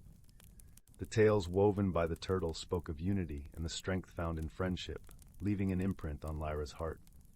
With newfound resolve, Lyra thanked the turtle and continued her journey. The path led her through shimmering tunnels, where the very walls sang in harmony to her footsteps, and out into the glade itself. It was a place of unparalleled wonder, where the trees were crowned with blossoms that glowed like stars, and streams of liquid light flowed like rivers of dreams. In this magical place, Lyra found the true treasure of her adventure. It was not the magic that surrounded her, but the courage within her that had guided her to this moment. She had ventured beyond the familiar, faced the unknown, and discovered not only a wondrous world, but also the depths of her own heart. As the sun began to set, painting the sky in shades of violet and gold, Lyra retraced her steps back toward Willowbrook.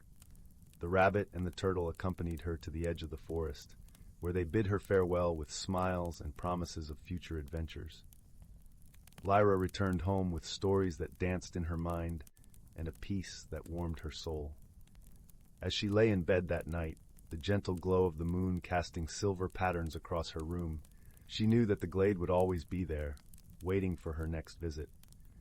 But more importantly, she understood that the courage to explore and the joy of discovery were treasures she could carry with her always. And so, with a heart full of dreams and the soft lullaby of the forest in her ears, Lyra drifted into a deep, contented sleep, cradled by the knowledge that the world was vast, beautiful, and full of possibilities for those who dared to wander.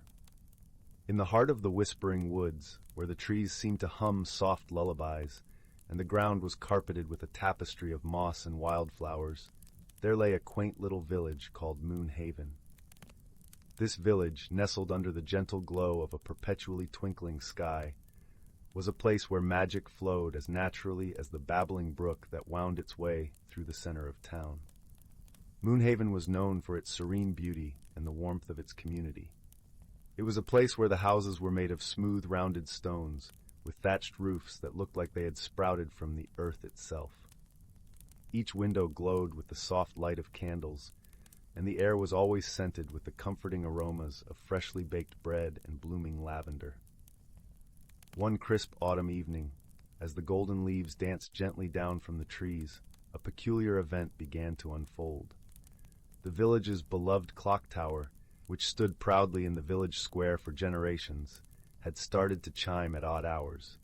Instead of its usual melody marking the passage of time, it now played a strange, lilting tune that no one recognized.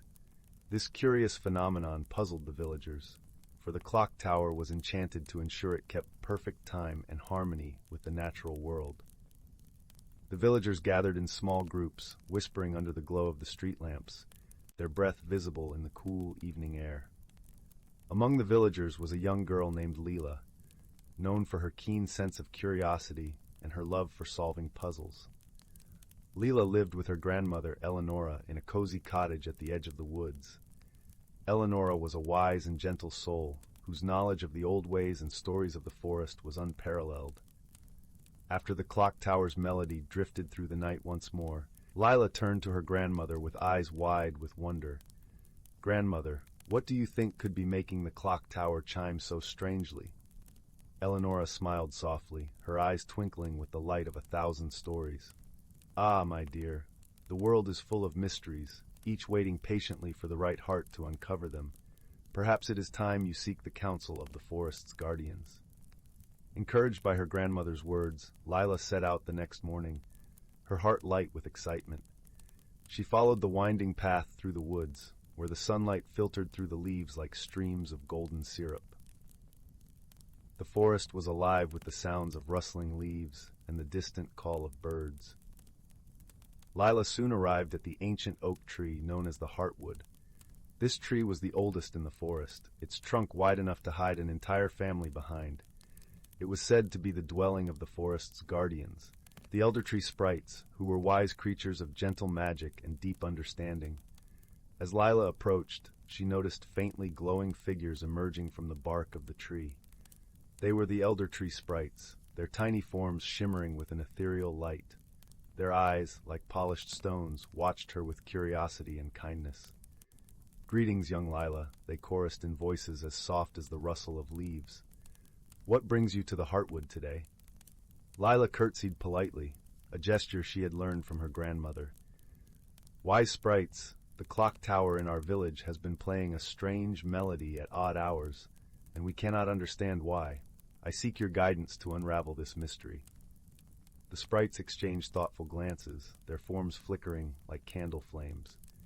"The clock tower's melody is the song of the wind harp," they explained. "It is an ancient instrument, once played by the winds themselves. It seems the melody is calling out for something lost." Intrigued, Lila asked, "What could be lost that the melody seeks?" "The wind harp song is woven with the essence of harmony and balance," the sprites continued. Perhaps it seeks the return of something that has tipped the scales. Thanking the sprites for their wisdom, Lila made her way back to Moonhaven, her mind alight with possibilities. As she walked, she pondered what might be missing from their village that could upset such a delicate balance. Upon her return, Lila went to visit the clockmaker, a gentle old man named Mr. Thistle. His workshop was a treasure trove of gears and cogs, where the air was filled with the comforting tick-tock of timepieces. "Mr. Thistle," Lila began, "have you noticed anything unusual about the clock tower lately?" The clockmaker nodded, his expression thoughtful. "Indeed, young Lila, the clock's song is different, as if it sings of longing." "Do you recall anything that changed before the melody began?" Lila inquired. Mr. Thistle scratched his head, his brow furrowed with concentration. "Now that you mention it, a few weeks ago, a little bird's nest was found empty beneath the clock tower. The nest had been there for years, but the birds have vanished." Lila's eyes widened with realization.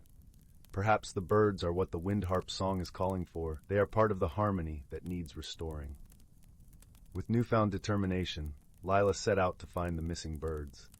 She followed the path that led deeper into the woods, listening closely for any sign of their song. The forest, with its tapestry of sounds, seemed to guide her steps. As she wandered, she came upon a clearing bathed in dappled sunlight. There, perched on the branches of a young maple tree, were the missing birds, their feathers shimmering like jewels in the sunlight.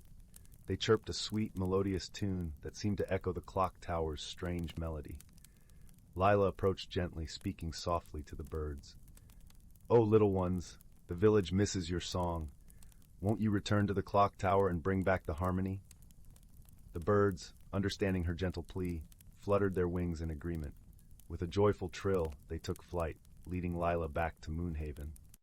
As the birds returned to their nest beneath the clock tower, the strange melody ceased, replaced by the familiar, comforting chimes that had marked the hours for generations. The villagers gathered to watch in awe as the birds settled in, their presence restoring the balance that had been missing. That evening, as the stars twinkled like diamonds in the sky, the village celebrated the return of their feathered friends. Lila, her heart full of contentment, sat by the fire with her grandmother, recounting her adventure. "You see, my dear," Eleonora said, wrapping an arm around Lila's shoulders, "sometimes the answers we seek are found by simply listening to the world around us. Balance and harmony are treasures worth nurturing." As the fire crackled softly and the night wrapped the village in its gentle embrace, Moonhaven drifted into a peaceful slumber, its harmony restored. And in the heart of the whispering woods, the clock tower stood tall, its melody a testament to the power of friendship and the wisdom of listening to the whispers of the world. In the heart of an ancient forest, where the trees stood as silent witnesses to the passage of time, there existed a world veiled from the hurried eyes of humans. This forest, known as the Sylvan Hollow, was a place where the roots of time stretched deep, intertwining with the veins of magic that pulsed beneath the earth. Here, the seasons were not mere divisions of the year, but living entities that danced through the woodlands, each with its own rhythm and story.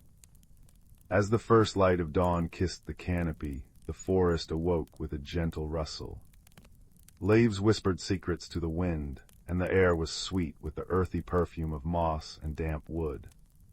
In this enchanted grove, creatures of all kinds lived in harmony, guided by the ancient wisdom of the elder tree, an immense oak whose branches seemed to hold up the sky. The elder tree was more than just a tree. It was the heart of Sylvan Hollow, a sentinel of balance and wisdom. Its bark was etched with the lines of countless stories, and its leaves murmured the songs of time. At its roots lay a gathering of creatures, rabbits, foxes, birds of every color, and more, all meeting to share stories and learn from the ages past. Among these creatures was a gentle deer named Fawn, whose coat was the color of autumn leaves. Fawn was known for her kind heart and her curiosity about the world beyond the forest. She would often venture to the edge of Sylvan Hollow, peering into the unknown with wide, wondering eyes. But it was not just the creatures of fur and feather that called this place home. There were beings of a different kind, spirits who danced in the moonlit glades and whispered in the rustling leaves. They were the guardians of change, the keepers of the seasons, and each had their role to play.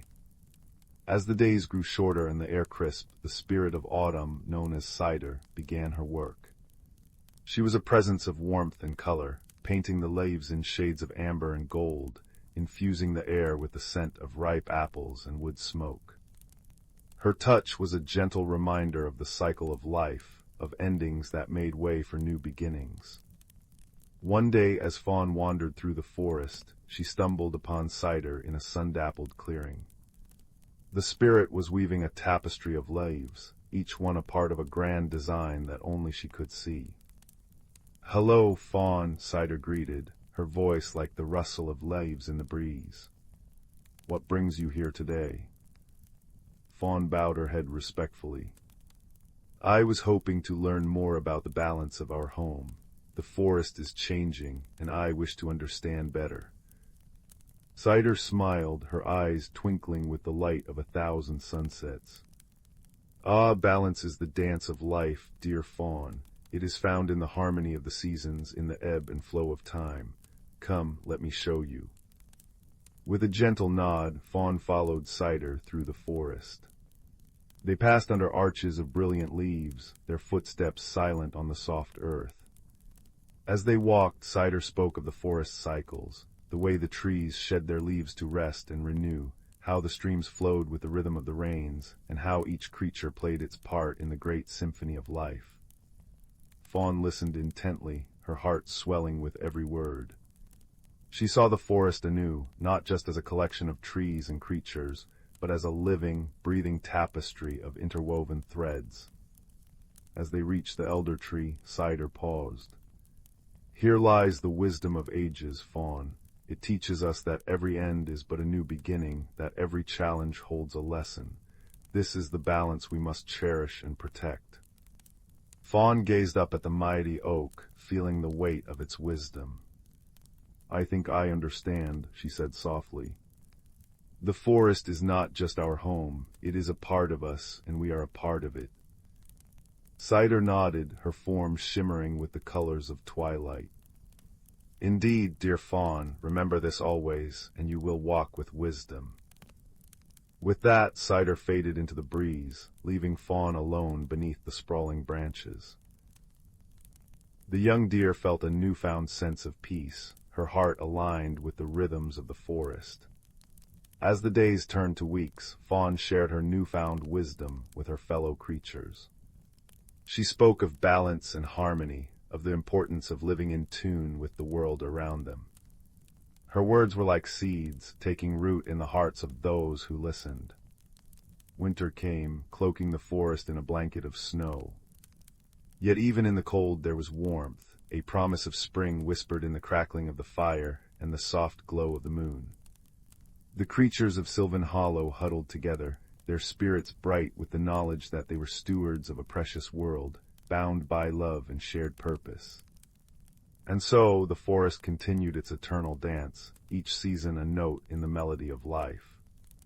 The lessons of the elder tree endured, passed down through the generations, ensuring that Sylvan Hollow remained a haven of peace and harmony, a place where the boundaries between reality and magic blurred into a wondrous dream. As the stars twinkled above, Fawn lay beneath the canopy, her heart full and her spirit light. She understood now that the magic of the forest was not just in its beauty, but in its balance, a delicate thread woven through every leaf and creature, binding them all together in a tapestry of life. And in that understanding, she found a contentment deeper than the roots of the elder tree itself. In the vast expanse of the cosmos, where stars shimmered like scattered diamonds across a velvet sky, lay a vibrant planet called Verdantia. Known for its lush, emerald landscapes and gentle rolling hills, Verdantia was home to the Verdantii, a race of beings with skin that mirrored the deep green of their surroundings. The Verdantii were peaceful creatures, thriving in harmony with nature, their hearts as open as the endless sky above them. On a day when the sun painted the horizon with strokes of amber and rose, a peculiar event unfolded. A small, glimmering spacecraft descended from the heavens, its hull reflecting the colors of the sky. It landed softly in a meadow, its entrance hatch opening with a gentle hiss. From the vessel emerged a being unlike any the Verdanti had seen before. This visitor was from the planet Crystallon, known for its shimmering ice cities and the ethereal beings who dwelled there, the Crystalli. The Crystalli were beings of light and crystal, their bodies refracting the light in a dazzling array of colors. This particular Crystalli, named Lyra, stood cautiously at the edge of the spacecraft, her crystalline form catching the setting sun's rays in a spectacular display. Nearby, a young Verdantian named Joran watched with curiosity from the cover of a leafy thicket. Joran was known among his people for his boundless curiosity and gentle spirit. Seeing Lyra, he felt a mix of wonder and apprehension. Gathering his courage, he stepped forward, his movements slow and deliberate, so as not to startle the visitor. "Greetings," Joran called softly, his voice as soothing as the rustle of leaves in a gentle breeze. "Welcome to Verdantia." Lyra turned, her eyes wide with surprise, the colors within her shifting like a kaleidoscope. "Hello," she replied, her voice a melodic chime. "I am Lyra, from Crystallon." As they began to converse, it quickly became apparent that their differences extended beyond mere appearance. Lyra's world was one of precision and logic, where emotions were often subdued beneath layers of crystalline perfection. Verdantia, in contrast, was a world of feelings and intuition, where the heart guided the hands as much as the mind did. Their initial attempts at communication were fraught with misunderstandings. When Joran spoke of the warmth of the sun and the joy of feeling the earth beneath his feet, Lyra struggled to comprehend. To her, warmth was a rare luxury, and the concept of feeling connected to the ground was foreign. Conversely, when Lyra described the way light danced through the crystal towers of her home, Joran found it challenging to envision such a place, where everything was as bright and hard as diamond. Despite these challenges, a bond began to form between them, woven together through their shared curiosity. They spent their days exploring the verdant fields and whispering forests, learning from one another. Joran taught Lyra to appreciate the simple joys of a sunlit morning and the rustling symphony of leaves. In return, Lyra shared stories of her ice-clad world, painting vivid pictures with her words that brought a touch of Crystallon to Verdantia. One afternoon, as they wandered through a meadow awash in wildflowers, a sudden storm rolled in from the distant mountains. The sky turned a deep, stormy gray, and rain began to fall in heavy sheets. The wind howled, bending the trees and sending ripples across the fields. Joran, accustomed to such weather, found shelter beneath a great, spreading tree. He beckoned to Lyra, who hesitated, her crystalline form not built to withstand the force of the storm.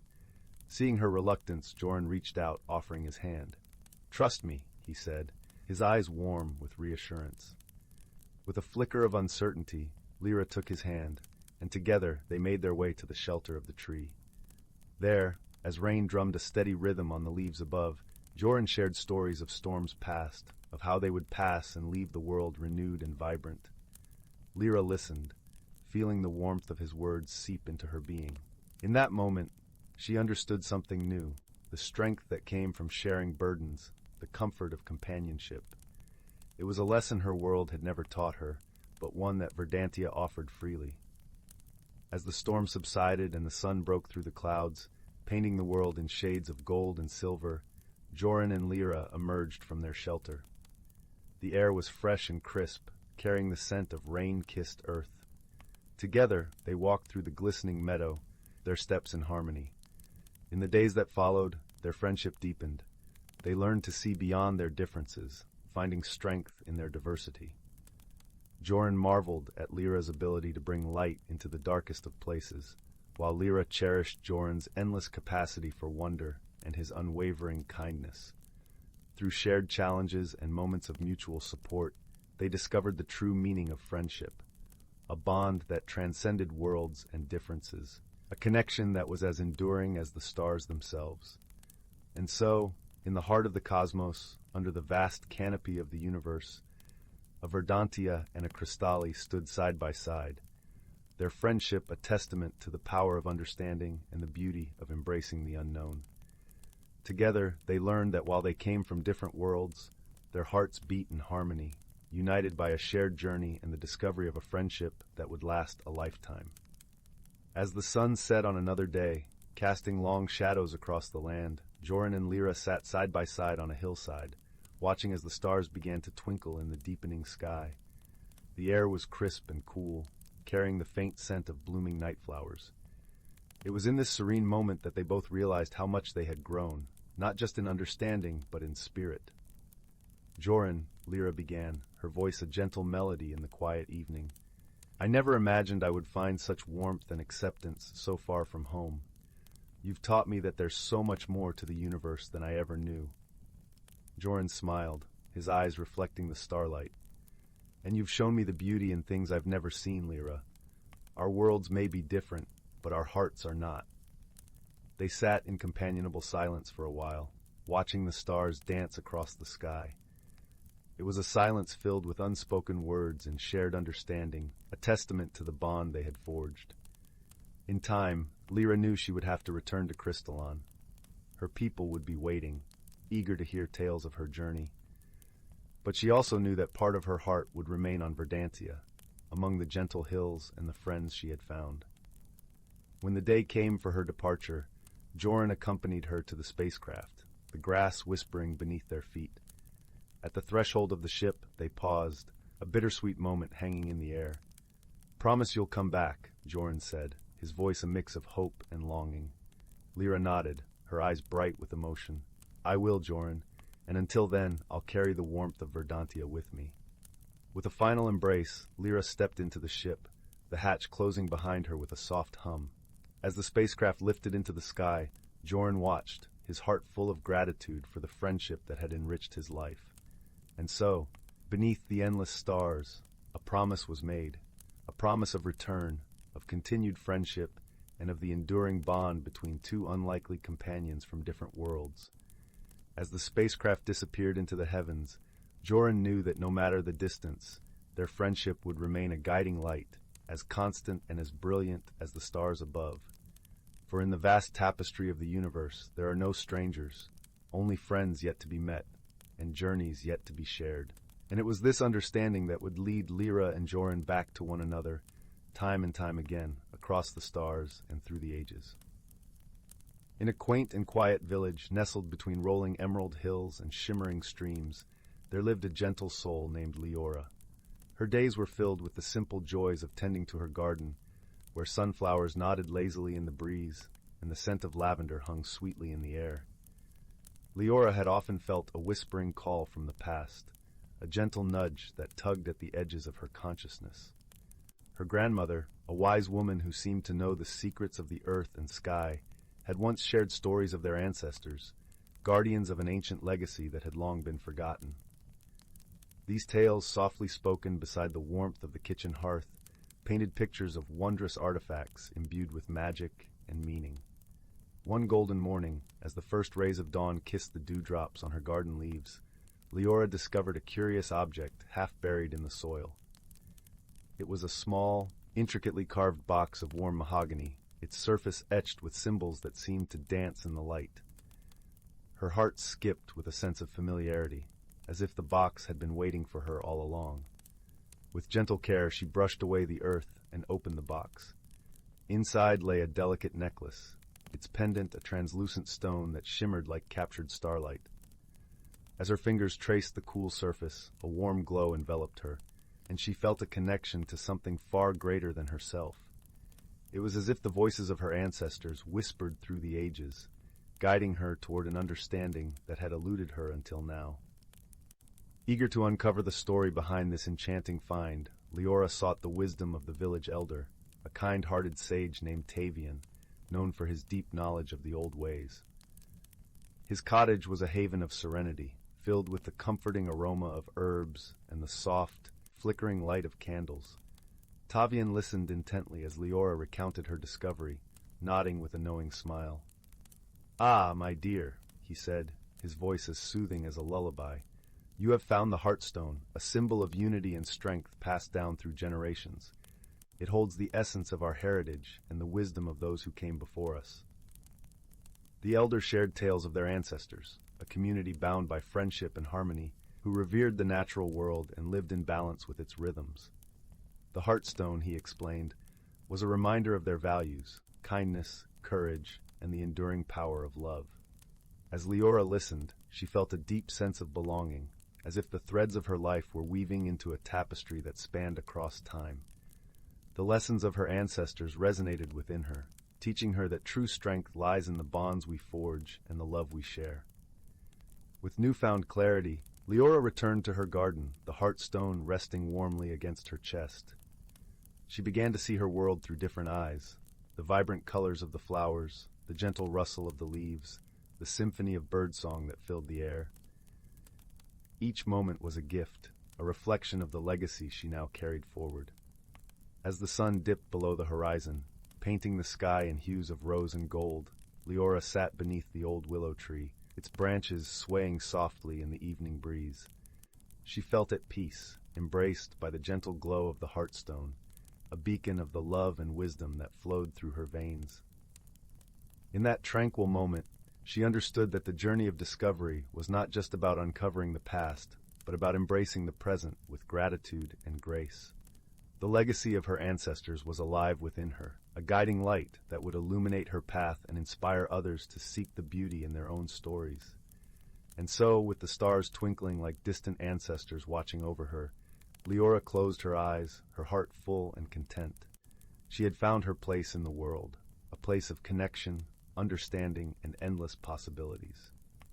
As she drifted into a peaceful slumber, she knew that the legacy of the Heartstone would continue to glow brightly, a timeless testament to the enduring power of love and unity.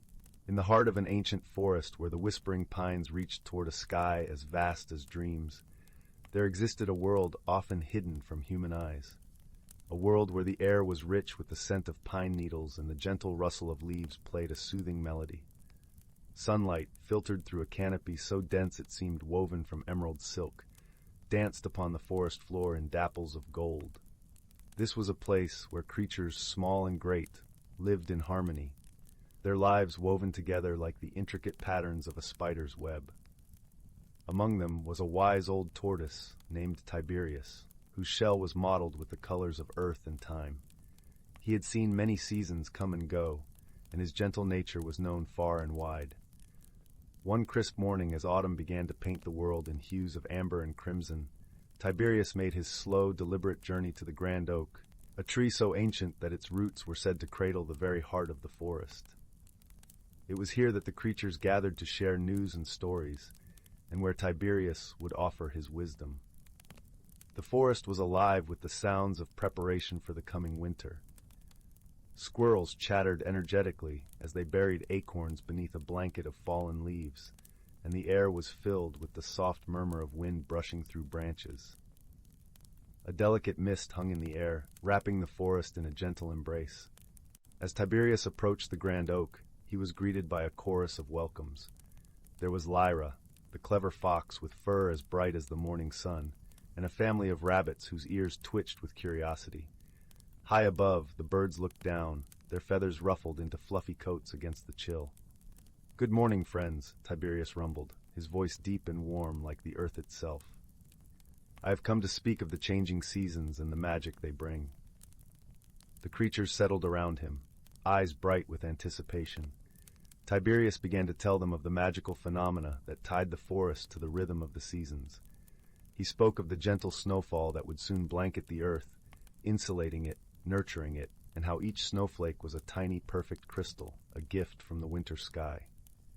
"But," he continued, "we must remember the balance. Just as the earth must rest beneath the snow, so too must we prepare and respect the cycles of nature."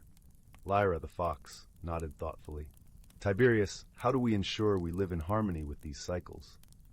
Tiberius smiled, his eyes crinkling at the corners. "We listen, dear Lyra.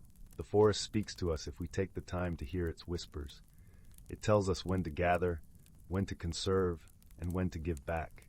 As the morning sun climbed higher, warming the chill from the air, the creatures shared their plans for the upcoming winter. The rabbits had dug snug burrows lined with leaves, and the birds had fluffed their nests high in the trees. In the midst of their preparations, a young deer named Soren approached, his eyes wide with concern. "Tiberius," he said softly, "I've heard of a great storm that might come. What should we do?" The old tortoise regarded the young deer with kindness. "Ah, Soren, storms are a part of the cycle, too. They can be fierce, but they also bring renewal. We must find shelter when they come, and afterward, we will see how the forest renews itself." The creatures spent the day sharing stories and advice, weaving a tapestry of community and support. As twilight descended, painting the sky in shades of lavender and rose, Tiberius spoke once more. "Remember, dear friends, the forest thrives because of the balance we maintain. Our lives are intertwined with the seasons, and it is our duty to protect and cherish this harmony." As the creatures began to disperse, their hearts were lighter, and their minds filled with thoughts of the wisdom shared. They understood their place within the forest's grand design, and felt a renewed sense of belonging to the rhythm of life. That night, as the moon rose high and bathed the forest in its silvery glow, Tiberius found his way to a quiet spot beneath the stars. The air was crisp and clear, and the world seemed to hold its breath in anticipation of the first snowflakes. The old tortoise settled into his shell, his heart full of gratitude for the community that surrounded him, the lessons learned, and the beauty of the world that he called home. And as he drifted into a peaceful slumber, the first gentle flakes began to fall, a soft, magical touch upon the earth, a reminder of the cyclical dance of seasons, whispered through the quiet of the night. And so in the heart of the ancient forest, the lives of its creatures continued, bound together by friendship, wisdom, and the eternal magic of nature's embrace. The whispering woods and the lantern of Luminara. In the small village of Amberley, nestled at the edge of the whispering woods, tales of enchantment and mystery were as old as the trees themselves. The woods were a place of wonder, where the air was thick with secrets and magic lingered in the rustling leaves. Yet it was also a place avoided by many, for deep within its heart lay a hidden world, known only to those with the courage to seek it. The village was a cozy cluster of thatched roof cottages, surrounded by fields of lavender that swayed gently in the breeze, filling the air with a soothing fragrance. The villagers were kind and simple folk, their days marked by the rhythm of the seasons and the quiet pleasures of rural life. In one such cottage lived a young girl named Leora. She had hair the color of autumn leaves and eyes that sparkled with curiosity. Leora was known for her gentle nature and the way she seemed to understand the whispers of the wind and the songs of the birds. She often spent her afternoons wandering the edges of the whispering woods, listening to the stories the forest had to tell. One cool autumn evening, as the setting sun painted the sky in hues of orange and pink, Leora sat at her window, gazing out at the woods. Her heart longed for adventure, and she felt a pull towards the trees, as though they were calling her name. "Leora," her mother called from the kitchen, "come help me with supper." Leora reluctantly tore her gaze from the window and joined her mother. As they prepared the meal, her mother spoke of the coming winter and the preparations they must make. But Leora's mind drifted back to the woods, to the stories of hidden worlds and magical beings that her grandmother used to tell. That night, as the village lay quiet under a blanket of stars, Leora lay awake in her bed, listening to the gentle rustle of the leaves outside. Unable to resist the call of adventure any longer, she quietly slipped out of bed, wrapped a warm cloak around her shoulders, and tiptoed out of the cottage. The moon cast a silvery glow over the landscape as Leora made her way towards the whispering woods. The air was crisp and carried the scent of pine and earth. As she entered the woods, the trees seemed to lean in, welcoming her into their embrace. The deeper she ventured, the more the forest came alive. The leaves whispered secrets, and the branches formed intricate patterns against the sky. Leora felt a sense of wonder and awe, as though she were stepping into a dream. After walking for what felt like hours, Leora came upon a clearing bathed in moonlight. In the center stood an ancient oak tree, its twisted branches reaching towards the heavens. Beneath the tree lay a small, flickering light, like a star fallen to earth. Curious, Leora approached the light and discovered it was a lantern, crafted from delicate glass and metal, its surface etched with intricate patterns. The lantern glowed with a soft, warm light that seemed to pulse with life. As she reached out to touch it, a voice, gentle and melodic, echoed through the clearing. "The Lantern of Luminara," it said, a beacon for those who seek the hidden world. Leora looked around, but saw no one. "Who are you?" she asked, her voice barely a whisper. The voice replied, "I am the spirit of the forest, and I have watched over these woods for centuries. The lantern is a gift for those with pure hearts and the courage to seek the truth." Leora felt a thrill of excitement mixed with apprehension. She had heard of the Lantern of Luminara in her grandmother's tales, a magical object that could reveal the hidden world within the Whispering Woods. "Will you accept the lantern and embark on a journey of discovery?" the voice asked. Leora nodded, her heart pounding with anticipation. "Yes, I will." As she lifted the lantern, its light grew brighter, illuminating the clearing with a warm, golden glow. The air shimmered, and the world around her seemed to shift and change. The trees swayed gently, their leaves whispering secrets in a language she couldn't quite understand. With the lantern in hand, Leora began her journey deeper into the woods. The path before her was bathed in light, and she felt a sense of peace and purpose guiding her steps. As she walked, Leora encountered creatures she had only heard of in stories. A family of fireflies danced around her, their tiny lights twinkling like stars. A wise old owl perched on a branch, its eyes gleaming with wisdom. And a gentle deer with antlers like branches nodded in greeting as she passed. Each encounter filled her with a sense of wonder and belonging, as though she were part of a world she had always known in her heart. The forest seemed endless, a labyrinth of trees and shadows, but Leora felt no fear. The lantern's light guided her, and she trusted in its magic to lead her to the hidden world. As she journeyed deeper, the air grew cooler and the shadows longer. The forest was silent now, save for the gentle rustle of leaves. Leora felt a sense of anticipation, as though she were on the brink of discovering something extraordinary. Finally, she reached a glade where the moonlight danced upon a shimmering pool. The water was as clear as glass, reflecting the stars above. At the center of the pool stood a small island, and on it, a stone altar, ancient and weathered by time. Leora approached the water's edge, her reflection rippling in the surface. The lantern's light cast a golden glow over the pool, revealing a path of stepping stones that led to the island. With each step, Leora felt the weight of the forest's magic surrounding her, a tangible presence that filled her with awe. When she reached the altar, she placed the lantern upon it, the light casting intricate patterns over the stone. In that moment, the air shimmered, and a figure appeared before her, ethereal and radiant. It was the spirit of the forest, its form shifting like the wind through the trees.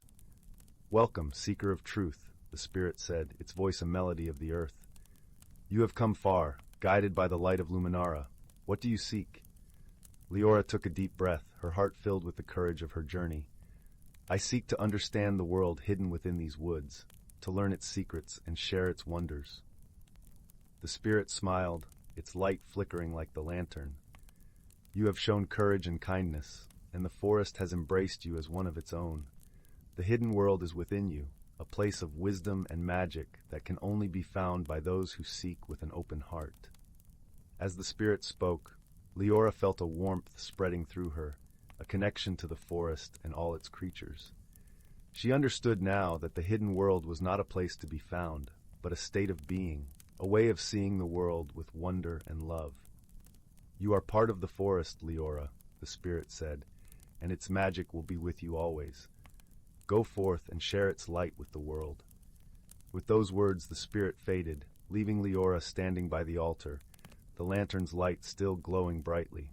She returned to the village, her heart filled with the magic of the Whispering Woods. She knew that her journey had changed her, that she carried the hidden world within her. And so, Leora became a storyteller, sharing the tales of her adventures with the villagers. Under her guidance, they learned to see the magic in the everyday, to find wonder in the world around them. The Whispering Woods remained a place of mystery and enchantment, a source of inspiration for all who dared to listen to its whispers. And Leora, with the Lantern of Luminara as her guide, continued to explore its secrets, her heart forever open to the magic of the hidden world. Once upon a time, in a realm where magic danced through the air like glittering motes of stardust, there was a cozy little village nestled in a verdant valley. The cottages were adorned with thatched roofs and cheerful window boxes overflowing with vibrant blooms. A winding stream, its waters sparkling like liquid diamonds, flowed through the heart of the village, serenading the residents with its gentle melody. In one of these cottages lived a young girl named Willow. Her eyes shone with curiosity, and her heart was filled with a deep love for the natural world around her. Each morning, she would skip through the village streets, waving cheerfully to the friendly villagers and greeting the enchanted creatures that called the valley home. One crisp autumn day, as Willow was wandering through the woods, she noticed something peculiar. The usually vibrant leaves seemed to be losing their color, their once brilliant hues fading to a dull, lifeless gray. Confusion knitted her brow as she hurried deeper into the forest, only to find that the strange phenomenon was spreading, leaving a trail of grayness in its wake. Willow's heart raced with concern for the well-being of the woodlands and its inhabitants. She knew she had to unravel this mystery before it was too late.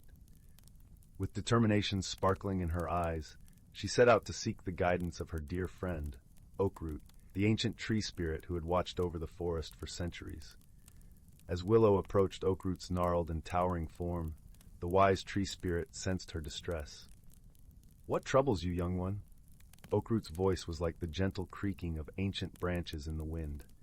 Willow explained the strange phenomenon she had witnessed, her words tumbling out in a rush of worry. Oakroot listened patiently, his bark-covered brow furrowing in thought. "Ah, I sense the work of the grayling, a mischievous sprite with a penchant for draining the vibrancy from the natural world," Oakroot said solemnly.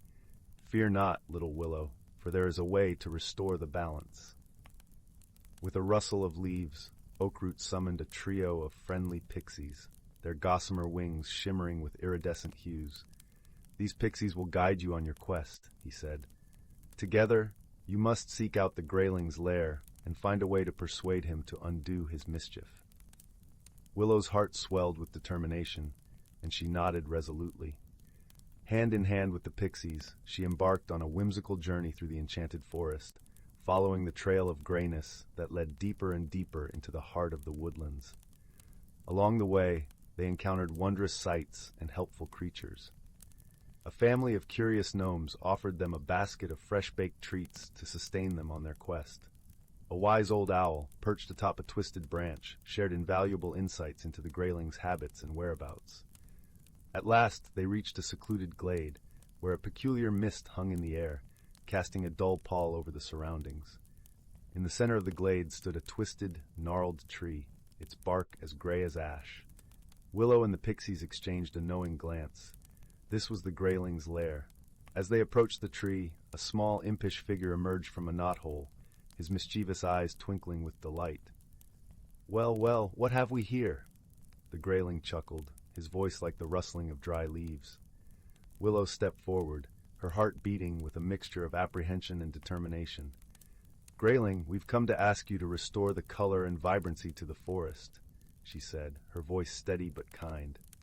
The grayling tilted his head, considering her words. "And why would I do that?" he asked, a hint of mischief dancing in his eyes. It was then that one of the pixies fluttered forward, her gossamer wings sparkling like 1,000 tiny rainbows. With a gentle smile, she began to weave a tale of the beauty and joy that vibrant colors brought to the forest. The brilliant hues of the autumn leaves, the cheerful blossoms that dotted the meadows, the rich greens of the ancient trees. As the pixie spoke, the grayling's expression softened, and a wistful look crossed his impish features. Willow seized the opportunity, adding her own words of wisdom and appeal to the grayling's sense of whimsy and delight. Slowly but surely, the grayling's mischievous demeanor melted away, replaced by a newfound appreciation for the beauty and vibrancy he had inadvertently drained from the forest. With a wave of his gnarled hand, he released a shimmering burst of energy that rippled outward, restoring the brilliant hues to the woodlands. Willow and the pixies watched in wonder as the color and life flooded back into the forest, the leaves regaining their fiery autumnal shades, the flowers blooming with renewed vibrancy, and the very air seeming to sparkle with renewed energy.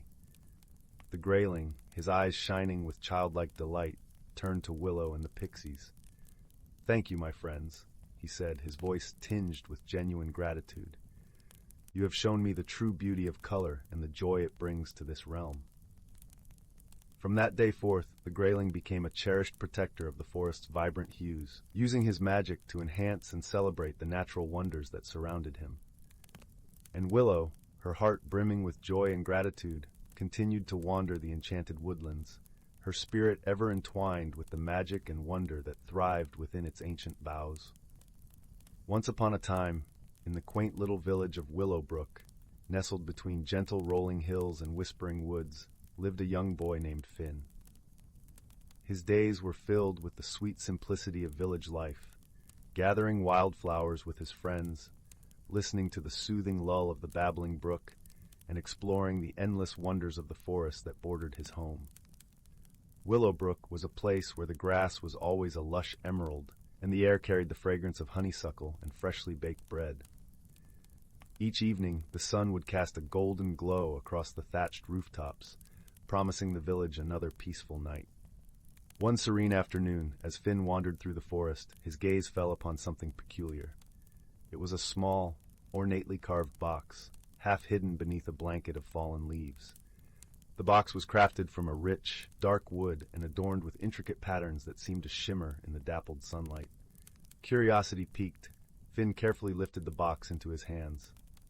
As he did, a gentle warmth spread through his fingers, as though the box were alive with a quiet, comforting pulse. With a soft click, the box opened to reveal a single, delicate feather inside, iridescent and gleaming with colors that danced like the northern lights.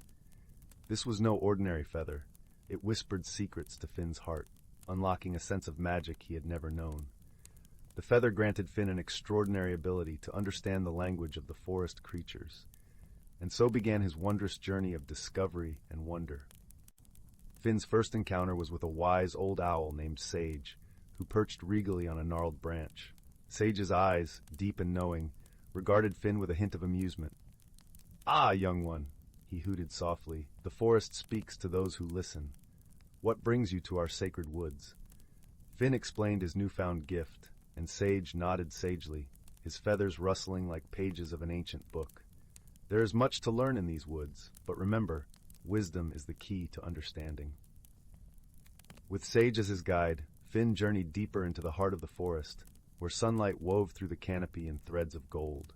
Along the way, he met a myriad of creatures, each with a story to tell and a lesson to share. There was Willow, the gentle deer, who taught Finn the importance of patience and observation. Her eyes, soft and brown like the earth, held a serenity that calmed Finn's restless spirit. Then there was Bristle, the mischievous squirrel with a knack for finding the hidden treasures of the forest floor. Bristle's chatter was a constant reminder that joy could be found in the smallest of things, and his laughter echoed through the trees like a playful melody. As Finn's journey continued, he found himself in a secluded glade where the air was thick with the scent of pine and the ground was carpeted with soft moss. Here, he encountered a challenge, a riddle posed by the enigmatic Mist, an ethereal fox with eyes like liquid moonlight. Mist spoke in a voice that was both melody and mystery. "To unlock the secret of the forest's heart, you must answer this. What is it that speaks without words, guides without force, and is felt but never seen?" Finn pondered the riddle, feeling the cool breeze brush against his cheek, hearing the rustle of leaves and the distant call of a nightingale. He closed his eyes, letting the symphony of the forest fill his senses. And then, with a smile, he answered, "It is love." Mist nodded, her eyes twinkling with approval. "Indeed, young Finn. Love is the language that binds us all, the unseen force that guides our hearts."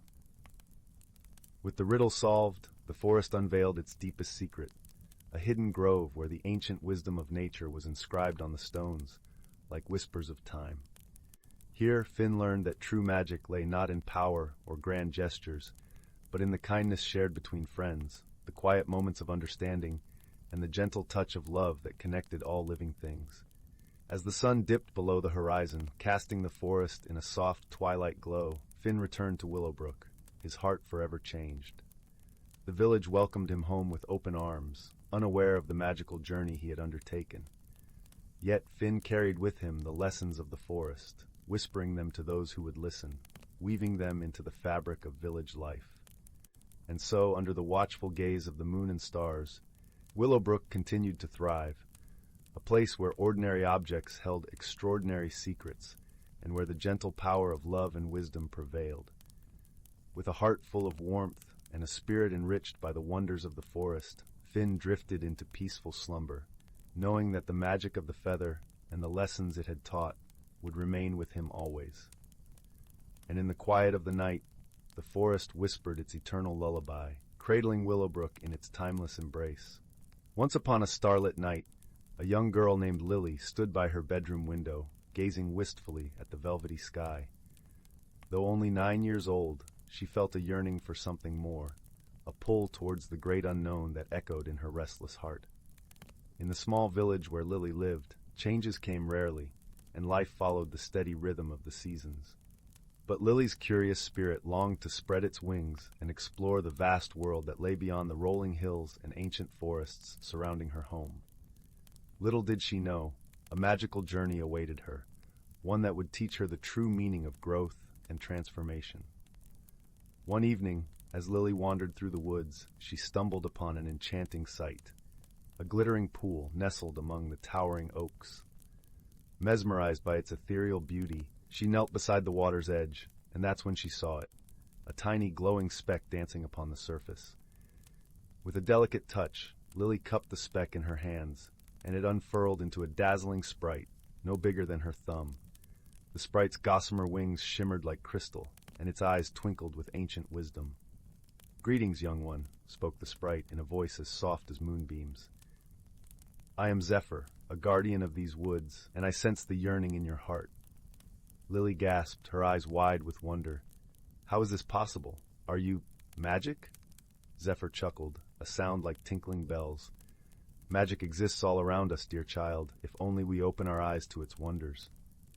From that moment on, Zephyr became Lily's guide, introducing her to the hidden magical realms that coexisted with the world she knew. Together they explored enchanted glades where pixies danced among the wildflowers, and ancient trees whispered secrets of bygone eras. Yet as wondrous as these experiences were, Lily's true transformation unfolded within her heart and mind. Zephyr's gentle teachings helped Lily understand that growth was not merely a physical change, but a journey of the spirit.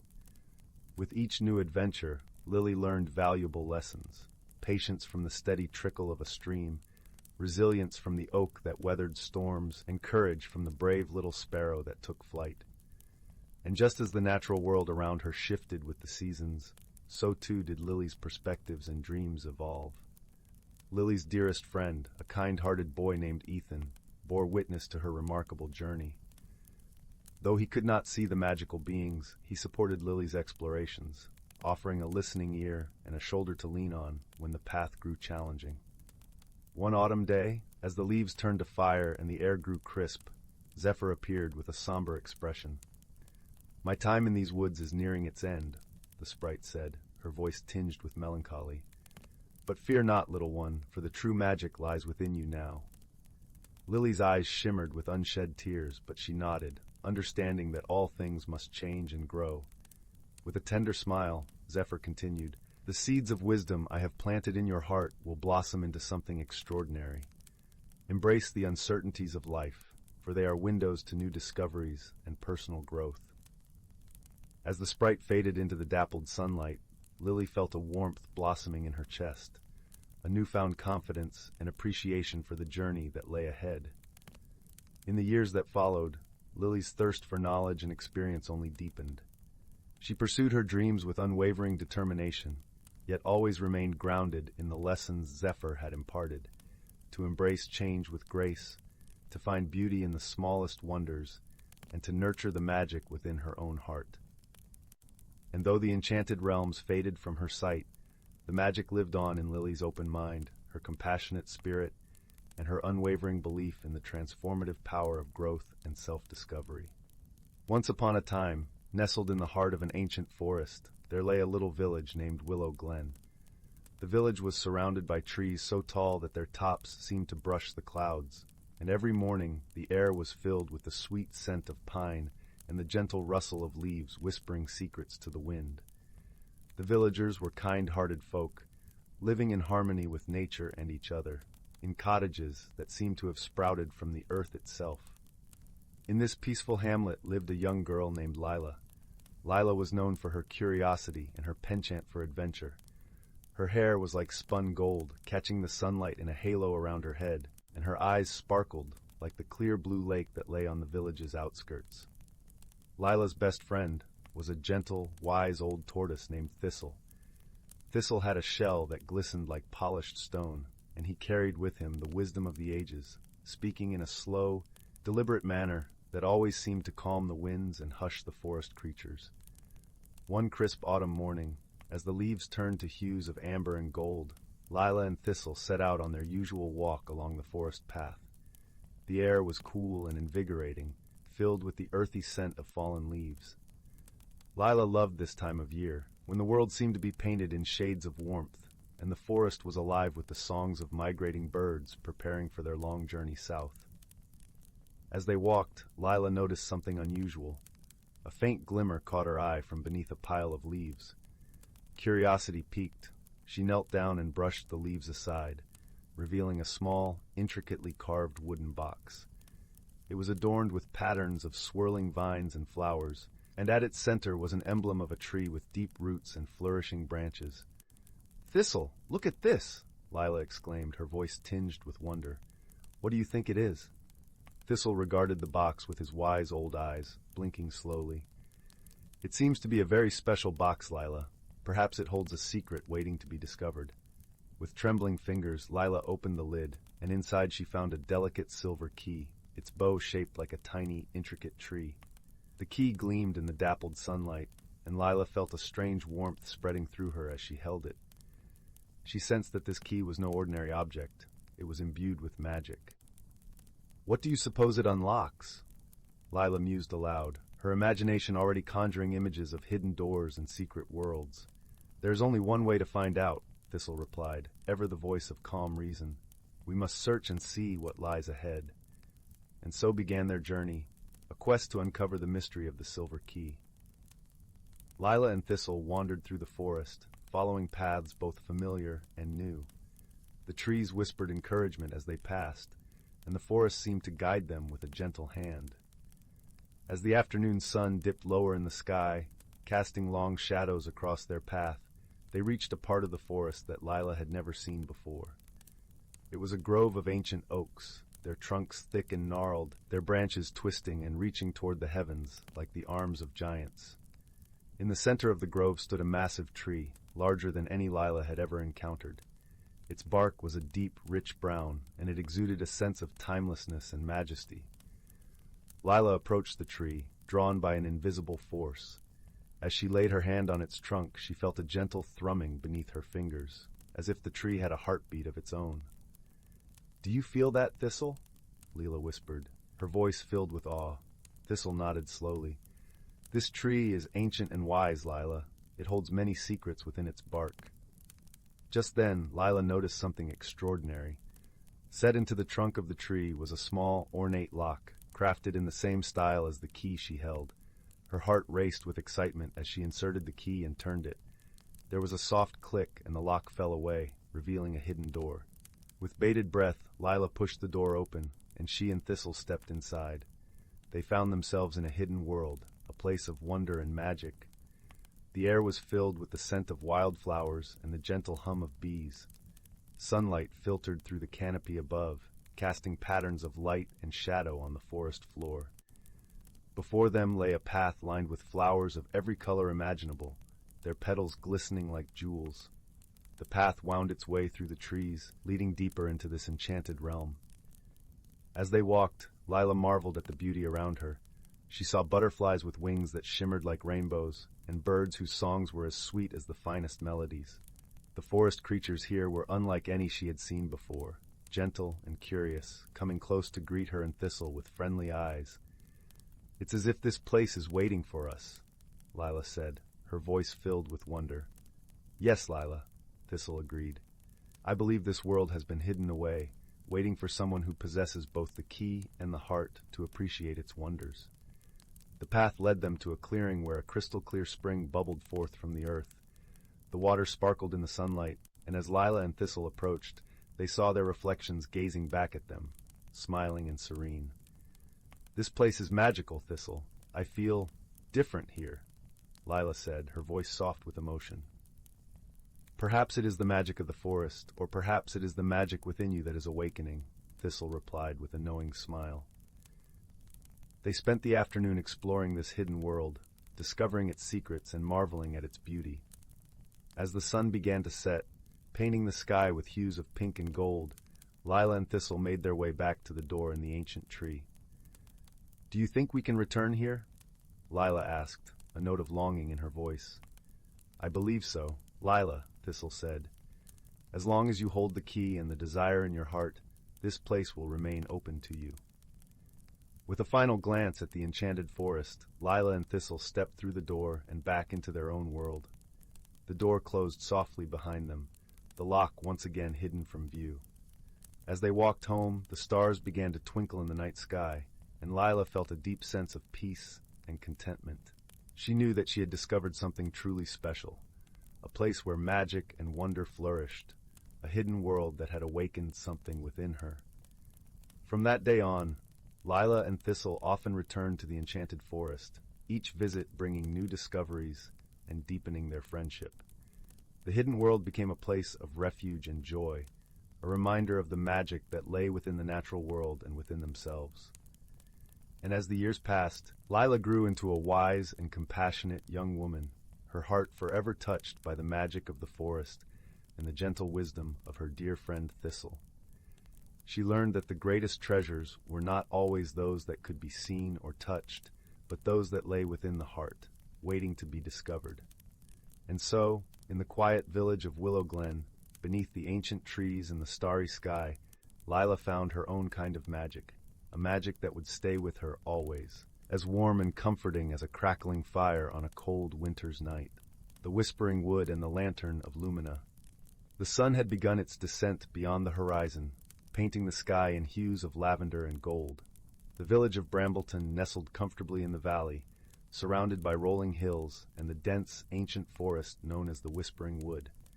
It was a place of legend, where tales of magic and mystery were as old as the trees themselves. In the heart of the village, a small cottage exuded warmth and welcome. The aroma of freshly baked bread mingled with the scent of lavender from the garden, inviting all who passed by to linger a moment longer. Inside, by the flickering light of a crackling fireplace, sat a young girl named Lila. Her eyes sparkled with curiosity, a reflection of the adventurous soul that resided within her. Lila had always been drawn to the Whispering Wood, its secrets whispering to her through the rustle of leaves and the songs of birds. The villagers often spoke of a magical artifact hidden within its depths, the Lantern of Lumina. Legend had it that this lantern possessed the power to illuminate the truth, revealing hidden paths and unseen wonders.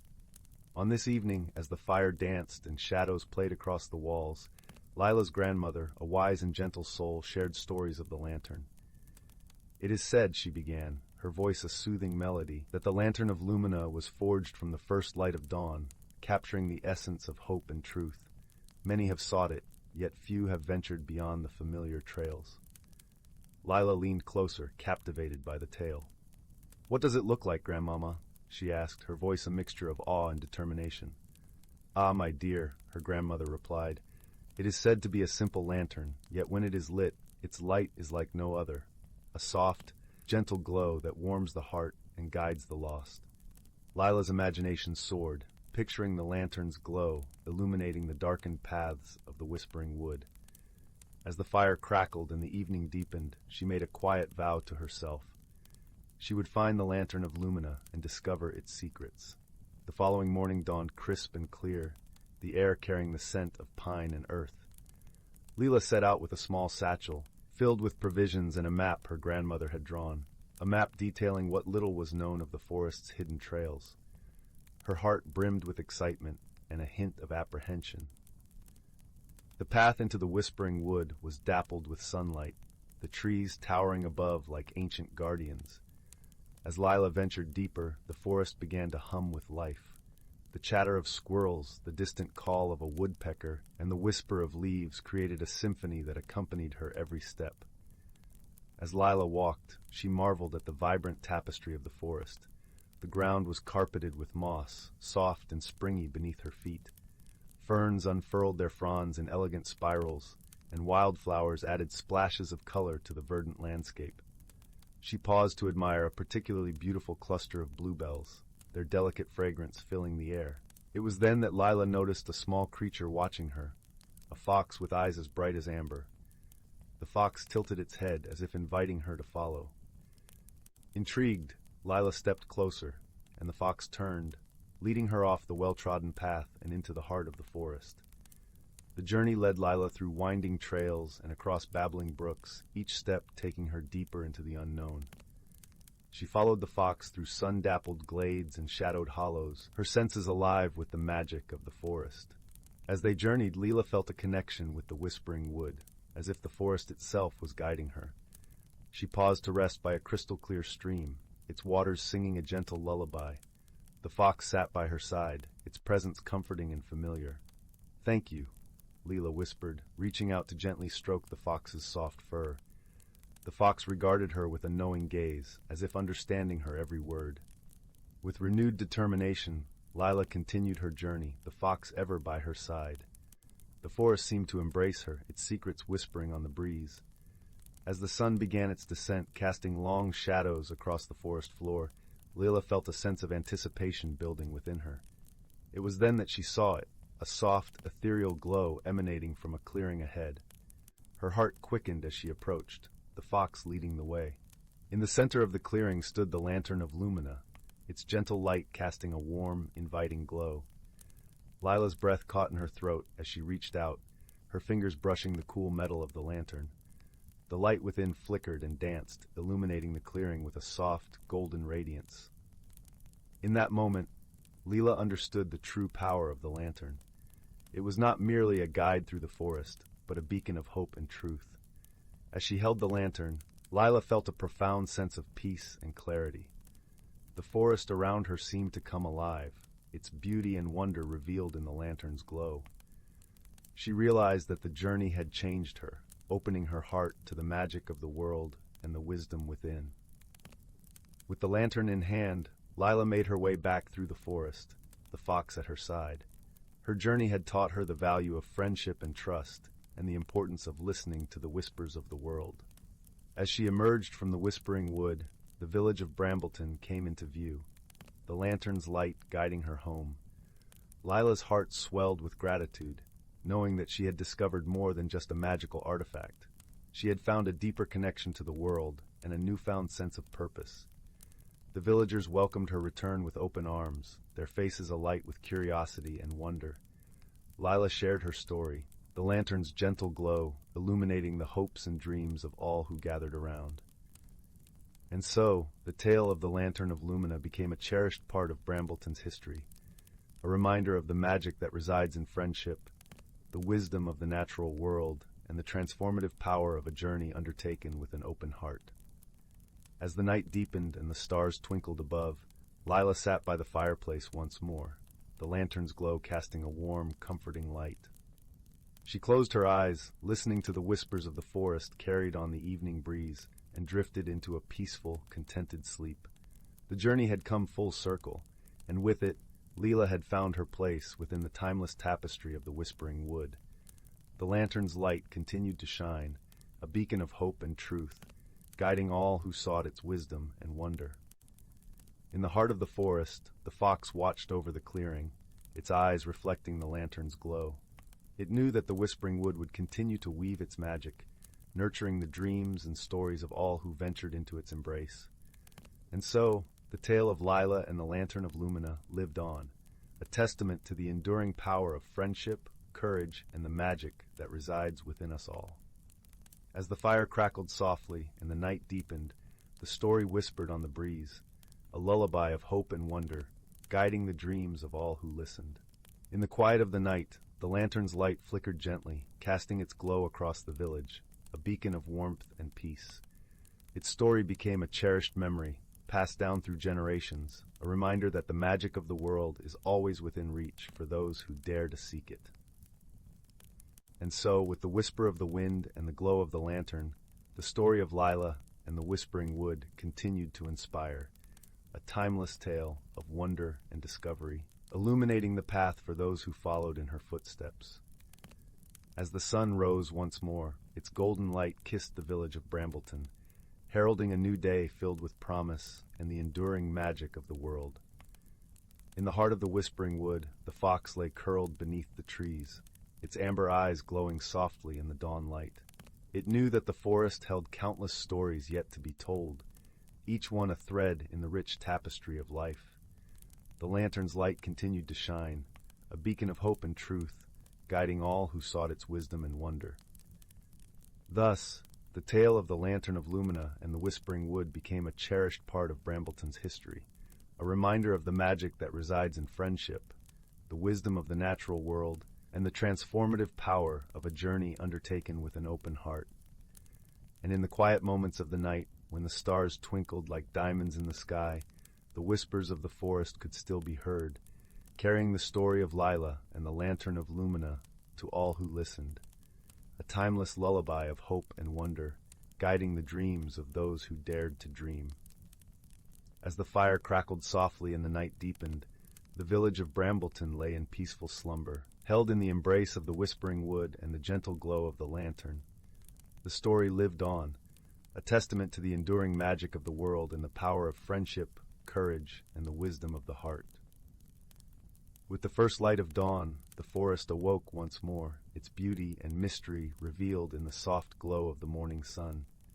The fox stretched and yawned, its amber eyes reflecting the promise of a new day.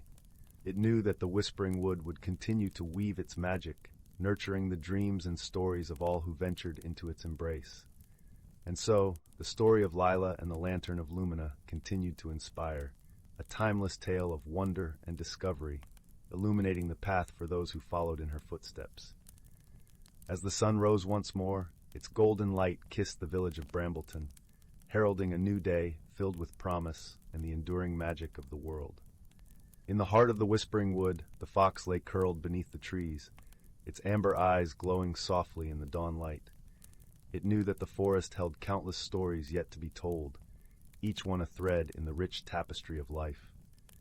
The lantern's light continued to shine, a beacon of hope and truth, guiding all who sought its wisdom and wonder. Thus, the tale of the Lantern of Lumina and the Whispering Wood became a cherished part of Brambleton's history, a reminder of the magic that resides in friendship, the wisdom of the natural world, and the transformative power of a journey undertaken with an open heart. And in the quiet moments of the night, when the stars twinkled like diamonds in the sky, the whispers of the forest could still be heard, carrying the story of Lila and the Lantern of Lumina to all who listened, a timeless lullaby of hope and wonder, guiding the dreams of those who dared to dream.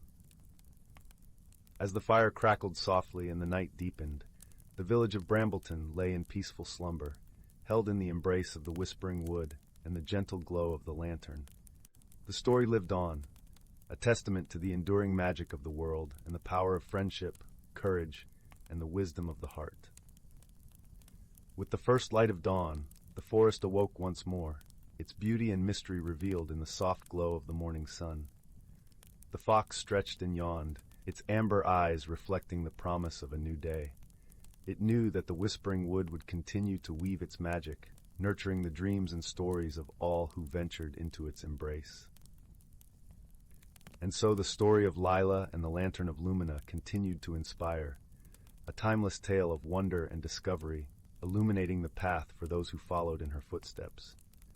As the sun rose once more, its golden light kissed the village of Brambleton, heralding a new day filled with promise and the enduring magic of the world.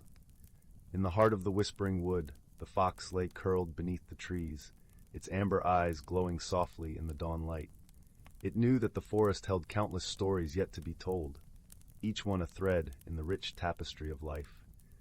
The lantern's light continued to shine, a beacon of hope and truth, guiding all who sought its wisdom and wonder.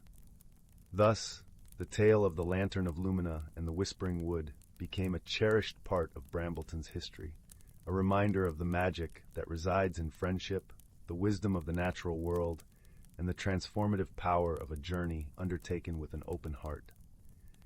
And in the quiet moments of the night, when the stars twinkled like diamonds in the sky, the whispers of the forest could still be heard, carrying the story of Lila and the lantern of Lumina to all who listened, a timeless lullaby of hope and wonder, guiding the dreams of those who dared to dream. As the fire crackled softly and the night deepened, the village of Brambleton lay in peaceful slumber, held in the embrace of the whispering wood and the gentle glow of the lantern. The story lived on, a testament to the enduring magic of the world and the power of friendship, courage, and the wisdom of the heart. With the first light of dawn, the forest awoke once more, its beauty and mystery revealed in the soft glow of the morning sun. The fox stretched and yawned, its amber eyes reflecting the promise of a new day. It knew that the whispering wood would continue to weave its magic, nurturing the dreams and stories of all who ventured into its embrace. And so the story of Lila and the lantern of Lumina continued to inspire, a timeless tale of wonder and discovery, illuminating the path for those who followed in her footsteps. As the sun rose once more, its golden light kissed the village of Brambleton, heralding a new day filled with promise and the enduring magic of the world. In the heart of the whispering wood, the fox lay curled beneath the trees, its amber eyes glowing softly in the dawn light. It knew that the forest held countless stories yet to be told, each one a thread in the rich tapestry of life. The lantern's light continued to shine, a beacon of hope and truth, guiding all who sought its wisdom and wonder. Thus, the tale of the lantern of Lumina and the whispering wood became a cherished part of Brambleton's history, a reminder of the magic that resides in friendship, the wisdom of the natural world, and the transformative power of a journey undertaken with an open heart. And in the quiet moments of the night, when the stars twinkled like diamonds in the sky, the whispers of the forest could still be heard, carrying the story of Lila and the lantern of Lumina to all who listened, a timeless lullaby of hope and wonder, guiding the dreams of those who dared to dream. As the fire crackled softly and the night deepened, the village of Brambleton lay in peaceful slumber, held in the embrace of the whispering wood and the gentle glow of the lantern. The story lived on, a testament to the enduring magic of the world and the power of friendship, courage, and the wisdom of the heart. With the first light of dawn, the forest awoke once more, its beauty and mystery revealed in the soft glow of the morning sun. The fox stretched and yawned, its amber eyes reflecting the promise of a new day. It knew that the whispering wood would continue to weave its magic, nurturing the dreams and stories of all who ventured into its embrace. And so, the story of Lila and the lantern of Lumina continued to inspire, a timeless tale of wonder and discovery, illuminating the path for those who followed in her footsteps. As the sun rose once more, its golden light kissed the village of Brambleton, heralding a new day filled with promise and the enduring magic of the world. In the heart of the whispering wood, the fox lay curled beneath the trees, its amber eyes glowing softly in the dawn light. It knew that the forest held countless stories yet to be told, each one a thread in the rich tapestry of life. The lantern's light continued to shine, a beacon of hope and truth, guiding all who sought its wisdom and wonder. Thus, the tale of the lantern of Lumina and the whispering wood became a cherished part of Brambleton's history, a reminder of the magic that resides in friendship, the wisdom of the natural world, and the transformative power of a journey undertaken with an open heart. And in the quiet moments of the night, when the stars twinkled like diamonds in the sky, the whispers of the forest could still be heard, carrying the story of Lila and the lantern of Lumina to all who listened, a timeless lullaby of hope and wonder, guiding the dreams of those who dared to dream. As the fire crackled softly and the night deepened, the village of Brambleton lay in peaceful slumber, held in the embrace of the whispering wood and the gentle glow of the lantern. The story lived on, a testament to the enduring magic of the world and the power of friendship, courage, and the wisdom of the heart. With the first light of dawn, the forest awoke once more, its beauty and mystery revealed in the soft glow of the morning sun. The fox stretched and yawned, its amber eyes reflecting the promise of a new day. It knew that the Whispering Wood would continue to weave its magic, nurturing the dreams and stories of all who ventured into its embrace. And so the story of Lila and the Lantern of Lumina continued to inspire, a timeless tale of wonder and discovery, illuminating the path for those who followed in her footsteps. As the sun rose once more, its golden light kissed the village of Brambleton, heralding a new day filled with promise and the enduring magic of the world.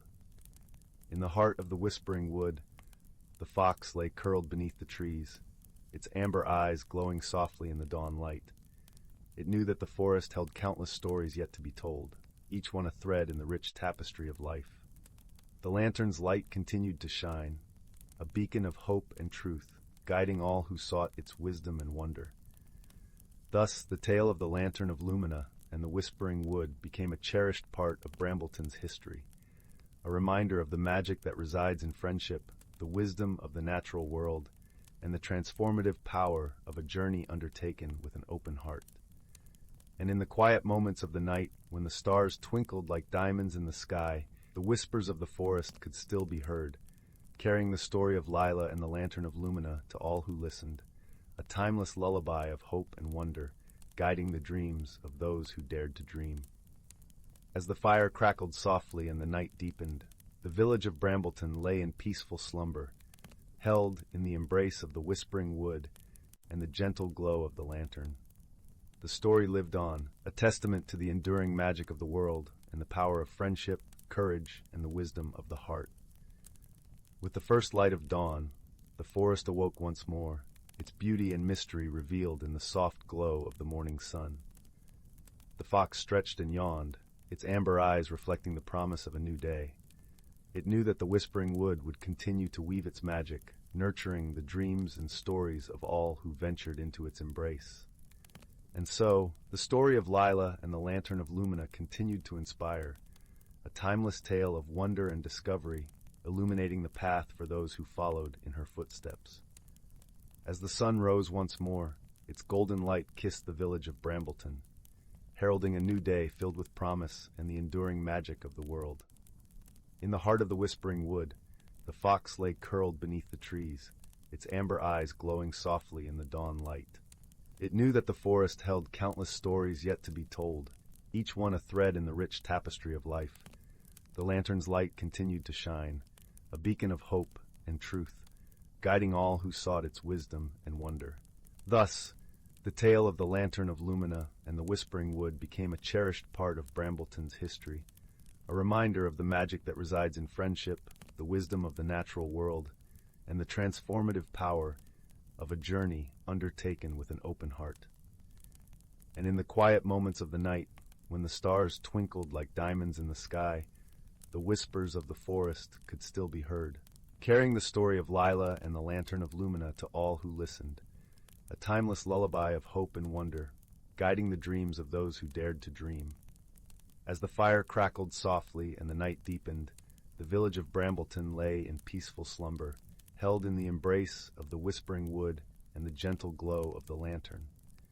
The story lived on, a testament to the enduring magic of the world and the power of friendship, courage, and the wisdom of the heart. With the first light of dawn, the forest awoke once more, its beauty and mystery revealed in the soft glow of the morning sun. The fox stretched and yawned, its amber eyes reflecting the promise of a new day. It knew that the Whispering Wood would continue to weave its magic, nurturing the dreams and stories of all who ventured into its embrace. And so the story of Lila and the Lantern of Lumina continued to inspire, a timeless tale of wonder and discovery, illuminating the path for those who followed in her footsteps. As the sun rose once more, its golden light kissed the village of Brambleton, heralding a new day filled with promise and the enduring magic of the world. In the heart of the Whispering Wood, the fox lay curled beneath the trees, its amber eyes glowing softly in the dawn light. It knew that the forest held countless stories yet to be told, each one a thread in the rich tapestry of life. The lantern's light continued to shine, a beacon of hope and truth, guiding all who sought its wisdom and wonder. Thus, the tale of the Lantern of Lumina and the Whispering Wood became a cherished part of Brambleton's history, a reminder of the magic that resides in friendship, the wisdom of the natural world, and the transformative power of a journey undertaken with an open heart. And in the quiet moments of the night, when the stars twinkled like diamonds in the sky, the whispers of the forest could still be heard, carrying the story of Lila and the Lantern of Lumina to all who listened, a timeless lullaby of hope and wonder, guiding the dreams of those who dared to dream. As the fire crackled softly and the night deepened, the village of Brambleton lay in peaceful slumber, held in the embrace of the whispering wood and the gentle glow of the lantern. The story lived on, a testament to the enduring magic of the world and the power of friendship, courage, and the wisdom of the heart. With the first light of dawn, the forest awoke once more, its beauty and mystery revealed in the soft glow of the morning sun. The fox stretched and yawned, its amber eyes reflecting the promise of a new day. It knew that the whispering wood would continue to weave its magic, nurturing the dreams and stories of all who ventured into its embrace. And so, the story of Lila and the Lantern of Lumina continued to inspire, a timeless tale of wonder and discovery, illuminating the path for those who followed in her footsteps. As the sun rose once more, its golden light kissed the village of Brambleton, heralding a new day filled with promise and the enduring magic of the world.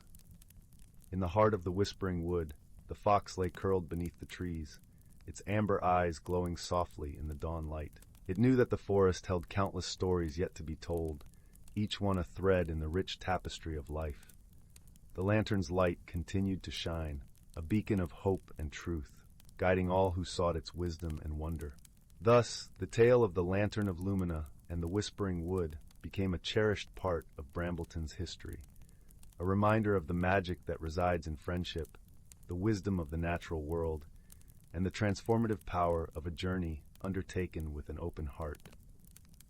And in the quiet moments of the night, when the stars twinkled like diamonds in the sky, the whispers of the forest could still be heard, carrying the story of Lila and the Lantern of Lumina to all who listened, a timeless lullaby of hope and wonder, guiding the dreams of those who dared to dream. As the fire crackled softly and the night deepened, the village of Brambleton lay in peaceful slumber, held in the embrace of the whispering wood and the gentle glow of the lantern. The story lived on, a testament to the enduring magic of the world and the power of friendship, courage, and the wisdom of the heart. With the first light of dawn, the forest awoke once more, its beauty and mystery revealed in the soft glow of the morning sun. The fox stretched and yawned, its amber eyes reflecting the promise of a new day. It knew that the whispering wood would continue to weave its magic, nurturing the dreams and stories of all who ventured into its embrace. And so the story of Lila and the Lantern of Lumina continued to inspire, a timeless tale of wonder and discovery, illuminating the path for those who followed in her footsteps. As the sun rose once more, its golden light kissed the village of Brambleton, heralding a new day filled with promise and the enduring magic of the world. In the heart of the whispering wood, the fox lay curled beneath the trees, its amber eyes glowing softly in the dawn light. It knew that the forest held countless stories yet to be told, each one a thread in the rich tapestry of life. The lantern's light continued to shine, a beacon of hope and truth, guiding all who sought its wisdom and wonder. Thus, the tale of the Lantern of Lumina and the Whispering Wood became a cherished part of Brambleton's history, a reminder of the magic that resides in friendship, the wisdom of the natural world, and the transformative power of a journey undertaken with an open heart. And in the quiet moments of the night, when the stars twinkled like diamonds in the sky, the whispers of the forest could still be heard, carrying the story of Lila and the Lantern of Lumina to all who listened, a timeless lullaby of hope and wonder, guiding the dreams of those who dared to dream. As the fire crackled softly and the night deepened, the village of Brambleton lay in peaceful slumber, held in the embrace of the whispering wood and the gentle glow of the lantern. The story lived on, a testament to the enduring magic of the world and the power of friendship, courage, and the wisdom of the heart. With the first light of dawn, the forest awoke once more, its beauty and mystery revealed in the soft glow of the morning sun. The fox stretched and yawned, its amber eyes reflecting the promise of a new day. It knew that the Whispering Wood would continue to weave its magic, nurturing the dreams and stories of all who ventured into its embrace. And so, the story of Lila and the Lantern of Lumina continued to inspire, a timeless tale of wonder and discovery, illuminating the path for those who followed in her footsteps. As the sun rose once more, its golden light kissed the village of Brambleton, heralding a new day filled with promise and the enduring magic of the world. In the heart of the Whispering Wood, the fox lay curled beneath the trees, its amber eyes glowing softly in the dawn light. It knew that the forest held countless stories yet to be told, each one a thread in the rich tapestry of life. The lantern's light continued to shine, a beacon of hope and truth, guiding all who sought its wisdom and wonder. Thus, the tale of the Lantern of Lumina and the Whispering Wood became a cherished part of Brambleton's history, a reminder of the magic that resides in friendship, the wisdom of the natural world, and the transformative power of a journey undertaken with an open heart. And in the quiet moments of the night, when the stars twinkled like diamonds in the sky, the whispers of the forest could still be heard, carrying the story of Lila and the Lantern of Lumina to all who listened, a timeless lullaby of hope and wonder, guiding the dreams of those who dared to dream. As the fire crackled softly and the night deepened, the village of Brambleton lay in peaceful slumber, held in the embrace of the Whispering Wood and the gentle glow of the lantern. The story lived on, a testament to the enduring magic of the world and the power of friendship, courage, and the wisdom of the heart. With the first light of dawn, the forest awoke once more, its beauty and mystery revealed in the soft glow of the morning sun. The fox stretched and yawned, its amber eyes reflecting the promise of a new day. It knew that the Whispering Wood would continue to weave its magic, nurturing the dreams and stories of all who ventured into its embrace.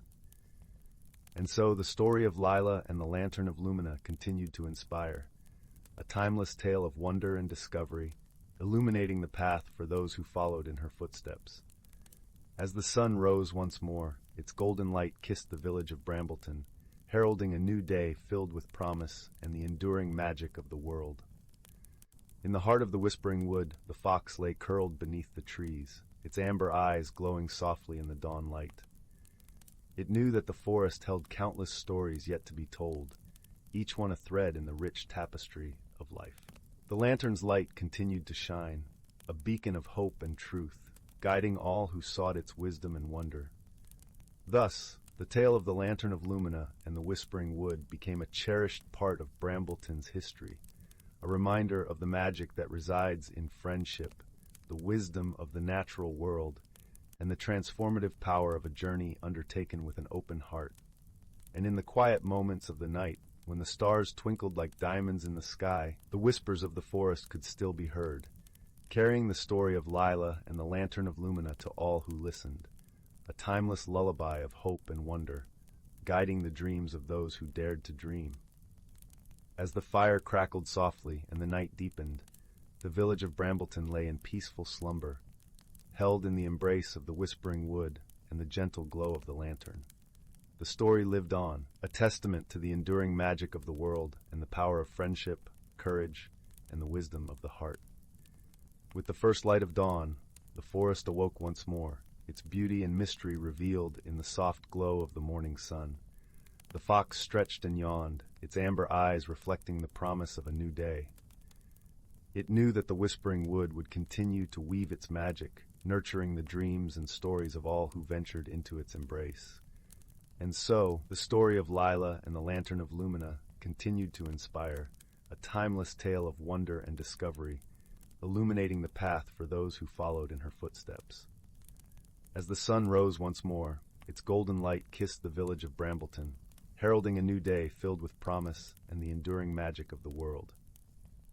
In the heart of the Whispering Wood, the fox lay curled beneath the trees, its amber eyes glowing softly in the dawn light.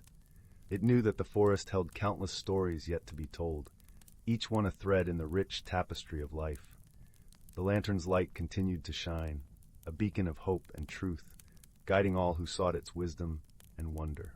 Thus, the tale of the Lantern of Lumina and the Whispering Wood became a cherished part of Brambleton's history, a reminder of the magic that resides in friendship, the wisdom of the natural world, and the transformative power of a journey undertaken with an open heart. And in the quiet moments of the night, when the stars twinkled like diamonds in the sky, the whispers of the forest could still be heard, carrying the story of Lila and the Lantern of Lumina to all who listened, a timeless lullaby of hope and wonder, guiding the dreams of those who dared to dream. As the fire crackled softly and the night deepened, the village of Brambleton lay in peaceful slumber, held in the embrace of the whispering wood and the gentle glow of the lantern. The story lived on, a testament to the enduring magic of the world and the power of friendship, courage, and the wisdom of the heart. With the first light of dawn, the forest awoke once more, its beauty and mystery revealed in the soft glow of the morning sun. The fox stretched and yawned, its amber eyes reflecting the promise of a new day. It knew that the whispering wood would continue to weave its magic, nurturing the dreams and stories of all who ventured into its embrace.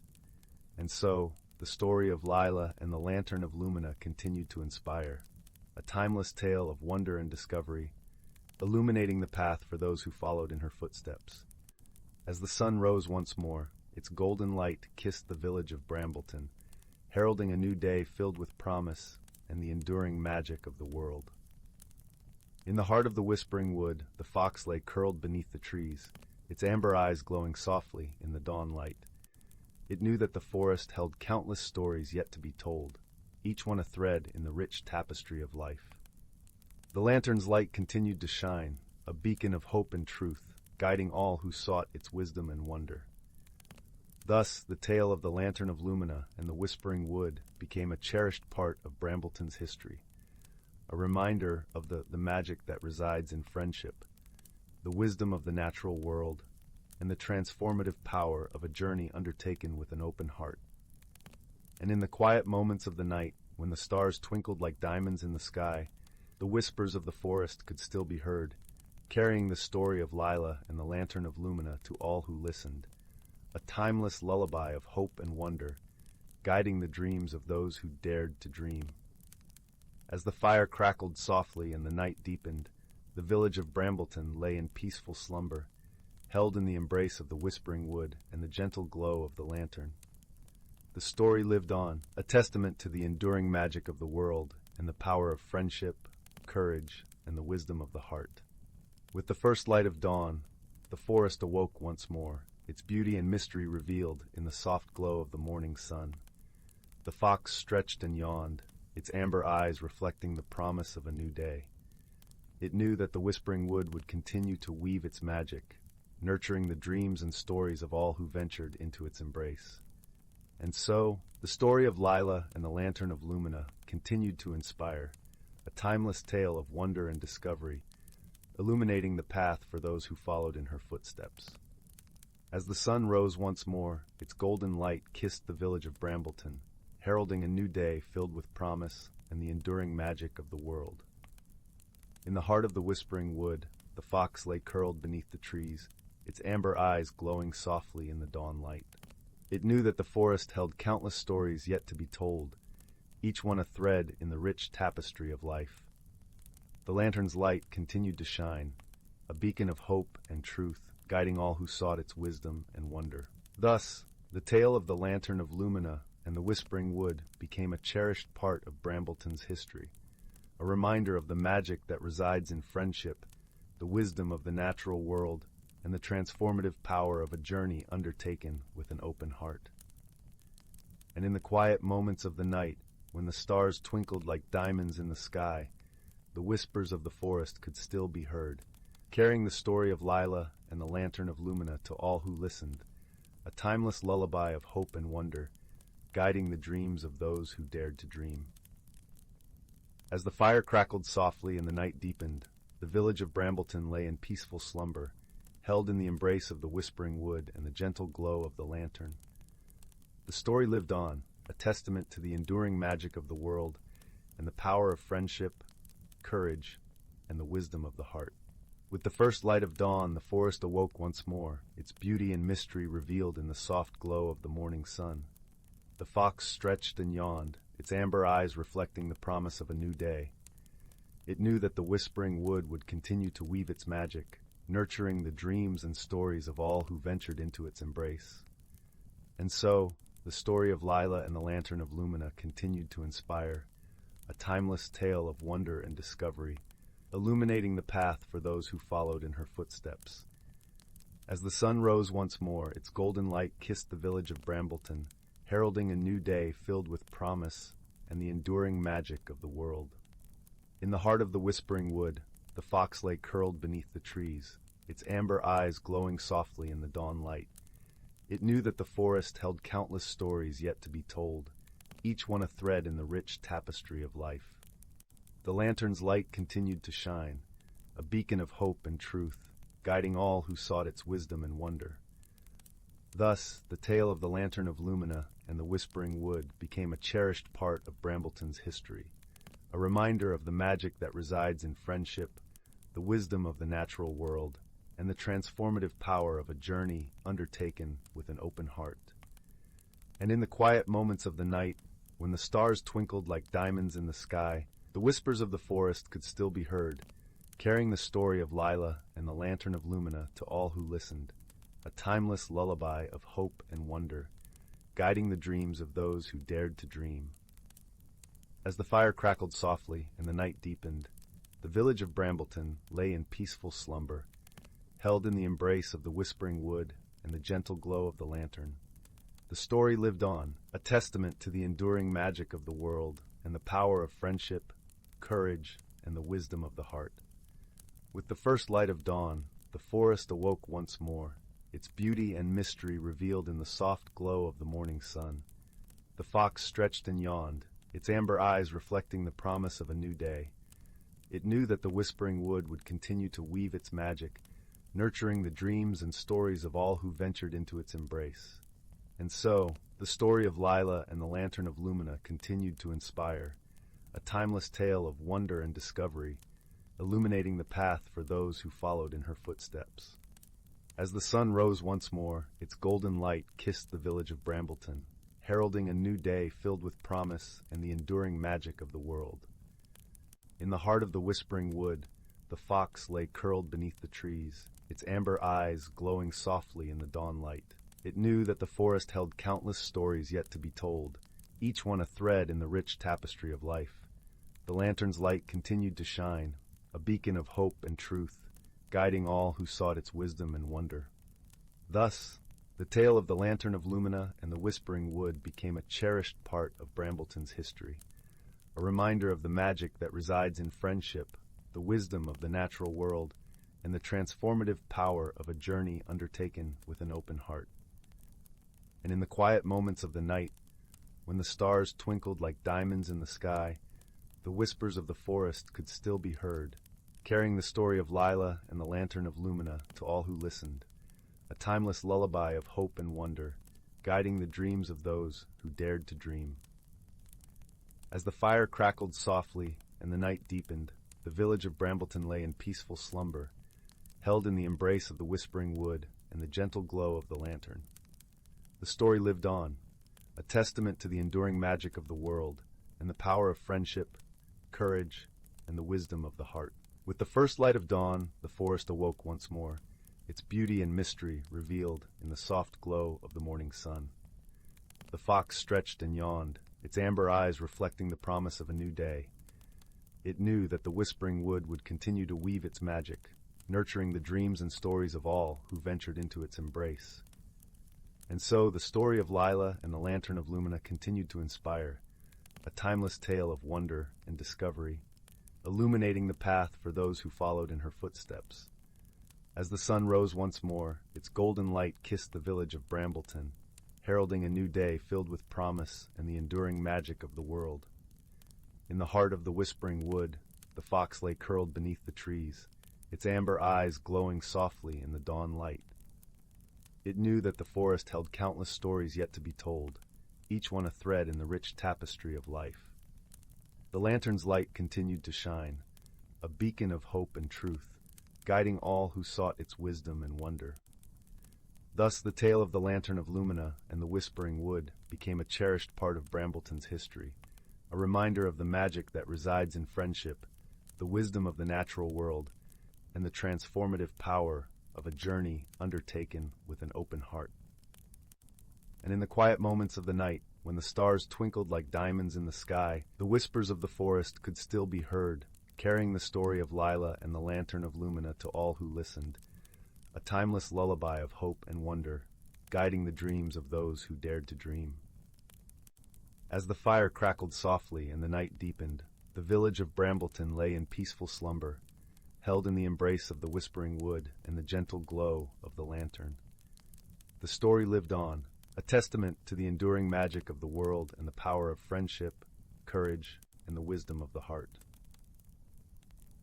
With the first light of dawn, the forest awoke once more, its beauty and mystery revealed in the soft glow of the morning sun. The fox stretched and yawned, its amber eyes reflecting the promise of a new day. It knew that the whispering wood would continue to weave its magic, nurturing the dreams and stories of all who ventured into its embrace. And so, the story of Lila and the Lantern of Lumina continued to inspire, a timeless tale of wonder and discovery, illuminating the path for those who followed in her footsteps. As the sun rose once more, its golden light kissed the village of Brambleton, heralding a new day filled with promise and the enduring magic of the world. In the heart of the whispering wood, the fox lay curled beneath the trees, its amber eyes glowing softly in the dawn light. It knew that the forest held countless stories yet to be told, each one a thread in the rich tapestry of life. The lantern's light continued to shine, a beacon of hope and truth, guiding all who sought its wisdom and wonder. Thus, the tale of the Lantern of Lumina and the Whispering Wood became a cherished part of Brambleton's history, a reminder of the magic that resides in friendship, the wisdom of the natural world, and the transformative power of a journey undertaken with an open heart. And in the quiet moments of the night, when the stars twinkled like diamonds in the sky, the whispers of the forest could still be heard, carrying the story of Lila and the Lantern of Lumina to all who listened, a timeless lullaby of hope and wonder, guiding the dreams of those who dared to dream. As the fire crackled softly and the night deepened, the village of Brambleton lay in peaceful slumber, held in the embrace of the whispering wood and the gentle glow of the lantern. The story lived on, a testament to the enduring magic of the world and the power of friendship, courage, and the wisdom of the heart. With the first light of dawn, the forest awoke once more, its beauty and mystery revealed in the soft glow of the morning sun. The fox stretched and yawned, its amber eyes reflecting the promise of a new day. It knew that the whispering wood would continue to weave its magic, nurturing the dreams and stories of all who ventured into its embrace. And so, the story of Lila and the Lantern of Lumina continued to inspire, a timeless tale of wonder and discovery, illuminating the path for those who followed in her footsteps. As the sun rose once more, its golden light kissed the village of Brambleton, heralding a new day filled with promise and the enduring magic of the world. In the heart of the whispering wood, the fox lay curled beneath the trees, its amber eyes glowing softly in the dawn light. It knew that the forest held countless stories yet to be told, each one a thread in the rich tapestry of life. The lantern's light continued to shine, a beacon of hope and truth, guiding all who sought its wisdom and wonder. Thus, the tale of the Lantern of Lumina and the Whispering Wood became a cherished part of Brambleton's history, a reminder of the magic that resides in friendship, the wisdom of the natural world, and the transformative power of a journey undertaken with an open heart. And in the quiet moments of the night, when the stars twinkled like diamonds in the sky, the whispers of the forest could still be heard, carrying the story of Lila and the Lantern of Lumina to all who listened, a timeless lullaby of hope and wonder, guiding the dreams of those who dared to dream. As the fire crackled softly and the night deepened, the village of Brambleton lay in peaceful slumber, held in the embrace of the whispering wood and the gentle glow of the lantern. The story lived on, a testament to the enduring magic of the world and the power of friendship, courage, and the wisdom of the heart. With the first light of dawn, the forest awoke once more, its beauty and mystery revealed in the soft glow of the morning sun. The fox stretched and yawned, its amber eyes reflecting the promise of a new day. It knew that the whispering wood would continue to weave its magic, nurturing the dreams and stories of all who ventured into its embrace. And so, the story of Lila and the Lantern of Lumina continued to inspire, a timeless tale of wonder and discovery, illuminating the path for those who followed in her footsteps. As the sun rose once more, its golden light kissed the village of Brambleton, heralding a new day filled with promise and the enduring magic of the world. In the heart of the whispering wood, the fox lay curled beneath the trees, its amber eyes glowing softly in the dawn light. It knew that the forest held countless stories yet to be told, each one a thread in the rich tapestry of life. The lantern's light continued to shine, a beacon of hope and truth, guiding all who sought its wisdom and wonder. Thus, the tale of the Lantern of Lumina and the Whispering Wood became a cherished part of Brambleton's history, a reminder of the magic that resides in friendship, the wisdom of the natural world, and the transformative power of a journey undertaken with an open heart. And in the quiet moments of the night, when the stars twinkled like diamonds in the sky, the whispers of the forest could still be heard, carrying the story of Lila and the Lantern of Lumina to all who listened, a timeless lullaby of hope and wonder, guiding the dreams of those who dared to dream. As the fire crackled softly and the night deepened, the village of Brambleton lay in peaceful slumber, held in the embrace of the whispering wood and the gentle glow of the lantern.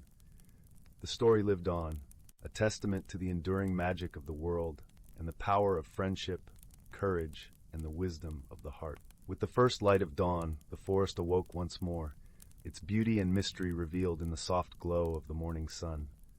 The fox stretched and yawned, its amber eyes reflecting the promise of a new day.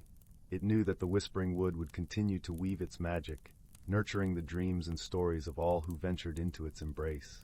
And so, the story of Lila and the Lantern of Lumina continued to inspire, a timeless tale of wonder and discovery, illuminating the path for those who followed in her footsteps.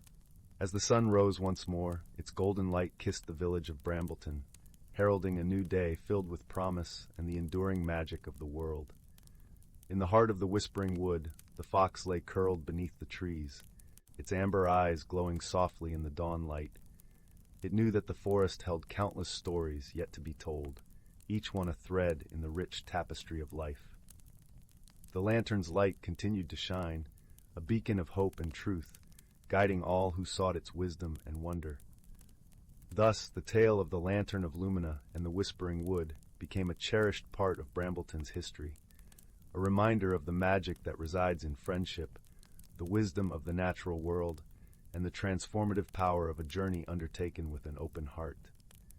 And in the quiet moments of the night, when the stars twinkled like diamonds in the sky, the whispers of the forest could still be heard, carrying the story of Lila and the Lantern of Lumina to all who listened, a timeless lullaby of hope and wonder, guiding the dreams of those who dared to dream. As the fire crackled softly and the night deepened, the village of Brambleton lay in peaceful slumber, held in the embrace of the whispering wood and the gentle glow of the lantern. The story lived on, a testament to the enduring magic of the world and the power of friendship, courage, and the wisdom of the heart. With the first light of dawn, the forest awoke once more, its beauty and mystery revealed in the soft glow of the morning sun. The fox stretched and yawned, its amber eyes reflecting the promise of a new day. It knew that the whispering wood would continue to weave its magic, nurturing the dreams and stories of all who ventured into its embrace. And so, the story of Lila and the Lantern of Lumina continued to inspire, a timeless tale of wonder and discovery, illuminating the path for those who followed in her footsteps. As the sun rose once more, its golden light kissed the village of Brambleton, heralding a new day filled with promise and the enduring magic of the world. In the heart of the whispering wood, the fox lay curled beneath the trees, its amber eyes glowing softly in the dawn light. It knew that the forest held countless stories yet to be told, each one a thread in the rich tapestry of life. The lantern's light continued to shine, a beacon of hope and truth, guiding all who sought its wisdom and wonder. Thus, the tale of the Lantern of Lumina and the Whispering Wood became a cherished part of Brambleton's history, a reminder of the magic that resides in friendship, the wisdom of the natural world, and the transformative power of a journey undertaken with an open heart. And in the quiet moments of the night, when the stars twinkled like diamonds in the sky, the whispers of the forest could still be heard, carrying the story of Lila and the Lantern of Lumina to all who listened, a timeless lullaby of hope and wonder, guiding the dreams of those who dared to dream. As the fire crackled softly and the night deepened, the village of Brambleton lay in peaceful slumber, held in the embrace of the whispering wood and the gentle glow of the lantern. The story lived on, a testament to the enduring magic of the world and the power of friendship, courage, and the wisdom of the heart. With the first light of dawn, the forest awoke once more, its beauty and mystery revealed in the soft glow of the morning sun. The fox stretched and yawned, its amber eyes reflecting the promise of a new day. It knew that the whispering wood would continue to weave its magic, nurturing the dreams and stories of all who ventured into its embrace. And so the story of Lila and the Lantern of Lumina continued to inspire, a timeless tale of wonder and discovery, illuminating the path for those who followed in her footsteps. As the sun rose once more, its golden light kissed the village of Brambleton, heralding a new day filled with promise and the enduring magic of the world. In the heart of the whispering wood, the fox lay curled beneath the trees, its amber eyes glowing softly in the dawn light. It knew that the forest held countless stories yet to be told, each one a thread in the rich tapestry of life. The lantern's light continued to shine, a beacon of hope and truth, guiding all who sought its wisdom and wonder. Thus the tale of the Lantern of Lumina and the Whispering Wood became a cherished part of Brambleton's history, a reminder of the magic that resides in friendship, the wisdom of the natural world, and the transformative power of a journey undertaken with an open heart. And in the quiet moments of the night, when the stars twinkled like diamonds in the sky, the whispers of the forest could still be heard, carrying the story of Lila and the Lantern of Lumina to all who listened, a timeless lullaby of hope and wonder, guiding the dreams of those who dared to dream. As the fire crackled softly and the night deepened, the village of Brambleton lay in peaceful slumber, held in the embrace of the whispering wood and the gentle glow of the lantern. The story lived on, a testament to the enduring magic of the world and the power of friendship, courage, and the wisdom of the heart.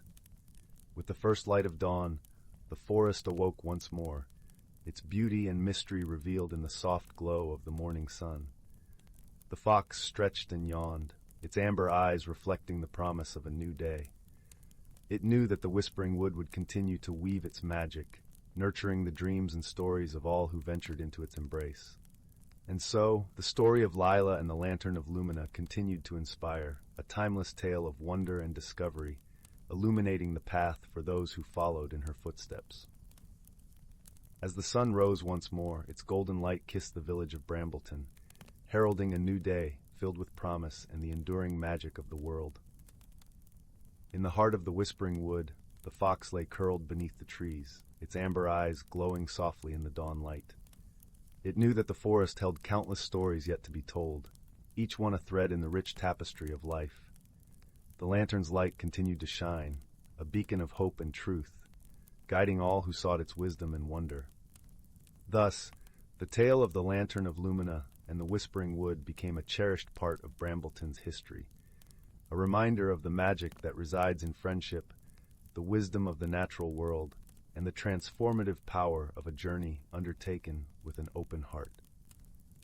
And in the quiet moments of the night, when the stars twinkled like diamonds in the sky, the whispers of the forest could still be heard, carrying the story of Lila and the Lantern of Lumina to all who listened, a timeless lullaby of hope and wonder, guiding the dreams of those who dared to dream. As the fire crackled softly and the night deepened, the village of Brambleton lay in peaceful slumber, held in the embrace of the whispering wood and the gentle glow of the lantern. The story lived on, a testament to the enduring magic of the world and the power of friendship, courage, and the wisdom of the heart. With the first light of dawn, the forest awoke once more, its beauty and mystery revealed in the soft glow of the morning sun. The fox stretched and yawned, its amber eyes reflecting the promise of a new day. It knew that the whispering wood would continue to weave its magic, nurturing the dreams and stories of all who ventured into its embrace. And so, the story of Lila and the Lantern of Lumina continued to inspire, a timeless tale of wonder and discovery, illuminating the path for those who followed in her footsteps. As the sun rose once more, its golden light kissed the village of Brambleton, heralding a new day filled with promise and the enduring magic of the world. In the heart of the whispering wood, the fox lay curled beneath the trees, its amber eyes glowing softly in the dawn light. It knew that the forest held countless stories yet to be told, each one a thread in the rich tapestry of life. The lantern's light continued to shine, a beacon of hope and truth, guiding all who sought its wisdom and wonder. Thus, the tale of the Lantern of Lumina and the Whispering Wood became a cherished part of Brambleton's history, a reminder of the magic that resides in friendship, the wisdom of the natural world, and the transformative power of a journey undertaken with an open heart.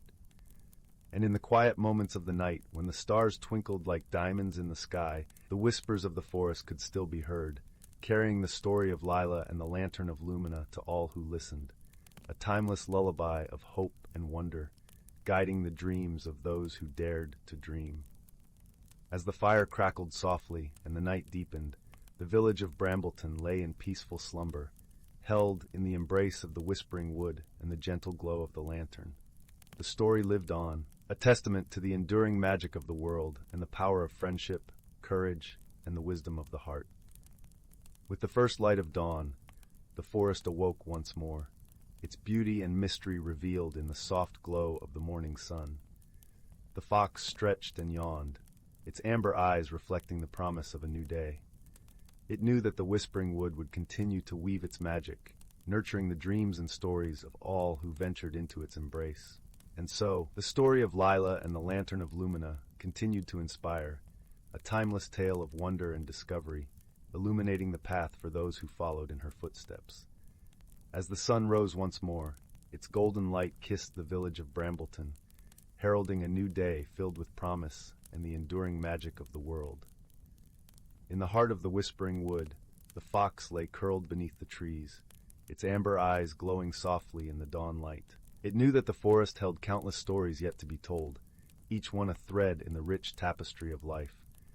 The lantern's light continued to shine, a beacon of hope and truth, guiding all who sought its wisdom and wonder.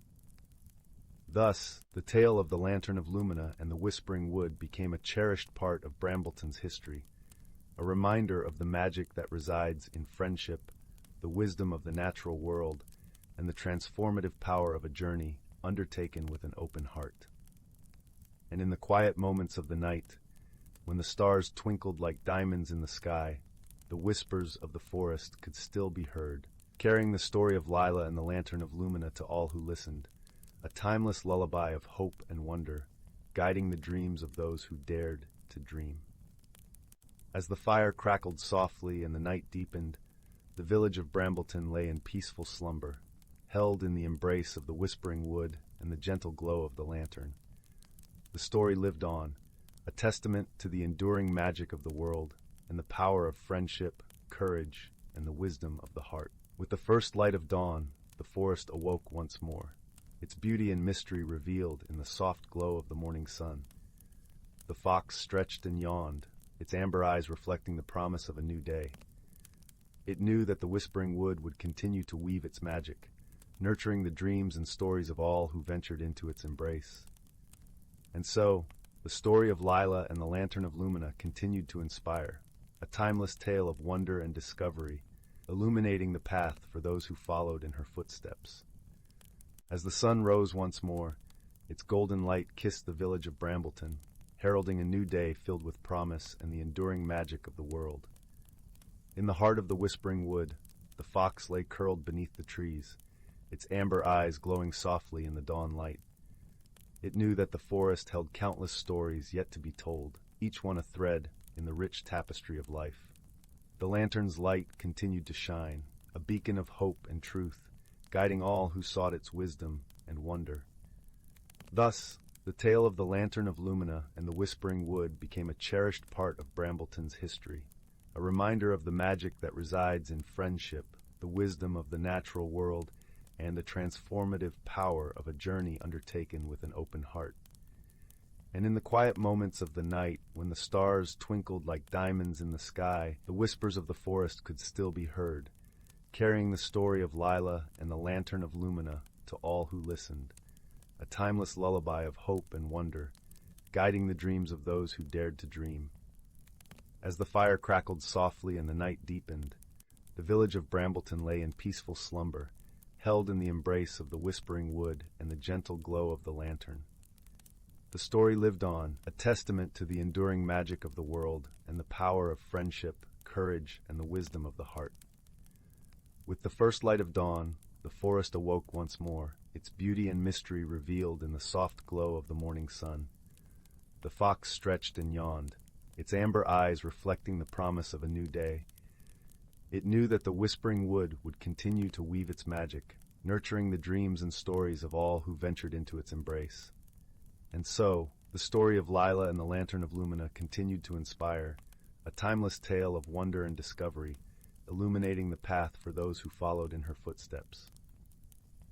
As the sun rose once more, its golden light kissed the village of Brambleton, heralding a new day filled with promise and the enduring magic of the world. In the heart of the whispering wood, the fox lay curled beneath the trees, its amber eyes glowing softly in the dawn light. It knew that the forest held countless stories yet to be told, each one a thread in the rich tapestry of life. The lantern's light continued to shine, a beacon of hope and truth, guiding all who sought its wisdom and wonder. Thus, the tale of the Lantern of Lumina and the Whispering Wood became a cherished part of Brambleton's history, a reminder of the magic that resides in friendship, the wisdom of the natural world, and the transformative power of a journey undertaken with an open heart.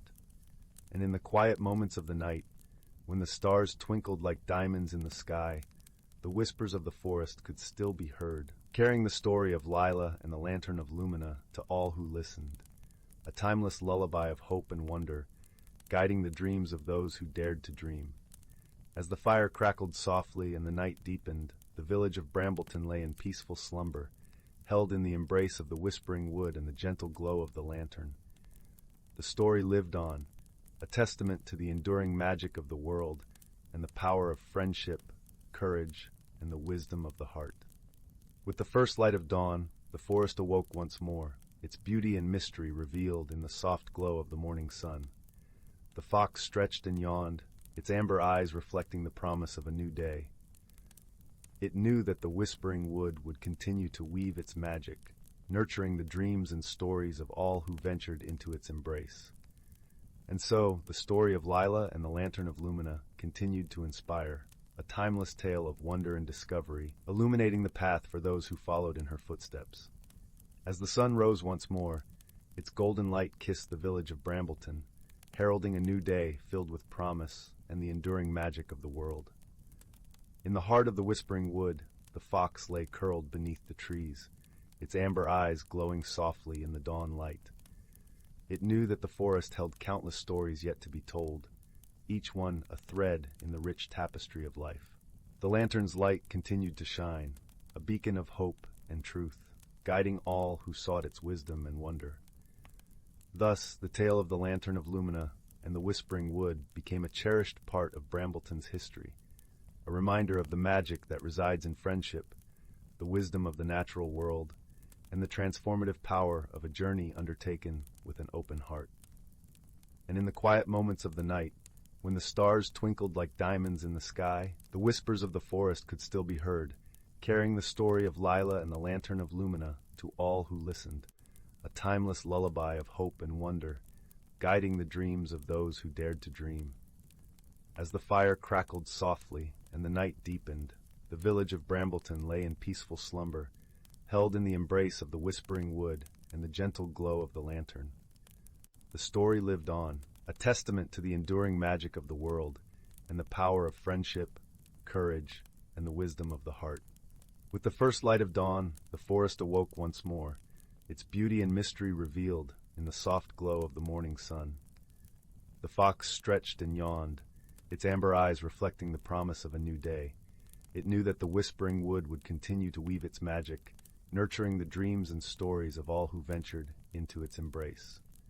And so, the story of Lila and the Lantern of Lumina continued to inspire, a timeless tale of wonder and discovery, illuminating the path for those who followed in her footsteps.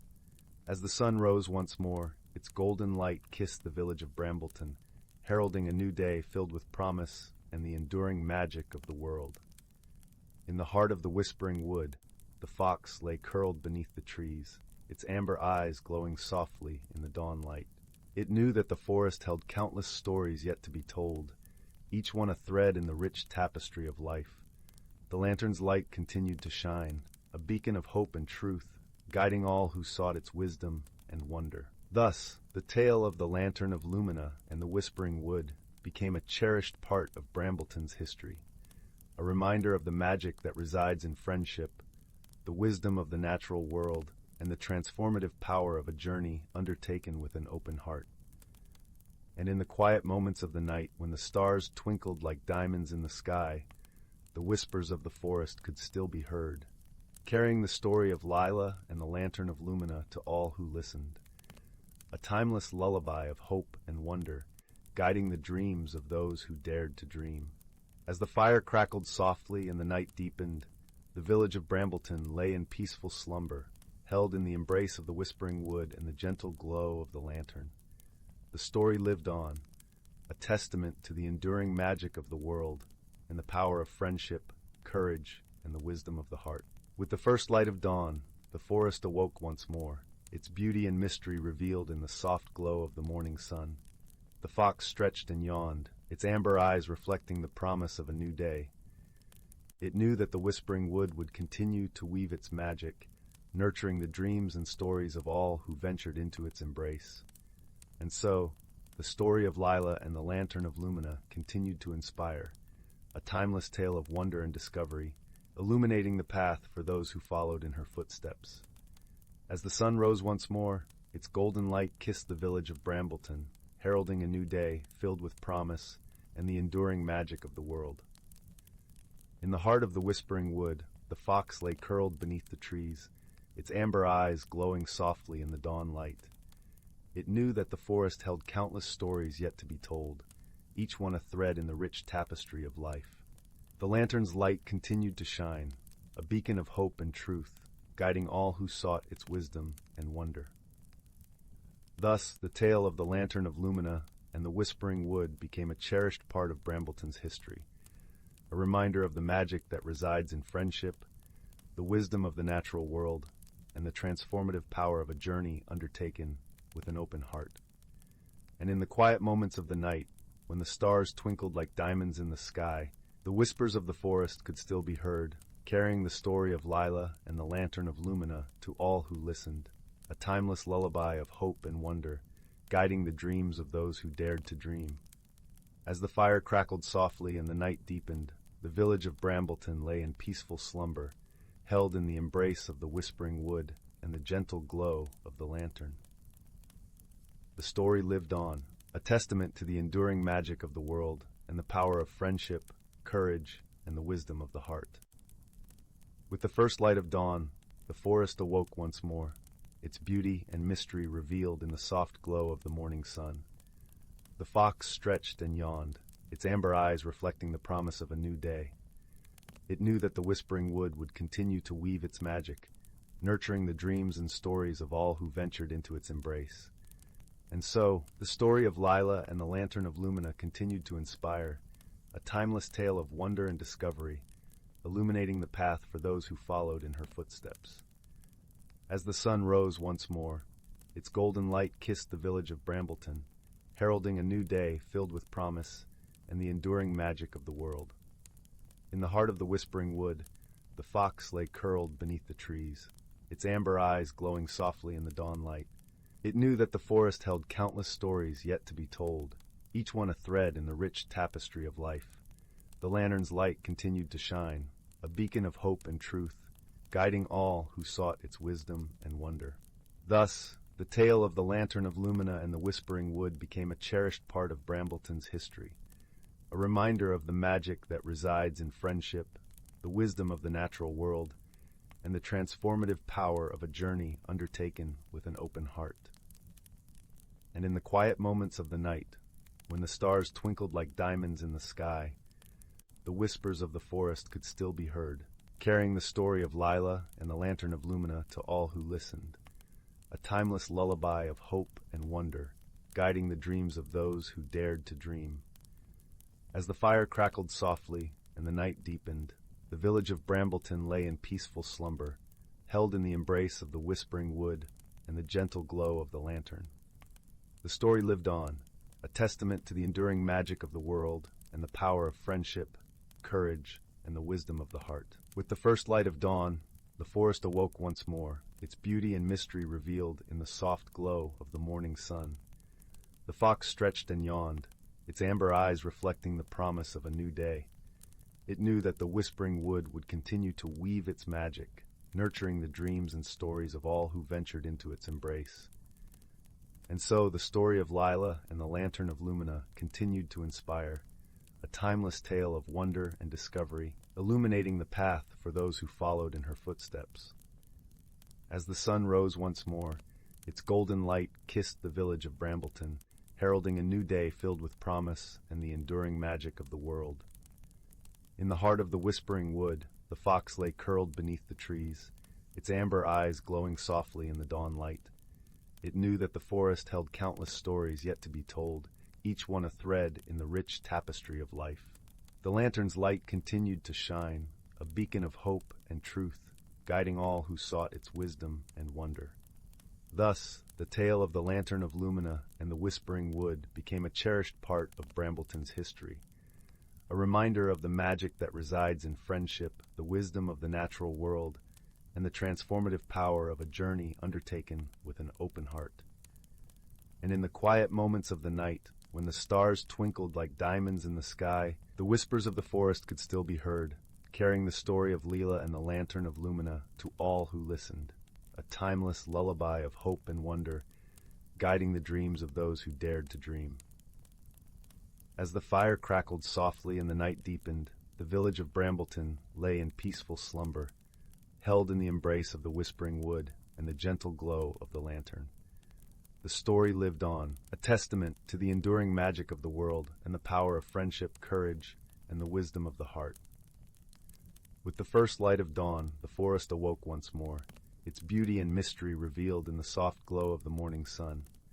The fox stretched and yawned, its amber eyes reflecting the promise of a new day. It knew that the whispering wood would continue to weave its magic, nurturing the dreams and stories of all who ventured into its embrace. And so, the story of Lila and the Lantern of Lumina continued to inspire, a timeless tale of wonder and discovery, illuminating the path for those who followed in her footsteps. As the sun rose once more, its golden light kissed the village of Brambleton, heralding a new day filled with promise and the enduring magic of the world. In the heart of the whispering wood, the fox lay curled beneath the trees, its amber eyes glowing softly in the dawn light. It knew that the forest held countless stories yet to be told, each one a thread in the rich tapestry of life. The lantern's light continued to shine, a beacon of hope and truth, guiding all who sought its wisdom and wonder. Thus, the tale of the Lantern of Lumina and the Whispering Wood became a cherished part of Brambleton's history, a reminder of the magic that resides in friendship, the wisdom of the natural world, and the transformative power of a journey undertaken with an open heart. And in the quiet moments of the night, when the stars twinkled like diamonds in the sky, the whispers of the forest could still be heard, carrying the story of Lila and the Lantern of Lumina to all who listened, a timeless lullaby of hope and wonder, guiding the dreams of those who dared to dream. As the fire crackled softly and the night deepened, the village of Brambleton lay in peaceful slumber, held in the embrace of the whispering wood and the gentle glow of the lantern. The story lived on, a testament to the enduring magic of the world and the power of friendship, courage, and the wisdom of the heart. With the first light of dawn, the forest awoke once more, its beauty and mystery revealed in the soft glow of the morning sun. The fox stretched and yawned, its amber eyes reflecting the promise of a new day. It knew that the whispering wood would continue to weave its magic, nurturing the dreams and stories of all who ventured into its embrace. And so, the story of Lila and the Lantern of Lumina continued to inspire, a timeless tale of wonder and discovery, illuminating the path for those who followed in her footsteps. As the sun rose once more, its golden light kissed the village of Brambleton, heralding a new day filled with promise and the enduring magic of the world. In the heart of the whispering wood, the fox lay curled beneath the trees, its amber eyes glowing softly in the dawn light. It knew that the forest held countless stories yet to be told, each one a thread in the rich tapestry of life. The lantern's light continued to shine, a beacon of hope and truth, guiding all who sought its wisdom and wonder. Thus, the tale of the Lantern of Lumina and the Whispering Wood became a cherished part of Brambleton's history, a reminder of the magic that resides in friendship, the wisdom of the natural world, and the transformative power of a journey undertaken with an open heart. And in the quiet moments of the night, when the stars twinkled like diamonds in the sky, the whispers of the forest could still be heard, carrying the story of Lila and the Lantern of Lumina to all who listened, a timeless lullaby of hope and wonder, guiding the dreams of those who dared to dream. As the fire crackled softly and the night deepened, the village of Brambleton lay in peaceful slumber, held in the embrace of the whisper, in a lush, whispering forest where sunbeams threaded through the canopy like golden threads. The air was perfumed with the sweet scent of blooming wildflowers and the earthy aroma of damp moss. Here, amid the rustling leaves and gentle babbling of a brook, lay a world both ancient and alive, where every creature understood its role in the grand tapestry of nature. In a cozy nook beneath the roots of a towering oak tree lived a wise old tortoise named Tullius. His shell was a mosaic of green and brown, polished smooth by the passage of time. Tullius was known far and wide for his deep understanding of the forest's mysteries, and many sought his counsel when the balance of nature seemed to waver. One crisp autumn morning, as the forest was adorned in a brilliant cloak of amber and crimson, a young squirrel named Pippin scampered up to Tullius's doorstep. Pippin's eyes were wide with worry, reflecting the dappled sunlight like polished hazelnuts. "Tullius," he chattered, his voice a blend of youthful eagerness and concern, "the acorns are not falling as they should. The trees are whispering of a change, and the wind carries a chill that speaks of something amiss." Tullius nodded, his eyes twinkling with ancient wisdom. "Ah, young Pippin," he said, his voice as warm as a sunlit glade, "the forest speaks to those who listen. Let us venture to the heart of the woods, where the oldest tree, the grandfather oak, may offer guidance." Together they embarked on their journey, their path cushioned by a carpet of fallen leaves that crunched softly underfoot. The air was alive with the chatter of birds and the distant call of a doe, creating a symphony that sang of the forest's rich life. As they traveled, the gentle rustle of the wind seemed to echo the harmony of nature, a reminder of the delicate balance that sustained the forest. Tullius and Pippin soon reached the grandfather oak, its gnarled branches reaching skyward like ancient arms embracing the heavens. The tree's bark was etched with the stories of countless seasons, and its leaves whispered secrets only the wise could hear. With a deep, resonant voice that seemed to rise from the very earth, the grandfather oak spoke. "Tullius, keeper of wisdom, and Pippin, seeker of truth, the forest is indeed in need of balance. The seasons have shifted, and the rhythm of nature's dance has faltered." Tullius listened intently, his heart attuned to the subtle language of the forest. "What must we do to restore harmony, Grandfather Oak?" he inquired, his voice carrying the weight of generations. The Grandfather Oak sighed, a sound like the softest breeze through a meadow. "Seek the guardian of the seasons, the elusive spirit of the zephyr. Only through her guidance can the balance be restored, and the acorns fall once more." With this knowledge, Tullius and Pippin set off once again, their journey bathed in the golden light of the setting sun. As they ventured deeper into the heart of the forest, the air became cooler, carrying the crisp scent of pine and the faintest hint of snow. They soon arrived at a hidden glade, where the spirit of the zephyr danced among the swirling leaves. She was a vision of grace, her form ever-changing like the seasons themselves, with eyes that mirrored the sky. "Welcome, travelers," she greeted them, her voice as soft as a breeze through willow branches. I sense the forest's plea for balance. To restore it, we must rekindle the harmony between all creatures and the land. Tullius bowed his head in respect. We seek your wisdom, spirit of the Zephyr. How can we aid in this renewal? The spirit smiled, her presence calming as a lullaby. Gather the creatures of the forest and remind them of their place in this wondrous world. Each must remember their role, and together they shall sing the song of harmony. With purpose renewed, Tullius and Pippin returned to the forest, their hearts filled with hope. They called upon the animals, each bird, each fox, each tiny beetle, sharing the spirit of the Zephyr's message. Under the soft glow of the moon, they all gathered in a circle, united in their shared purpose. As the creatures of the forest joined paws, wings, and fins, a gentle melody rose among them.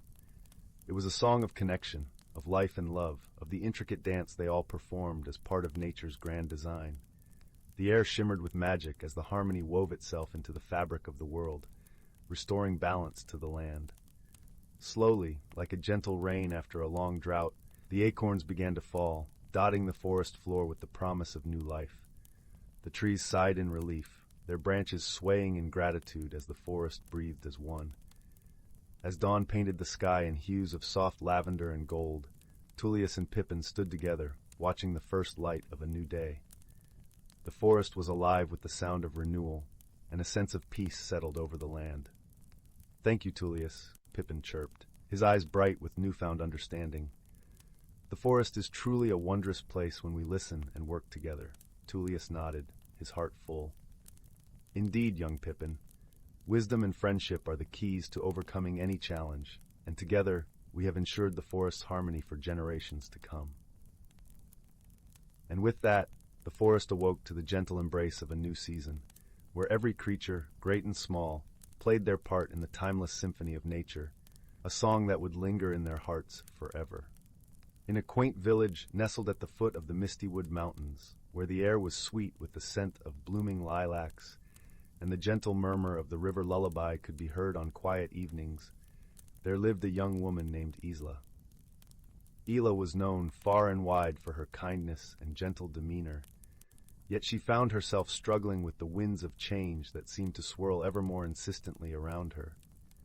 Isla cherished her life in the village, where each day was a familiar pattern of tending to her flourishing garden and assisting the villagers with her herbal remedies. But as the seasons turned, she felt a stirring within her, a restlessness she couldn't quite name.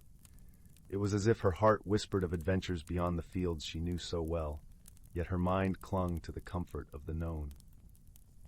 One particularly serene afternoon, as golden rays of sunlight filtered through the rustling leaves, Isla sat by the riverbank, her fingers trailing lazily through the cool water. It was here she often found solace and clarity, and today was no different, for as she watched the play of light on the ripples, a curious thing happened. The water began to shimmer with an ethereal glow, and from its depths emerged a small, luminescent creature, a water sprite, no taller than a foot, with wings that glinted like moonlit dew. The sprite, whose name was Sylvie, was a guardian of the river, entrusted with maintaining its harmony. "Dear Isla," Sylvie chimed in a voice as melodic as a chime, "I sense your heart's yearning for something beyond. Change is a part of life's grand tapestry, and it need not be feared." Startled yet comforted by Sylvie's presence, Isla listened intently as the sprite continued. "Embrace these winds of change, dear one, for they carry with them opportunities for growth and transformation." Despite Sylvie's words, Isla felt a knot of uncertainty tighten within her. "But what if I'm not ready? What if I fail?" she murmured, gazing into the sprite's wise eyes. Sylvie smiled, her glow warming the air. "Remember, Isla, you are never alone. The forest itself is alive with those who care for you, ready to lend their wisdom and aid." Heartened by Sylvie's assurance, Isla thanked the sprite, who vanished with a soft splash into the river, leaving a trail of sparkling droplets in her wake. With a newfound resolve, Isla rose and made her way back to the village, determination blossoming alongside the lilacs. The following morning, Isla awoke with the sun's first light, a gentle breeze carrying the scent of pine and promises of new beginnings. She decided to seek counsel from Elder Rowan, the village's wise sage, whose wisdom was as deep as the roots of the ancient trees. The path to Elder Rowan's cottage wound through lush meadows and under arching boughs, where birds sang of dawn's beauty. As Ela approached, she noticed the warm glow of a fire crackling within, its smoke curling up like a dragon's breath into the morning sky. Elder Rowan greeted her with a kind smile, his eyes twinkling like stars in the twilight. "Ah, Isla, I've been expecting you," he said, gesturing for her to sit beside the hearth. "The winds of change have whispered of your coming." Isla poured out her heart, speaking of her fears and the sprite's counsel. Elder Rowan listened with the patience of a timeless oak, nodding thoughtfully. "My dear, change is indeed daunting, but it is also a great teacher," he mused, his voice a soothing balm. "Consider the caterpillar, who must surrender its form to become a butterfly. It is through transformation that we discover our truest selves." Ela pondered his words, the flickering fire casting gentle shadows that danced across the walls. "But how do I find the courage to embrace it?" she asked softly. Elder Rowan handed her a small, intricately carved wooden box. "Within this box is a seed," he explained. "Plant it in your garden, and let it be a symbol of your journey. Nurture it with care, and watch how it mirrors your own growth." Grateful for his guidance, Isla returned home with the seed, feeling a sense of purpose kindling within her. She chose a special spot in her garden, where the sun's warmth lingered longest, and gently pressed the seed into the earth. Days turned to weeks, and Isla tended to the seed with devotion, watering it with clear river water and surrounding it with the rich soil of the forest floor. As she cared for it, she found herself changing too, her heart opening to the possibilities that lay beyond her comfort zone. During this time, Ela often visited her dear friend Aidan, a gentle-hearted blacksmith whose laughter was as infectious as springtime. Aidan had faced his own fears of change when he took up his father's smithy, and he offered Isla his unwavering support. "You're stronger than you know, Isla," Aidan said one afternoon, the rhythmic clang of his hammer a steady backdrop. "Just as iron must be tempered by fire to become steel, so too must we face challenges to grow." As the village cycled through the seasons, Isla's seed began to sprout, its tender leaves unfurling toward the sky. With each new leaf, Isla felt her confidence bloom, and the knot of uncertainty within her began to loosen. One moonlit night, as Isla sat in her garden, the air heavy with the fragrance of night-blooming jasmine, she heard a soft rustle among the leaves. Sylvie, the water sprite, appeared once more, her wings casting a silvery glow. "Look at how you've grown, Isla," Sylvie remarked, her voice a gentle whisper. "Just like this plant, you've stretched beyond your limits, reaching for the light." Isla smiled, a quiet joy filling her heart. "I think I'm ready now," she said, her voice steady, ready to embrace whatever lies ahead. Sylvie nodded, her wings fluttering softly. "Remember, dear one, the journey is as important as the destination. Trust in yourself and in the friendships that support you." With those parting words, Sylvie vanished into the night, leaving behind a shimmering trail that lingered in the air like a promise. As dawn broke the next day, Ela awoke with a sense of peace and clarity. She knew she could face the unknown, for she had grown stronger and wiser through her journey. With her heart open to the possibilities of the world beyond the village, Isla embraced the winds of change, ready to spread her wings and soar. And so in the gentle embrace of the Mistywood Mountains, a young woman discovered the beauty of transformation, guided by wisdom, friendship, and the magic of her own heart. As she stepped into the world, she carried with her the lesson that change, though daunting, was the very essence of life's wondrous journey. Once upon a time, in a village nestled between rolling hills and whispering forests, there lived a curious young girl named Leela. Her eyes were the color of the morning sky, and her heart was as vast as the ocean. Lila spent her days exploring the meadows and woods around her home, but her dreams were filled with places she had yet to discover. One crisp autumn morning, as the leaves danced in the gentle breeze, Lila stumbled upon an ancient map tucked inside an old book in her grandmother's attic. The map was unlike any she had seen, with swirling lines and shimmering ink that seemed to change color in the light. At its center was a place called the Enchanted Hollow, a realm rumored to be filled with wonder and magic. With a spark of excitement in her heart, Lila decided she would find this mysterious place. She packed a small satchel with her favorite blanket, a loaf of bread, and a flask of warm tea. As she stepped outside, the morning sun painted the sky in hues of pink and gold, and she could feel the promise of adventure in the crisp air. Lila followed the map's winding path through towering trees and across babbling brooks. The forest was alive with the rustling of leaves and the songs of birds, creating a symphony that carried her forward. As she ventured deeper, she encountered a peculiar creature, a fox with fur as white as snow and eyes that gleamed like emeralds. The fox greeted her with a nod and, sensing her quest, offered to guide her through the forest. Together, they traversed paths cloaked in mist and fields carpeted with wildflowers, their colors vivid against the earth. The fox led Lila to a clearing where the air was sweet with the scent of honey, and a gentle stream sparkled under the sun's golden rays. Here, the fox pointed to a small, hidden trail that seemed to disappear into the earth itself. With a grateful heart, Lila thanked her new friend and ventured down the trail. The path led into a tunnel of vines and twinkling lights, and as she walked, the air shimmered with a gentle hum like the whisper of a lullaby. The tunnel opened into the Enchanted Hollow, a place that seemed to exist just between a dream and reality. The hollow was a world of wonders. Trees with trunks of silver leaves stretched up to the sky, their branches swaying gently in the breeze. Flowers with petals of iridescent colors glowed softly, and the ground was covered in moss that felt like the plushest carpet beneath Lila's feet. Streams of crystal-clear water wound through the landscape, their gentle babble a soothing melody. As she explored, Lila met creatures she had only ever dreamed of. There were butterflies with wings like stained glass windows, glowing softly in the dim light. She watched as a family of gentle deer with antlers adorned in soft ferns grazed nearby, their presence serene and calming. But the most wondrous creature she encountered was a small, luminescent being called a starling. It hovered in the air, its wings twinkling like the night sky, and spoke in a voice as soft as a summer breeze. The starling told Lila of the heart of the hollow, a place where wishes were whispered and dreams were born.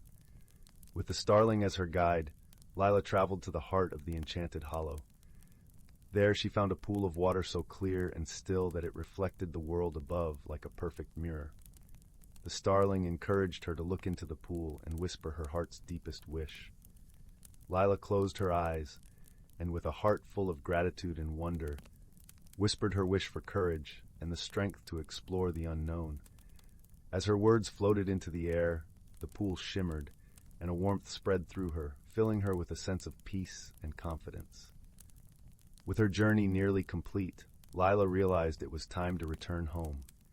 She bid farewell to her new friends, each one leaving her with a token of their world, a silver leaf, a tiny fern, and a single glowing petal. As she retraced her steps through the forest, the fox rejoined her, leading her back to the edge of her village. Under the light of the setting sun, Lila returned home, her heart brimming with stories and newfound courage. She tucked the tokens from the hollow into her satchel, reminders of her journey and the friends she had made.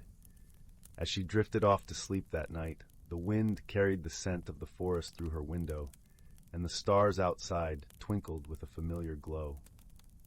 Lila knew that whenever she needed courage, she only had to close her eyes and remember her journey to the Enchanted Hollow, where magic and dreams lived in harmony.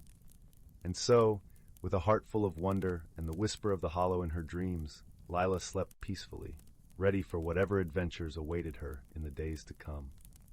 In the heart of the whispering woods, where the trees hummed soft lullabies with every breeze, there lay a quaint village called Willowbrook.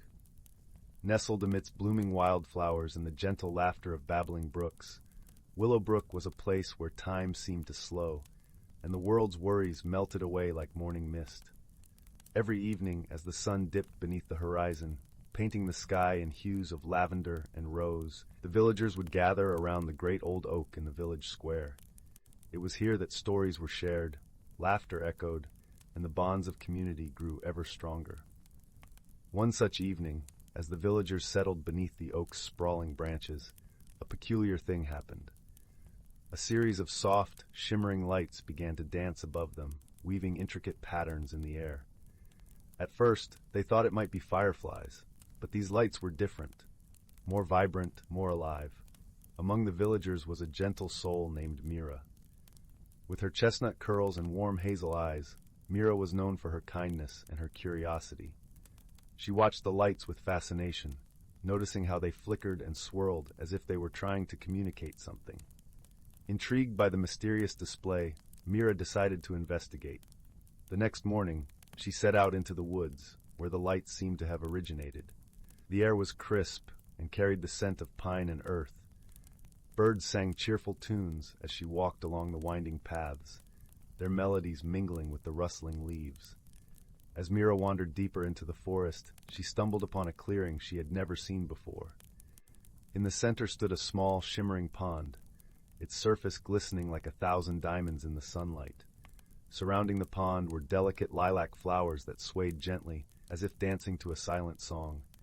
"Hello, young seeker," came a soft voice, as warm and inviting as a summer breeze. Startled, Mira turned to see a creature unlike any she had encountered. It was a luminal, a rare and magical being with wings that sparkled like the night sky. Its eyes were deep pools of wisdom, and its presence exuded a comforting aura. "I am Selwyn," the luminal introduced itself, its voice a gentle melody. "I see you are curious about the lights." Mira nodded, her curiosity piqued. "Yes, they were beautiful and unlike anything I've seen. Do you know what they are?" Selwyn nodded, its expression serene. "The lights are the whispers of the forest, messages from the heart of nature. They are meant to guide and protect, but lately they have been restless." "Why are they restless?" Mira asked, her brow furrowed with concern. "There is a disturbance in the balance of the woods," Selwyn explained, "a hidden sadness that needs healing. The lights seek someone with a pure heart to help restore harmony." Mira's eyes widened with determination. "I want to help. How can I do that?" Selwyn fluttered its wings gently, the air shimmering with stardust. "You must listen to the forest, feel its rhythm, and uncover the source of its sorrow. Trust in your heart, and you will find the way." Buoyed by Selwyn's words, Mira closed her eyes and allowed herself to attune to the forest around her. She listened to the rustle of leaves, the whisper of the wind, and the distant call of a lone owl. Slowly, a pattern emerged, a gentle thrum beneath the surface, a melody of life interwoven with a single discordant note. Following this faint trail of unease, Mira journeyed deeper into the woods, her footsteps guided by the forest's subtle cues. Along the way, she encountered various creatures, a family of rabbits who shared their burrow's warmth, an old tortoise who nodded sagely as she passed, and a mischievous squirrel who offered her an acorn as a token of friendship. Each encounter reinforced the sense of community and mutual care that thrived within the Whispering Woods. It was a reminder that even the smallest gesture of kindness could ripple outwards, touching lives in ways unseen. At last, Mira arrived at a thicket where the air felt heavy with a quiet sadness. Peering through the intertwined branches, she discovered a small grove where the trees stood tall and proud, yet their leaves drooped as if burdened by unseen weight. In the center of the grove lay a young fawn, its eyes wide with fear and confusion. The source of the forest's sorrow was clear, a creature lost and alone, seeking the warmth of companionship. Approaching slowly so as not to startle the fawn, Mira spoke softly, her voice a soothing balm. "Hello, little one. You're not alone anymore. I'm here to help." The fawn blinked, its ears twitching as it listened to Mira's kind words. Gradually it relaxed, sensing the genuine care in her tone. With gentle hands, Mira guided the fawn out of the thicket and back towards the heart of the forest. As they walked, the trees seemed to sigh with relief, their leaves lifting as the weight of sadness began to dissipate. Selwyn appeared once more, its eyes alight with gratitude. "You have done well, Mira. The forest thanks you for your kindness and courage." Mira smiled, feeling a warmth spread through her chest. "I only did what felt right. The forest is a magical place, full of life and wonder. I'm grateful to be part of it."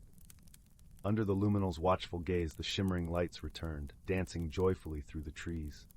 They twirled around Mira and the fawn, a celebration of restored harmony and newfound friendship. As the sun began to set, casting golden rays across the forest floor, Mira made her way back to Willowbrook, the fawn trotting happily by her side. The villagers welcomed them with open arms, their hearts touched by the tale of the gentle mystery that had unfolded in their beloved woods.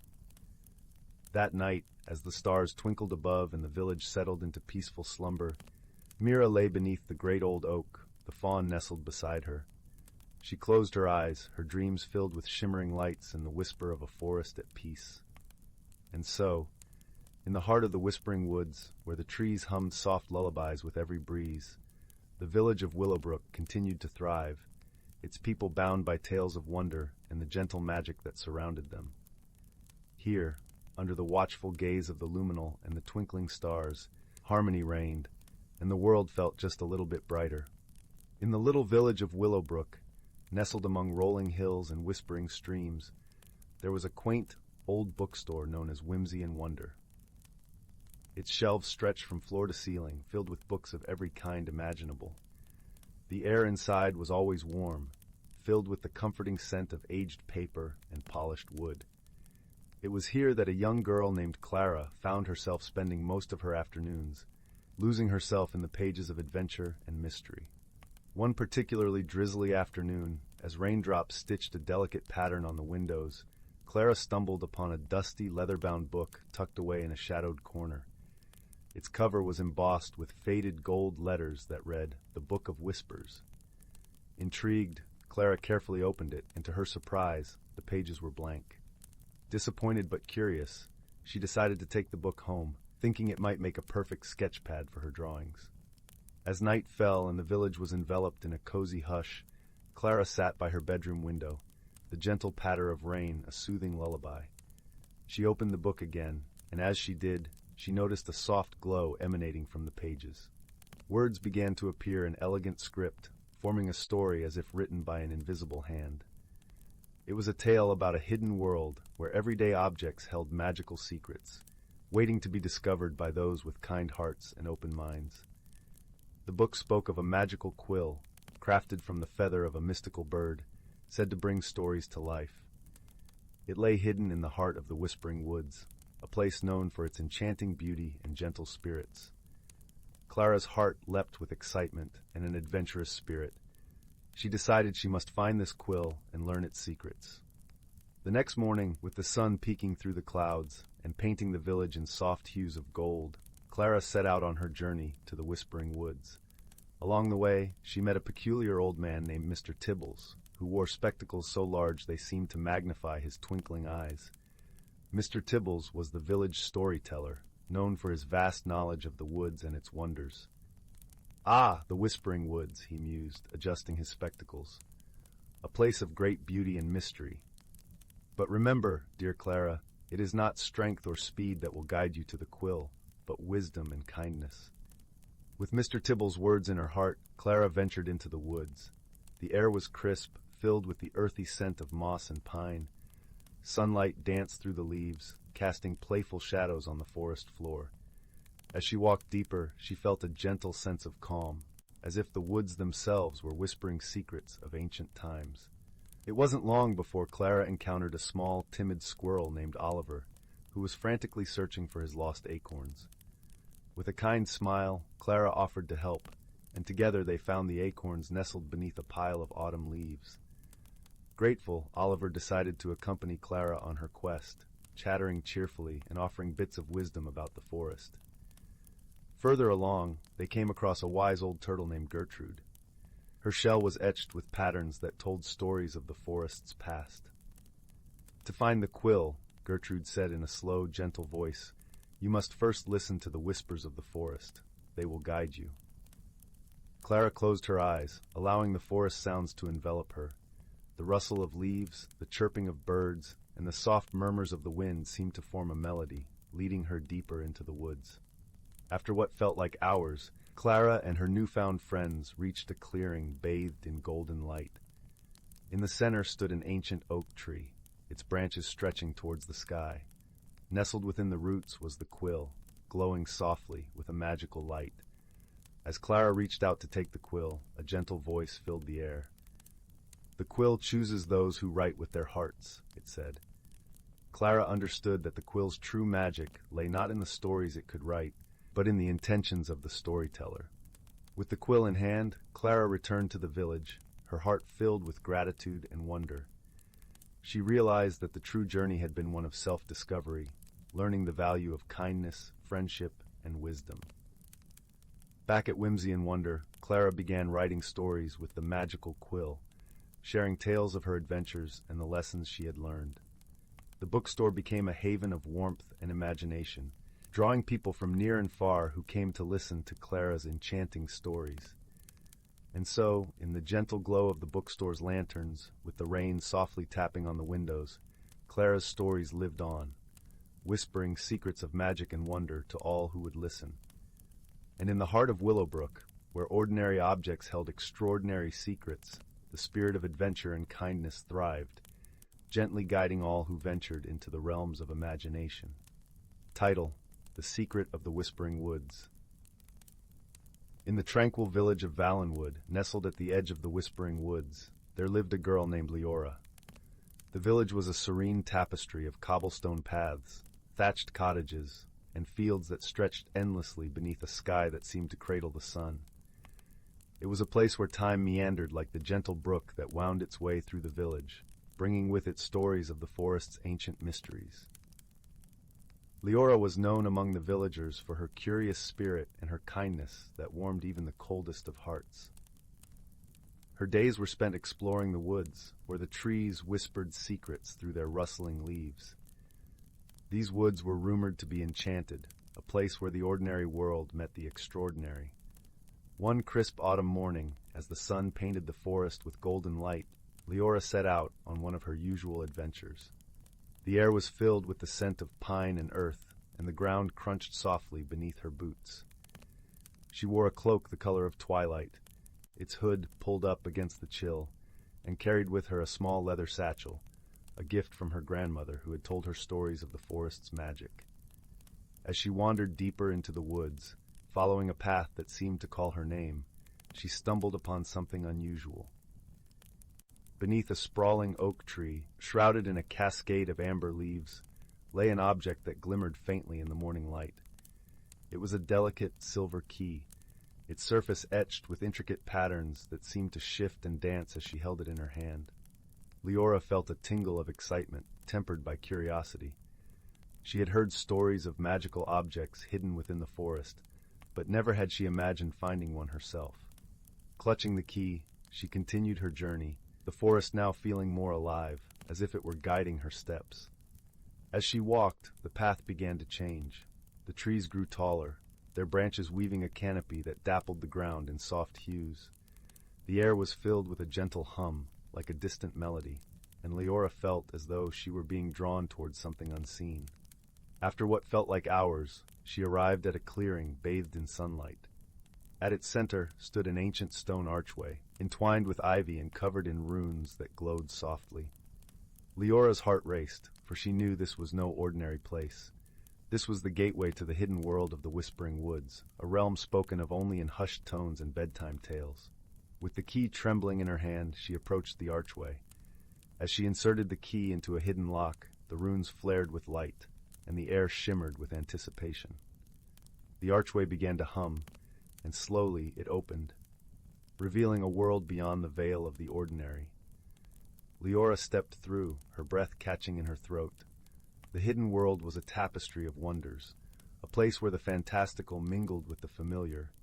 Flowers of every hue filled the air with their fragrance, and creatures of legend darted between the trees, their eyes alight with curiosity and warmth. As she ventured further, Leora met a small fox with fur like spun gold. His eyes sparkled with intelligence, and he introduced himself as Finley, a guardian of the forest. Finley explained that the key she had found was one of the forest keys, magical objects that maintained the balance between the two worlds. Each key was entrusted to a guardian, chosen by the forest itself. Leora listened with rapt attention, her heart swelling with wonder at the responsibility that had been bestowed upon her. Finley spoke of the forest's harmony, its delicate balance threatened by those who sought to exploit its magic for selfish gain. The keys, he said, were the forest's way of ensuring that only those with pure hearts could access its secrets. Over the days that followed, Leora and Finley explored the hidden world together. She learned of the creatures that called it home and the enchantments that wove it into being. They visited the Luminal Grove, where the trees glowed with an inner light, and the crystal falls, whose waters sang with the voices of the ancients. Each place was a marvel, a testament to the forest's magic and its enduring beauty. Yet, as much as Leora marveled at the wonders around her, she was also aware of the responsibility she bore. The key she had found was a symbol of trust, a bond between her and the forest. It was a promise to protect this hidden world and to ensure its secrets were kept safe from those who would do it harm. One evening, as the setting sun painted the sky with hues of rose and gold, Leora and Finley sat beside a babbling brook. The air was cool, and the forest was filled with the gentle songs of night creatures waking to the twilight.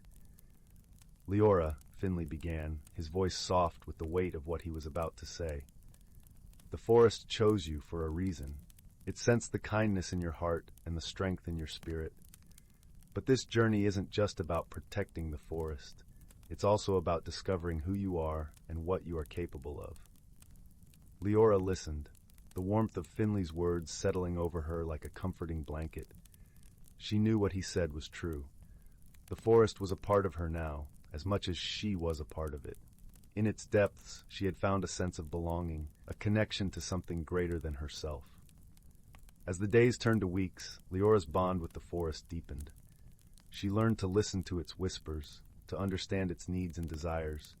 She discovered a strength within her that she had never known, a quiet resilience that allowed her to face the challenges that came her way. But not all who entered the forest were as kind-hearted as Leora. One day, while exploring a secluded glen, she encountered a stranger. He was a tall man with a sharp gaze and an air of mystery about him. His presence unsettled her, for she sensed an undercurrent of darkness in his intentions. The man introduced himself as Marcellus, a traveler seeking the forest's secrets. He spoke in a smooth, persuasive voice, weaving tales of exploration and discovery. Yet beneath his words, Leora sensed a hunger, a desire to possess the magic of the forest for himself. Leora knew she had to protect the forest from Marcellus's greed. She and Finley devised a plan to guide him away, using the forest's enchantments to create illusions that would lead him astray. It was a delicate dance, one that required all of Leora's ingenuity and the forest's magic. Through patience and cleverness, they managed to divert Marcellus, leading him in circles until he grew weary and confused.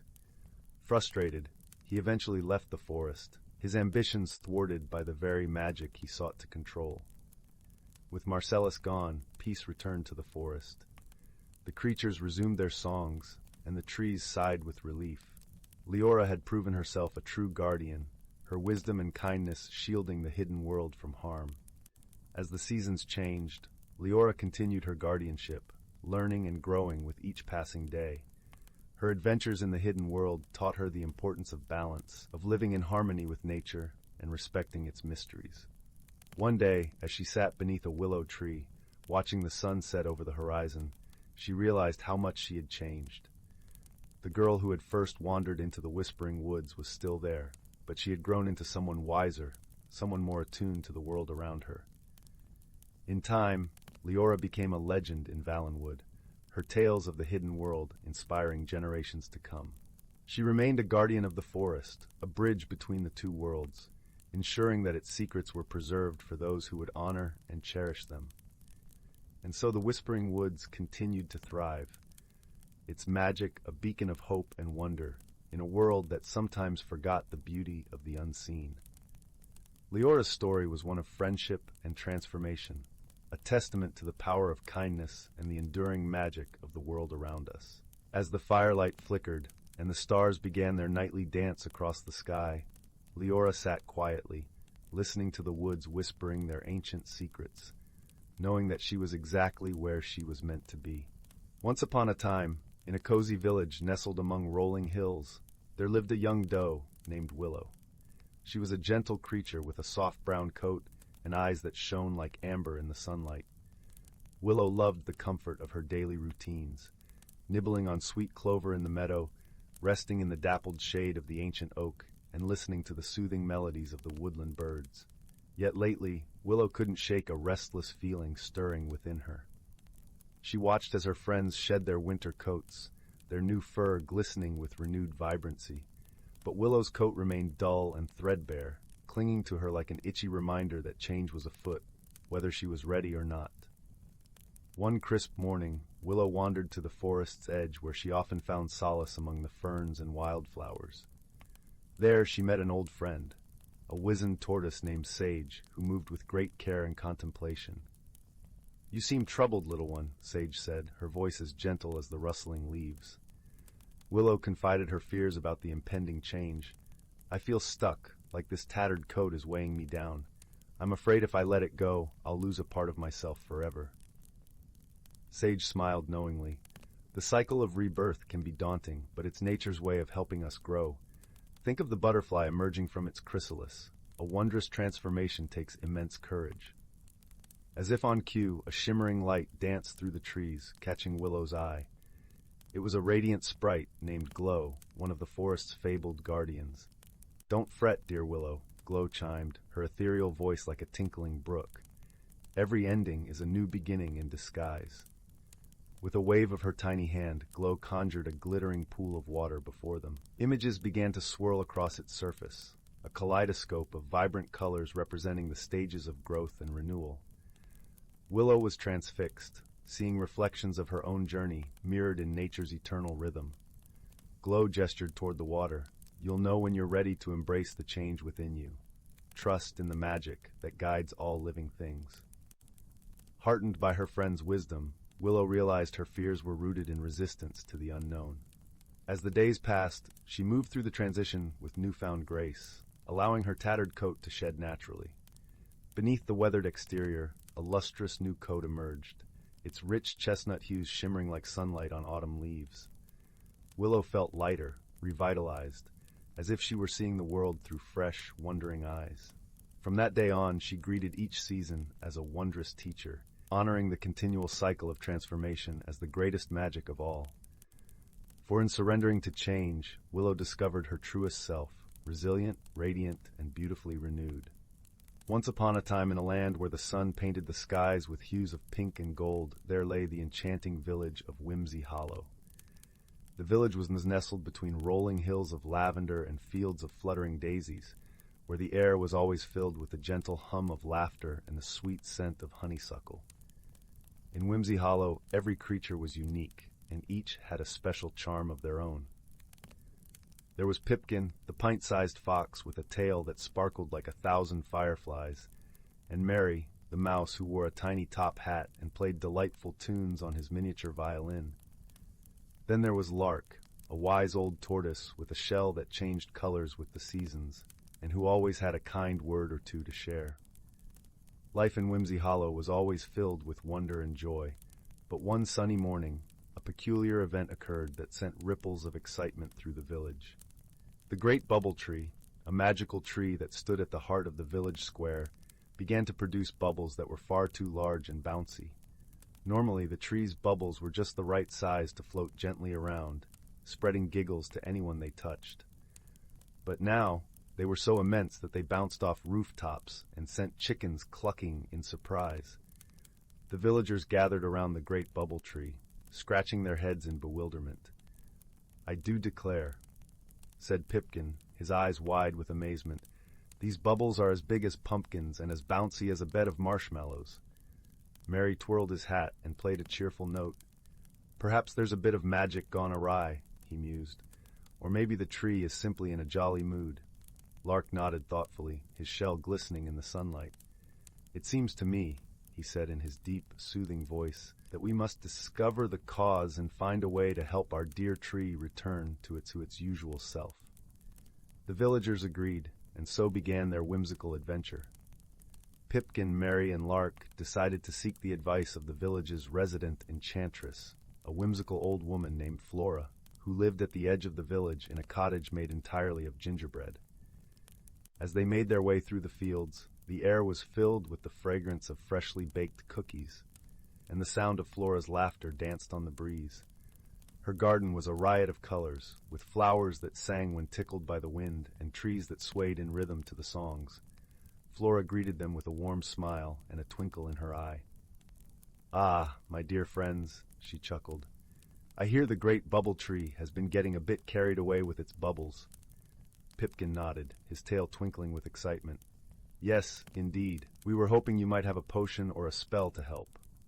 Flora clapped her hands with delight. Oh, I do love a good magical mystery. Let us see what we can brew together.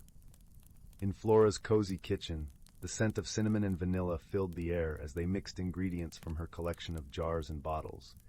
There were giggleberries, which always brought a smile, and whispering petals, known to share secrets with those who listened closely. They added a sprinkle of moonbeam dust, just for a touch of sparkle. As they stirred the concoction, Mary played a joyful tune, and Lark shared an old tale of a turtle who once danced with the stars. The potion bubbled and glowed, casting a warm light around the room. With the potion ready, the friends hurried back to the great bubble tree. The villagers watched with anticipation as Flora sprinkled the potion over the roots of the tree. For a moment, nothing happened, and then the tree shivered with delight, and the bubbles began to shrink to their usual delightful size. The villagers cheered, and the air was filled with laughter and hugs. The great bubble tree twinkled in the sunlight, grateful to be back to its bubbly self. Pipkin, Mary, and Lark beamed with pride, knowing they had helped their village with creativity and friendship. Flora smiled, her heart warmed by the joy she saw around her. Remember, my dear friends, she said, that the magic of Whimsy Hollow lies not just in spells and potions, but in the kindness and laughter we share. And so life in Whimsy Hollow returned to its happy rhythm, with bubbles that danced gently on the breeze and hearts that sang with joy. The village continued to be a place of wonder and whimsy, where every day was a new adventure, and where friendship was the most magical gift of all. As the sun set, painting the sky with colors as vibrant as the village itself, the villagers gathered around the great bubble tree once more. This time, they weren't there to solve a mystery, but to celebrate the joy of their community. Pipkin, Mary, and Lark stood proudly, knowing that their teamwork had brought the village back to its delightful self. Flora joined them, bringing a basket filled with her homemade ginger snap cookies, each one shaped like a star. As they nibbled on the sweet treats, the bubbles floated gently overhead, casting rainbows in the fading light. The air was filled with the soft sounds of Mary's violin, his tunes weaving a melody of peace and happiness. "Do you suppose the tree will ever get carried away again?" Pipkin asked, a playful glint in his eyes. "Perhaps," Flora replied with a wink. "But that's the beauty of magic, isn't it? It's full of surprises and wonder, much like life itself."